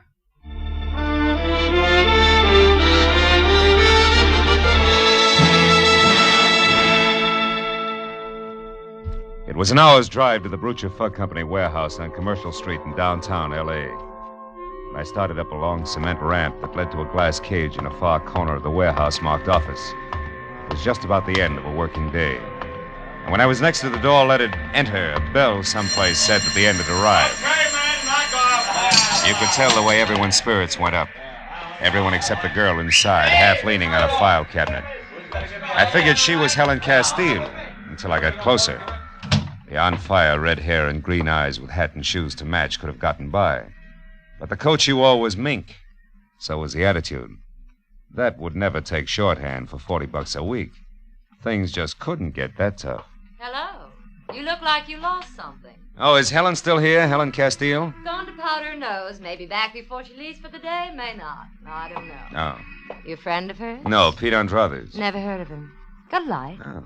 Please. Sure. Now, tell me, Miss... Haynes, Corey Haynes. You? Marlowe, Philip Marlowe. Miss Haynes, is Alex Brucher around? Home packing is going out of town. It does every other week. Important business? No, I just wanted to chat with him a while. Oh, Connor, is Alex's car gassed and ready for me? Yeah, it's ready. It's ready, Miss Haynes. Here are the keys. Thank you. And, Connor, please, stop wishing I were dead, will you? I can feel it, and it gives me the creeps. I'm so sorry, Miss Haynes, but, well, maybe we won't be seeing so much of one another so soon. If you mean Helen Castile, Connor, she's a great secretary, period. Yeah, sure. Now you, Mr. Marlowe. Mr. Marlowe. I'm a friend of Pete Andrade's. You just said enough, mister. Almost too much. Oh, wait a minute, Connor. What for? A lot of hot air? Listen, Marlowe, we've been running into all kinds of trouble around here. Hijacking, short shipments, misdirected cargoes, the works. So? So it all adds up to somebody on the inside helping somebody on the outside, and that ain't good. Now take my advice, brother. Get your long nose out of this place and keep it out if you don't want it bent. It's the phone, Connor. If you lift it up, it'll stop that noise. Very funny. Hello. Oh, hello, Mr. Brucher. Yeah. Yeah, okay, I got it. Charming fella, isn't he? You'll be down here in a couple hours and I'm to wait. Check. Check, Mr. Brucher. Goodbye. His master's voice. Very funny again. You'd better let me have the keys back, Miss Haynes. The boss isn't going out of town after all. He'll probably want his car. And I'll probably give it to him myself after I've run a few errands I have in mind. Goodbye, Mr. Marlowe. I hope we meet again in more pleasant surroundings. You two go to rival schools, Connor? Get out of here, Marlowe. Get out before you get the same treatment your friend Pete Andrade got. Oh, you've got to be kidding. You wouldn't do that to me, Connor. I'm not in love with Helen Castile. That goes for you, too, in spades.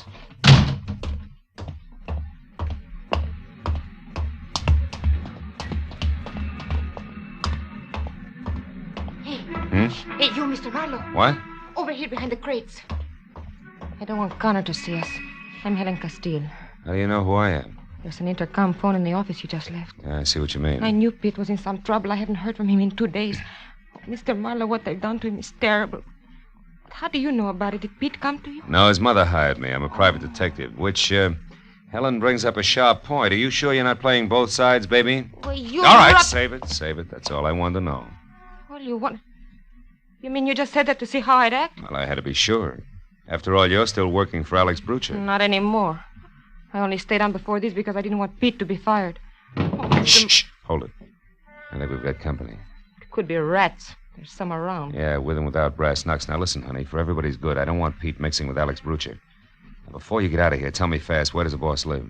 41 West Adams Boulevard. 41 West. Okay, now go. I'll cover you till you clear the place. Go on. All right, my car's across the street. If you need any help later, Mr. Get Marlowe... going. That rat may have friends. Okay. Goodbye, Mr. Marlowe.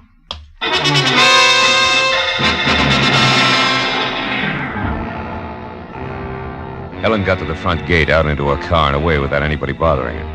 And a couple of minutes later, I covered the same smooth course, and I was beginning to believe that the rats were just that, except that when I was in behind the wheel of my coupe and heading for Adams Boulevard, I picked up a pair of headlights in my rear-view mirror, which for the next 40 minutes have zigzagged, stuck like they were painted there. But finally, a traffic jam gave me all the brake I needed. And a sharp right turn, followed by a lot of speed, left me free and once again on my way to West Adams Boulevard.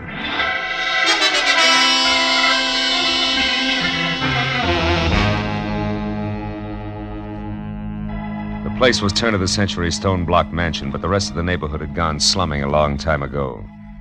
I was about to try the knocker when I noticed a thin slice of pale light that said the front door wasn't closed all the way. I started in, edging toward the sick light that came from a single lamp in what used to be called the library. And then suddenly I saw him. A man in a smoking jacket, lavishly monogrammed A.B., his face beaten raw, his clothing almost shredded, blood clotted thick on the back of his head. He was dead in the corner of the room. Next to the body was a heavy marble lamp base, also bloody. Inches from that, I found something that might as well have been Pete Andrade's calling card. A button made of green suede. I had it in my pocket just before the company spoke up. Don't go for your gun, Marlowe. That'll leave us even. So the kid finally made it, huh? Maybe. Maybe I did it, Connor. Nuts, you just came in, I know. I was waiting outside. And the jerk I had on your trail lost you. I figured I'd better leave the office, but quick. I figured right. But tell me, Marlowe, just so I score 100%, what's your angle? The Andrade kid's mother.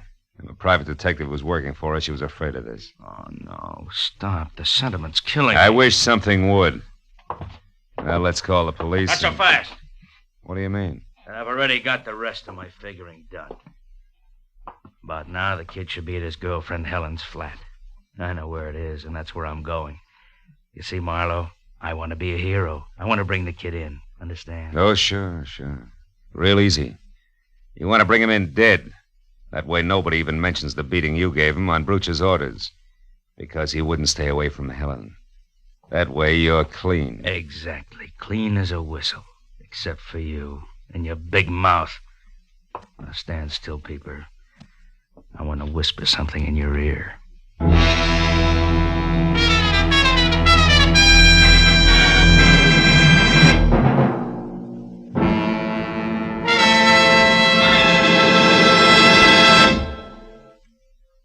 In just a moment, the second act of Philip Marlowe. But first, you're going to think the laughter of April Fool's Day came late when you listen to CBS this Wednesday night, for it's going to be one of the craziest, merriest, maddest nights of entertainment you've ever heard. Bing Crosby will be playing host to Arthur Godfrey and Perry Como. And even though lots of singing is promised from all three, who knows what's going to happen when the gags start flying? Groucho Marx and Burns and Allen will also be on hand with their famous fun shows this Wednesday. These great stars will be here on most of these same CBS stations. Burns and Allen, Groucho Marx, and Arthur Godfrey and Perry Como as Bing Crosby's guests. Now, with our star, Gerald Moore, we return to the second act of Philip Marlowe and tonight's story, The Man on the Roof.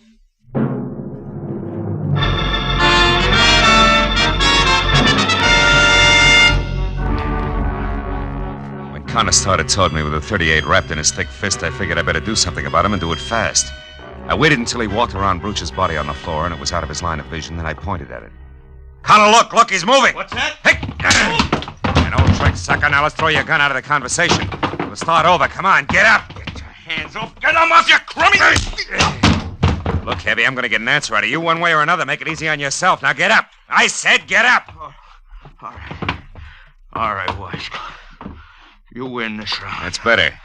What do you want to know? Helen Castile's address. She's got her room. Number 4, 3200 Crenshaw. Hey, thanks! So long, muscles. I knew there wasn't much more I could do for a desperate hothead named Pete Andrade. He'd already done too much for himself in the wrong direction. I drove down Adams until I'd cooled off enough to call the police. And I stopped at a phone booth and gave Homicide a fast rundown on Alex Brooch's murder. But I hung up before they could ask me Senora Andrade's address in San Fernando or Helen Castile's place on Crenshaw. Because there were two women I wanted to talk to alone before the police moved in. After that, I drove out to Crenshaw and found the number 3200. Room 4 was at the far end of a half-lit hall. And there were voices inside. One was Helen's. The other was Pete Andrade. I reached for my gun. I went out of my head, Helen. I must have hit him 9 or 10 times, hard. What are we going to do? I don't know. I've got to think. It's a little late for thinking, Pete. Who are you? He's a private detective. Yeah, I'm working for your mother. I was, up until I left Brooch's place. He's dead, Pete. Pete. Oh, no. I didn't mean to kill him. But I'm not sorry. I want you to come along with me, Pete. Quietly. Turn yourself in. No! Pete! Helen, get away from me. Stop it. Oh, you little... He's gone! Got it. Don't move, Marlowe. Don't move or I'll shoot. You crazy fools. I knew you wouldn't shoot me, Marlowe. Next time you'll be surprised. There won't be a next time. We're going to get away. It's our only chance now. You haven't got a chance if you run. You'll be dogged every minute of your short lives. You'll wind up full of bullets in the dark. You'll be running down a blind alley, and it starts right there with that door. Don't be suckers. Shut up. We're going to try it, Marlowe. And we'll make it. We've got to have money, Pete. Yeah, and I know where to get it, too. Broocher always kept plenty of petty cash in the office at the warehouse. I'll take that. What about the watchman, Pete? Are you going to keep on killing? Pete, listen. You can get in quietly with Broocher's keys. Corey Haynes has them. The office keys are on the same ring as the car keys. She always borrows them when she uses his car, and she's got it tonight. Then I'll get them from her. Where does she live? Out on Orange Drive. 210, I think. Will you listen to me a minute? You're heading for the original dead end, both of you. Why don't you give yourselves a break? Now, what do you call a break, Marlowe? Pete rotting in some prison until we're both too old to care? I'd rather have the bullet. Let's get him out of here. That closet will do. Go on, Marlowe, inside. Move! Sure. What are you waiting for? Go on, close it. I know what you tried to do for my mother, Marlowe, and for Helen and me. I'm sorry it couldn't work out. Thanks anyway. Nuts. I'm leaving, Helen. I'm ready. You're not coming. You're staying here. What? Marlowe was right. This is a blind alley, a dead end, and I won't take you into No, it. Pete, I'm going with you. No, you're not. Stay back. I mean it. Please. Stay back, I say. Helen, unlock this door. We still may be able to stop him. I'm playing this my way now, Marlowe. You can stay where you are. Helen, don't you understand? I'm on your side. I'm going with him whether he wants me or not. So long, Marlowe. Happy landings, baby.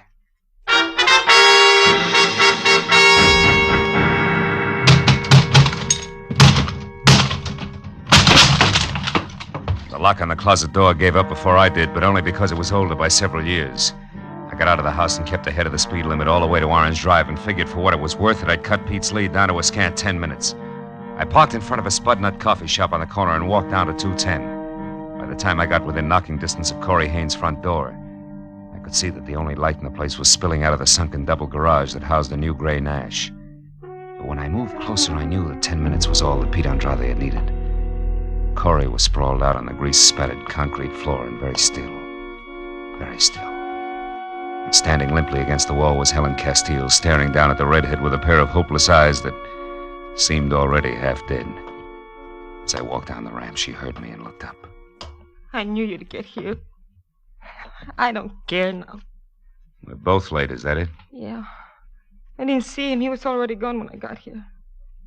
Found her like that. Then he must have gotten the keys. Yes, from her purse. That's it over there. Uh-huh. Why didn't you follow him? You knew where he was heading. I couldn't.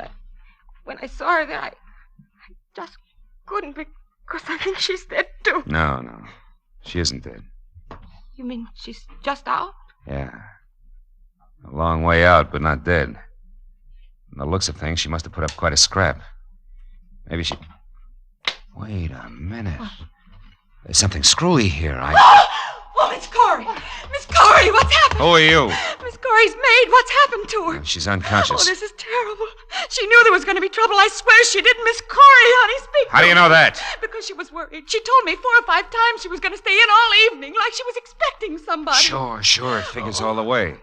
Look here. Are you sure this is her purse? It certainly is. Was she robbed? Not exactly, but... Oh, yeah. This clinches it. Now, look, call an ambulance right away. Get Corey into a hospital and hurry. Oh, yes, sir. Helen, you stay here with her. Don't leave, understand? I'll see you.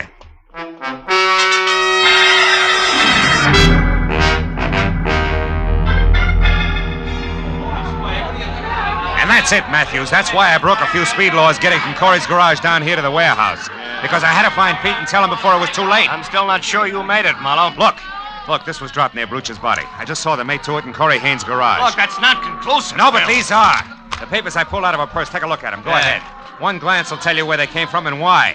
You get it, don't you, Lieutenant? Yeah, I get it. Certainly I get it. What a rotten setup. Well, then you gotta let me go up that fire escape and talk to him. He'll listen to me, Matthews. I know he will. I told you once before, Phil, he's been hit and he's cornered up there. It's driven him haywire. It'll probably blow the top of your head off, but... Go ahead. Go on up and try it. I'll pass the word. Walked across the street and started up the fire escape. I knew Pete Andrade from someplace in the shadows on the roof was watching me, every inch of the way. But I climbed up to the 4th floor before I spotted him. His head inched out over the ledge, my own .38 in his hand.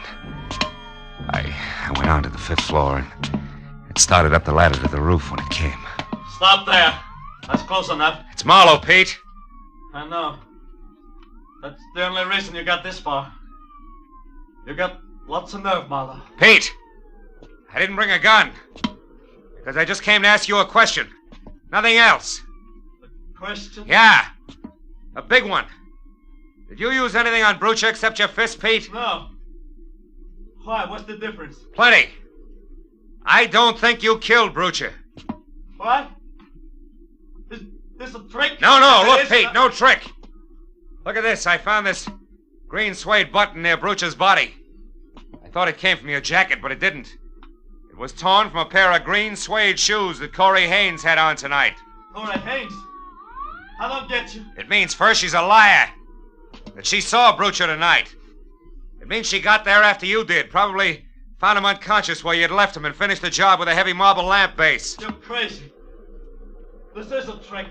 Why would she kill him? They were going together. They had been. Until Brucha got interested in Helen. Yeah? After that, Corey was on the way out, and she knew it. She decided to get all she could out of him while she had the chance. Go on. Every time she borrowed his car, she used the keys to get into the office, steal information out of the files, and sell it. She was the informer. That dame. I'm coming up, Pete. How do you know all this? I found some papers to prove it in her purse. She was in a tough spot when Brucha changed his mind about leaving town tonight. Yeah? She had to get the papers back in the files or Brucha would discover they were missing. But Connor staying in the office prevented it. So she was trapped. I see. When she saw a chance to kill Brucha and have you blamed for it, she grabbed at it. Are you convinced, kid? I almost shot you, Marlowe. Why did you take such a risk and climb up here? Because your mother has some ideas that I wouldn't like to see her lose, Pete. Also, I wanted my gun back. Well, do I get it? Yeah. You bet. Here. And thanks, Marlowe. I feel so good now. I guess I can.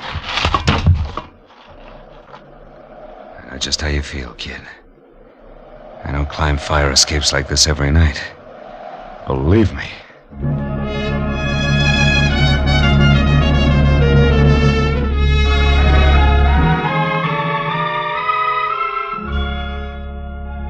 It was a long, long time before all the scattered reports were in. Before the doctor in the prison ward had said that Pete would be okay, and before Corey Haynes had put a wobbly signature to a full confession of murder. And still another hour went by as I drove out across the wide, flat valley to San Fernando, where the profile of the hills in the east had already begun to show against the gray dawn rising behind them. And when I stopped in front of the little house and went up to the door, Senora Andrade was there on the porch. She'd waited all night. Her expression didn't change when I told her all that had happened. Didn't change, actually, until I was finally ready to leave. Then she put out her hand and took my arm. And the lines of worry in her face softened. Senor Marlowe, last night I had but one son. Now this morning I have two.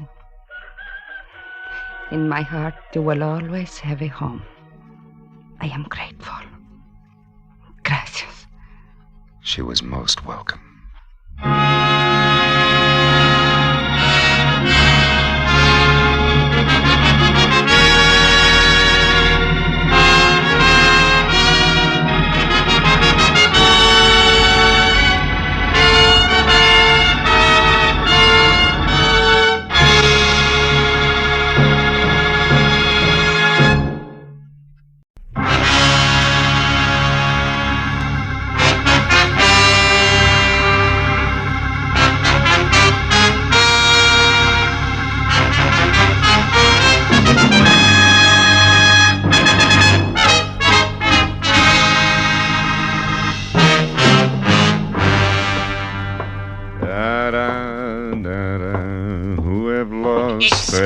You could tell me where is the office of Philip Marlowe, the detective, maybe? Yeah, sure. Right around the corner here to your left. Oh, thank you very much. Uh-huh.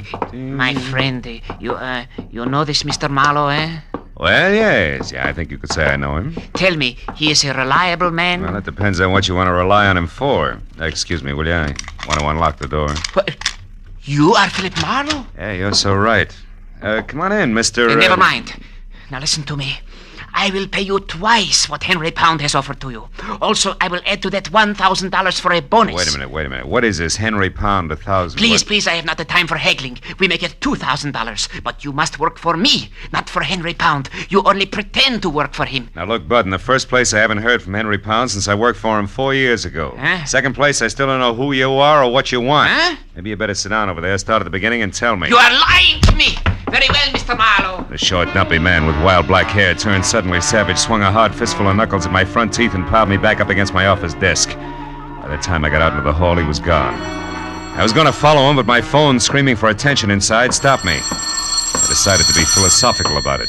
After all, screwballs find me all the time. Hello, Marlowe speaking. Phil, this is Henry Pound. Remember me? Yes, I just had a reminder. I've been trying to get hold of you for 2 hours. My boy, where have you been? Out to dinner. Now listen, Mr. Pound, me first, Marlowe. This is most important. What? I need your help again, immediately. It no doubt includes a stubby crumb with a head full of wild black hair and a nasty temper that left here on the run 10 seconds ago. Kurt Babesco. Whatever you call him, it's probably it. Babesco, Kurt Babesco. He's the one man I have reason to fear, Marlowe. Yeah? Come out here to my place at once, will you, my boy? Old Henry Pound's future is dangling over a very deep abyss by the merest thread, all because the sword is gone. What sword? What sword are you talking about, Mr. Pound? From the island of Cebu in the Philippines, the sword of Cebu. What? It means everything to me, and it's gone, vanished. I must have it back. Hurry, Marlowe.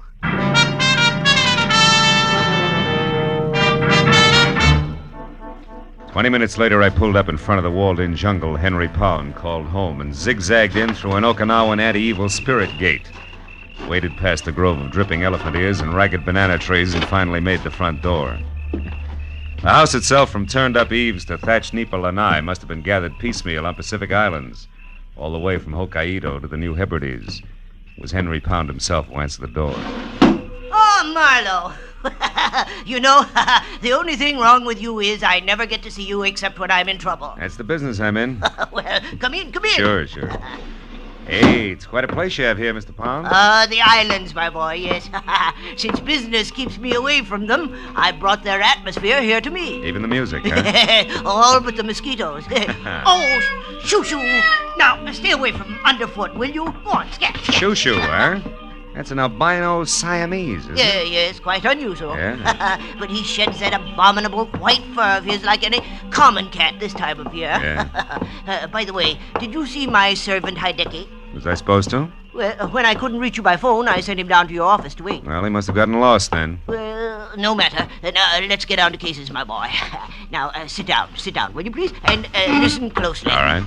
My major business, as you remember, is importing pearls from the Orient. Yeah, I remember. And since you worked for me last, I acquired a partner, a fine fellow named Voss in Manila. With his contacts there and mine here in the States, we've been extremely successful. Was he the one who sent you that sword you mentioned? Yes, it arrived 2 days ago, but he sent over half the curios you see in this room. That's why I failed to realize that there was anything special about the sword of Cebu. Well, what is so special about it, Mr. Pound? Here, read this letter I got from him. Henry, I'm certain now there's going to be trouble. From one Kurt Bibesco in particular. The man you saw tonight? Yeah, I see. However, I've taken every precaution. Rest assured, Henry, that if anything ever happens to me, I shall somehow get the complete list of my contacts here into your hands. Sincerely, Eugene Voss. Well? Eugene Voss was murdered 4 days ago in Manila. Murdered for that list of contacts. You think the sword ties in some way? Well, I'm positive of it. What's it look like? Well, it's 3 feet long, Marlowe. The handle and the sheath are from the same gorgeous piece of white mahogany, and literally covered with intricate and exquisite carvings. Sounds wonderful. Oh, it is. When the sword is in the sheath, the two pieces form a complete pattern. I thought of it at once, of course, but when I came in to examine it again, it was gone, stolen. Naturally, I called you instead of the police. I've got to get it back, Marlowe, intact and without publicity. Why, that sword is worth... what the... Hideki! Hey, he's hurt. Hideki! Oh, Mr. Pound, Hideki very sorry. He did not see Honorable Miss Amaro. Hideki was attacked outside the minute he left. By a stocky guy with wild black hair? Oh, yes, that him, yes. He find out where Hideki was going, then he hit Hideki. That all Hideki remember until a few minutes ago when he waked up again. Oh, well, do you need a doctor, Hideki? Oh, no, thank you. Just the same, Mr. Pound. Hideki already feel much better. Well, if you're sure, if you... well, now you better go lie down anyway. So, thank you. We wash head first and be ship-shape no time. Very sorry, Hideki was such fool, Mr. Pound. Excuse, please, very sorry. Well, now, that explains how Babisco got to your office, my boy. He's our man, all right. Yeah, but I don't think Babesco has the sword. You see, he's looking for it. He offered $2,000 to me to double-cross you. Oh. I can't understand it. Babesco is the only one who might know the truth about the sword. If he didn't take it, then who... Oh, shoo! You stupid cat, get out of there. Look out! Look. I knew it. Now see what you've done, broken my siling vase. He was playing with a piece of paper over there. Wait a minute. Oh, yeah, here it is. Eh? It's a rent receipt made out to somebody named Saunders. Let me see it. Sure. Received $40. Rent 1 month in advance for 812 Front Street, Venice. It is dated yesterday. Marlowe, I've never heard of this Saunders person, yet this thing was dropped here in my house. Perhaps by our thief, Marlowe. Do you realize what a break this is? Dropped isn't the word. This was deposited. Oh, what do you mean? It's a plant complete with name, address, and date. It was left here by someone who wanted it to be found, because whoever has the sword of Cebu right now might also have it up for sale. I think you're right, my boy. Wait, what do you plan to do? The only thing I can do, go to Venice and strike a bargain in our favor, I hope. I'll call you, Mr. Pound. I pushed my way out through the jungle to my car, turned around at the dead end of the street, and went down the way I'd come. At the first intersection, leaning against a lamppost, was 6 feet of lantern-jawed redhead in a turtleneck sweater and seaman's jacket. Gave me a hard, steady once-over until I was out of sight. Later, halfway to Venice, I picked up a pair of very sticky headlights in my rearview mirror, but lost them again. I turned onto Front Street and finally found number 812 all by itself out at the far end. I parked a block away and walked back. It was a battered, rickety beach shack. I moved in gently and found a crack wide enough to look through. There was no furniture, just one big packing crate, a kerosene lamp, and a blonde. Ho, what a blonde. She belonged in that joint like an orchid in a blacksmith. In one hand, she held a cigarette, in the other, a small automatic. I went quietly to the back of the house, found a tin can, and threw it. And I plastered my back up beside the door and waited. She came out slowly, gun first. And when there was enough showing to get a hold of, I grabbed. Let go. Drop the gun, sister. Come on, give. There. That's better. Now we can go in and talk, huh? You think you're so clever. I get by. Hey, cozy little spot you picked. You got here, so it serves its purpose. Who are you? Philip Marlowe, Henry Pond's private detective. Where's the sword? We've things to talk over. Your first. bargaining position is lousy, Miss Saunders. What's the offer? 0, baby. I'm getting it back for free. Now, where is it? Take your hands off me. The sword is here in the house, but the scabbard isn't. And one's quite worthless without the other, you know. You're not taking a lot of chances, are you, kid? The sword has already brought me $5,000, Marlowe, and I've only just begun. So make an offer. And make it good. You're a liar. Sword's not worth 1/10 that. Not of itself, no. But this one's special, and I know why. And I'll tell you something else. You bet you will. You'll tell me where it is and fast. Not that fast, mister. Don't move. Drop the gun. Now you can turn around. Well, a lantern jaw with red hair. So you were tailing me after all. Ah, you said it. Now, wait a minute. Shut up. But I... Get out. The front door. Go on, beat it. I'll see you later. Now you, mister. Now what? Now we sit down, a couple of smart guys, and find a good, sensible way to work this out. Only I'm just a little smarter, because I got the only gun. Keep talking. What'd you say the sword was? Speak up, fella. Time's running out. Sounds like time's not the only thing that's running out, Red. Somebody's in the back room. Sorry, Tootsie, but now this only works one. Wait!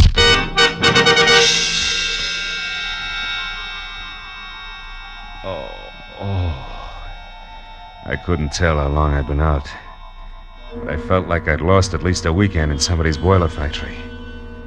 I got back far enough to realize that something was going through my pockets. He was snaggle-toothed, had a week's growth of beard, and put the room in need of a healthy spraying of sweet air. Yeah, that's a little better. I thought you was done in there for a minute. Yeah? Who are you? Oh, what happened anyway? Yeah, that's what I'd like to know. Call me Sid. Okay, Sid. Yeah, thank you. I was walking along the beach out there like I always do, and all of a sudden I heard a scream. You know, like it was a wounded cat. It came from in here. And I know this house has been empty for years. Was it you was screaming? No, I went out too fast. Yeah. Well, I come a-running, and just when I stepped up in the porch, a fella in a pea-jacket come charging out and beat it down the street. Yeah, I remember. Red and the noise in the back. Oh! Have you been in there, that back room? Me? Yeah. Sid? No, I just looked this far, and I found you. What's it all about, mister? What's back in there? Hey, bring that kerosene lantern, will you? Yeah, sure. Here, I got it. Look, a guy. Yeah, a wild-haired Romanian named Bebesco, with the sword of Cebu sticking clear through him. Dead center.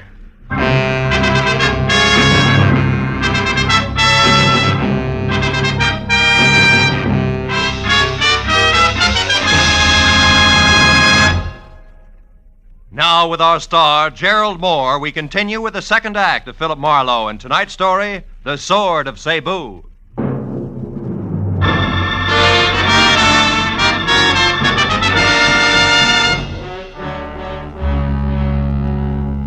While the beachcomber gaped like a marionette with broken jaw, strings of the impaled body of Kurt Bebesco slumped at our feet. I quickly covered the room and the back porch, which led to the beach outside, looking for the wooden sheath that belonged to the sword of Cebu, just in case Claire Saunders had been bluffing. But 5 minutes of that got me nothing more than a little exercise and a lot of salt air. Well, what should we ought to do now, mister? Call the cops? Yeah, I guess so. Sure would like to take that sword. So would I, Junior. But the homicide boys are kind of narrow-minded. You see, They like their corpses as is. Yeah? Come on, let's get to a phone. Okay. Nearest one's a couple of blocks away. You got a car? Yeah, it's out front. Got a light? Yeah, here's some matches. Thanks. Hey, wait a minute. Huh? What do you do with the conga club? Me? Yeah. Oh, them matches ain't mine. Just picked them up off in that barrel. Just picked them up. Conga club, huh? You know where it is? Hey, sure, it's right here in Venice. Ex-Marine runs Oh? it. Kinda wild, though. Cops raided it once. They had some dancing. Where girls. is it? Where is Oh, it? Come on, it could be important. Straight down Front Street, Broadway, then left one block, and you're there. Uh-huh. Now, look. You call the cops and get back here and wait till they come. Tell them my name is Philip Marlowe. I'm a private detective. Yeah. Oh, no. No, sir, not me. I ain't waiting here alone. $10? That's all? You heard me here. Tell the law I'll get in touch as soon as I can. Also, Sid, I'll match that 10 the next time we meet if you've kept your mind on your work. Yeah. Okay. Well, where'll I tell him he went to? The conga? You catch on fast. The conga, Junior.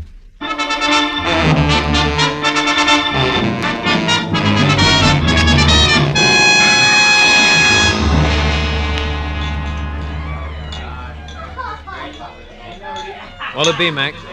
Scotch and a little information. Girl named Claire Saunders, dressed in a white linen... I never heard of her, Mac. Oh. I see so many people, you know. Yeah, sure. Now, you get what I mean, don't you, Mac? Oh, of course, yeah. Well, you better make that a double Scotch. I'm through. He should have known better. Trusting a fast dame with every cent of his war bonus, a jerk. Wait a minute. Huh? War bonus? Yeah. Who should have known better? Well, Hey, Sarge, I'm running out of ammunition. Yeah, I'll be with you in a minute, Kelly. Wait a minute. Look, who should have known better, mister? My kid brother back in New York. He's a vet, Marines. He got his check from the state, and he turned it over to this Claire Saunders. They were going to get married. That's what she said. And that was the last he saw of her. Oh, well, it happens every day. He'll know better the next time. Wait a minute, man.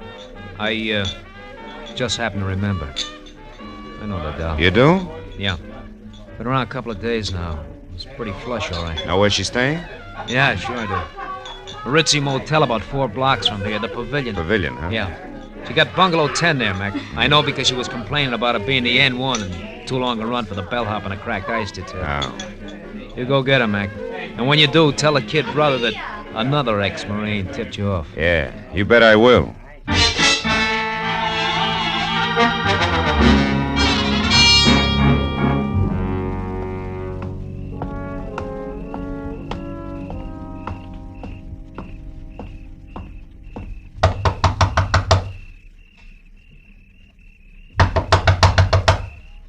Who's there? Bellhop, ice. Oh, there must be some mistake. And you made it. Here, we're going to straighten it out right now. Get your filthy hands. Quiet down, Duchess, now. Sit down, over there. Don't as much as bat a false eyelash. While you do what? Take inventory, baby. I know you're alone because I played Peeping Tom before I played bellhop. Chambermaids do a much-needed job on bedspreads. All right. So it's under the pillow. So you've got the sheath. Now, what are you going to do with it? And without the sword? Are you kidding, Duchess? You don't think I missed that back room at the cottage, do you? You found the sword there? And Kurt Babesco, who's wearing the sword the hard way, through his insides. Somebody was killed with a sword. Oh, come on. It's a little late for that wide-eyed pitch, baby. Or doesn't your carrot-top partner tell you every time he kills? Marlowe, you got everything wrong. Oh, sure I am. Yeah, sure. But just for laughs, let's pass it and you along to the cops, huh? Oh, no, please don't. Please. I'll tell you everything, Marlowe. Turner isn't my partner. He hardly knows me. That's better. Now, just who's Turner? The man with the red hair. Uh-huh. Oh, Marlowe, believe me. I can explain everything. Okay, let's try it. Did you steal the sword from my client, Henry Pound, yes or no? Yes. Why? Marlowe, let me start at the beginning. A week ago in Manila, please. All right, let's have it. It was late in the afternoon, and I was shopping for a handbag, just looking in store windows when suddenly I noticed a man hurrying down the opposite side of the street. A man who turned out to be Eugene Voss, Henry Pound's partner, maybe? That's right. I could tell he was afraid of something, Marlowe. He darted into a curio shop nearby. A minute later, I saw Turner. You know him? Just slightly. We'd met once. Obviously, he was following Voss. But he didn't go into the curio shop. Instead, he hid close by. And then when Voss came out, he shot him, Marlowe. Just like that, huh? He was gone before anyone knew what had happened. I ran over to Voss to see if there was anything I could do to help. But there wasn't. He was dying it. Oh, it was frightful. Please, Marlowe, I'd like a drink. They're on the desk. When you're through, go on. What happened next? Well, he told me to take the money in his billfold, $5,000, to take it all for delivering a message. About the sword? Yes. I was to get in touch with Henry Pound here in Los Angeles and tell him that the sword which Voss had just purchased in the curio shop was on its way. That he should pay special attention to it. And then he died. Well, you decided that $5,000 was an awful lot for playing messenger boy, huh? Yes. So you said nothing to the police, grabbed the first plane for L.A., got the Pound's place here, and swiped the sword, right? I figured if for delivering the message was worth $5,000, the sword itself would be worth a lot more. But you had no idea why. Oh, no. Maybe a code in the pattern of the design and the jewels in the handle. Probably not the sword itself. Yeah, you figured right, little schemer. Here's your drink. Thank you. The rest of the story I can fit together myself.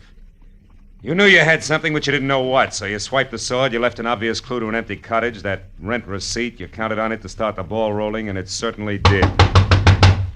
Who would that be? I don't know. Find out. Who is it? Turner, I want to talk to you. Just a minute. You still sure you're not partners, baby?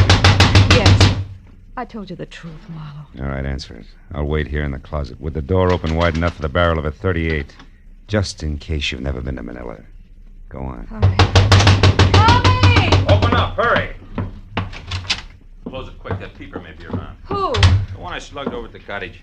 He wasn't there when I went back. Just some bum I scared away. Went back? Yeah, I went back. After you ran, there was some excitement, Sweets.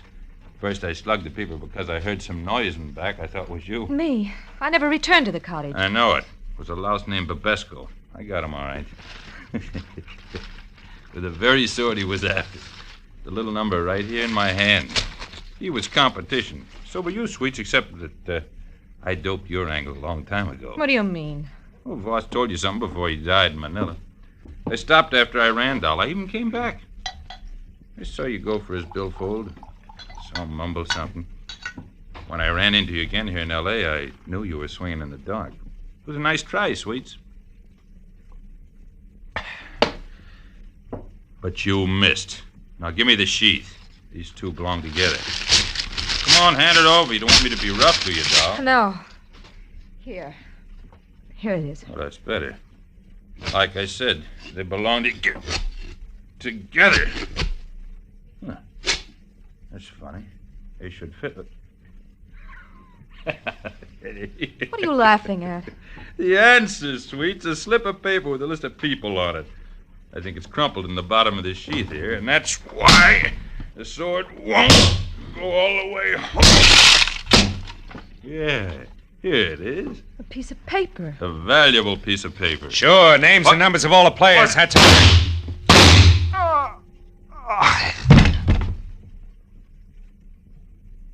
Marlowe, he's dead, isn't he? Yeah. He's about as dead as a guy named Eugene Voss was last week on a sidewalk in Manila. Or the party called Babesco. What is it? Turner's dead, but I don't think his partner is. Marlowe, you thought I was his partner. Oh, yes, and I thought wrong, Claire. Now I got a little more to go on. I'll see you, honey. Oh, no, wait. What am I supposed to do? Call the police and explain it all away as a practical joke? Marlowe, have a heart. Where are you going? Back to my client, little dreamer. I think he can give me a line on that partner. Be good.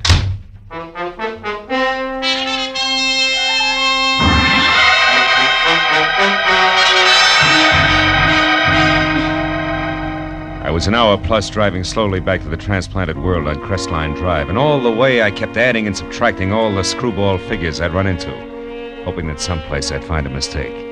But when I was there through the junior jungle and standing at the front door, I knew that my hunch was right. Marlowe, you've got the sword? Sword and sheath alike, Mr. Pound. They're in my car. Also, I got news. Babesco's dead. I'm not sorry. So is Turner. I don't know any Turner, but why haven't you brought the sword and sheath in with you? Because they don't count, Mr. Pound. There wasn't any code in the pattern on either one. The answer was a slip of paper jammed down in the sheath. Here. Is that what we're after? Let me see. Yes, Marlowe, this is it. Oh, I knew he wouldn't fail me. I knew Voss was loyal. I knew it. Oh, better than that, Mr. Pound. You counted on it. And don't move a finger, Happy. It's a great night for killing. Now go on, into the study. We're going to use the phone. Well, Marlowe, you're insane. Sure I am. So much so that I let the hairs from an affectionate Siamese cat change my mind. About everything. Keep moving. The cat? What do you mean? I mean the Turner who shot Eugene Voss in Manila, who murdered Babesco out at the beach, who I just killed before he could kill me, had white hairs from a molting white Siamese cat all over his suit. The same kind of white hairs I got on mine when Shoo rubbed against me. Now go on, open that door. In other words, Pound Turner was a friend here, not foe, and from there on in, it all figures. Or do you still think I'm insane? Yes, No, Marlowe, you're right. You bet I'm right. Turner was in this with me. A partner, you might say.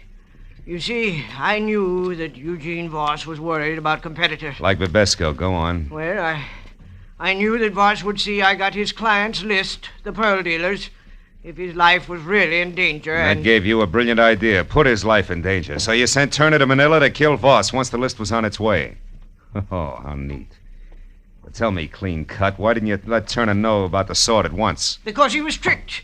Voss planted a fake list at his hotel, hoping that Turner would find it and go his merry way, which Turner did. He didn't know it was fake until he arrived here this morning. Which, of course, didn't affect the scheduled murder. Nice and thorough, aren't you?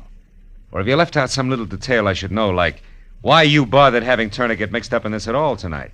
I would have brought the sword and sheath back for you without him. I know you would, Marlowe. That's why I hired you. But I also knew that there was a good chance that in finding the sword, you would also find that I deal in opium, not pearls.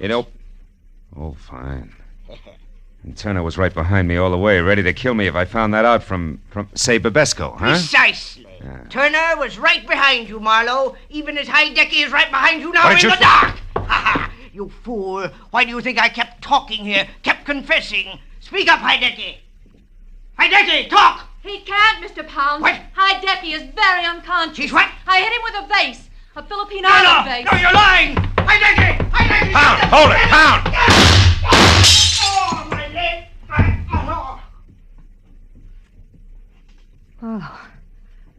Marlowe, you've got him. Marlowe! What's the matter? Behind that curtain. There's nothing there, honey. Huh? Nothing more than a friendly cat named Shoo.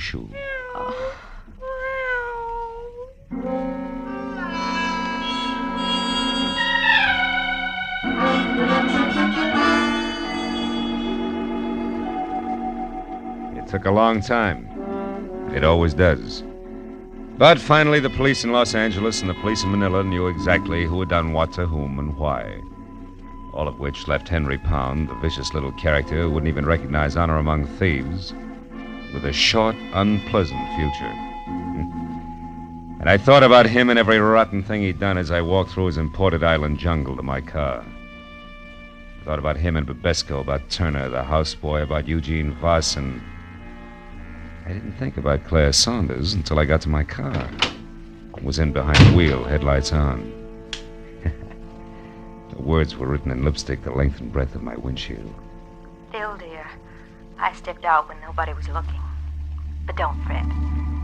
Because from here on out, I'm going to be very good. I've learned my lesson. P.S. My plane doesn't leave until morning. Would you like to help me wait for it at the airport cafe. They have good food and they're open all night. Claire. Airport cafe. It's an hour's drive. Unless I hurry.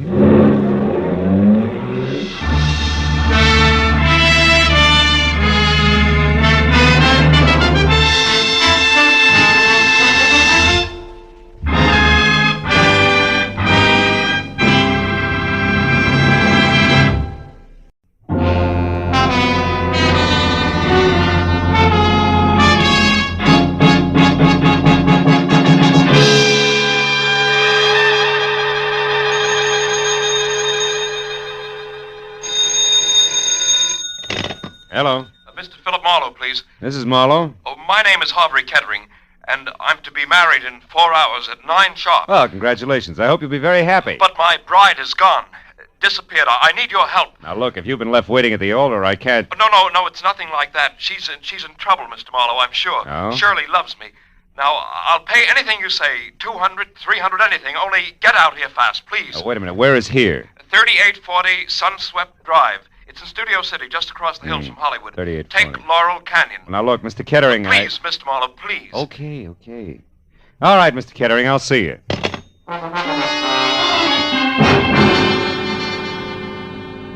The address he gave me turned out to be a healthy chunk of old Spain.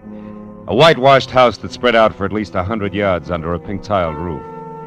I was admitted by a butler with owl eyes, no shoulders, and a small bay window, and we played follow the leader over cool marble, ankle-deep Persian rug and inlaid Philippine mahogany. Finally, I was ushered into the ballroom, which was big enough for a highlight match. It was decked out for a wedding, from the champagne buckets and dead-over-ice lobsters to a pink rose-covered canopy at the center. And in the middle of it all, chain smoking while he worried, was my new client, Harvey Kettering. Well, Mr. Marlowe, I'm afraid there isn't a moment to lose, so I'd better tell you what I know quickly. But let's step outside on the patio. All right, Mr. Kettering. Mr. Marlowe, last night, Shirley and I What's went her to full name, Mr. Kettering? Doyle, Shirley Doyle. Oh, yes, here. Here's a snapshot of her. Mm-hmm. She's 25, blonde, and as you can see, Mr. Marlowe, very attractive. You're so right. You started to tell me about last night. Oh, yes. We were out together at a nightclub, the Blue Chip. On Ventura Boulevard? Oh, yes. We'd never been there before, yet I think that's where it started. What do you mean, started? Well, when we were leaving the place about midnight, I called a cab. I was just giving the driver Shirley's home address, the Moore Park Court Apartments, when suddenly she told me to get in and told the driver to start at once. You know why? No, I thought perhaps she'd seen somebody coming from the club. But when I asked her about it, she said it was just her nerves, since tomorrow is her wedding day. I see. Then today she was supposed to call, but she didn't. At 2, I called her. Talk to her? No, she was gone. But I talked to the daymaid. She said when she arrived, she brought in a note that had been left outside Shirley's door. There's one of those leave-a-message pads in a box on her porch rail. Mm-hmm. She said it seemed to upset Shirley terribly.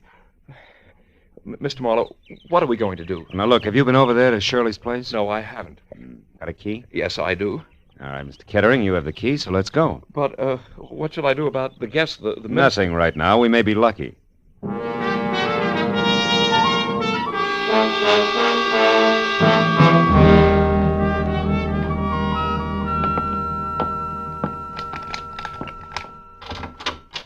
There are only 3 rooms, Mr. Marlowe. What do you suggest we do? Well, first, let's look for that note. She may have left it here somewhere. Oh, you try the bedroom. I'll start with the wastebasket. Full of papers. All right. Just as you say, Mr. Marlowe. Yeah, sure.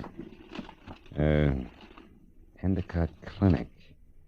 321 North Rossmore. Say, Kettering, what does Shirley do for a living? Oh, she was a receptionist, Mr. Marlowe, at a medical clinic on Rossmore. Well, that figures.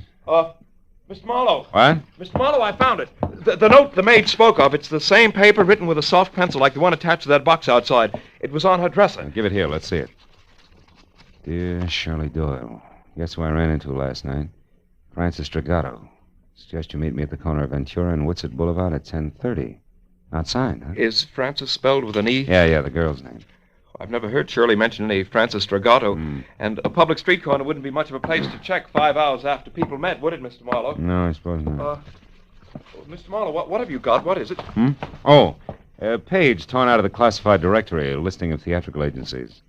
Line through by pencil from A down to C. The last one crossed out is Capital Artist. Yeah, that makes Drake Talent Agency next. Well, she never had anything to do with show business, Mr. Marlowe. What do you think it means? I don't know. You going to check with the Drake Agency? No, my first stop's going to be where you were last night, the Blue Chip. I know the owner, Eddie Shaft, and Eddie knows an awful lot, including things that aren't always exactly his business. May be able to help us if he wants to. Shall I come along, Mr. Marlowe? No, you go home, Kettering. I'll try to deliver your bride before 9. All right. Shall I pay you now? Now we'll let it go COD. I haven't the slightest idea what I'm going to run into.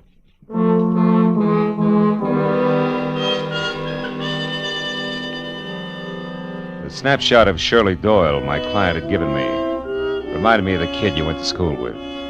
You know, she had the kind of well-scrubbed look you knew was quick to smile, but I knew that she could be in a lot of trouble if she was tied in at all with the dapper Eddie Shaft.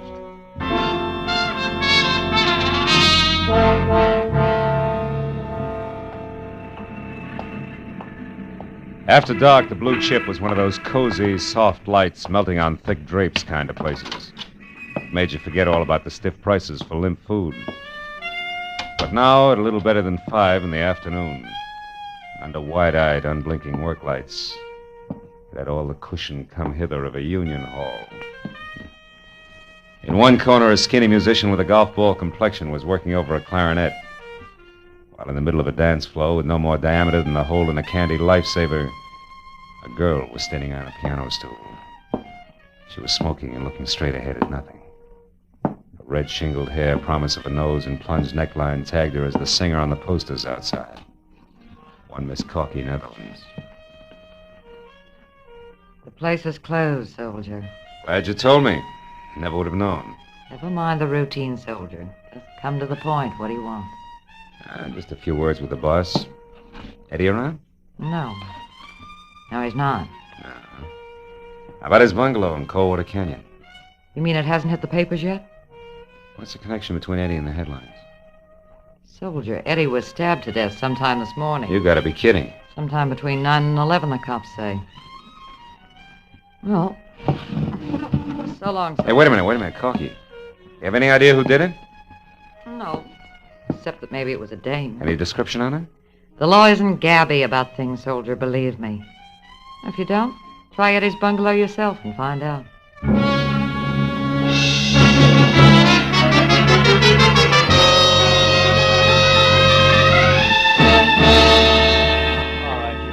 Hustle up, will you? Oh, yeah, and Mooney, don't forget to have that fingerprint crew go over his other car on that back porch rail. Okay, Lieutenant. Hey, can they start the body downtown now? Yeah, I guess so. We're not going to get any smarter staring at it. Hiya, Matthews. Huh? Oh, hello, Phil. What brings you up here? Curiosity. I was in the neighborhood. What's the setup? I hear it's supposed to be a woman. Could be. Where do you hear this? Singer over at the Blue Chip, Corky, Netherlands. Oh, her. Yeah, well, she's clear. She was home right up until noon, and she can prove it. Mm-hmm. This happened a little before noon, an hour or so. But it was a woman, all right. What makes you so sure? Oh, Phil, fresh lipstick on a glass and a cigarette, a kitchen knife for a murder weapon, etc. No. Also, some long-nosed neighbor saw a girl. Said she was young, maybe blonde. She wasn't sure. Saw her run out of here a little after 11 this morning. Mm-hmm. All this adds up to somebody in particular, huh? Well, it should, Phil. Norma Mayetta. Who? Norma Mayetta's her name. She was Eddie's dearest, you see. It should add, but it doesn't. She left town last night for Chicago in the 1 a.m. plane. We checked it. Of course, Eddie Shaft went with a lot of girls. Excuse me, That's so Lieutenant. right. We just got hold of that night cashier over at the Blue Chip. Yeah, what'd he say, Mooney? Shaft took $50,000 in small bills out of the office safe last night. Oh, what time? About 2 a.m. Had it in a large manila envelope. Yeah. Nothing even close to manila envelopes turned up here, has it? No, Lieutenant, but that gives us another angle to shoot at. All right, Mooney, pass the word to the boys. Okay, Lieutenant. Look, Marlowe, just a passing thought. What? You sure you're just curious? You sure you don't want to play 1 and 1 makes 2 with me? Yeah, I'm sure, Lieutenant. Well, look, I'll see you. I'll give you a call Marlowe, if I... Huh? Wait a minute. Yeah? Look, I know all about your professional ethics, relations between client and private detective. We Yeah. won't go into that. We're going to go into something else very briefly, Phil. The law on many points is quite clear, Marlowe. Clear like what, Matthews? Clear like the status of an accessory before or after the fact in a murder case. And like aiding and abetting a criminal. Like a lot of things you know all about, Phil. Keep them in mind, will you? Okay, Matthews. Yeah, I'll see you.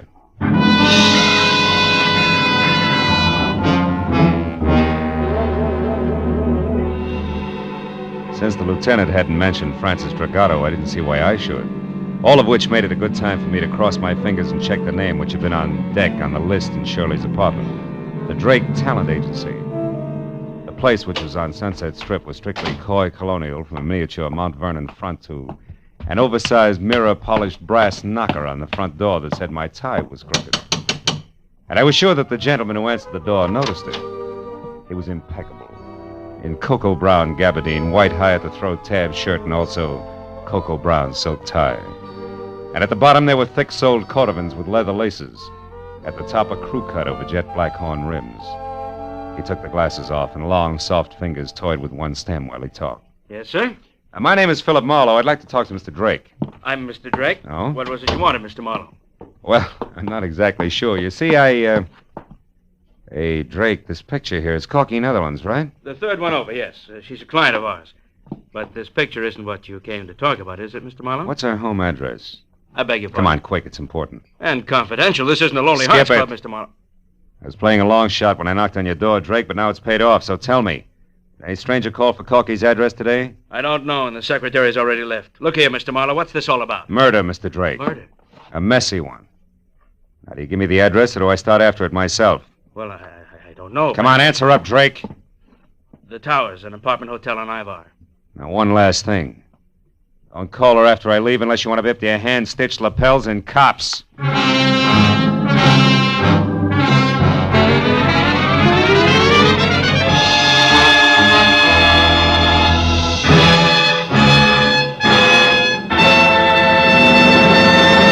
In just a moment, the second act of Philip Marlowe. But first, you might think that after several years with Gracie Ellen, George Burns had seen everything, done everything, been everything. But this Wednesday night, you'll find George in a brand new role, that of a Florodora girl, with costume and complications by Gracie Ellen.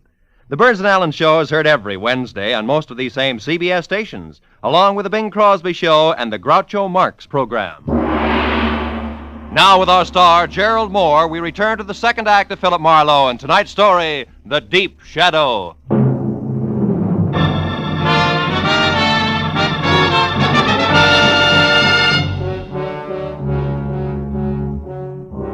I left the glossy Mr. Drake in his glossy little agency with his mouth hanging open and drove down to Hollywood Boulevard to Ivar, and from there up the hill to a 5-story air-conditioned monolith with Venetian blinds called the Towers, which offered about as much sanctuary as the Yankee Stadium.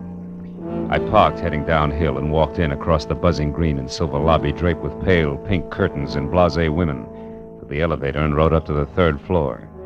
Corky Netherland's apartment was the 4th down the hall to the right, and quiet, but the door was ajar 2 inches.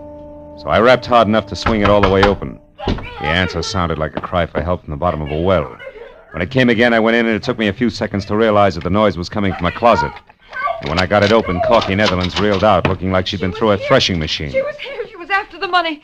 Who was after She what beat money, me Corky? locked up Who? in there. Some dame. I didn't know her, but she... There she is. Shirley! Miss Doyle, wait a minute! It was Shirley Doyle. She'd been hiding inside near the door. She grabbed a handy oversized ashtray and let it fly at us, then beat it. I made it to the hall just as the elevator door closed, so I took the stairs and raced it down to the lobby. I got out on the street in time to see Shirley with a large manila envelope in one hand pile into a sleek new Hudson and take off. I ran to my car to follow her, but that was as far as I got. I was stopped cold by a nasty little gun in the hands of a southern accent behind a pair of strictly Hollywood dark glasses. Be a good boy, honey, and hold it. Now, look, Right sister, there. who do you think you are? Now, What do you... I'll ask the questions if you don't mind. Why are you in such a fuss over the girl who just made off there? I was trying to get her out of a jam, believe it or not. Well, now, isn't that the darndest coincidence you ever saw? So am I. Only you want to catch her, and I want her to get away. But I guess that's life, isn't it, honey? Yeah, in the raw. You said it. We got big business together, her and me. And it sure don't include you. Just a minute. This ad's like you could be Francis Dragato. Francis who? Dragato. Me? Yeah. Oh, that name's much too fancy for the likes of me, honey. I reckon we can break it up now. So why don't you just give me the keys there in your hand? My keys? Come on, give. Yeah, well... That's a good boy. Now, don't try anything silly. And, don't fret, honey. I'll leave your car 2 or 3 blocks down the street here. Look, maybe you ought to go back upstairs and console little sugar child up there. Maybe take her to a movie or something. You know, to cool her off. Well, that's a nice, fresh thought. I'm loaded with them. Yeah, you're Try loaded. me again sometime. So long. Dames. Someday I'm going to get a case where there's no dames connected. Either directly or indirectly. Parking my car 3 blocks away, that's fine. Just fine. Hey, going up. Flower, please, sir. 3.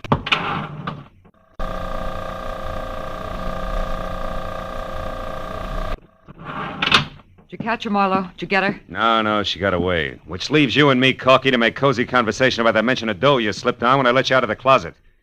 Come on back in the room, honey. What money? Now, look, you worked for Eddie Shaft as a singer in his club, but what else was Eddie to you beside boss? Just a minute. I don't see what business that is of yours. It's easy. He was murdered. The cops have already talked to me, soldier. I'm clean. Those negotiations can be reopened at any time. For one thing, you forgot to tell them anything about dough, and yet they're very interested in 50,000 missing bucks. That 50 grand was right here in the apartment, wasn't it? Well, You can't blame a girl for trying, Marlowe. No, not unless she tries too hard. Now, what does the name Francis Dragato mean to you? Francis Dragato? Okay, skip it. Where'd you get the dough? Eddie gave it to me to keep for him. Why you? I thought Norma Maeda had the inside track with Eddie. Not after he fell in love with me. Oh, no, that's not good enough, baby. There was a double cross. Where was it? Now, look, Corky, you might as well be smart about it, huh? All right, I didn't kill him. But if you can get that dough back for me, I'll split it with you. Right down the middle. I'm listening. That club of his is dying on its feet. The blue chip's going broke. Eddie and Norma Maeda raised $50,000 to keep it going. But Eddie decided to get out from under. He got rid of Norma by sending her to Chicago in a trumped-up deal. And he put all that cash in one lump and gave it to me to hold. We were going to run out together. Only somebody got to him, nailed him, and that left you holding the bag with 50 grand in it. That's nice. Except then a girl who belongs in this mess like a great-grandmother belongs in a high hurdle race stepped in and took it away from you. With the help of a southern accent and dark glasses. Who are you calling? Friend of mine at Homicide. Why, you... Sit down and shut up. So far, you've been lucky, Corky. Don't push it. Lieutenant Matthews, Homicide. Marlowe Matthews, listen, on that Eddie Shaft case. Yeah, what about it? I got a couple of things you might be of help to you. Now, look, item 1. That missing 50 grand is being sought after by a southern accent and dark glasses. A woman? Yeah, and she pulled a gun on me. Item 2. The name Francis Dragato, it ties in. D-R-A-G-O-T-T-O. Ring any bells? Dragato. That's what I said. Yeah, wait a minute. Oh, yeah, I remember, yeah. Yeah, but it's nothing, Marlowe. It's ancient history. Dragato I knew was a third-rate burglar, shot and killed resisting arrest down the Sandbar district about 5 years ago. Way back when I was a prowl car sergeant. Look, what about this Tell me, southern... Dragato have a wife? No, I think there was a daughter around. Name though. Francis? I don't remember that good, Marlowe. Look, what is this Dragato business anyway? Well, so far it's a hunch. That's what I thought. Climb off of it and get down to facts, will you? Who's the dame after that Eddie Shaft money, and where did you run into her? I lost her on Ivar. That's not what I asked you, I know that's not what you asked, but anything else would be a breach of my client's confidence. All right, look, Marlowe, I'm real serious. I'm going to give you just 1 hour to notify your client and get down here and spill. After that, I'm putting out a call to have you picked up for withholding evidence. Yeah, Matthews ain't kidding this time. You, didn't say goodbye. That's quite a tightrope you walk, Marlowe. Yeah, sometimes. You're good. And I'm a girl of my word. You get that money back for me and it's 50-50. You're my only chance. Don't kid an old kidder, baby. You're a girl of 2 words. Double and cross. Good night, Corky.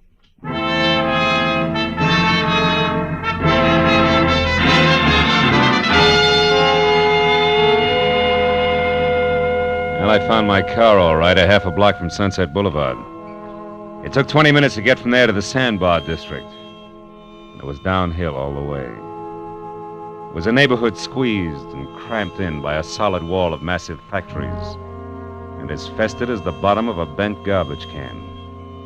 At the corner of River Street and 3rd, I found the house. 3 sagging, rotten stories of tenement that squatted in the eternal shadow of a huge gas tank like a sick, dirty old man. The proud, gleaming giant of City Hall was only 7 blocks away. Might just as well have been 70 miles. I went up to the door and knocked, and finally it inched open, just far enough for a face the color of dishwater to peek out. She hissed at me for a minute through the gap where her front teeth should have been, and then told me she was Ma Hargis, the manager, motioned me inside. The living room looked like something swept out the back door of a down-at-the-heel museum. So, you want to know about the Dragotas, huh? Yeah, they lived here, didn't they? Maybe not. Cops got the old man about 5 years ago? It's possible. What became of his daughter? Where's Francis Dragato? Why? What are you being so cagey about, Ma? Because a bird that asks questions has got an angle, always. And the one who knows the answer's got a price, huh? Always. Okay, how far will a couple of bucks go? From here to the door. $2 won't even buy a buzz on beer these days. All right, we'll make it 5. Here. Oh, that's better.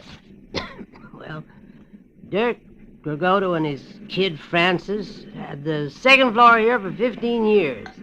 His wife died of TB first year they was here. Oh, she was a smart one, that Francis. Had a hit on her.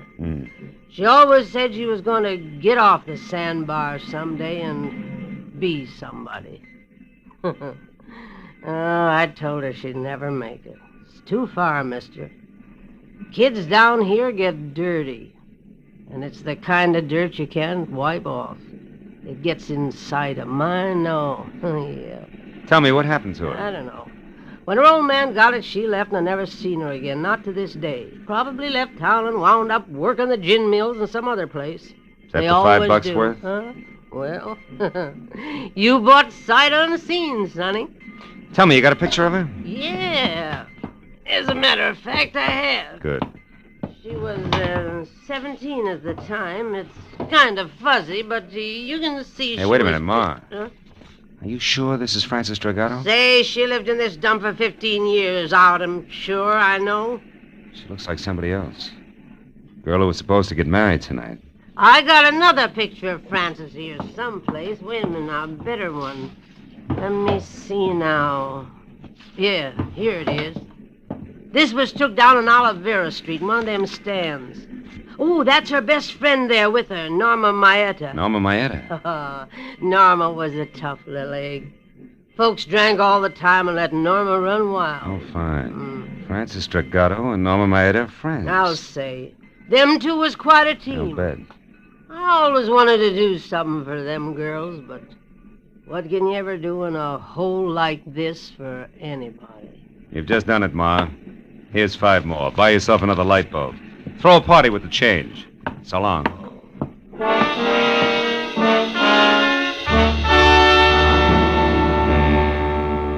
The eyes of one young woman and the chin and mouth of another, side by side, smiling into a camera, had cleared up a lot of questions. But there was one more that needed an answer fast.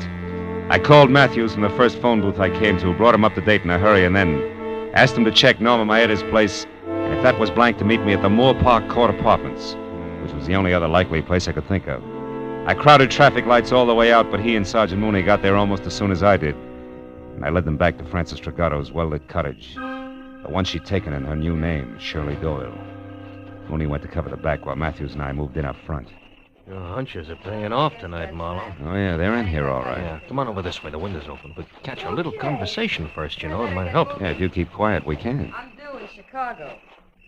Thanks for your help, Frances, dear. Yeah. I had to get this money. Now more than ever. You've got it, Norma, so goodbye. Now that stuffed shirt you're going to marry, you'll never know where you really came from or who you really are. Did you get that? Oh, and one more thing, dear, before I go. Yeah? I killed Eddie Shaft this morning. You what? Heard enough, Matthews? I killed Eddie hold it a minute. Shaft. When he put me on the plane for Chicago, I figured something was fishy, so I got off and I came back. And I found out he was selling me short for that little jerk, Corky Netherlands. We had an argument. I killed him. Of all the Then I remembered seeing you leave the blue chip last night. I needed someone like you to get the money for me, Frances. Yeah, there's your tie-in. I couldn't afford to be seen here in L.A. when I was supposed to be in Chicago. Not with a murder on my neck. But you were seen by that man who chased me at the hotel. Who, Marlowe? He's still looking for a southern drawl and dark glasses. You're the only one who knows the truth, and That's you're what in it she with me thinks. now. I'm not going to let you involve me in a murder, Norma. Getting that money was one thing, but I'm not going to be mixed up in a killing. I don't care what it costs me. I'm going to tell the whole thing. You're a fool, Frances. I got a good alibi for one murder. It'll work for two. Let's go, Matthews. You're not fast. going Come to on. stop me now, Frances. Nobody is. And who's that? All right, hold it, girls. We're police. You're not taking me! Back, Matthews! Yeah. Mooney, stop her! Hey, stop! Drop it, lady. No! Come on, Marlowe. I think she's dead, Lieutenant. She wouldn't stop. She was shooting at me, but she's a woman. All right, Mooney. That gun in her hand, she was a killer and nothing more. Yeah, I suppose she was. If you asked that kid inside, she could tell you what made her that way. Oh, well, let's get out of here, Matthews. I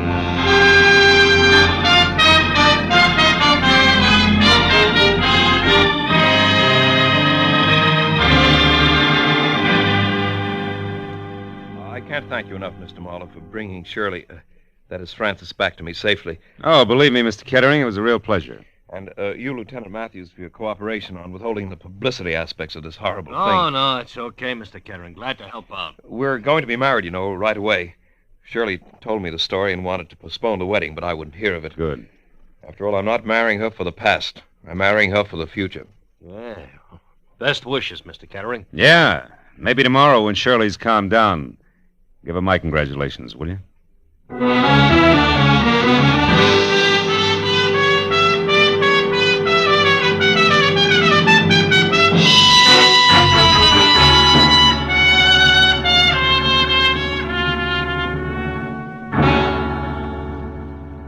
Well, after a long cup of coffee and a lot of conversation about people with Matthews, I finally got in my car and headed home to my apartment on Franklin Avenue, which isn't the best street in town, but it is lined with palm trees instead of garbage cans.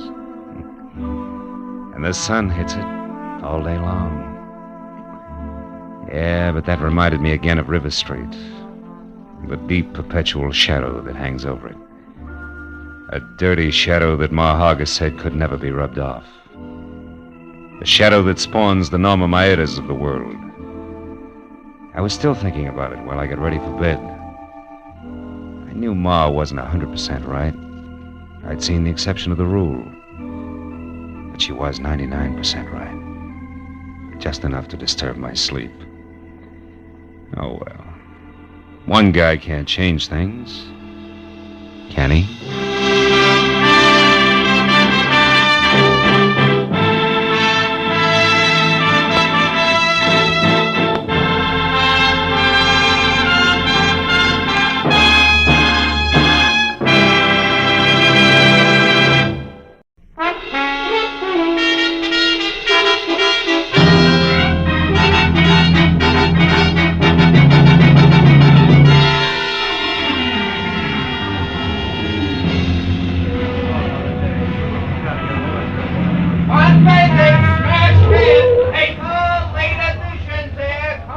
Hey, boy! Give me a paper, will you? Paper, mister? Yes, sir. What do you like? Racist, comics, or classified? How about some news? Star? Here you are. Thank you. Paper! Get out of my way!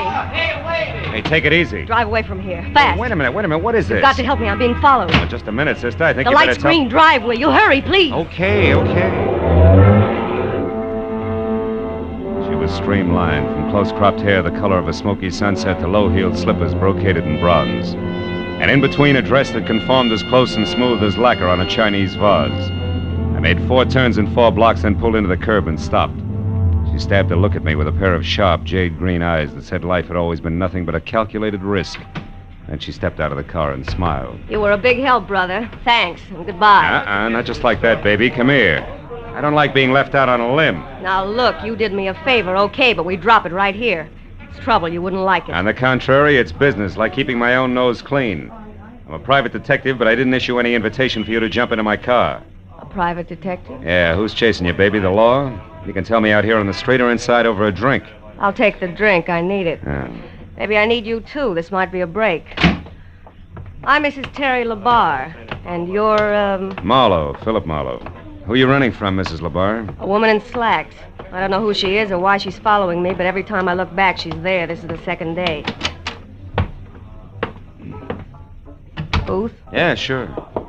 Say, look, why haven't you talked it over with your local policeman? Are you working for me, private detective? It all depends. All right. I'm a merchant, Chinese silks. Not a little shop for 6% profit, but wholesale, quick, with cash at 40%. Uh-huh. So what's the point? No police. All it takes is a rumor of police, and I'll have doors closed on me from Seattle to Mexico. Good evening. May I get you something? A martini, please. Make it 2, waiter. Yes, sir. Right away. This gets us back to the woman in slacks, huh? Yeah. Here, Marlowe. 50 and 50. $100. I want you to locate that woman, find out who she is and why she's after me. Will you? Not without a few more facts. For instance, could she have some connection with your business? No. I have 2 men working with me. A strong one named Harlan Casey, who sees that my cash gets safely to where it's going.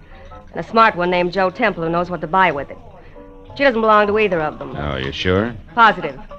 Casey hates all women. Even me, I think. And Joe Temple, well, Joe's a wonderful guy. You hint like a woman falling in love with a fella named Joe Temple. Care to talk about it further? Why not?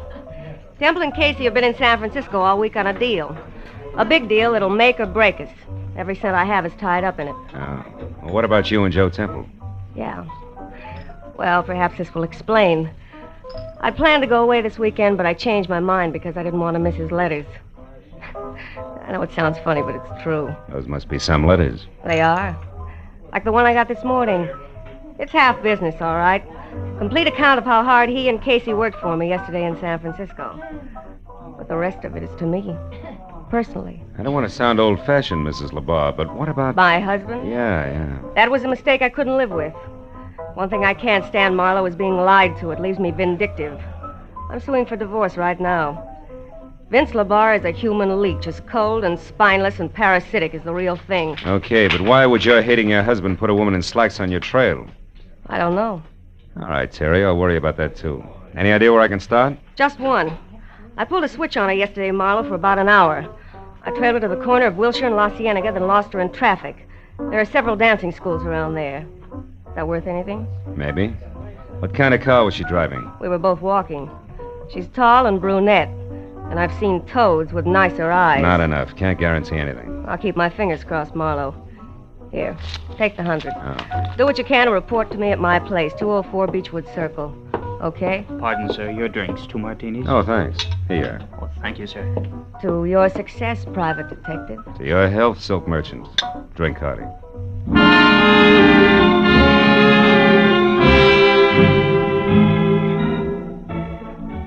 Slugging it down was no way to treat a good dry martini, but I figured it was time I was on my way.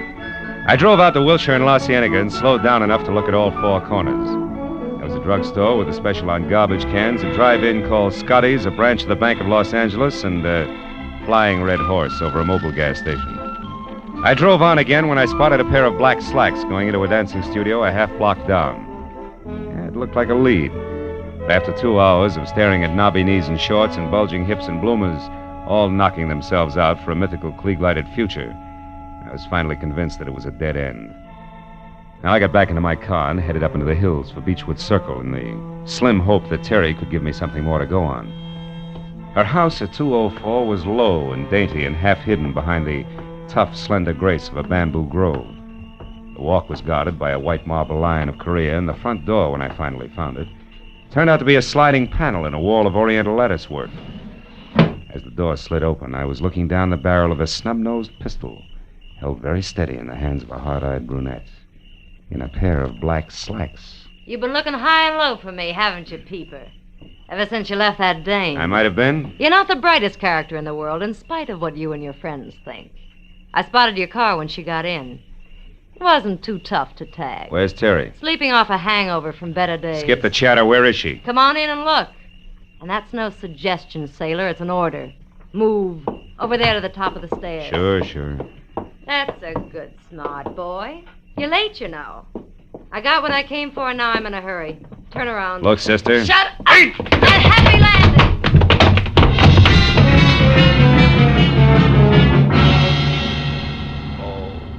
Oh, there were 10 stairs down to the basement. And with a shove reinforced by the 45, I hit all but the first 3.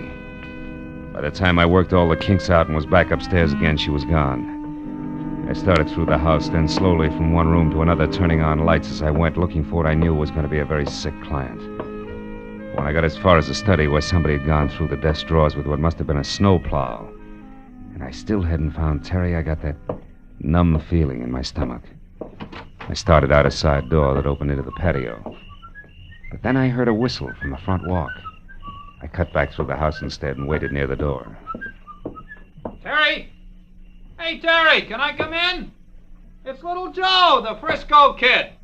What happened to your weekend trip, honey? Who are you? What do you want? Hiya, Temple. How do you know me? Mrs. LaBarre hired me today just after she canceled the weekend. She gave me a rundown. She hired you? What do you mean? I'm a private detective named Marlowe. Why would she hire you? Because she was being followed by a brunette in slacks. She didn't like it, and that's all the information you're going to get, so relax. You say Terry isn't here? Isn't home? Not so far, no.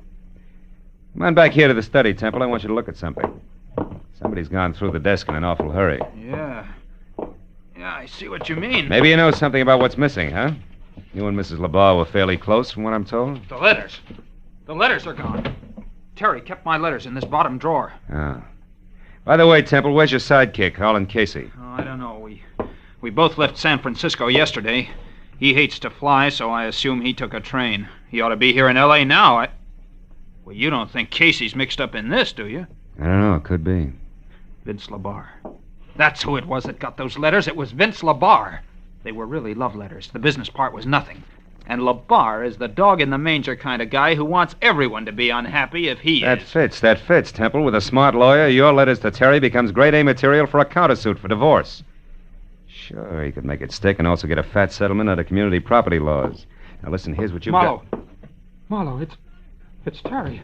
Terry! Temple, Terry! wait! Terry. Look at her, Marlowe. Look at her.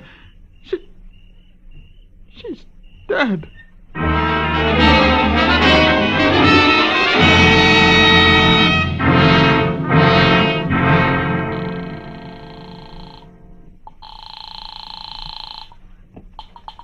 Lieutenant Matthews, homicide detail. Marlowe Matthews, there's a dead one out here. A woman got a pencil? Always. Go ahead, Marlowe.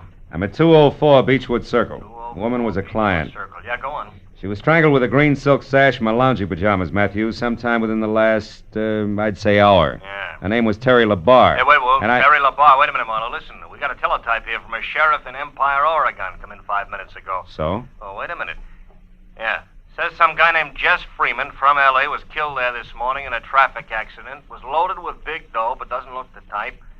And the only other identification on him was a business card from one Terry LaBarre. Yeah. You got a helpful answer for that? Wait a minute.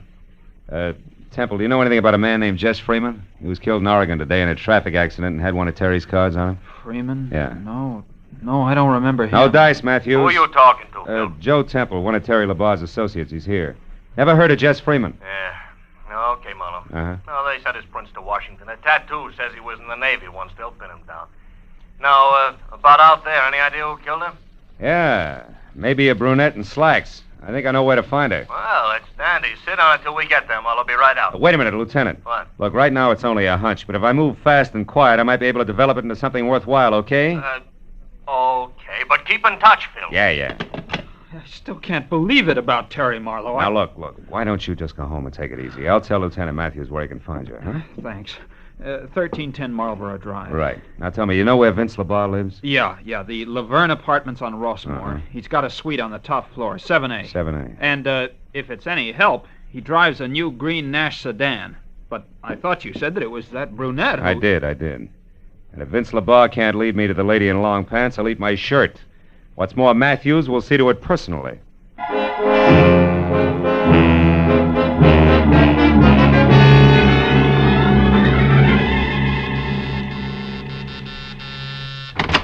Yes, what do you want? Some quiet conversation with Vince LaBarre. I'm Philip Marlowe, private detective. Oh, how exciting. Had I known you were coming, I'd have baked a cake. Oh, you're breaking me up. I was hired by your wife Get tonight. out Your of wife here. is dead, LaBarre. She was murdered. Dead? Terry murdered? Yeah. Now, if you don't mind, I'll come in, huh? She was killed because of a packet of letters, LaBarre. Oh, no. Kind that are a cinch to cause a big stir in anybody's divorce court.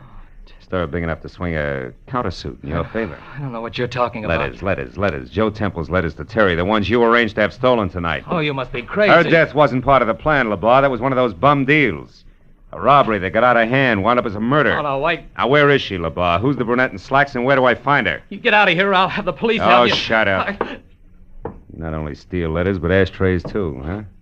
Like this coy little number here, a doghouse. Scotty's Drive in Wilshire and La Cienega. Okay, LaBarre, that's Stand all. still. Oh, now a gun, huh? They say you're yellow, LaBarre, but you're not. You're just stupid. There's a terrace outside those doors, Marlowe. Those with the iron grill. Go on out there. Go on. I don't think Terry's dead, and I don't think she hired you. I think you're working for that lousy louse Joe Temple, and if so, he'll need a battalion of private detectives before I'm through. You're through right now, LaBarre. You're too dumb to see it. Go on. Clear over to the rail. Keep your back to me. It's 7 floors down, Marlowe, to a concrete driveway. Just in case you get jumpy.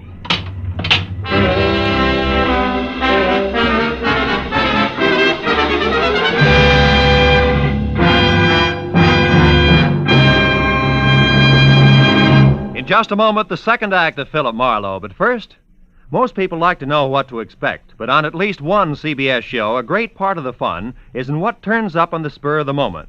That show is Groucho Marx's Great Quiz, You Bet Your Life, heard every Wednesday night on most of these same CBS stations. Now, with our star, Gerald Moore, we return to the second act of Philip Marlowe and tonight's story, The Vital Statistic.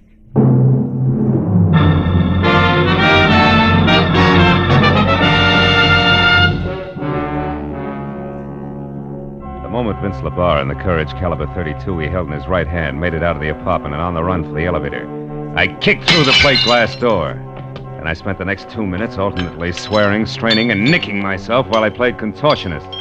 In and out of the fancy snake grill work on my wrought iron cage until finally I reached the inside handle. I was free out and over to the telephone in a big hurry. Because for my money, the icing on LeBar's voice left Joe Temple someplace on the short side. What the life insurance people call good risk. Hello? Marlowe, Temple, listen hard. Your life's in danger. What? LeBar, you had him tagged from the first. He's after those letters, all right. But what about the girl in slacks? Well, I think she might have a connection with a drive-in on Wilshire and La Cienega, a place called Scotty's Inn. I'm going to check it.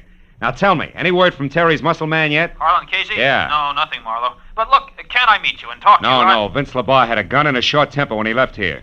Don't make us work any easier. Just stay away from open windows, Temple. I'll call you.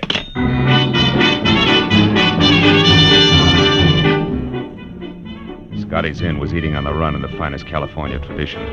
A mammoth circle of steel under glass painted a dazzling yellow and blue, surrounded by a half a dozen cars containing teenaged couples with smudged lipstick and the giggles. The second after I pulled in and parked, something in slacks with false eyelashes, a waist you could span with a handcuff, and a fixed frontline chorus girl's smile flipped the card marked Ginger against my windshield. Handed me a menu that still had the froth from an earlier customer's milkshake in one corner. What'll it be, mister? Just coffee, Ginger. Cream? Information. Oh, it's you again. Huh? Look, baby, what I told you on the phone 10 minutes ago still goes, huh? About what? About Rose Facetta, the girl you described. Long black hair, a nice shape. You're infatuated, but you don't know the name and address. So I was nice. I gave you the name, told you to look the address up in the phone book, period. Don't be so lazy, baby. Wait a minute, Ginger. I didn't call you before, but that dime cup of coffee will bring you a $10 tip if you tell me who did. Hey, you want the guy who called. I don't know any names, but you're not him. He didn't talk up like you do. But what's all the fuss, baby? Rose Facetta's got a guy. She's spoken for. Besides, a handsome fellow like you should... Sweetheart, this is business, strictly, believe me. Oh. What's the address? Come on. 2428 Havenhurst Drive, bottom floor. Thanks. Here's a 10 I promised you. No, never mind. The name was free to him, so why should I charge you? Besides... Beside what? I like the way you said sweetheart. Come on back sometime, will you, baby, when you want more than coffee? Okay. When I want more than coffee and less than murder, I will. Stay out of it, Ginger. It was definite double talk, but the effect was what I wanted. Ginger with mouth wide open and staring after me like my ears were on backwards. That way, she might be scared out of making a simple curiosity-spiked telephone call to the popular Rose Facetta, which would trumpet my arrival loud, clear, and prematurely. 10 minutes later, I was parked away from number 2824, Havenhurst. As I got out of my car and started toward the place, I found Vince LeBar's green sedan on the opposite side of the street and carefully tucked into the shadows of a pair of long-haired pepper trees. It was a good time for me to be careful. So when I knocked on the front door, which showed yellow light at the threshold and was the starting point for something not too close to music, I did it with the butt end of my .38. Yeah, who is it? Ziggy, friend of Ginger's. She asked me to deliver you a message, Rose. Oh, all right. What's the message, friend? Why, you lousy... Don't try it, sunshine. There's no law against shooting ladies or knock you downstairs. Now back off. Come on, move, but not too far. The moment I want you in between me and Vince LeBar. Who? Look, Angel, it's all real plain. Those suitcases behind you there are packed. His car's outside. He's after the letters. Oh, no. Ha ha! There goes Vince now, Buster. Well, Peeper, your opener stinks. Get inside fast. Sure. Any place in particular, sailor? That chair near the desk. Keep your hands in your lap. Okay. If it'll please you, Mr. Detective, I'll be very glad to. After all, you're my guest, and I should be nice to you. Now we talk like a little lady, huh, Rose? Vince LeBar picked up the letters from you as scheduled, and you're getting ready to run because you killed Terry, and you'd rather not be around for the question and answer period, right? I didn't kill her. I just knocked her down. No. You didn't kill her. You just slowed down her breathing somewhat with a pajama sash. You're wrong, copper. Skip it. Doesn't add any other way. Go on, answer it. Who is it? Mr. Shirley, what's going on in there, Miss Facetta? Landlord? No, the jerk who lives in the top half of this place, along with a few thousand Miss French Facetta, if you don't poodles. open this door, I'm going to call the police. I distinctly heard a noise, and I... Come on in, Mr. Shirley. Well, what? Well, what's going on in here?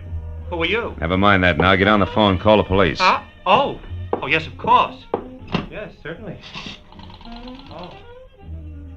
Operator, I want the police. 2824 Havenhurst Look, Drive. Hero. Yes. You're a little mixed up about some things. Yeah, and you're just a kid to straighten me out. Those letters you got at Terry's place were written by Joe Temple. Was your boyfriend Vince heading for Temple when he left here? I can't... Try hard, sister. All right. Maybe he was. Now leave me alone. Not quite. Hey, you, Mr. Shirley. Oh, yes? In that desk next to you, there's a gun. Keep it on until the law arrives. Lady's wanted for murder. Well, yes, but what if she should... Yeah, then shoot, Shirley, fast. Because if you don't, she'll kill you. Tell the cops I'll fill in the blanks later. Oh, now, wait. Why must you leave? Why don't we both watch her? Because a guy named Joe Temple needs my help a lot more than you do.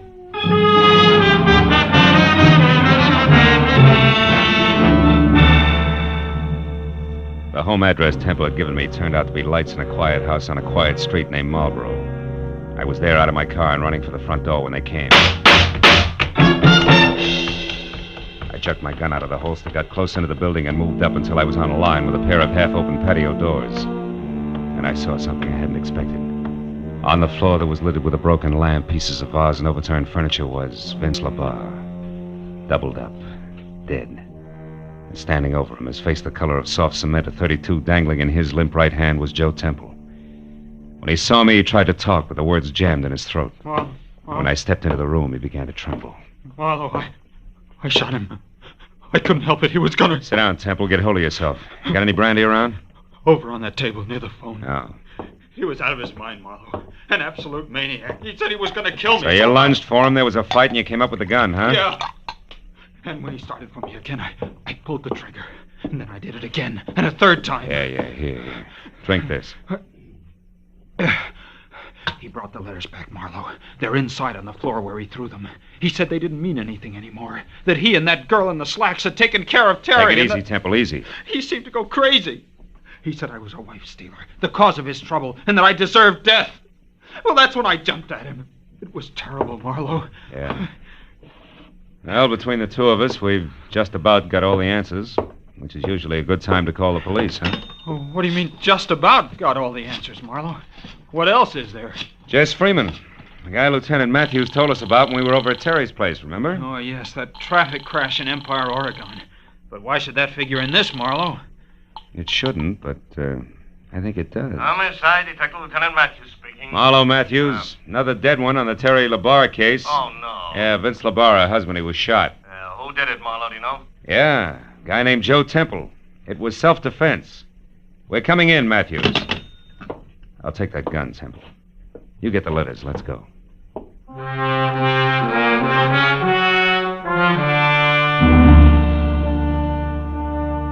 When we got into my car and started downtown, Temple was more relaxed. And he talked easily until we passed Vince LaBarre's sparkling green sedan parked a block away. Once again, close into the shadows, and once again, empty. Real empty. The sight of it closed him up tight for the rest of the trip. When we walked into police headquarters and through the quarter of a mile of glossy corridor leading to the door marked homicide, he didn't open up any.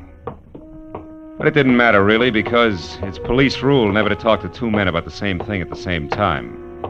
And I was first. Matthews said hello without shaking hands, waved me into an uncomfortable seat, and then lit his pipe while I brought him up to date. Then it was his turn. So Rose Facetta killed Terry LaBarre so that she could get the letters Joe Temple had written, huh? Mm-hmm. Did this so that her boyfriend, Vince LaBarre, could raise a lot of fuss in divorce court with the letters, file a counter-suit, that kind of stuff? That's the whole deal. Yeah, with Temple making it a double-header by shooting Vince when Vince came to kill him. That's it, Matthews. If you believe Temple. Huh? And if Temple hadn't slipped. All right, now what are you getting at, Phil? That when I was on the phone with you early at night, you asked me if Temple or I knew anything about a Jess Freeman who was killed in a traffic accident in Empire, Oregon? Right, but you didn't. No. Nor did I mention the town of Empire to Temple. Yet a half hour ago, just before I called you, Temple came up with that name. Oh, then Marlowe, you... Oh. Hold my calls, Mooney. Marlowe, you mean... I mean that Joe Temple killed Terry LaBarre. Rose just knocked her out and got the letters. Temple strangled her while she was still unconscious. Yeah, but why? Because a guy identified as Jess Freeman got himself killed in a traffic accident. So? A guy who I think was actually Holland Casey, Terry's tool-fisted assistant, who together with Joe Temple was crossing the boss lady. Yeah, but Marlowe, and that look- left Temple in a very hot spot. To save himself, he had to kill. Can you prove all this, Marlowe? No. Not a word of it. It's conjecture. But conjecture that fits, Matthews. Yeah. When Temple found Terry unconscious in the garden, that was his chance. He took it. Now, look, Phil, you're guessing at 90%. Sure, I'm guessing. But not in the dark. I know how these guys think and act. I've done too many cases not to know. Now listen for a minute, will you, Matthews? Phil, I gotta will you have listen? facts. All right, okay. Now look. Temple had to get those letters back, right? Yeah. And the last one in particular, because in the last one, this is the way it's got to figure. He had lied to Terry about being in San Francisco with Casey yesterday, when actually Casey was in Empire, Oregon. Yeah, when Casey was killed up there, the fact was bound to come out. Yeah, it's a good reconstruction. Matthews, will you let me finish, please? All right, finish. Temple knew Terry would find out. He knew that she couldn't stand a liar and a partner who'd double-cross her. Temple knew that she'd get him and ruin him if it took her the rest of her life. So he came back to get the letter before she could read it, but she hadn't left town as planned, huh? Ironically enough, because she didn't want to miss one of his letters. Yeah, but look, I'm a policeman, Phil. I gotta have facts. All right. You're the policeman. You got labs and technicians. You'll get the facts. And I'll bet you it figures just like I say. Yeah, okay, Phil, okay. And another thing, Matthews. What? When you talk to Temple, who's holding the packet of letters now like a real good boy, Yeah. you'll find the last one missing. It'll be in his pocket. I'll bet you on that. Well, that ought to do it, Lieutenant. Yeah, with one exception, Phil. Huh? How did Temple maneuver all this? Getting the letters from Rose Facetta, then setting up that self-defense deal. I don't know. But my guess is that Vince got the letters from Rose just before I arrived at her place.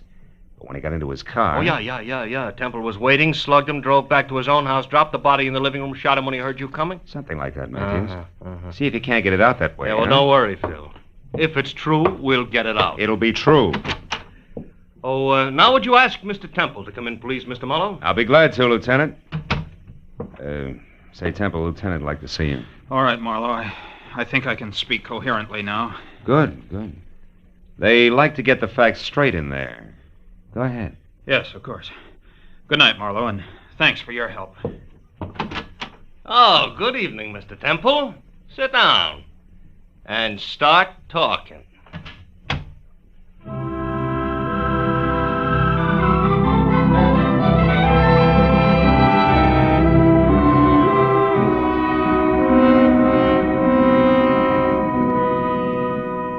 When I got into my car, the new day was starting to push the black out of the sky. And the early morning air smelled fresh and cool and clean. Yeah, the whole night had been confused and complicated. But I knew that by the time Matthews had finished with Temple, there'd be no questions left unanswered. That would be great, wouldn't it? If everything could be that way. No questions left unanswered.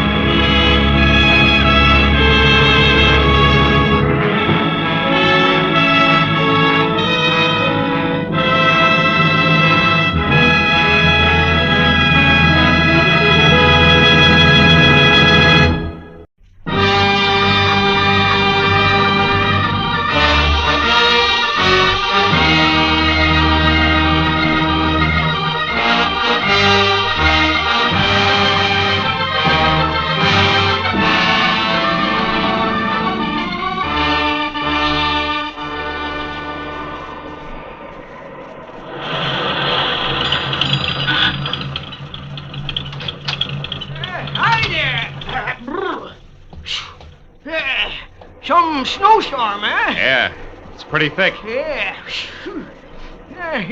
You're lucky you caught me, son. Yeah? We're just closing up. What do you have? Better fill it with a regular, huh? Okay. Does that mean that you're aiming to go on? That's right. Gotta get back to L.A. I wouldn't advise it, son. Old Jacker sure wouldn't. Liable to hit 10 below, they say. Yeah? Where you been, skiing? Yeah, a week of it up at Angel's Roost. How's the road ahead? Well, you got 40 miles of nothing but mountains to the next town, you know. You're bound to get drifted over any time. Hey, why don't you blow that thing? Huh? Hey, what's the tariff? Oh, call it $3 even. You know, I've been running this Mobile gas station here for 20 years, and I know these storms are nasty. Oh, thanks. Yeah, I'll be all right. That's what you all say. Out on the road, you could freeze to death. Real easy. And this plaid shirt I'm wearing, you're ripping me, Pop. Listen, that shirt won't even start to keep you warm on a deserted highway in this blizzard. Take it from old Jack Ernst, son, I know. Yeah, well, thanks anyway. So long, old Jack Ernst.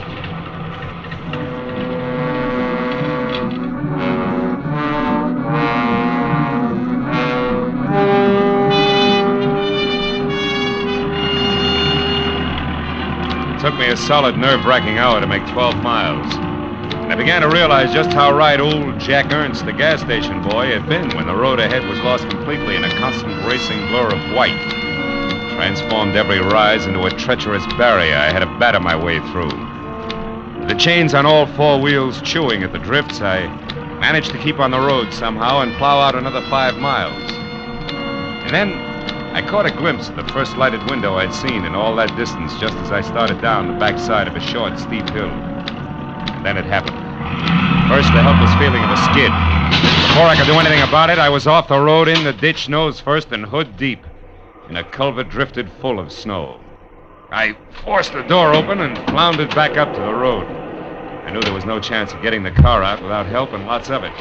And the 10 below zero that the Weather Bureau had bragged about was setting in. I looked back through the slashing snow for the lighted window I'd spotted and saw a lantern swinging crazily in the hands of somebody coming toward me. A minute later, I could see it was a girl. Hello? Hello, are you hurt? No, I'm okay. My car's stuck. I skidded off the road. Yes, I know. I watched it. Oh, my. No chance of getting it out of there tonight. No. That's bad. Maybe tomorrow, if the blizzard lets up, we can get you out. Meantime, you better come on up to the lodge, mister. Lodge? Uh-huh. You mean I slid off the road right in front of a tourist lodge? Oh, boy, how can I be that lucky? Well, maybe it's fate. We're not open for business in the winter, but on a night like this... I know what you mean, believe me. I really appreciate it. Could get tough staying out here. Oh, by the way, my name's Marlowe, Philip Marlowe. I want to pay you for... Did you say Philip Marlowe? Yeah, something wrong with What's that? your business, Mr. Marlowe? Oh, well, I'm a private detective from L.A. I've been Then it is skiing. you. I don't care where you've been or where you're going. You'll get no help from me, Mr. Philip Marlowe, you understand? I'd rather give shelter to a dirty dog. I hope you freeze, do you hear? I hope you freeze to death. She was a thin girl with black, hollow eyes, full of hate for me. She didn't stop or look back all the way to the door, just ran in and slammed it shut. I couldn't understand it. Even on my worst day, my reputation never was that bad. I didn't wait around to worry about it because I was cold. Besides, I wanted to know why the good name Philip Marlowe was such poison at a place I'd never heard of before. I waded up to the heavy rustic door and looked in through a tiny window. All I could see was one corner of what had to be a big room. It was log, leather, and Navajo rugs, dominated by an enormous fireplace that filled every nook with a warm, dancing glow. Poison or no, I wanted in.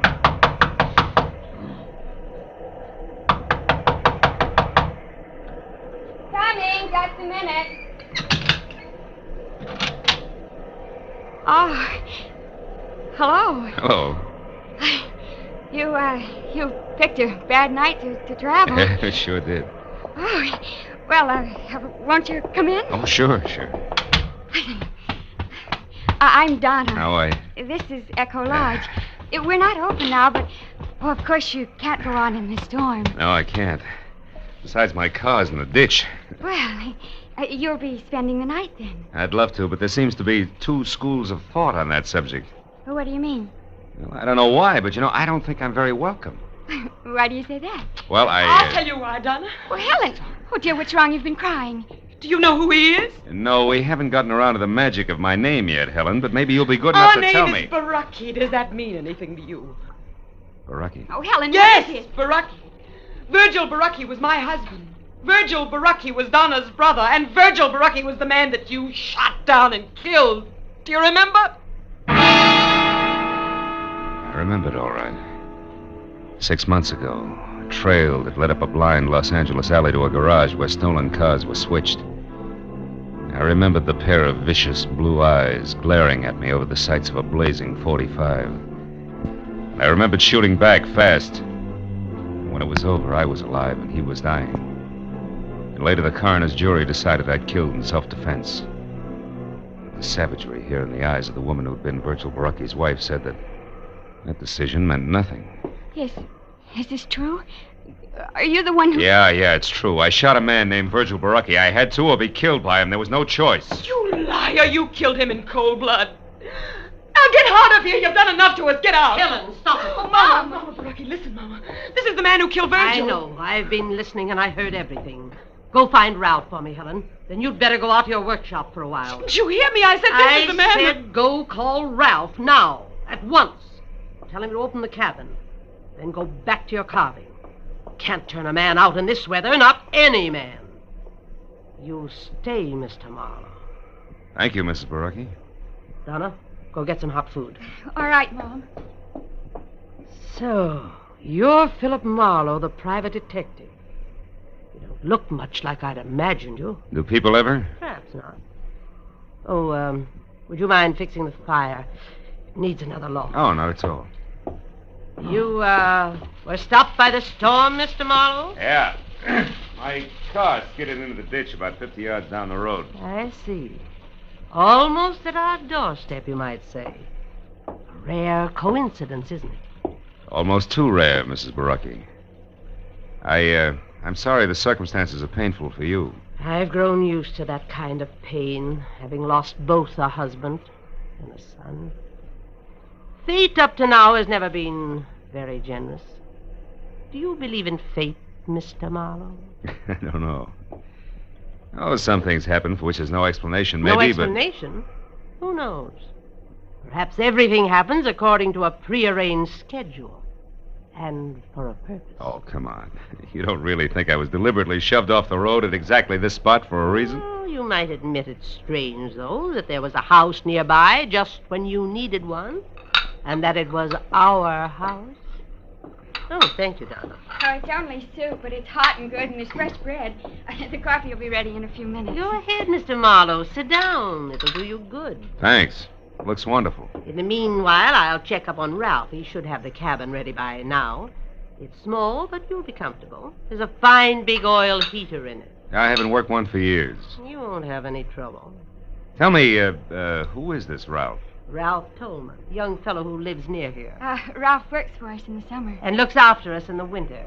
He's staying over tonight because of the storm. He was my son's best friend. Oh, don't let the soup get cold, Mr. Marlowe. The soup was thick and delicious, and the coffee was rich, black, and steaming. Donna sat across the table and watched me eat. There was no hatred in her eyes. I looked for it closely. It wasn't even animosity. Only confusion, and for some reason, a shadow of fear. But as an hour slipped by and the conversation came easier, the shadow disappeared. Her eyes even began to smile a little. And when I'd finished down to the third cup of coffee and started to help her clear the table, the cup slipped. We both grabbed for it, caught one slim inch from breaking, and wound up together on the floor. Our faces close. Why, Phil, we did it. What a team. Table waiters are jugglers. Oh, we could double us both and make a fortune. Oh, Ralph. Yeah, Ralph. What's going on? We almost dropped a cup. Uh-huh. And it sure would have been too bad, wouldn't it, Donna? You only got about 50 like that one. I don't know why it's so important to you, but for what it's worth, I was the one who dropped it. It's not important to me. I guess other things aren't so important to Donna either. Think you can get it out to the kitchen now without any more help, Donna? Ralph, it's high time that you... Mrs. Barocchi asked me to tell you the cabin's ready, Marlowe. Thanks. No thanks necessary, mister. It's just part of my job. Guess everybody's job has its lousy side, huh? Even a private detective's. Some of them get trigger happy, I heard. I'll see you, Donna. You better get out there right away, Marlowe. Donna's got 4 whole dishes to carry out, and at the rate she's been going, she ought to get started or she'll never make it. Keep your fat trap shut, Buster. You're causing a draft. Tolman walked behind me as far as the door and pointed through the snow to a tiny square of light sitting apart from the rest of the buildings that made up Echo Lodge. As soon as I was outside, he slammed the door against my back and bolted it. I stood on the porch and thought about the setup for a minute while I lit a cigarette. Then I stepped out into the snow and headed for the cabin. Halfway there, I could see it clearly. It looked snug and warm. And under the circumstances, I knew it was better for everybody that I was sleeping outside the main lodge. But then I saw a sudden flash and felt the impact before anything else. Right in front of me, the cabin lurched. One entire wall burst out and the roof collapsed. A second later, as I ran toward what was left of it, I could hear the others coming. The cabin blew up. They hit him under the floor. Bill, are you all right? Yeah, I'm okay, Donna. What happened, Marlowe? I don't know, Tolman. Must have been the heater, but I can't understand it. You say the heater exploded? Yeah, Helen, that's the way it looks. But it was working okay when I left. I guess it's not going to burn, though. The snow's put it all out. Oh, Bill, just another few seconds and you'd have been in there. You'd have been killed. Yeah, maybe that was fate, too, huh? Maybe. Donna, get away from here. Now, Helen! I wish you had been in there, Marlowe. You deserve it. Stop it, Helen. He's got no business here. Stop it. Oh, Let me alone. Good Lord, after what he's done to us, how can you bear even to look at him? Oh, Helen, come back here. Let her go. This was an accident, Donna. An accident, you hear? They happen, don't they, Mr. Marlowe? Oh, sure. Everybody knows accidents will happen, Mrs. Baraki. Of course, but... Oh, then let's get back into the house before we freeze to death. You can have my room now. I'll sleep with Donna. Come along, all of you.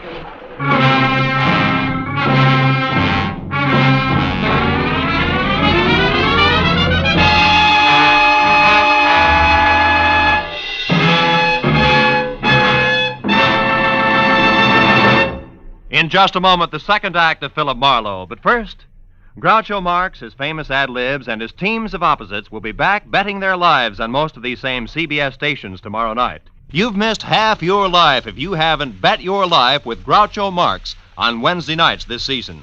Hear him on this top quiz show tomorrow night on CBS. Now, with our star, Gerald Moore, we return to the second act of Philip Marlowe and tonight's story, The Grim Echo.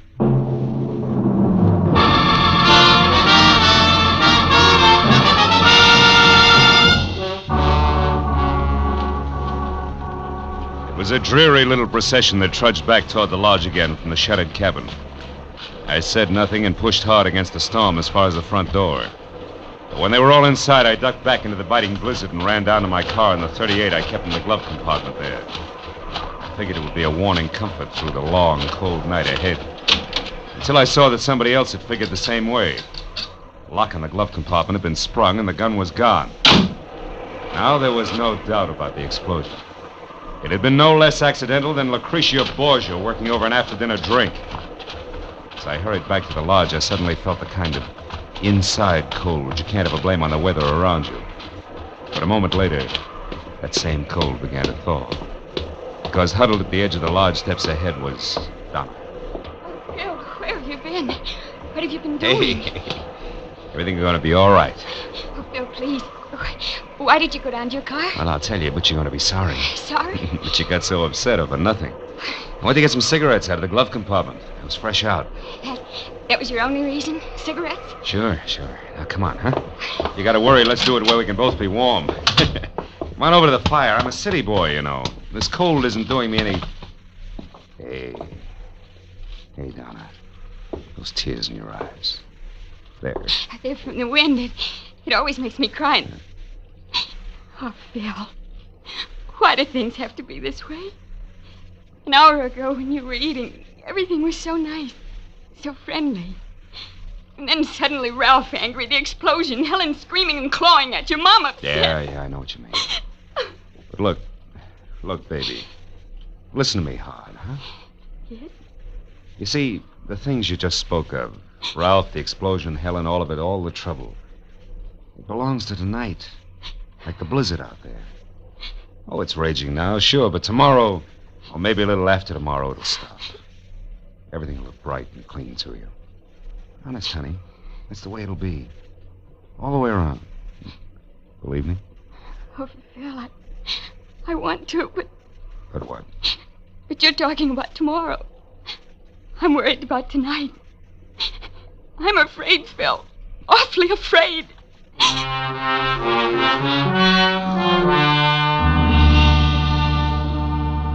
I spent the next 10 minutes trying to convince Donna that there wasn't anything to worry about. And then when she'd gone to her room, I went to mine and started all over again trying to convince myself. The out-of-season fireworks at the cabin and the gun stolen from my car made that a very tough proposition. And I checked the room, which was on the ground floor and close to the kitchen. And then I bolted the door and looked forward to some much-needed sleep. After that, I took off my shirt and shoes only, got into bed, and waited for sleep, which a weekend of skiing made more important than a cabin full of hate. Suddenly, I was wide awake and sitting straight up in bed. The footsteps could have belonged to my dream. The door that closed couldn't have. I scrambled out of bed and ran to it, but it was still bolted. So I turned to the single closet in the room and opened it sharply. It was empty, except for a long, thin finger of light that streamed through a keyhole. A keyhole that belonged to a door at the rear of the closet that gave out onto the kitchen. Obviously, the closet had once been a pantry. I tried the door, but it was bolted from the kitchen side. I got into my shoes, grabbed my shirt, and ran out of the room, around to the kitchen, and smack into a very surprised Ralph. Marlowe, what are you doing up and roaming around? I'm a sleepwalker. What's your excuse? Come on, let's have it. I'm through playing target for tonight. Target! Get your hands off me, Marlowe! When I know why you're here and exactly what's on your mind, I will, not before. Well, have we come to terms? All right, let go. I'm here because my room was on the ground floor, and I heard somebody cross through the house and come into this kitchen. So I decided to investigate. You're a liar. You were in my room, Tolman, and you know it. You got in through the door that leads into the closet. Come on, Buster, let's level. We're keeping each other awake. Listen, Marlowe, I don't like you. Honest? And I don't like the way you and Donna are... The way we're what? Come on, boy, get it off your chest. Never mind that now. Look at this. Wood shaving, so what? Yeah, found it near the door to the closet in your room. Might also be the answer to who your visitor was. She left her calling card. What do you mean, calling card? Ellen. She's always covered with these shavings. She makes things out of rough pine. Where is this workshop of hers, Tolman? Out in the back, just beyond the barn. What are you going to do, Marlowe? Not that it's any of your business, but I'm going to see the lady, and I'll see you.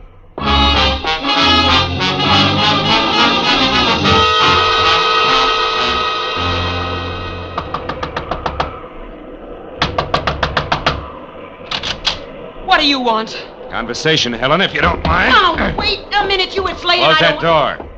I will not. Then I will. Now get over there and sit down. We got a few things to clear up. Like what? The way you murdered my husband, perhaps? Cut it out. Stop it, Helen, or I'll twist your arm off. No, Just as soon as you decide to behave. Those nails of yours draw blood, baby. Were they going to be good? Yes. All right. Now sit down over there, away from those sharp chisels you work with, and keep your hands in your lap. Go on, that chair there. Very well, Mr. Marlowe. Anything to accommodate the man who murdered my husband. Which brings us right to the point. You deny it. You deny that you shot him down. I fired in self-defense. That's a rotten, stinking lie. You did it to feather your own nest, to be a hero to the police and the newspapers. You're wrong, Helen. I killed your husband because I had to. He was on the wrong side. Oh, don't make me laugh. You call trying to get money for his family for me? You call that being on the wrong side? So much that he should have been killed, shot down by the likes of you? Oh, Mr. Marlowe, you have no idea how through these past 6 lonely months I've thought of you. I've wondered what you looked like, what the man who killed Virgil was doing, how you'd like to meet the same death you brought to my husband under the brave banner of law and order. Now, wait a minute, And listen. don't think I didn't plan your death 1,000 times over. Don't think I didn't approach Mama Baraki, Ralph, even sweet little Donna with a delicious thought of revenge. No. No, they talk like you talk, Mr. Marlowe. Virgil was doing the wrong thing. He was caught. It wasn't right or wrong. It was him or me. Oh, you shut up and listen. Sure, Virgil was stealing, all right. He was stealing from me, his wife. That's why he left here. That's why he tried so hard. That's why you had no reason to kill him. And that's why you should die, too. Oh, that's also why we had an accidental explosion at the cabin I was supposed to sleep in, huh? I was clumsy. I was hasty. I won't be the next time. You're completely out of your mind, Helen. Out of my mind? Of course I am. Did you think this existence, this living without the man I love, could leave me otherwise? Did you think making these stupid souvenirs could take his place? Killing me isn't going to bring him back. You get out of here. Go on, get out. And if you can, Mr. Marlowe, go back to bed. While you wait for a chance to get me with my own gun, the gun you stole from my car? I'm not going to shoot you, Mr. Marlowe. That would only further disgrace the Baraki name, no. No, I'm not going to shoot you. But I am going to get you.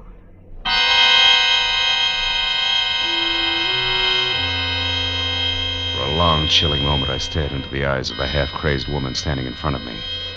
The ice-cold, bottomless eyes that a cancerous hate had destroyed as something human. And as I turned and started out of the room, I knew that I'd made a mistake that night. And Virgil Baracchi had died in my arms. A mistake I had to correct before it was too late. And there was nothing left of Helen but the ruthless machinery of a mind dedicated to murder. I headed back to the house and a talk with Mama Baracchi, which I figured had to be the first immediate step. But when I'd gone only a dozen yards from the workshop, I stopped. Phil, I'm over here. Donna, what are you doing out here? I couldn't sleep, Phil. I was too worried about you. And then when I saw you leave the house from my window and head for the workshop, Phil, your face. Oh, it was Helen. She got a little upset in there. A little? Oh, look at you. Your pocket ripped off your shirt, your face scratched. Oh, it's all right, Phil, Donna. She could have... No. Hey, my pocket ripped off. The gun. Oh, Phil, what is it? Tell me, please. Now, hold it, Donna. Give me a second. Yeah, sure, it adds, all right. Now, look, get over there inside the barn and scream. Long and loud, huh? Scream? Yeah, it's our only chance. Go on, do as I say, Donna. Scream. All right. I'll do it, Phil, whatever you say.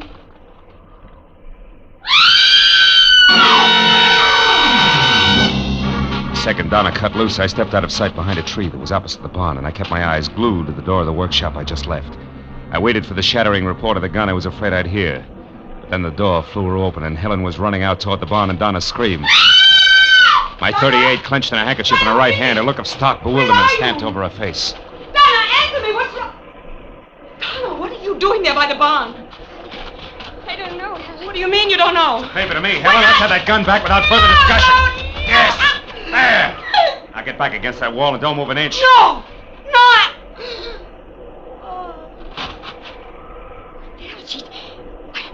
Phil, what is all this? Attempted murder, honey. She's all right. Attempted murder? You mean Helen here was going to try and kill someone? Yeah, herself. Or suicide? Uh-huh. Suicide that would be called murder and pinned on me. It's going to be her way of getting even. Oh, no, Phil, I can't believe She it. tried to once, honey, the explosion at the cabin. When that failed and everybody knew how she felt about me, a warped mind hit upon this little plan, and all the pieces would have fit tight, too. What pieces? What do you mean? At one, we argued. Two, she came to my room tonight and ripped the pocket off this plaid shirt so that we'd find it clenched in her hand after she was dead. You see it? Three, she stole my .38, which has my fingerprints on it. And four, she left an obvious clue on the floor of the kitchen, a wood shaving that would bring me out here on the run. So everybody could find me close by when it happened. Oh, yeah, it was tight, all right. Tight as a hangman's noose. And then she was going to shoot herself, Phil, just after you left her. And that's why you made me scream? Yeah. And that's why now, Donna, later tonight, I'm going to tell her something that I intended to break to her gently. Something I was going to tell Mama Baracchi first. Something I hoped would straighten her out. What, Phil? Well, your brother Virgil didn't die the moment he was shot, Donna. He lived long enough to ask one thing of me. What are you trying to say, Phil?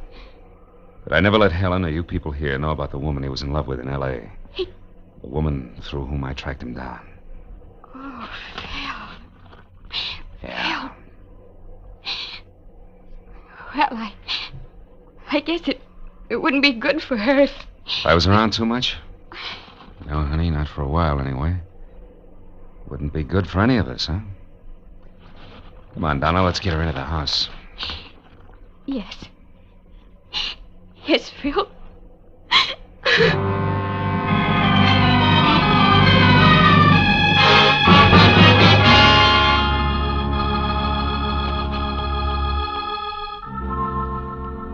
Well, it was the next morning. I went into the kitchen for some coffee and found myself all alone. Donna wasn't any place in sight. So I got my things together and walked slowly down to my car, and when I got in, I didn't feel like leaving. Not right away. And I was glad that warming up my motor was the smart thing to do. Gave me time to light a cigarette and think. Look around. Back toward Echo Lodge, where I could see Donna waving goodbye from an upstairs window. Yeah, sure. I'd see her again in a little while. It was a small world, all right.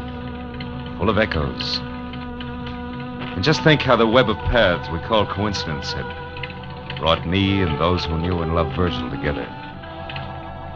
Someday, maybe, Donna and I would be looking for each other. And those paths would make it a lot easier.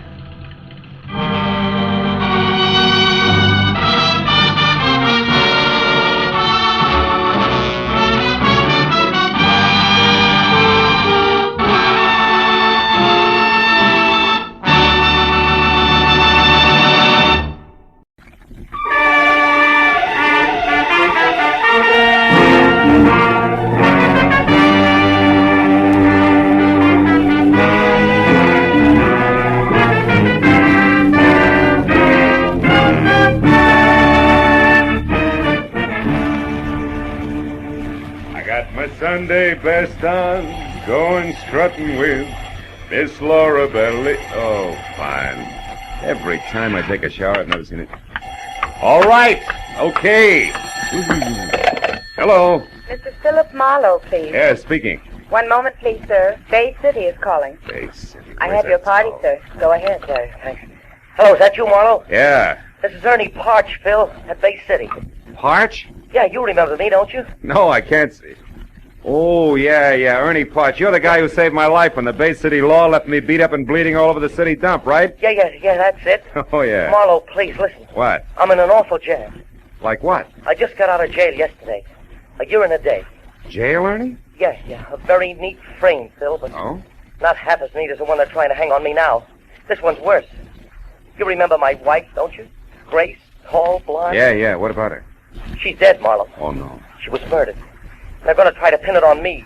You'll come right away, huh? Well, look, Ernie, I'm poisoned in Bay City. You know that. Please. Rake Thurman would give a year's pay just to watch me break an arm. 5 if I drown. But, Marlowe, you don't know it was Thurman who had you messed up for sticking your nose into Bay City politics? No, but I can sure second guess it. It was tough cop tactics all the way. And you mean you won't help me? Yeah, well, Ernie, really, I'm sorry, kid, but you better get yourself an honest lawyer In Bay City? You know better than that, Phil. Who'd have the guts to knock heads with the police in this town? Especially when they got a custom-tailored pigeon like me standing by with one wing already clipped. Phil, I tell you, it looks like I murdered Grace. Yeah, now look, kid. Phil, I saved your life once. Okay. What's your address, Ernie? 38 Orlando Drive.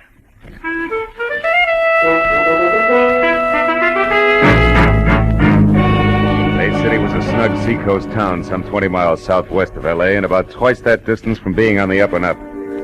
Its string of gambling houses were politely winked at by some elements of the law, and its gamblers in turn politely winked back, while the folding money passed from sucker to slicker to crooked cop. But Bay City also was home to a lot of honest fishermen, retired real estate brokers, and another element of the law, good cops. Which side Detective Lieutenant Rake Sturman was on, I'd never been able to figure. He only added one way, all cop, morning, noon, and night. The kind who made any private detective feel a little less welcome than a leper. Well, an hour after dark, I pulled up and parked well away from 38 Orlando Street. 5 minutes later, I was watching a nervous Ernie Parch wear out the carpet in his shabby living room. It was at Art Manelli's place, Phil, about a year ago. The little casino. It's out north on the edge of town.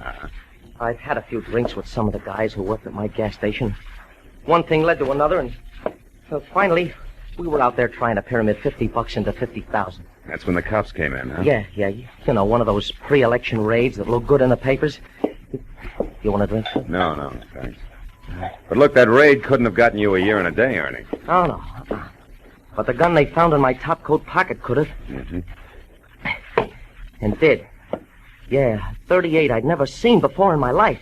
Plant, huh? Yeah, a plant that I could only figure two ways, Phil. Either someone at Art Manelli's place just happened to choose my pocket to drop his gun into, or someone just happened to drop it in on purpose. Someone who was sweet on Grace and wanted me out of the way. Now, look, you're sure you know what you're saying, Ernie? I'm positive. 366 days in prison with only one miserable letter from her convinced me. That and the word I got at Gumbo's place late this afternoon. Gumbo's place? Yeah, Gumbo's shanty. The chicken joint run by a fat fry cook named Lou Gomborski. Grace worked there. I stopped in just before I ran into Lieutenant Rake Sturman. Wait a minute. What do you mean ran into Sturman? What happened? Well, Phil, I was on the street getting into my sedan, you see? Yeah. I picked it up from a guy who was using it while I was away. When Sturman pulled up alongside of me in a squad car, and he started to tell me how much he liked seeing ex-cons back in Bay City. What interrupted him? Oh, call on the police radio. But before he left, he promised to drop around here sometime tonight and chat a while. Mm-hmm. And before that, at Gumbo's place? I found Grace. Now, wait a minute. You've had enough, Ernie. No. You found Grace in what? We had a fight. She admitted running around, said I wasn't worth waiting for. But she wouldn't say who was. I slapped her. Hard. All right, take it easy. Grace is dead now, murdered, remember? Yeah. Yeah, she's dead. Yeah, and they're going to tag me for it. Maybe. Now tell me what happened after you left Gumbo's. I ran into Sturman, like I said. Yeah. Then I drove around for a couple hours to cool off. When I got hold of myself, I came back here and I found her strangled to death. In that chair, Phil. It was horrible. What'd you do about it, Ernie? I'm not sure exactly. Here. I changed my mind. Thanks, Phil. No. I decided to get her out of here. It was just getting dark, so I waited a little, and then I carried her down the rear stairs, and I put her in my car, in the back seat. I put a blanket over her. She's still there, Phil.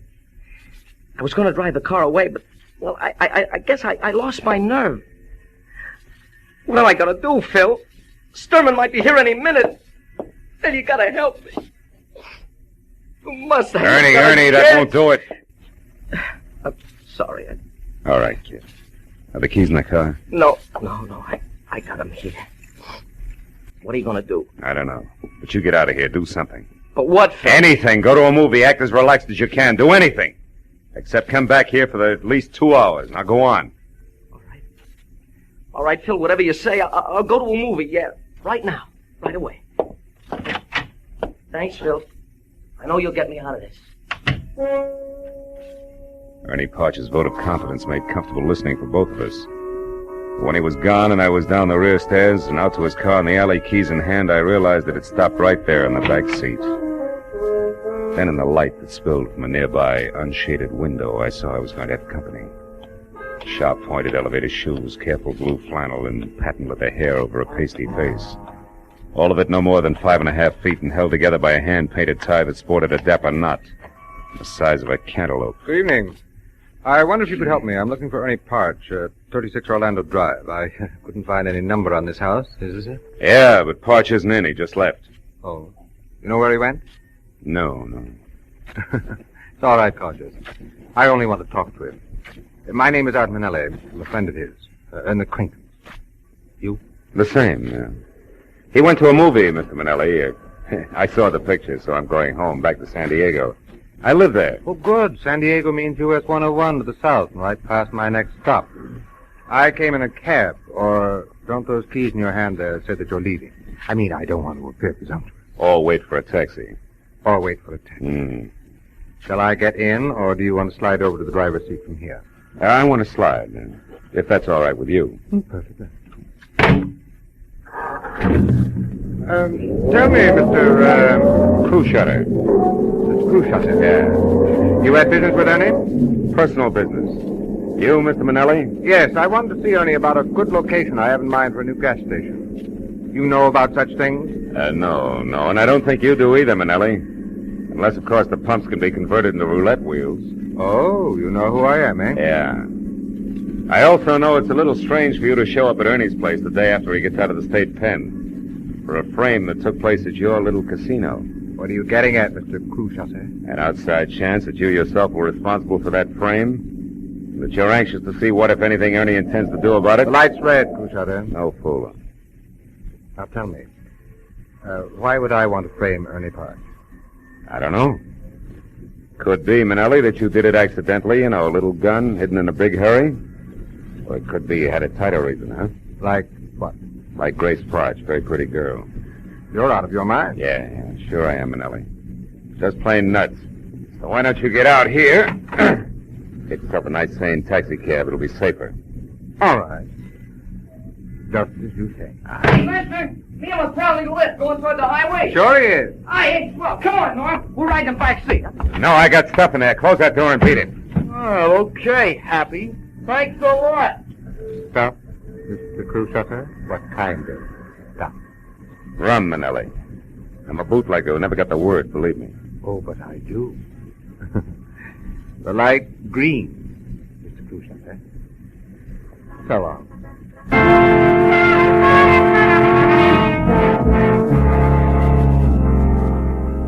I went 3 short blocks, then I got out of the traffic and drove as far back toward Orlando Street as a vacant lot that was only a block away from Ernie's.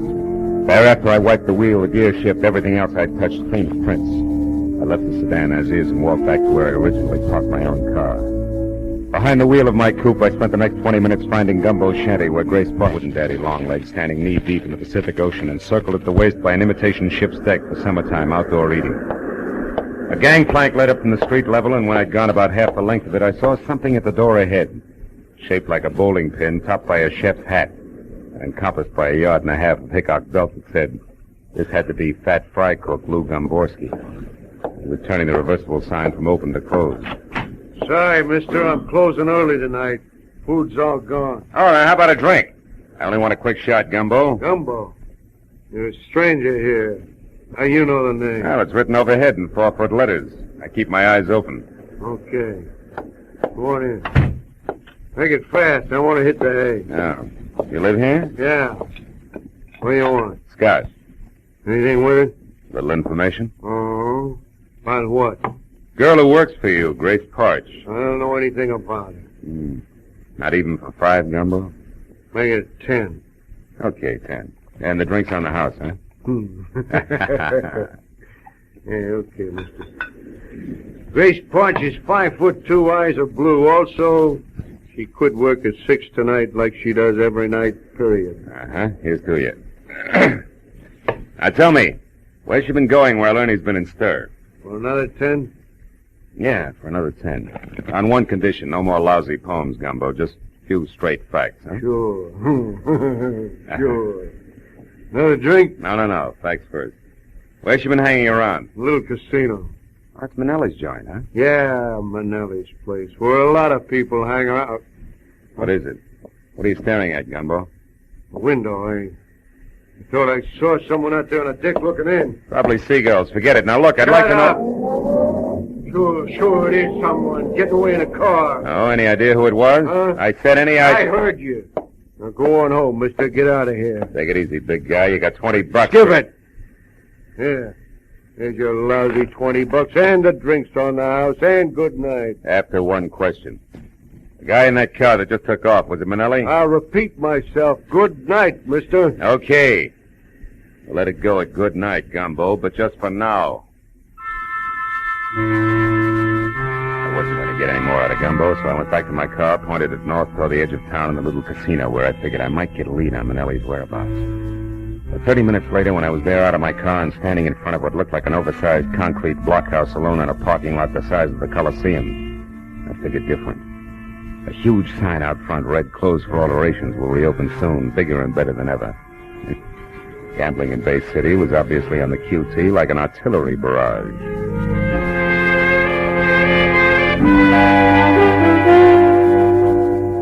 By the time I got back to 38 Orlando Street, nearly 3 hours had gone by since I'd last seen Ernie. As I started up the steps toward the light in his living room, I wasn't happy over the lack of information I had for him. But when I opened the door and saw what was waiting for me, that didn't matter. In one huge, beefy, freckled hand, there was the usual police department .38 revolver. Hello, kid. The ice-cold gray eyes, the thick, broken nose, the nasty curl of the lips, all belonged to Bay City's toughest homicide detective, Lieutenant Rake Sterling. Hello, Marlowe. I've been waiting for you too long, kid. Why, I would have baked a little cake if I knew I was going to have this much time. Where's Ernie Parch, Sterling? He's under arrest, kid. We found his wife's body. He's under arrest for murder.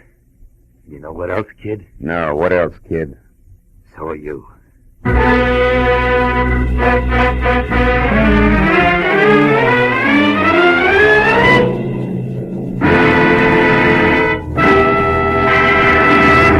In just a moment, the second act of Philip Marlowe. But first, Fred Allen's crack that it's no wonder comedians can't find work when singers go comical has had a fast reply from Bing Crosby. Bing has invited Fred to be his guest on his CBS show this Wednesday night. And you can get right into the very middle of the argument on most of these same CBS stations, where Bing Crosby's show is every Wednesday night. Be sure to hear Fred Allen's visit to Bing's show this Wednesday, following Groucho Marx and You Bet Your Life. Now, with our star, Gerald Moore, we return to the second act of Philip Marlowe and tonight's story, The Long Arm.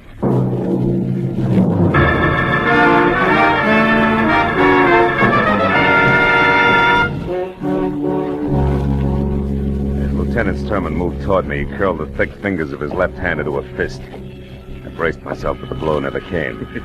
Instead, he shoved his face up close to mine, and his mouth twisted into a one-sided grin that was as full of fun as a set of thumb screws. Well, you finally came through for me, didn't you, kid? I don't know what you're talking about. I've been waiting a long, long time for you to pull something in my town, Marlowe, where you can't run back across the line and hide behind the skirts of your cop friends over in L.A. You're having yourself a pipe dream, Sturman. Lieutenant Sturman!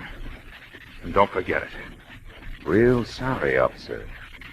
Now, do you mind explaining what this is all about? That's one of my rights as a citizen, you know, even in Bay City. As far as I'm concerned, killers ain't got any rights. Now tell me you had nothing to do with Grace Parcher's murder, so I can tell you why you're a stinking liar, private detective. I suppose private detectives have no rights either, huh? None. We found the girl's body in a car parked at a vacant lot, and somebody overlooked a couple of fingerprints, which I'm going to match up with yours, Marlowe. How come you're so sure? Because we pulled Ernie Parch out of the movies 5 minutes after we found his wife. And jailbirds sing in Bay City, Marlowe. We don't horse around with them. Come on, let's go. Wait a minute. Boy, you pushed too far on the wrong track. There's an angle here you ought to know about. There's always an angle with you, ain't there, bright boy? Yeah, but you're going to like this one. First, in that car you're so proud of, you're going to find prints from one Art Manelli. Gambler? That's right. One who stays in operation when everybody else in Bay City is closed up. You better find out whose toes you're stepping on down at City Hall before you start. We got problems in our town, Peter, but that's not one of them. Now, if you got something intelligent to offer, spill it. Without wisecracks. All right. Ernie Parch was framed a year ago in Manelli's joint. No doubt on Manelli's orders. Why?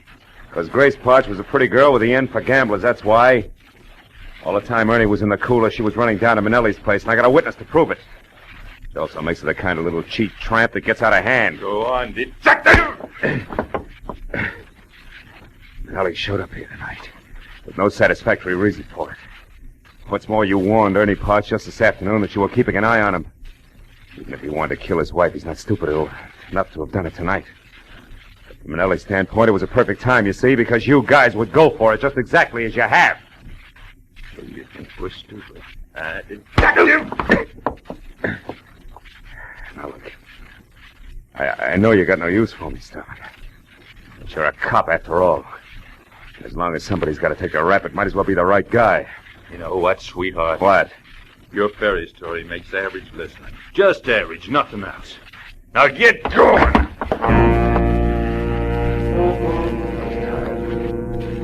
Too tired to take what I know I'd be given. Once Rick Sturman got me inside the Bay City headquarters, I made my decision fast. There were 3 steps in the front porch to the wall, and he was right behind me. I took the first 2, then turned and grabbed! He sailed over my shoulder, and I heard him land flat on his back on the sidewalk as I rounded the corner of the house. I crossed the backyard, bolted the fence, and put 100 yards of alley between us before I even stopped to think. Then I went back to my car, drove down to the water again in Gomborski's chicken shanty. The place was dark and locked up tight. I went around to the back where his living quarters were and listened. A crocodile slithering over the floor inside would have made the same sound. I pushed the door open and went in. It was Gomborski, all right, but you couldn't tell it from his face. That had been worked over long and hard by an expert. He didn't know I was there until I touched him. Get away. Go on, get out of here. Who gave you the beating, Gumbo? Lay off, will you, please? Haven't I took enough already? All right, come on, get up. Up. That's it. Now, look, Gumbo. You told me one thing about Art Manelli, that Grace Parch went to his joint a lot. And you spotted somebody outside the window and you clammed up. I come back now and I find you like this. Isn't it obvious you're wasting your time trying to protect him? Oh, shut up. Shut up and get out of here. Listen to me, you poor sap. Can't you see you're going to be living with this from now on? Every time he gets the jitters, he'll give you another going over to match this one. Till he really gets jumpy, Buster, and then he'll do worse than that. Don't you get it? Well, listen, mister, that's guessing. And I know what'll happen if I open my yap again. I'm just not going to take that chance. Don't you realize we'll never lick Manelli if we don't fight? Leave me alone. Yeah, leave me alone. I'm not saying nothing. You understand? Nothing. Not one word. Now get out. Go on, get out. All right, you miserable suck. I'm through talking to you. You'll think the other guy gave you a light massage by the time I'm through with you. Yeah, well, that's what you think. Hey, now stay where you are. I don't want to kill you, mister, but I will unless you beat it. I'd rather face that than talk. You're getting in too deep, aren't you, Gumbo? There's nothing else I can do. You're nothing to me. I know which side my bread's buttered on. Yeah, but you made one big mistake already. Mistake? What do you mean? You left yourself wide open for this coffee pot. I'm sorry, fucker. I don't have much time. Drop the gun. Come on. Drop it. That's better. Now just tell me one thing and I'll leave you alone. All I want to know is where I can locate Art Manelli right now. He's at his club, at the little casino. You're lying. I was down there. It's closed. It's being remodeled. I'm not lying. All right, you need some more rubbing. Okay. He's got a suite of rooms downstairs under the club. They're not being done over. That's where he lives. He ought to be there now. But you got to protect me. Sturman and Manelli will kill me. He'll kill me. That's all I want to know. So long, Gumbo.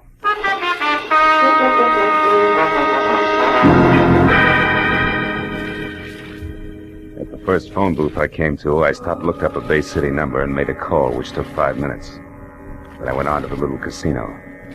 I parked on a side street, then went down the ramp to the underground garage in the rear. There was a door between two ornate bronze urns, Alibaba size, and I started toward it. But on a hunch, I stopped and studied the decoration on one of the urns. I finally found it. A small hole in the side. I took my handkerchief out and stuffed it into the hole. From somewhere inside the apartment, I heard a chime ring. I got my gun out, then tried the door, and it opened. Into a long, lush hallway draped at the far end with a heavy gold curtain. I waded through a green carpet deep enough to mow, up to the curtain and pulled it aside.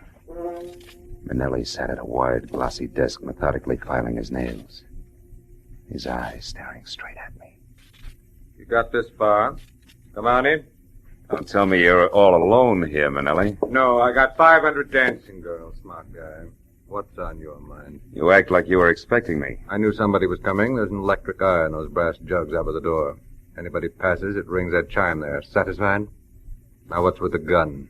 Put it away. In a minute, maybe. Seen Lieutenant Sturman tonight? Why? Should I? You've been rubbing elbows with homicide. But I didn't kill anybody. No, I guess you didn't. But I've got a good idea who did. Ernie Parch, of course. No chance.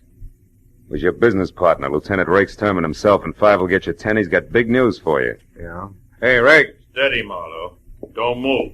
Well, look what crawled out of the woodwork. I'll get his gun, Rake. Sit down, Manelli. I'll take it myself. Yeah, that's better. Now, don't budge, either one of you. Wait a minute, what is this? Shut up. You said you killed Grace Parch. But you were in love with her. We used to meet her right here in this room. Yeah, that was before she found out a couple of things and began to put the pressure on me. We got in a beef today, and I lost my head. Now, shut up. Okay, Marlowe. Let's have it. How'd you dope it? How? Gamborski took a beating tonight just because he mentioned Manelli here. With a little more pressure, he mentioned someone else. You, Sturman. And why would you shut Gamborski up about Manelli unless you and Manelli were connected? That connection was all I needed. Uh-huh. Right on the button, sweetheart. For all the good it'll do you. Listen, I don't get this. I don't understand. You don't have to anymore. You're through. What are you saying, Rake? You know too much about me, Manelli. You know it all. Wait, you can't do this? Yes, I can. In fact, Marlowe here gave me the idea. He even worked out all the motives. So it's easy. I came here to arrest you for Grace Parch's murder. You resisted, and I had to shoot you. Ain't that a shame? But about this Ernie Parch. I intended to hang it on to him, Manelli, but he's nothing to me. I don't care if he lives or dies. But you're getting too big for your britches anyway. So this is better, and I get 3 birds with 1 stone. Grace, Manelli, and you, Marlowe. Before you start pulling the trigger, Sturman, you better ask your boys. Huh? A couple of them are waiting for you behind that gold curtain there. Ah, you're a liar, Marlowe. The electric guy would have tipped us off if anybody else came in. I blinded that eye with my handkerchief on my way in. Right, Lieutenant Sturman? Darn how long you been there? Not long enough. Better drop it, Lieutenant. I don't take orders from you, Sergeant. You do tonight.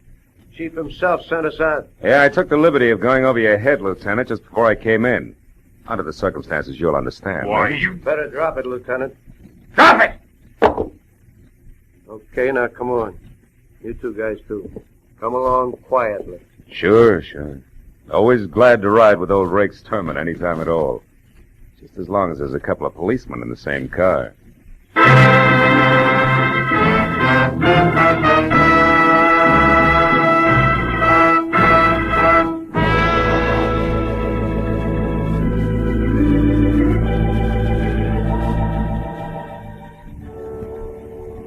Before it was all over in the Bay City, police headquarters, everybody from the mayor to the dog catcher had put his 2 cents in.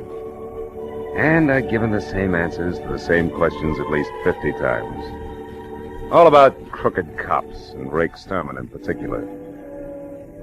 But finally, hours later, I was free to go home. And as I drove through the quiet streets, I was still thinking about cops. This time the other kind.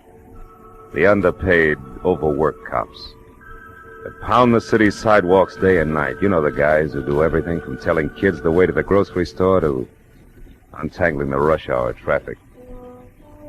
Yeah. And I thought about each one of those cops who someday chases a hopped-up gunman down a blind alley and doesn't get home that night.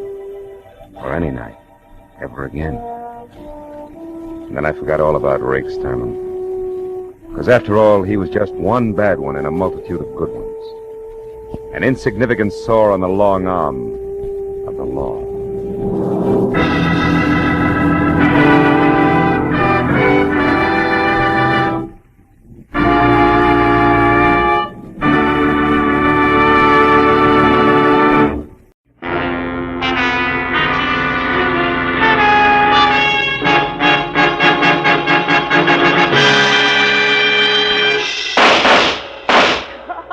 Stop it. Put down that gun and listen to me. Stay back, Uncle Enoch. How do you like that? Well, if you could think just half as straight as you could shoot, I'd have nothing to worry about, but you can't. And it's high time you realize that Oh, there's the house buzzer. Somebody's up at the house, Uncle Enoch. And this is Miles' night home. Well, all right. I'll answer it. I'm expecting a man from the office. But as soon as I've finished with him, you and I are going to have a talk, young lady. Do you understand? I said... Oh, what's the use?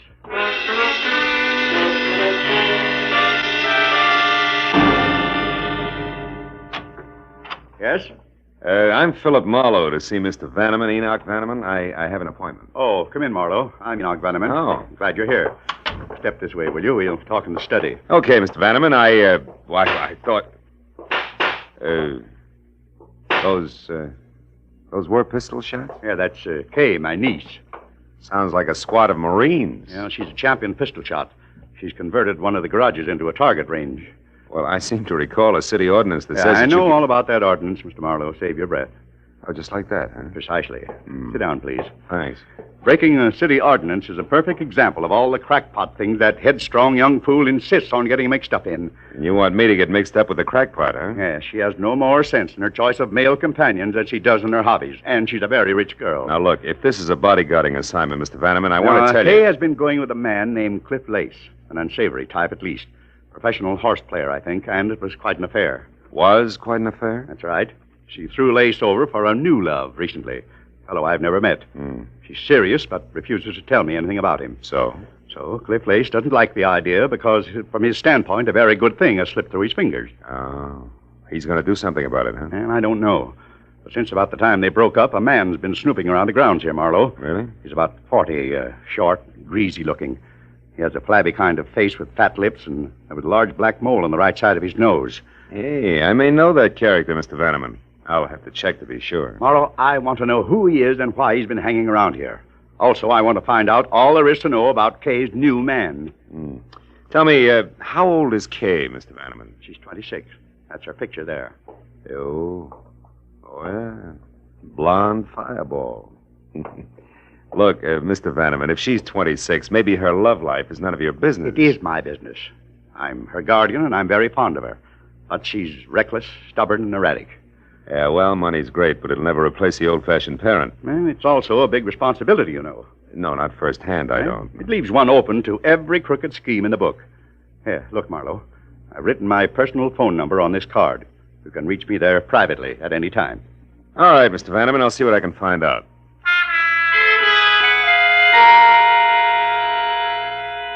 I got in my car and I crossed the 2 acres of tailored flora the Vannemans called front yard. I could see in back the squat, windowless brick building topped by a skylight that housed the target range.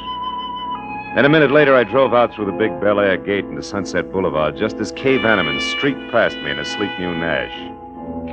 I was sure I knew already who the snoopy little man who'd been hanging around was. The description of flabby face, fat lips, and mole fit tight on a guy named Mutt Pomeroy, who'd somehow been issued a private detective's license and somehow managed to keep it. He was just about as ethical as a stab in the back. I remembered he had an office in a fire trap on Bronson, so I made that my first stop. Climbed a flight of dark, smelly stairs to a tired door marked Pomeroy, Private Investigations. Well, there was no answer, so I tried the door. Somebody beside Mutt had been there ahead of me. Turned the place inside out. It was a shambles. I spent 5 minutes going over his files, scattered like leaves in November, and was still at it when the door behind me swung shut. Lose something, chum? Hello, Mutt. What's the big idea tearing up my joint, Marlowe? Hey, you know better than that. I wouldn't touch the stuff you keep on file without rubber gloves. Real funny. If you didn't do this, then who did? I came in and found it just like this. One of your clients must have gotten a little careless. You're full of them tonight, aren't you? Yeah. What do you want here, Marlowe? I need a little help, Mutt. No kidding. Okay, chum, sit down. Glad to help out a brother sleuth any time at all. Now, what's your problem? Why are you so interested in the Vanneman place? Oh, the Vanneman place. Yeah. Quite a chunk of real estate they got there. I know. What's the fascination? A little simple investigation for a simple little lady. For purposes of conversation, what'll we call her? How does Estelle suit you? Estelle, huh? Look, Marlowe, you got in free. Take the scraps and be happy. Okay. But as you put it, the Vannemans own quite a chunk of real estate. We might subdivide. You might like to tell me how this Estelle ties in. Yeah, I might at that, chum. She's worried about a guy. And from what I've seen of that jet-propelled blonde named Kay Vanneman, she's got plenty of reason to worry. Guy's name wouldn't be Cliff Lace, would it? Cliff Lace? Mm-hmm. I don't remember, Marlowe. Okay, Mutt, how much is it going to take? Well, now, that's hard to say. I'll have to let you know. You see, I've got an angle on my end, too. My little client swears up and down there's no other woman involved. But, you know, the Estelles are always the last to know. You're beginning to smell, Pomeroy. And just how do you fit, Marlowe? I'm helping a guy worry about a girl. Well, that's real nice. And when your clients worry, the wrinkles make dollar signs, so you're always right. Is that it? Thanks for everything. I'll see you around, Mutt. Yeah, but don't go away mad, chum. Oh, of course not. That's why I'm leaving now.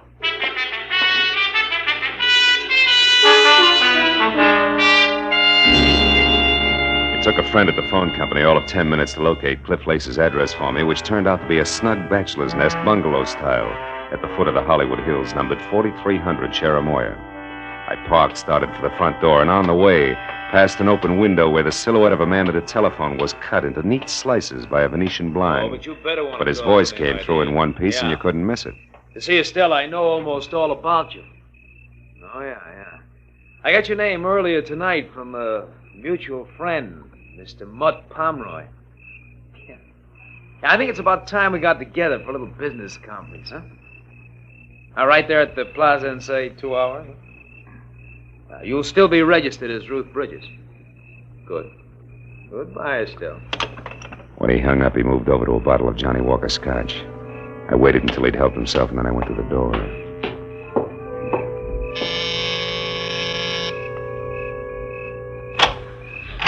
Yeah. My name's Marlowe, Mr. Lace. I'd like to talk to you. What about? Whatever it was you were looking for when you ransacked Mutt Pomeroy's office tonight. Do I come in? Yeah, of course. Thanks. But I'm afraid I don't know what you're talking about. Oh, come on. We both know that's a lie. Let's forget it and go on from there, huh? Just a minute. You a cop? No. But I'll call him at the drop of a hat. Make it easy on yourself. What's Mutt Pomeroy to you? Bag of worms. I want to know who he's working for. The fact that you had to break into his place to get information should let you out, so who is it? What makes you think I'd know? Because you found what you were looking for. What's Estelle's last name, Cliff? You do get around, don't you, Brightboy? Yeah, I do. Only sometimes not fast enough. Look, Buster, why don't you answer the door? Somebody's got his finger caught in the buzzer. Yeah, that's right. Kay, I told you I didn't... I stopped by to deliver something, Cliff. An ultimatum.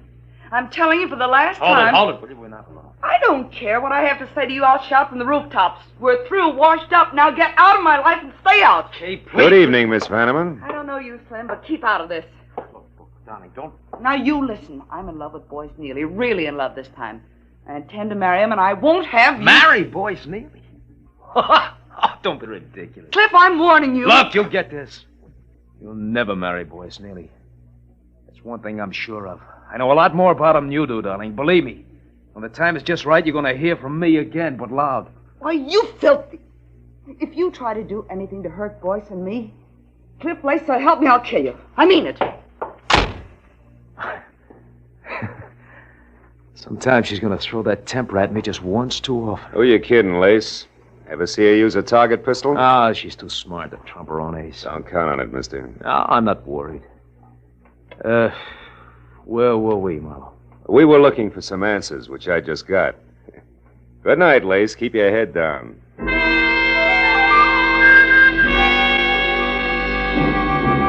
The way things were breaking, I was sure if I didn't get to the woman named Estelle before Lace did, I wasn't going to get anywhere.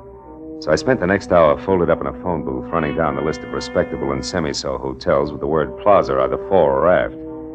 Finally, a flute-voiced night clerk in a mid-Victorian number called the Royce Plaza confessed that they had a Ruth Bridges, which was the name that I'd heard Lace mention. She was registered from Santa Monica, but at the moment out. I was convinced that she was really Estelle, Mutt Pomeroy's client. So I drove over to the hotel, invested $5 for the night clerk, picked up a newspaper, and waited.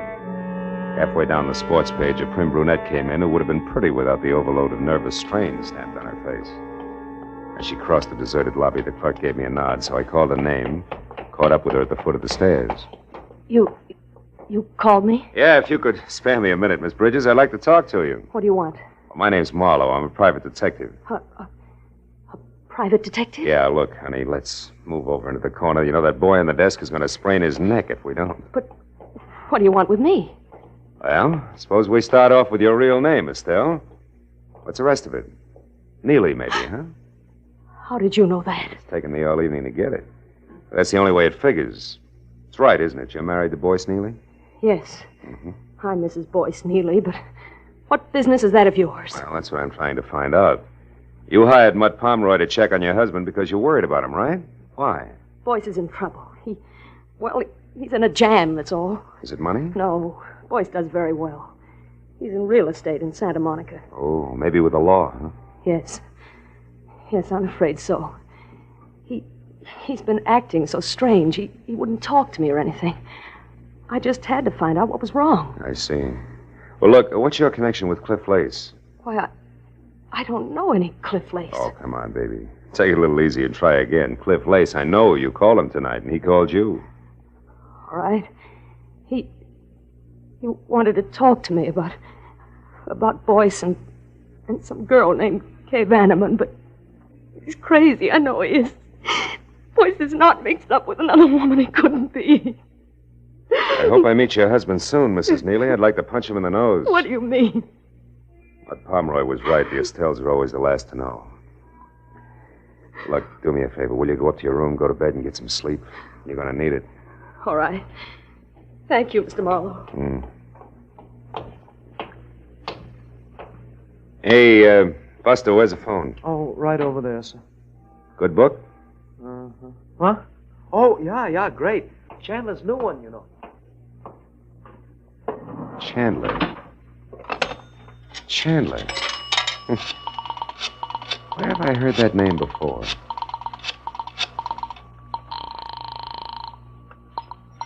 Hello? Enoch Vanneman? Marlowe, Mr. Vanneman. Kay there? No, she's not, Marlowe. And listen, I want you to forget whatever else you're doing and find her immediately. Why, what's the matter? She left here about 15 minutes ago in a fury. Where was she going? I don't know for sure. She left shortly after you did tonight. Then she came back about an hour ago. I know. I ran into her. What happened this time? She got a phone call from Cliff Lace. Something was said about him now being in the driver's seat, whatever that means. She was furious. That's not good, Vanneman, believe me. Well, it's worse than you think. You've got to stop her. Because when she left here, Marlowe, I'm quite sure she had her target pistol with her.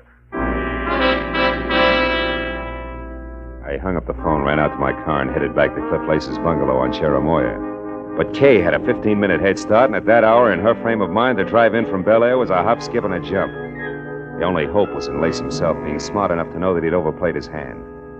The street was deserted when I pulled in and parked down the hill from the place.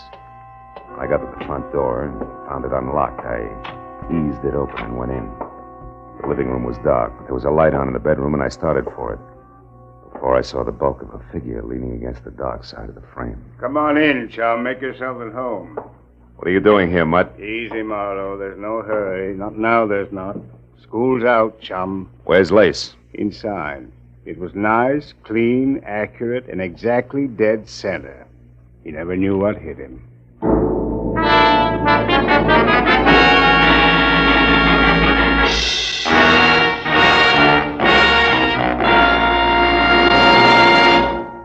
In just a moment, the second act of Philip Marlowe. But first, for a moment, let's look at the headlines on CBS's entertainment for tomorrow night. First, East is East and West is West. So, Jack Benny, on his way to New York, hasn't yet heard that the subway fare is a dime. Second, Charlie McCarthy, already in New York, rewrites Henry Fonda's tough-talking Navy officer in Mr. Roberts.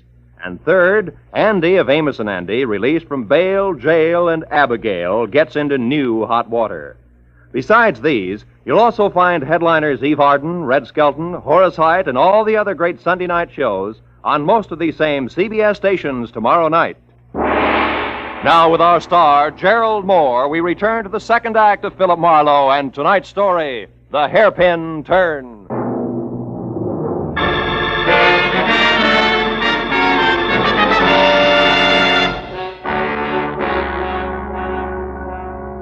A small, neat hole front and center at his forehead said that Cliff Lace had been shot to death. And everything from jealous motive to target pistol method pointed directly to Kay Vanneman. But that was still a long way from proof, and there was Mutt Pomeroy on hand. The kind who always figured only one way. To the right of the dollar sign. Now, let's not jump to any dumb conclusions, Marlowe. Like what? Like the look on your kisser that wants to know what I'm doing here. That I can explain.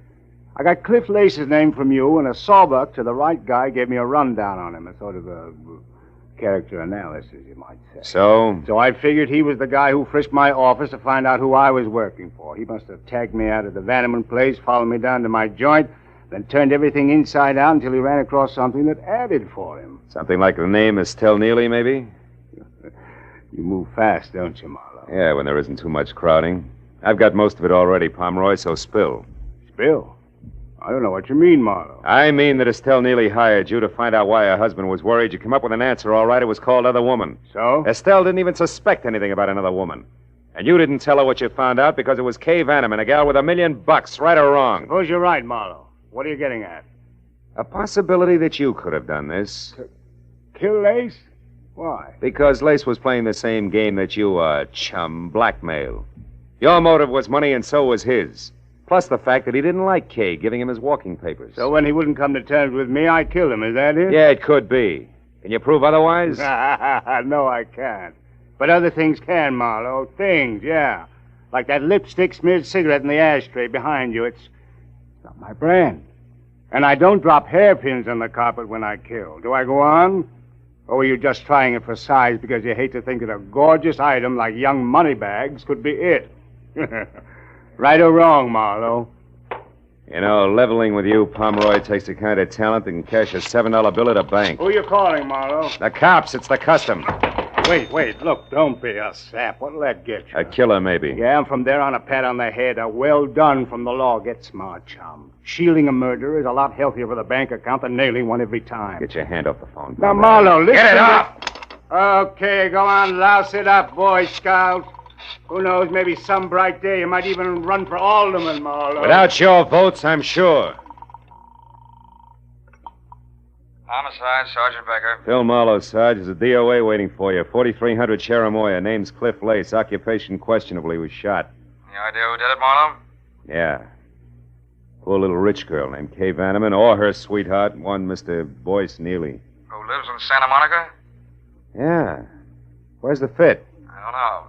How long ago was this Lace killed, Marlowe? 30, 40 minutes? Why?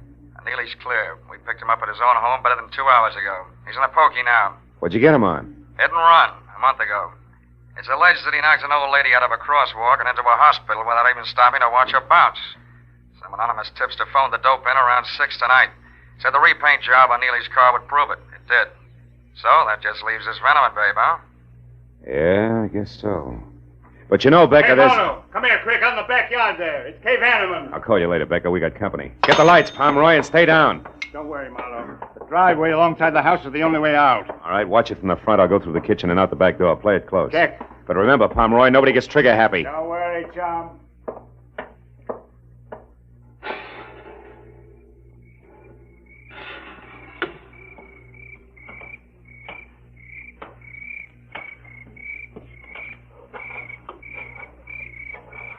Kay! Come on, baby, you're cornered back there. Talk up. Who's that? Philip Marlowe, the guy you saw here with Cliff Lace earlier tonight.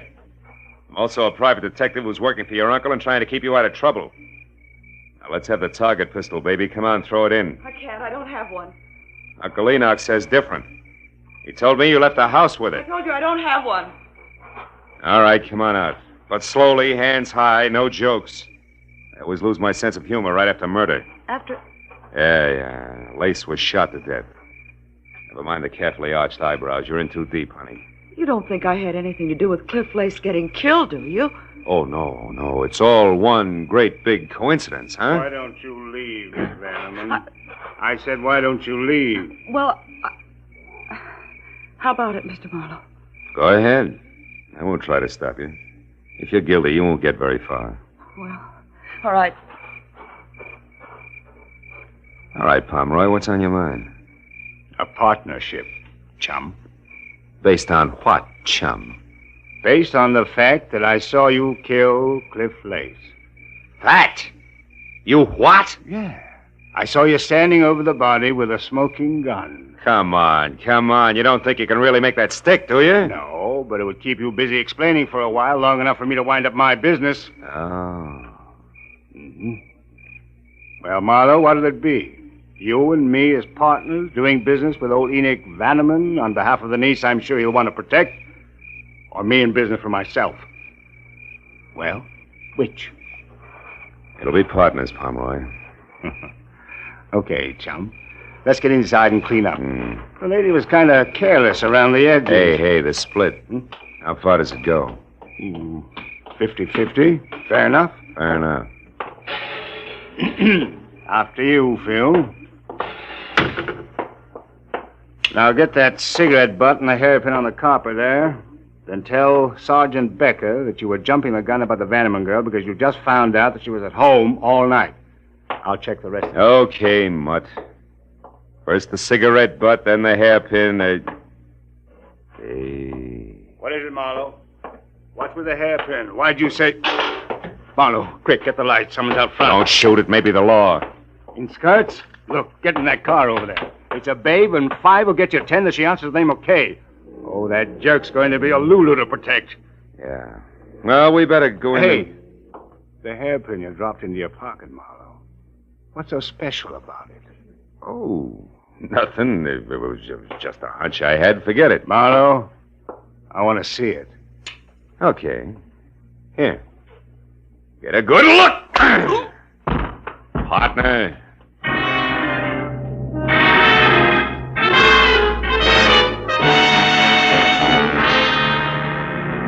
It was a fast 20-minute drive back out to Bel Air and the Vanneman place. All the way I worried hard that the hunch I was playing was right and that I was going to be too late to do anything about it.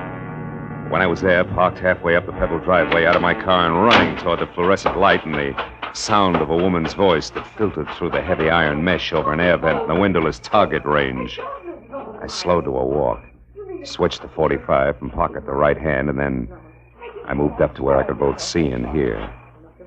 Kay Vanneman was huddled in a far corner, her eyes crowded with fear and riveted on the dainty but lethal .22 automatic that Cliff Lace's murderer pointed straight at her head. Estelle Neely had her back to me, but with the grill that was designed to stop bullets between us, there was nothing I could do. You've got to listen to me. Please listen before you do anything crazy. I swear I never knew that Boyce was married. I'd never have gone with him if I'd known. You're a liar. No, it's the truth, I tell you. It started like the others, fun and no questions asked. But then I fell in love, and it never occurred to me that he might have been married. Stop it! I don't want to hear any more. I've already killed once for Boyce, the guy I turned into the police for something he did a month ago. You turned your own husband over... I did that so they'd put him away out of your reach. You'd never wait for him. You'd go your own merry, merry way a week after he was in jail. Boyce would be glad to come back to me after 5 years of living in a cage like an animal.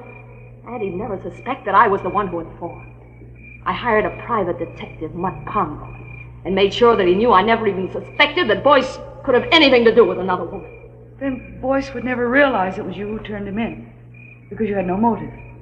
Mutt Pomeroy would be your witness to that. I killed Cliff Lace because he traced me from Pomeroy, and then found out that I was the one who told the police about Boyce. He would have blackmailed me forever. And I'm not sorry, nor will I be when I kill you. Now sit down, Miss Vanneman, and listen carefully. I couldn't because I'm gonna shoot. tell I you knew that it would be everything I disastrous know to about yell, but I had to do something in a hurry. I moved up quietly to the door. It was locked. I'd only left one chance, the skylight on the roof. The building was low, and a lawn chair nearby was all the help I needed. When I was up and over to the skylight, there was glass and no mesh underneath. I still hadn't made it, because from that angle I could see Kay, but only hear Now Estelle. you know just what kind of a woman is going to kill you. But why me? I told you. I don't care what you told me.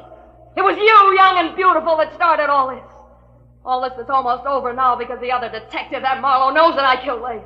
He found a hairpin there. I saw him from the window.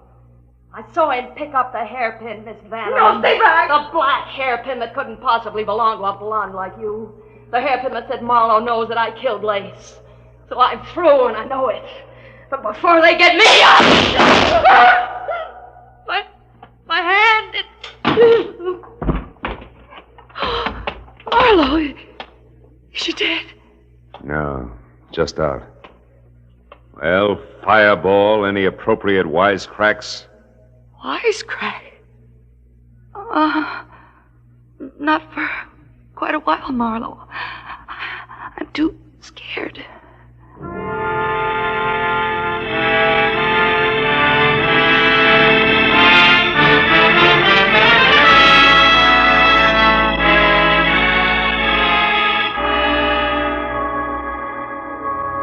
Well, it was the usual hour and a half of questions and answers with client, followed by the same questions and answers with police before I finally closed the door on Enoch Vanneman's marble halls and started down past the manicured shrubbery to where I'd left my car. Outside, the night was cold and clear. And as I walked, I looked up at the vastness overhead and wondered why I had the kind of job that made me no more than a houseboy with gun for a rich guy with a badly spoiled niece. But I stopped wondering when I was at my car and no longer alone. I just wanted to say thanks before you left, Phil. I'm going to do my best to stay out of trouble from here on out. You know why? No, why? Because I want to be good enough for the right guy who may come along someday. A guy like you, I mean. Oh? Thanks, Phil. I'm very grateful. Yes, well, my job's all right 9 times out of 10.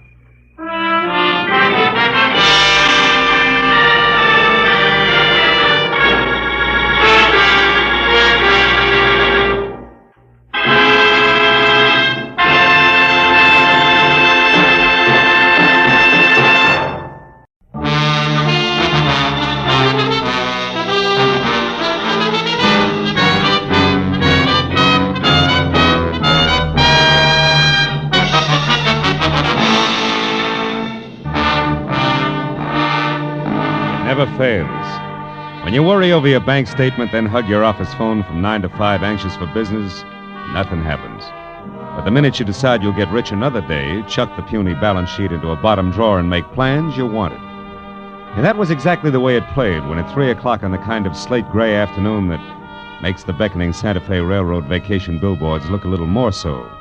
I left a note on my office door and headed outside and across the street for some real Hungarian goulash. Very good today, too. A second after a waiter disappeared into the kitchen with my order, she was standing at my elbow. Not quite young, not quite pretty, not quite blonde. And when she spoke, not quite sure of what she was going to say next. You're Mr. Philip Marlowe, aren't you? I mean, the private detective whose office is across the street? Yeah, that's right. My name is Helen Asher. Oh? I have to find someone. You do that kind of work, don't you? Finding people, I mean. That all depends, Miss Asher. Who's the person you have to find? Leon Rodell, a friend. Uh-huh. You see, I just got into town. I had his address in my handbag, but I lost it. The handbag, that is. And I don't exactly know which way to turn. Well, just a minute, Miss Asher. Let's take it a step at a time, huh? Here, now sit down. Oh, no. No, thank you. I'm in a hurry, Mr. Marlowe. Leon Rodell isn't listed in the phone book. I've tried that, and I don't know the name of his firm, his business name. He deals in ceramics. Is that all you can tell me? Oh, no. I have something else. It's a name and an address here in Los Angeles. Fortunately, that wasn't in my handbag, but here in my coat. No. No what, Miss Asher? Outside there, on the street. What's on the street? Nothing. Nothing at all. Hey, Excuse me, Mr. Miss Asher. Wait a minute. My mind.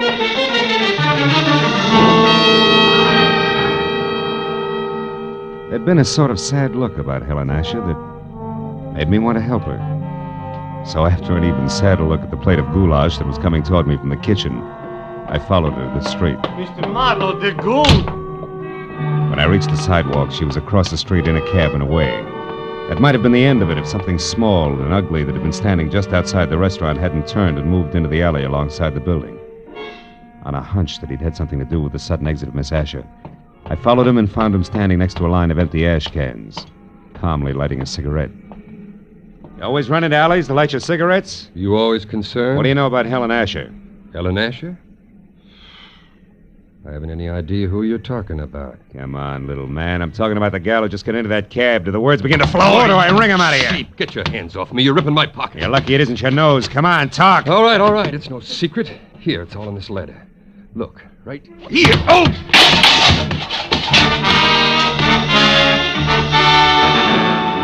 Toe of his sharp-pointed shoes and caught my shin where it really hurt. By the time I was out of the ash cans, back on my feet, I knew the damage had been more to my dignity than anything else. I knew also that the little man was gone, and I had no idea where. I was halfway out toward the street before I realized that I still had the little man's letter clenched in my hand. It was from an Omaha life insurance company and addressed to one Eldon Hook, 31 Marlboro Drive, Sunnydale, California.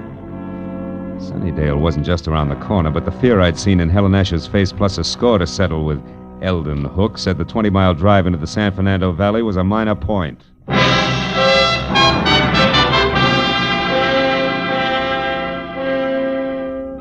Under the gray sky overhead that thickened by the minute, Sunnydale, about the size of the hole in a candied lifesaver, looked as warm and cheerful as crepe paper. And number 31 Marlboro Drive, also gray, was no improvement from the ponderous, bleak stone buildings which said Queen Victoria should have slept there.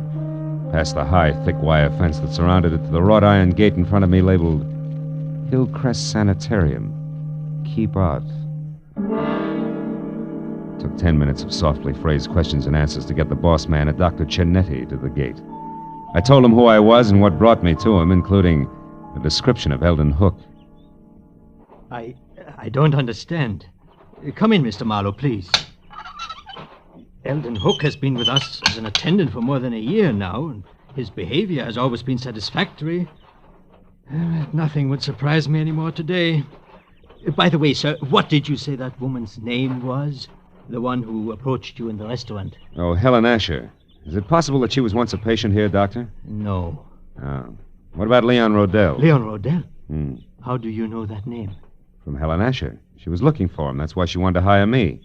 She knew he was here in Los Angeles.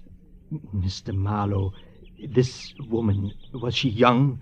About 30, blonde? Yeah, that's right. Why? Why? Because this morning, earlier, about 6 o'clock, one of our patients escaped. A woman you know as Helen Asher, and we know as Charlotte Rodell, Leon Rodell's wife. Oh. She's insane, huh? Temporarily, yes. Come over here, near the fence. Oh. I'll show you how she got away. But how she managed to cut through enough of this thick wire link fence to make a hole large enough to crawl through is beyond me. Here, look, behind this ivy. Uh-huh. Even with a good wire snipper, it would take hours to get through all these strands, huh? Wasn't she missed inside? Yes, but she was only gone minutes. Apparently she had been doing a little at a time during her recreation period, at night, whenever she could. Be careful of the burrs and those bushes there, Mr. Marlowe. Yeah, I see what you mean. Tell me, Doctor, have the police been notified? Of course, at once. The law compels us to. And frankly, Mr. Marlowe, I'm terribly worried. No? You see, it was her husband, Leon Rodell, who had her confined here a year ago. 6 months after their marriage, she began to act strangely. He felt it would be only with our help that she could ever regain her mental equilibrium. I thought that we were accomplishing that. Apparently no, huh? Obviously no. But, Mr. Marlowe, we must call the Los Angeles police right away and tell them that Leon Rodell now lives here, not in San Francisco. He must be protected. I see your point. Yeah, she did break out. She is trying hard to find Leo, and 3 she ran from Eldon Hook, who was very close on her trail. That's right, Mr. Marlowe. That's why I suggested that Leon Rodell discontinue seeing his wife as of last month. He always left Charlotte very upset. But now I'd better call the police. That's a good idea. Although Charlotte didn't know where her husband was staying or what the name of his ceramics business was, she... Say, Doc, she claimed that she lost her handbag. Have you found it by any chance? Yes, we did. We found it in the brush near the hole in the fence. I've got it right here in my desk. Oh, good. And there was an address on a card in it. 3840 something. Yes, here it is. 3840 Lookout Terrace. Lookout Terrace. Lookout Terrace. That's right here in the valley, up in the hills, south of Ventura Boulevard. Mr. Marlowe, if possible, I'd like to avoid having the papers get hold of this story. This is a rather exclusive nursing home. So? Well, in a sense, you're already in this case. Could you try to find Charlotte Rodell and bring her back here before the police do? Well, Dr. Chinetti, It would be doing a great service for the woman and her husband. I'll pay you your fee. All right, Dr. Chinetti, I'll try. I'll call you as soon as I have something.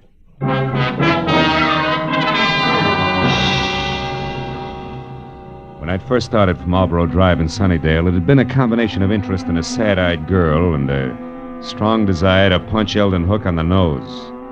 Now it was business. It took 20 minutes of fast driving to get over to Lookout Terrace in the hills that separate Hollywood from the San Fernando Valley, and 3840 itself. The house was a squat chunk of overly stuccoed, archaic California architecture at the top of a steep driveway. And when I was out of my car and walking toward the front door, everything was black, except tiny pinpoints of light sparkling up from the floor of the valley I just left. Good evening, sir. I hope I didn't startle you, Mr. Rodell. Mr. Rodell? Oh, I know your name. Yes, sir. And I know some other things as well. Like what? Oh, incidental facts. Like, well, it's cold in there. So you haven't been home in hours. And? And the refrigerator's empty, so you're only staying here off and on. Also, the old mail inside, phone bills, etc. They don't have your name with this address. So this is probably a friend's house. Which totals to what? To 0, maybe. 0, Mr. Rodell, like you're gonna total if you don't pay the money you owe to my good friend in San Francisco.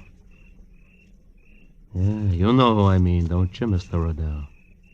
Yeah. What I don't know is how good friend thinks I'm gonna raise that kind of dough. I made it funny? Oh, you're kidding. What's 15,000 to you? You, shall I say, an intimate friend of Ordine Blackburn's?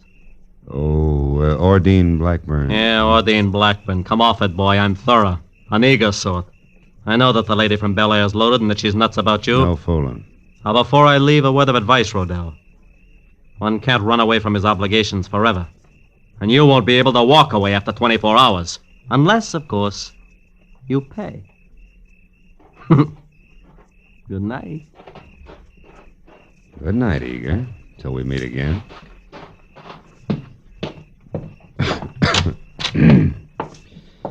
Oh. There'll be some heat in here somewhere. Information. Oh, operator, I'd like the telephone number of a Miss Ordine Blackburn in Bel Air. I don't have the address. Have you tried your directory, sir?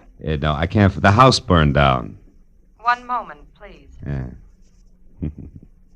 We have an Ordine Blackbird at 2321 Bel Air Road. Yeah, that's it. What's the number, please?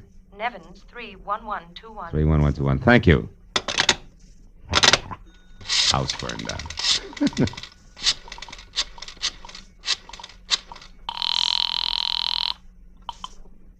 Hello? Hello, Miss Blackburn. Yes, this is she. Miss Blackburn, my name is Philip Marlowe. I'm a private detective who at the moment is anxious to get hold of Leon Rodell. You know where he is? Well, Yes, I do, but I don't think... Now, please, it's important. Leon Rodell's life is in danger. I want to help him. Leon's life? What's going on, Mr. Marlowe? Well, there isn't time to explain, believe me. That's what she said, but Who said? Someone who called about 20 minutes ago. A Miss Helen Asher. Oh? She said she was supposed to meet Leon at his storeroom about purchasing some ceramics, but she forgot his address there. Did you give it to her? Well, yes, I did. Oh, great. She's the one who's after him. What's that address? Come on, quick. 3909.5 Ventura Boulevard. It's in Ventura. the rear of a parking lot. But tell me, Mr. Marlowe, what's Well, wrong? there's plenty wrong. For one thing, Talk to you again, baby, some other time. I doubt it, Mr. Rodell. Jumped to a hasty conclusion, didn't I? Yeah, you did, Eager. You see, I'm really only a bill collector, just like yourself, so why don't we... Yes, make up? Not a chance, sweetheart. I wouldn't be happy that way. I wouldn't know when you were telling the truth and when you were lying. You know what I mean? Mr. Marlowe. Now, as I said before, good night.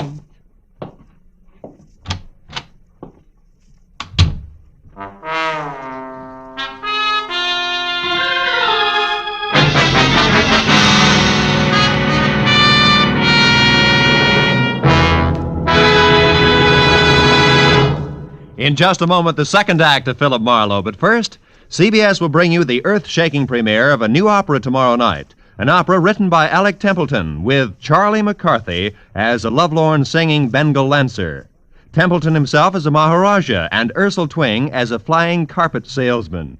You can hear it on the CBS Charlie McCarthy Edgar Bergen show tomorrow night. And don't forget, Red Skelton, Amos and Andy, Eve Arden, Horace Hyde, and all the other CBS Sunday night stars will also be on hand on most of these same CBS stations. Jack Benny, of course, is heard in them all on Sundays. Now, with our star, Gerald Moore, we return to the second act of Philip Marlowe and tonight's story, The Bid for Freedom.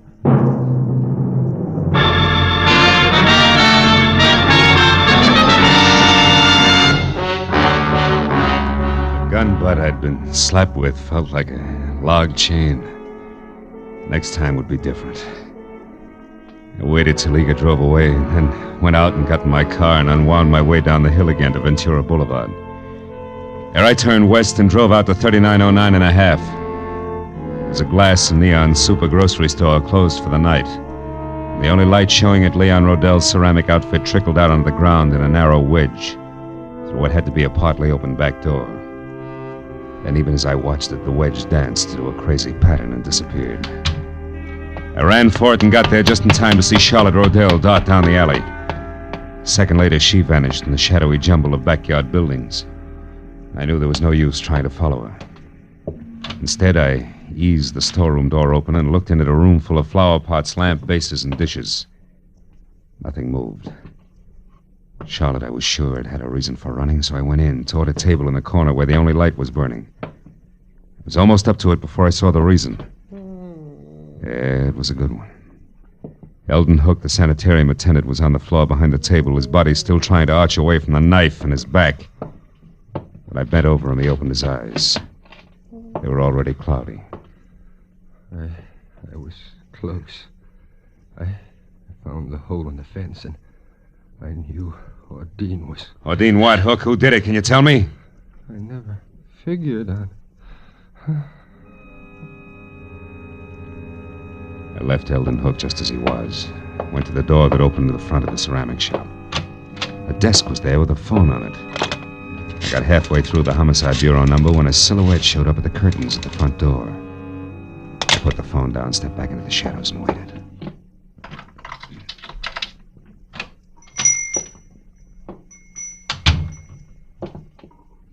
Oh, that's funny.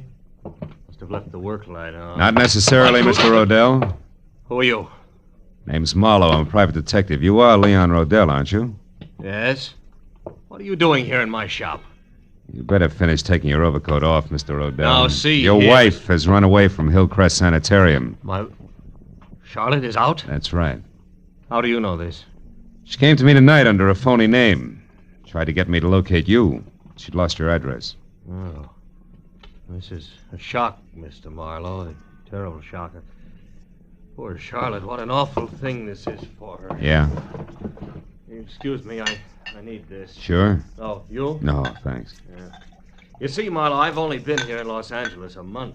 And the last time I visited Charlotte, that was about 3 weeks ago, and I hadn't planned to stay out. Wait a minute. My wife was the only one who had my local address. If she lost that, how did you find me? That's a long story. I got the address Charlotte lost, and I've already been up to your house, but the last step was a call to a Miss Ordine Blackburn. Ordine? Yeah, she sent me up here. Oh, then you know about Ordine and me. A little. Well, I suppose under the circumstances that's hard for you to understand, Marlowe, and even harder to accept. Not exactly, under the circumstances. Oh, well, the law is not as generous as you are. Has no room for understanding. Insanity isn't grounds for divorce until after 3 long years have passed. And maybe Miss Blackburn doesn't want to wait that long, huh? Well, to be frank, I don't know. I'm in love with her. I think she loves me. I haven't had the courage to tell her about Charlotte yet. Maybe you won't have to. Hmm? Charlotte called her up tonight before I did as a Miss Asher. She must have gotten Ordine's name and phone number from you some way on that last visit of yours. No, that's impossible. Well, she got it some way. Marlowe, do you know where Charlotte is? We've got to find her. She's not responsible. She might even be dangerous. It's an understatement, Rodell. She's deadly. Deadly? Hmm. I don't understand. Come here. Over behind that table there where the light is. What? Go ahead and look. Oh, what's over there? When I showed up here tonight, I saw Charlotte running away. I came in and found that. Oh, my God. The attendant at the sanitarium. Yeah. He knew she'd escaped. He found the hole in the fence where she got out, and he's been following her on his own, strangely enough. He's dead. Marlowe, he's dead. Hook, he's dead. Rodell!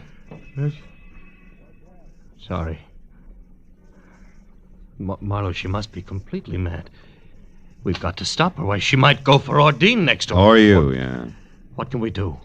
Well, you can go home. She doesn't know that address up there, so you'll be okay on that score. All right, but... Rodell, listen. Keep your doors locked up there, will you? Well, sure. You said Charlotte... I know. I'm not thinking about Charlotte now. There's something else. The guy in San Francisco that you owe all that money to. What about him? Sent a mug down here who intends to collect it. I've tangled with him already. He means business, so be careful, Rodell, and I'll see you as soon as I can.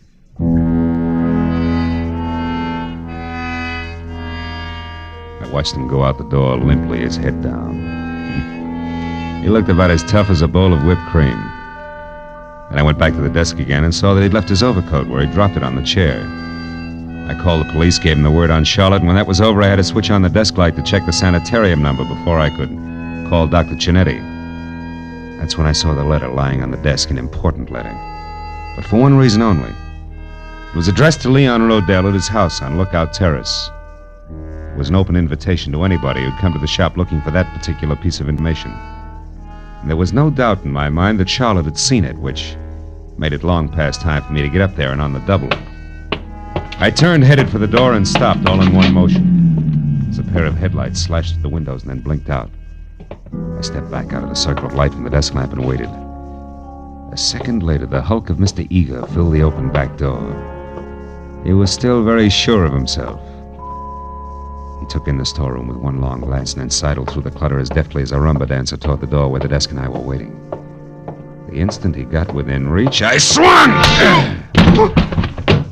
You again, you dirty lousy Made your snoop. pitch once, big man. Why don't you sit on it? Why, you... And that squares us up for that clip on the chops you gave me. Oh, no. No, not quite, mister. Even Steven now, big man. When he went down that time, he took the chair, Rodell's overcoat, and half the stuff on the desk with him. He was still moving, trying to free himself from the tangle, so I reached for him again, but got only a fistful of the overcoat Rodell had left behind. And suddenly, my hand stung like I'd grabbed the wrong end of a bumblebee. I jerked it back and looked at the palm. Something was stuck to my skin, something I couldn't understand. Until finally realization oozed through the molasses in my brain. I left and ran all the way to my car and almost sprung the frame, twisting up Lookout Terrace.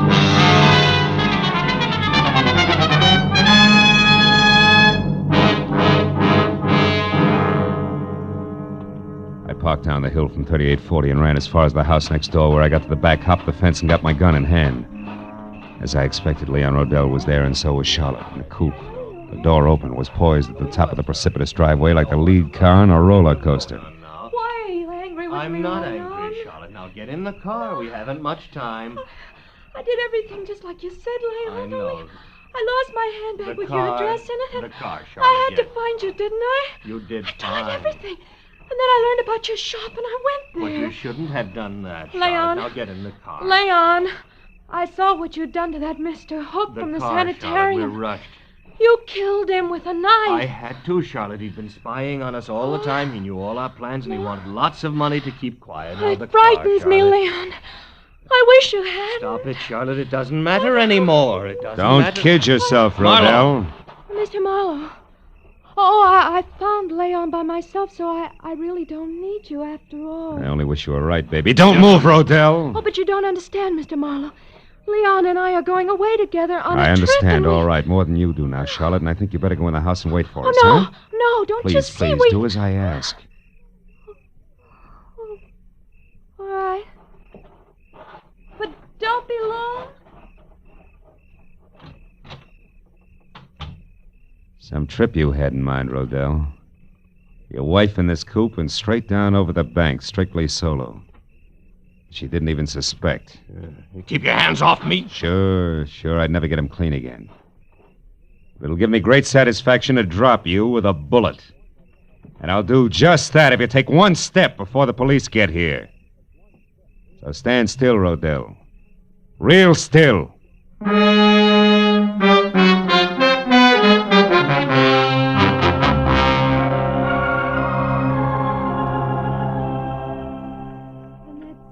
Really all that happened, Dr. Cianetti.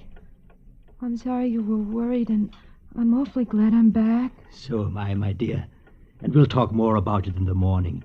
What you need right now is a good night's rest in your own bed. Oh, you're right, Doctor. I'm very tired. Good night, Mr. Marlowe. And thank you. Good night, Charlotte. She still doesn't realize, does she? No, and it's a good thing. Plenty of time for that later when it can come gradually. At this point, she could tear herself to pieces over a thing like this. Yeah. Her husband who urges her to run away and helps her do it for the sole purpose of getting her out where he can kill her. Not much security in that setup, huh? No. You mentioned another woman, Mr. Marlowe. Miss Ordine Blackburn. Oh, Adine, yeah. Gullible rich girl without much on the ball. Rodell planned to marry her and solve all his money problems. Believe me, Doc, he had 'em, big ones. I see. Well, she's better off this way. Yeah. 6 months of marriage to Rodell, and she'd have been a candidate for your sanitarium herself. He's that kind of a guy. And my late employee, Eldon Hook? Well, he knew that Rodell had been urging his wife to run away and that he'd cut that hole in the fence. Hook found out that Rodell was interested in Ordine, and he tried to shake Rodell down. He signed his own death warrant on the spot. You know, it's sometimes frightening to me, Mr. Marlowe, to realize how many warped and twisted minds there are that never get help until it's far too late. But there's always some good in every bad thing, they say. What about this case? Charlotte. I expect her to recover completely, soon. Because now the main contributor to her neurosis, so to speak, is gone forever. Oh. That was Leon Rodell. Yeah, well, Doc, it's a long way back to Hollywood. I better get going, huh? Just one thing more, if you don't mind. Charlotte would have died in a smashed car in what would have passed for an accident. Also, she'd have been blamed for Hook's murder if you hadn't found out the truth about Rodell. I'm very curious. You remember the burrs that grew along your fence outside? The birds? A blasted nuisance. Yeah, but as you just said, Doc, there's always some good in every bad thing. Rodell told me that he hadn't been up here for 3 weeks. And yet tonight his overcoat was loaded with burrs. I got one in my hand from it. Oh. That gave me a hunch. Well, from there on it played. Disappointed? To the contrary, satisfied completely. Good night, Mr. Marlowe. Good night, Doc.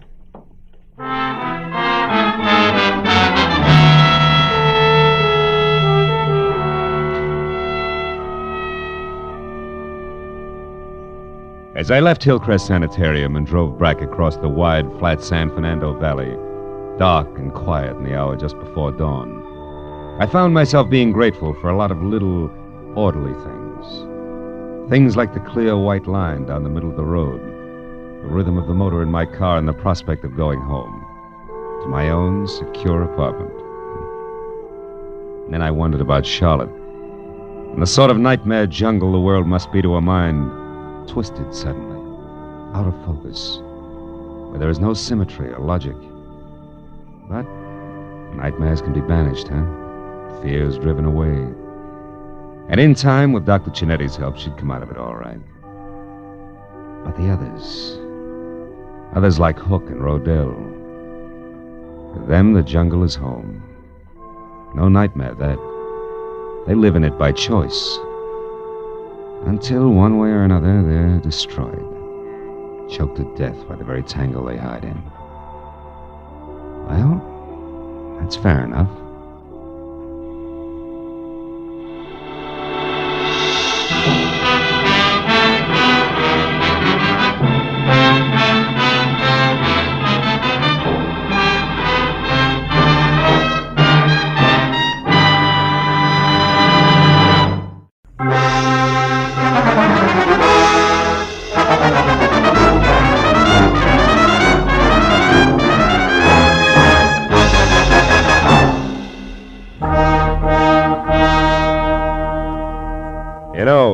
Every once in a while, into the life of one Philip Marlowe, a little peace and quiet must fall. A day marked by neither murder nor mayhem. No phone calls, just nothing. I was just beginning to like it, too, when the door opened and a head full of slick orange hair walked in. It was on a man wearing a new flannel suit, a hand-painted tie, and a reckless grin. He shoved the telephone out of his way, sat down on the corner of my desk, and sized me up with a pair of careful gray eyes. Got a proposition for you, laddie. Tell me about it. Let you know if I'm interested. You should be. There's good money in it. It's not always the answer. Go ahead. You got a good car? Good enough. I don't keep it in the office. You like Mexico? Look, is this a social call or a quiz program? This is business. I asked you a question. Yeah, I like Mexico. I don't like you. Well, that's good, because you're going to drive a couple of friends of me down there. Name your price. Not interested. $1,000? Not interested. That's too bad. Would have been nicer to work this out without a gun. Listen, you two-bit Talk jerk. Easy, laddie. This gun is bigger than both of us. Now, you're going to drive across the Mexican border tonight with 3 passengers, and there won't be any difficult questions, because you are the well-known Senor Philip Marlowe, a respectable private detective. Somewhere below the border, your fellow travelers will catch a boat. But this you don't have to worry about. Now, look, just a minute. Look, laddie, I came to you for several reasons, one of which is that you're smart enough to know when to quit fighting the problem.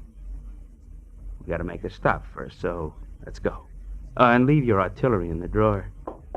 Come on. Yeah, sure. Since I'm now an old pal of yours, what do I call you? You pick it. Believe me, you won't like it. How about George? You like George? Not particularly. Good. Just call me George. Let's go, Marlowe.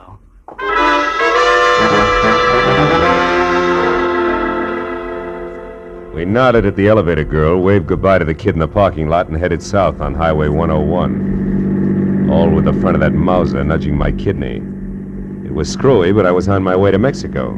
Don't get ambitious, Marlowe. Not too fast, not too slow. Just keep it rolling nice and steady.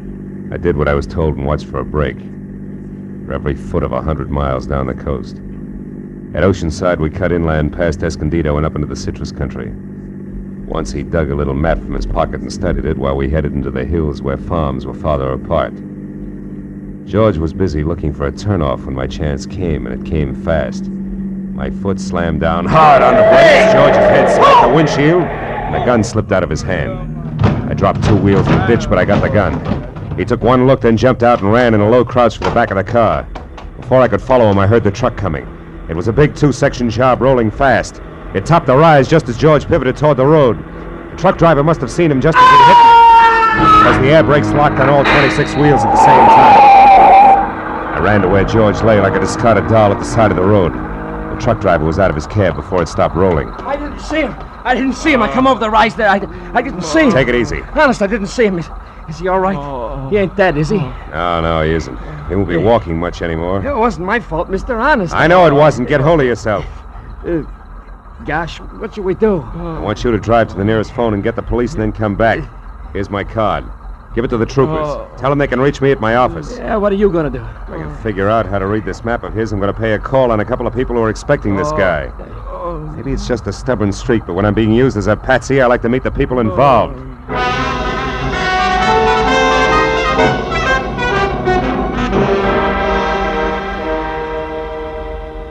As I drove, I studied the map and 2 miles down the highway, I found the first landmark, a dead tree. There I left the highway and followed a rocky trail 7 corkscrew miles up a canyon to the next landmark, a bridge.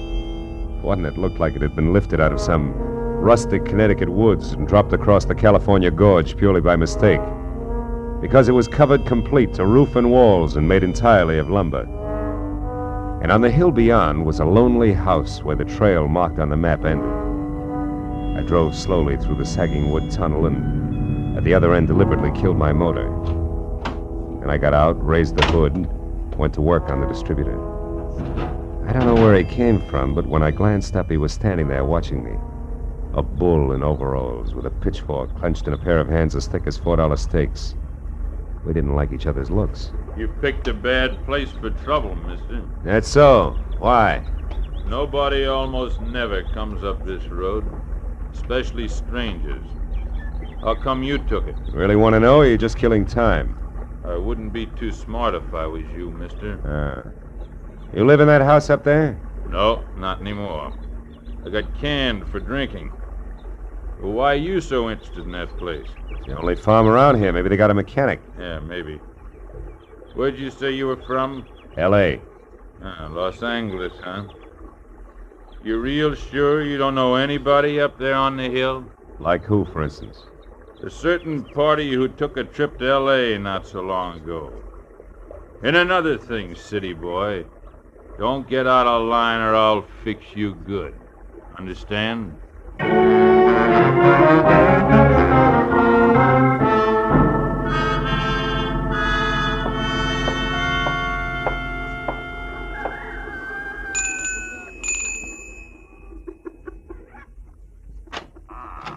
Yes? Oh, yes. No, I mean, how do you do? You want something?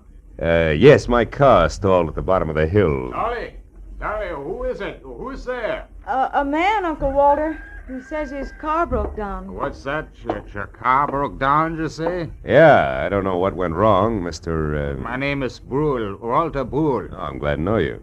I'm Philip Marlowe. What are you doing on this road, Mr. Marlowe? I thought it was a shortcut. Did you? Well, you were wrong. It's a dead end. Oh. You come inside. Thanks. Look, Mr. Brule, I'd like to have somebody who knows motors come down and look at my car, huh? Mm-hmm. All right, when Ed comes in, I guess he could go down with you. Oh, That's my new hired hand, Ed Fry. Oh. I don't know, Uncle Walter. It's getting pretty dark. Yeah, I was thinking the same thing myself. As a matter of fact, if you can accommodate me, Mr. Brule, I'd just as soon rest up a while and shove off in the morning. I want to pay you for everything, of course. Stay overnight? Oh, I'm afraid that's impossible. Impossible? Why? What's the matter with you, Dolly? If necessary, I'm sure we can arrange to take care of Mr. Marlowe some way. Well, okay. Yeah, that's better.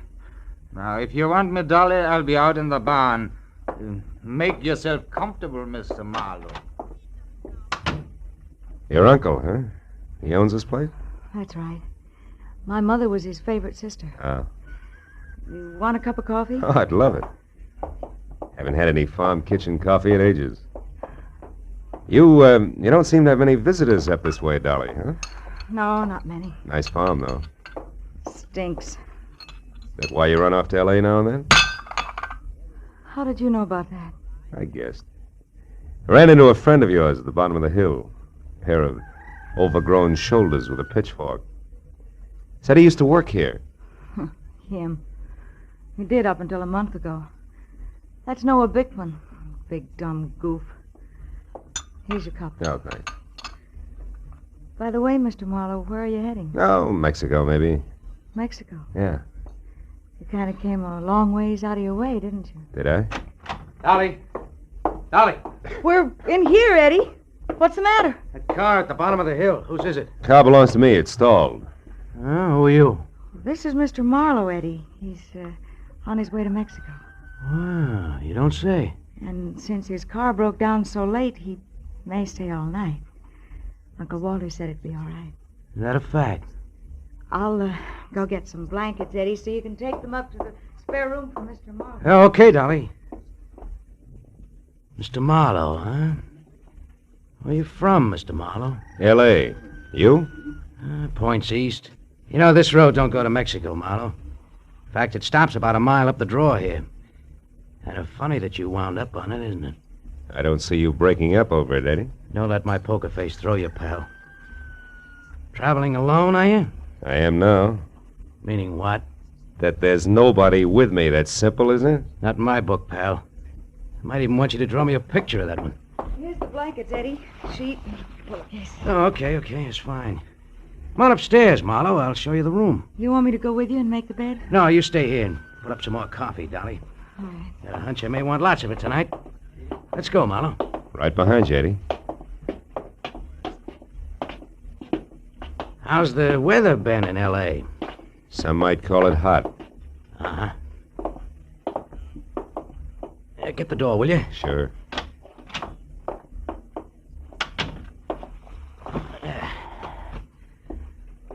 Okay, how come it's you, pal? I got good credentials, a car, and a tight yap. You better be right on all three. How'd you find me? Little map, Eddie. From Escondido to the dead tree to the covered bridge, and then up here, it's a cinch. Why'd you show alone? Where's Red? Gotta meet us at the border. It's a bum fit, pal. It's not in the book. Why? He had some kind of a last-minute jam with the boat. Oh, that jerk. He's had a month to line this up while I've been holed up out here in the sticks making like a farmhand. Well, better work, that's all. If we're picked up this time, it's curtains. Oh, incidentally, you got a gun, haven't you? Yeah, sure. Let's see it. No dice, Eddie. Red didn't tell me everything, just enough. So? So you'll get your money's worth. I'll do what I'm supposed to do and no questions asked, but my little automatic and I stick together regardless, real close, together. Okay, Marlowe. Suit yourself. I will. And something else. The rest of the company is going along. Is that all set? Well, we'll see about that when the time comes. You're not leaving any loose ends around, are you? It's not your worry, pal. We'll get out of here around 11. Oh, and that routine about your car being stalled, it is a gag, I hope. Oh, sure, it won't start. If anybody tries, but in 10 seconds with a screwdriver, I can fix it. You're okay, Marlowe. Just keep playing your game. Yeah, I will. Maybe then I'll find out what the score is, after all. You might at that. Come on, let's eat.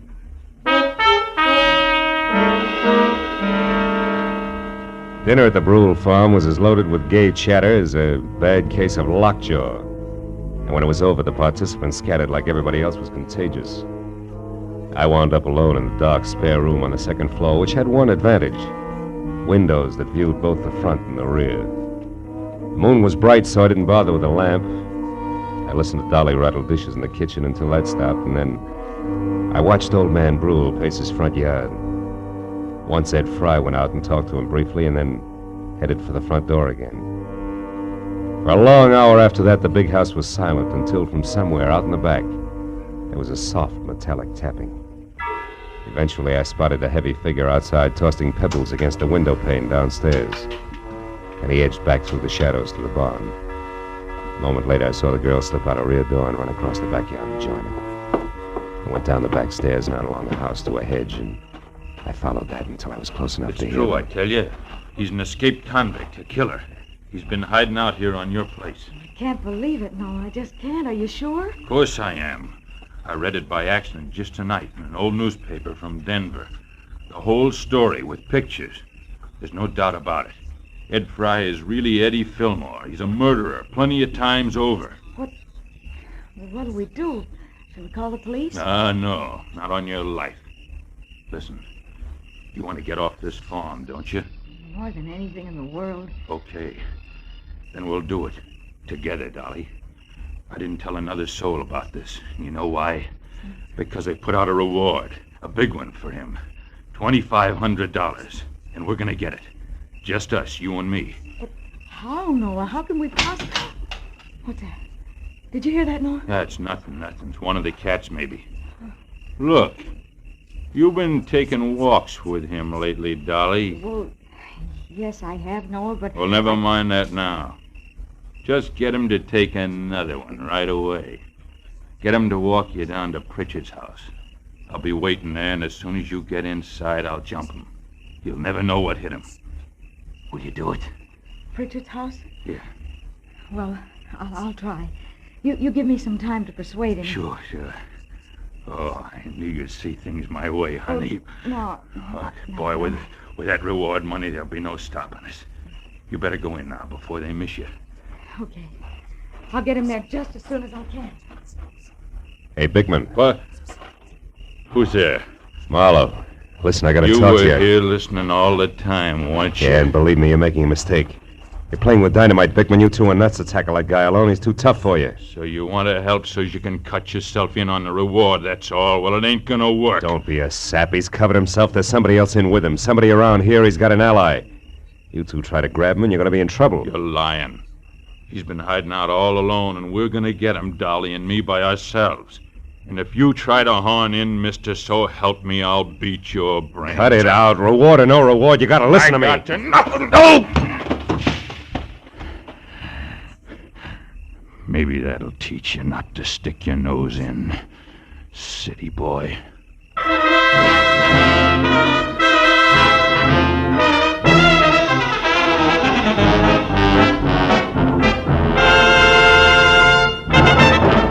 In just a moment, the second act of Philip Marlowe. But first, Fred Allen's first appearance on the CBS Jack Benny Show. Al Jolson sings, but the face is Charlie McCarthy's.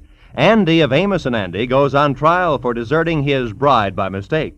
Those are three headlines that guarantee you a world of fun on CBS tomorrow night. Yes, this third Sunday of the new year will be an all-time high in radio entertainment. Hear them all on CBS tomorrow night. Now, with our star, Gerald Moore, we return to the second act of Philip Marlowe and tonight's story, The Covered Bridge.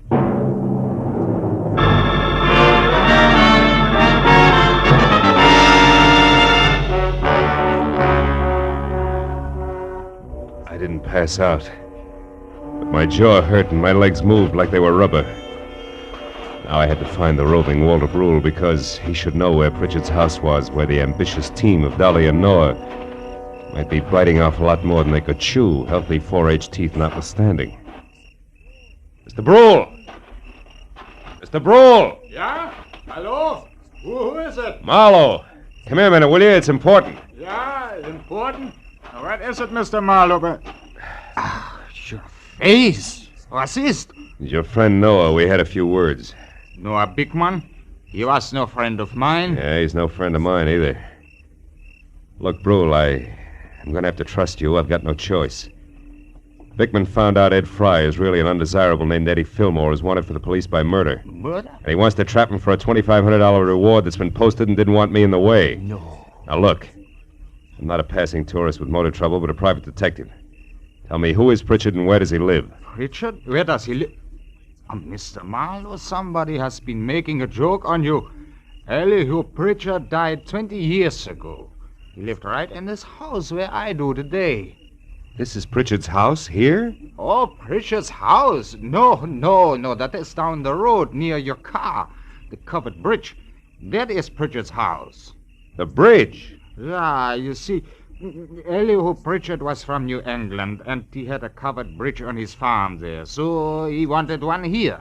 He built it himself day by day, a board here, a nail there. Oh, and since he spent so much time at it, people call the bridge his house. Is that it? Yeah, exactly.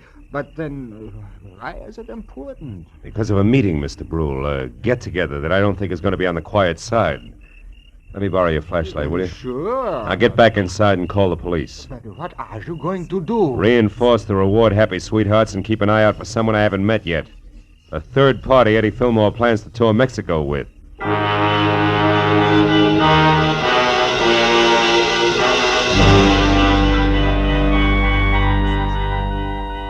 It was a quarter of a mile romp, country style, back down to the covered bridge. When I was there, the Mauser I'd recovered from George in one hand, flashlight in the other. I found only the moon-washed, gray-covered bridge itself, trying to stand erect like an old soldier who has more pride than posture. But then as I stepped from the chalk road onto the sheltered oil-soaked planking, I found something else. Inside and face down was Noah Bickman. And lying nearby, the red-stained, icy fingers of the pitchfork that had killed him. I started to move closer. But then footsteps from the road behind suggested that I'd do different, so I moved quickly back to the bridge entrance, flattened myself into a narrow shadow, and waited. Noah?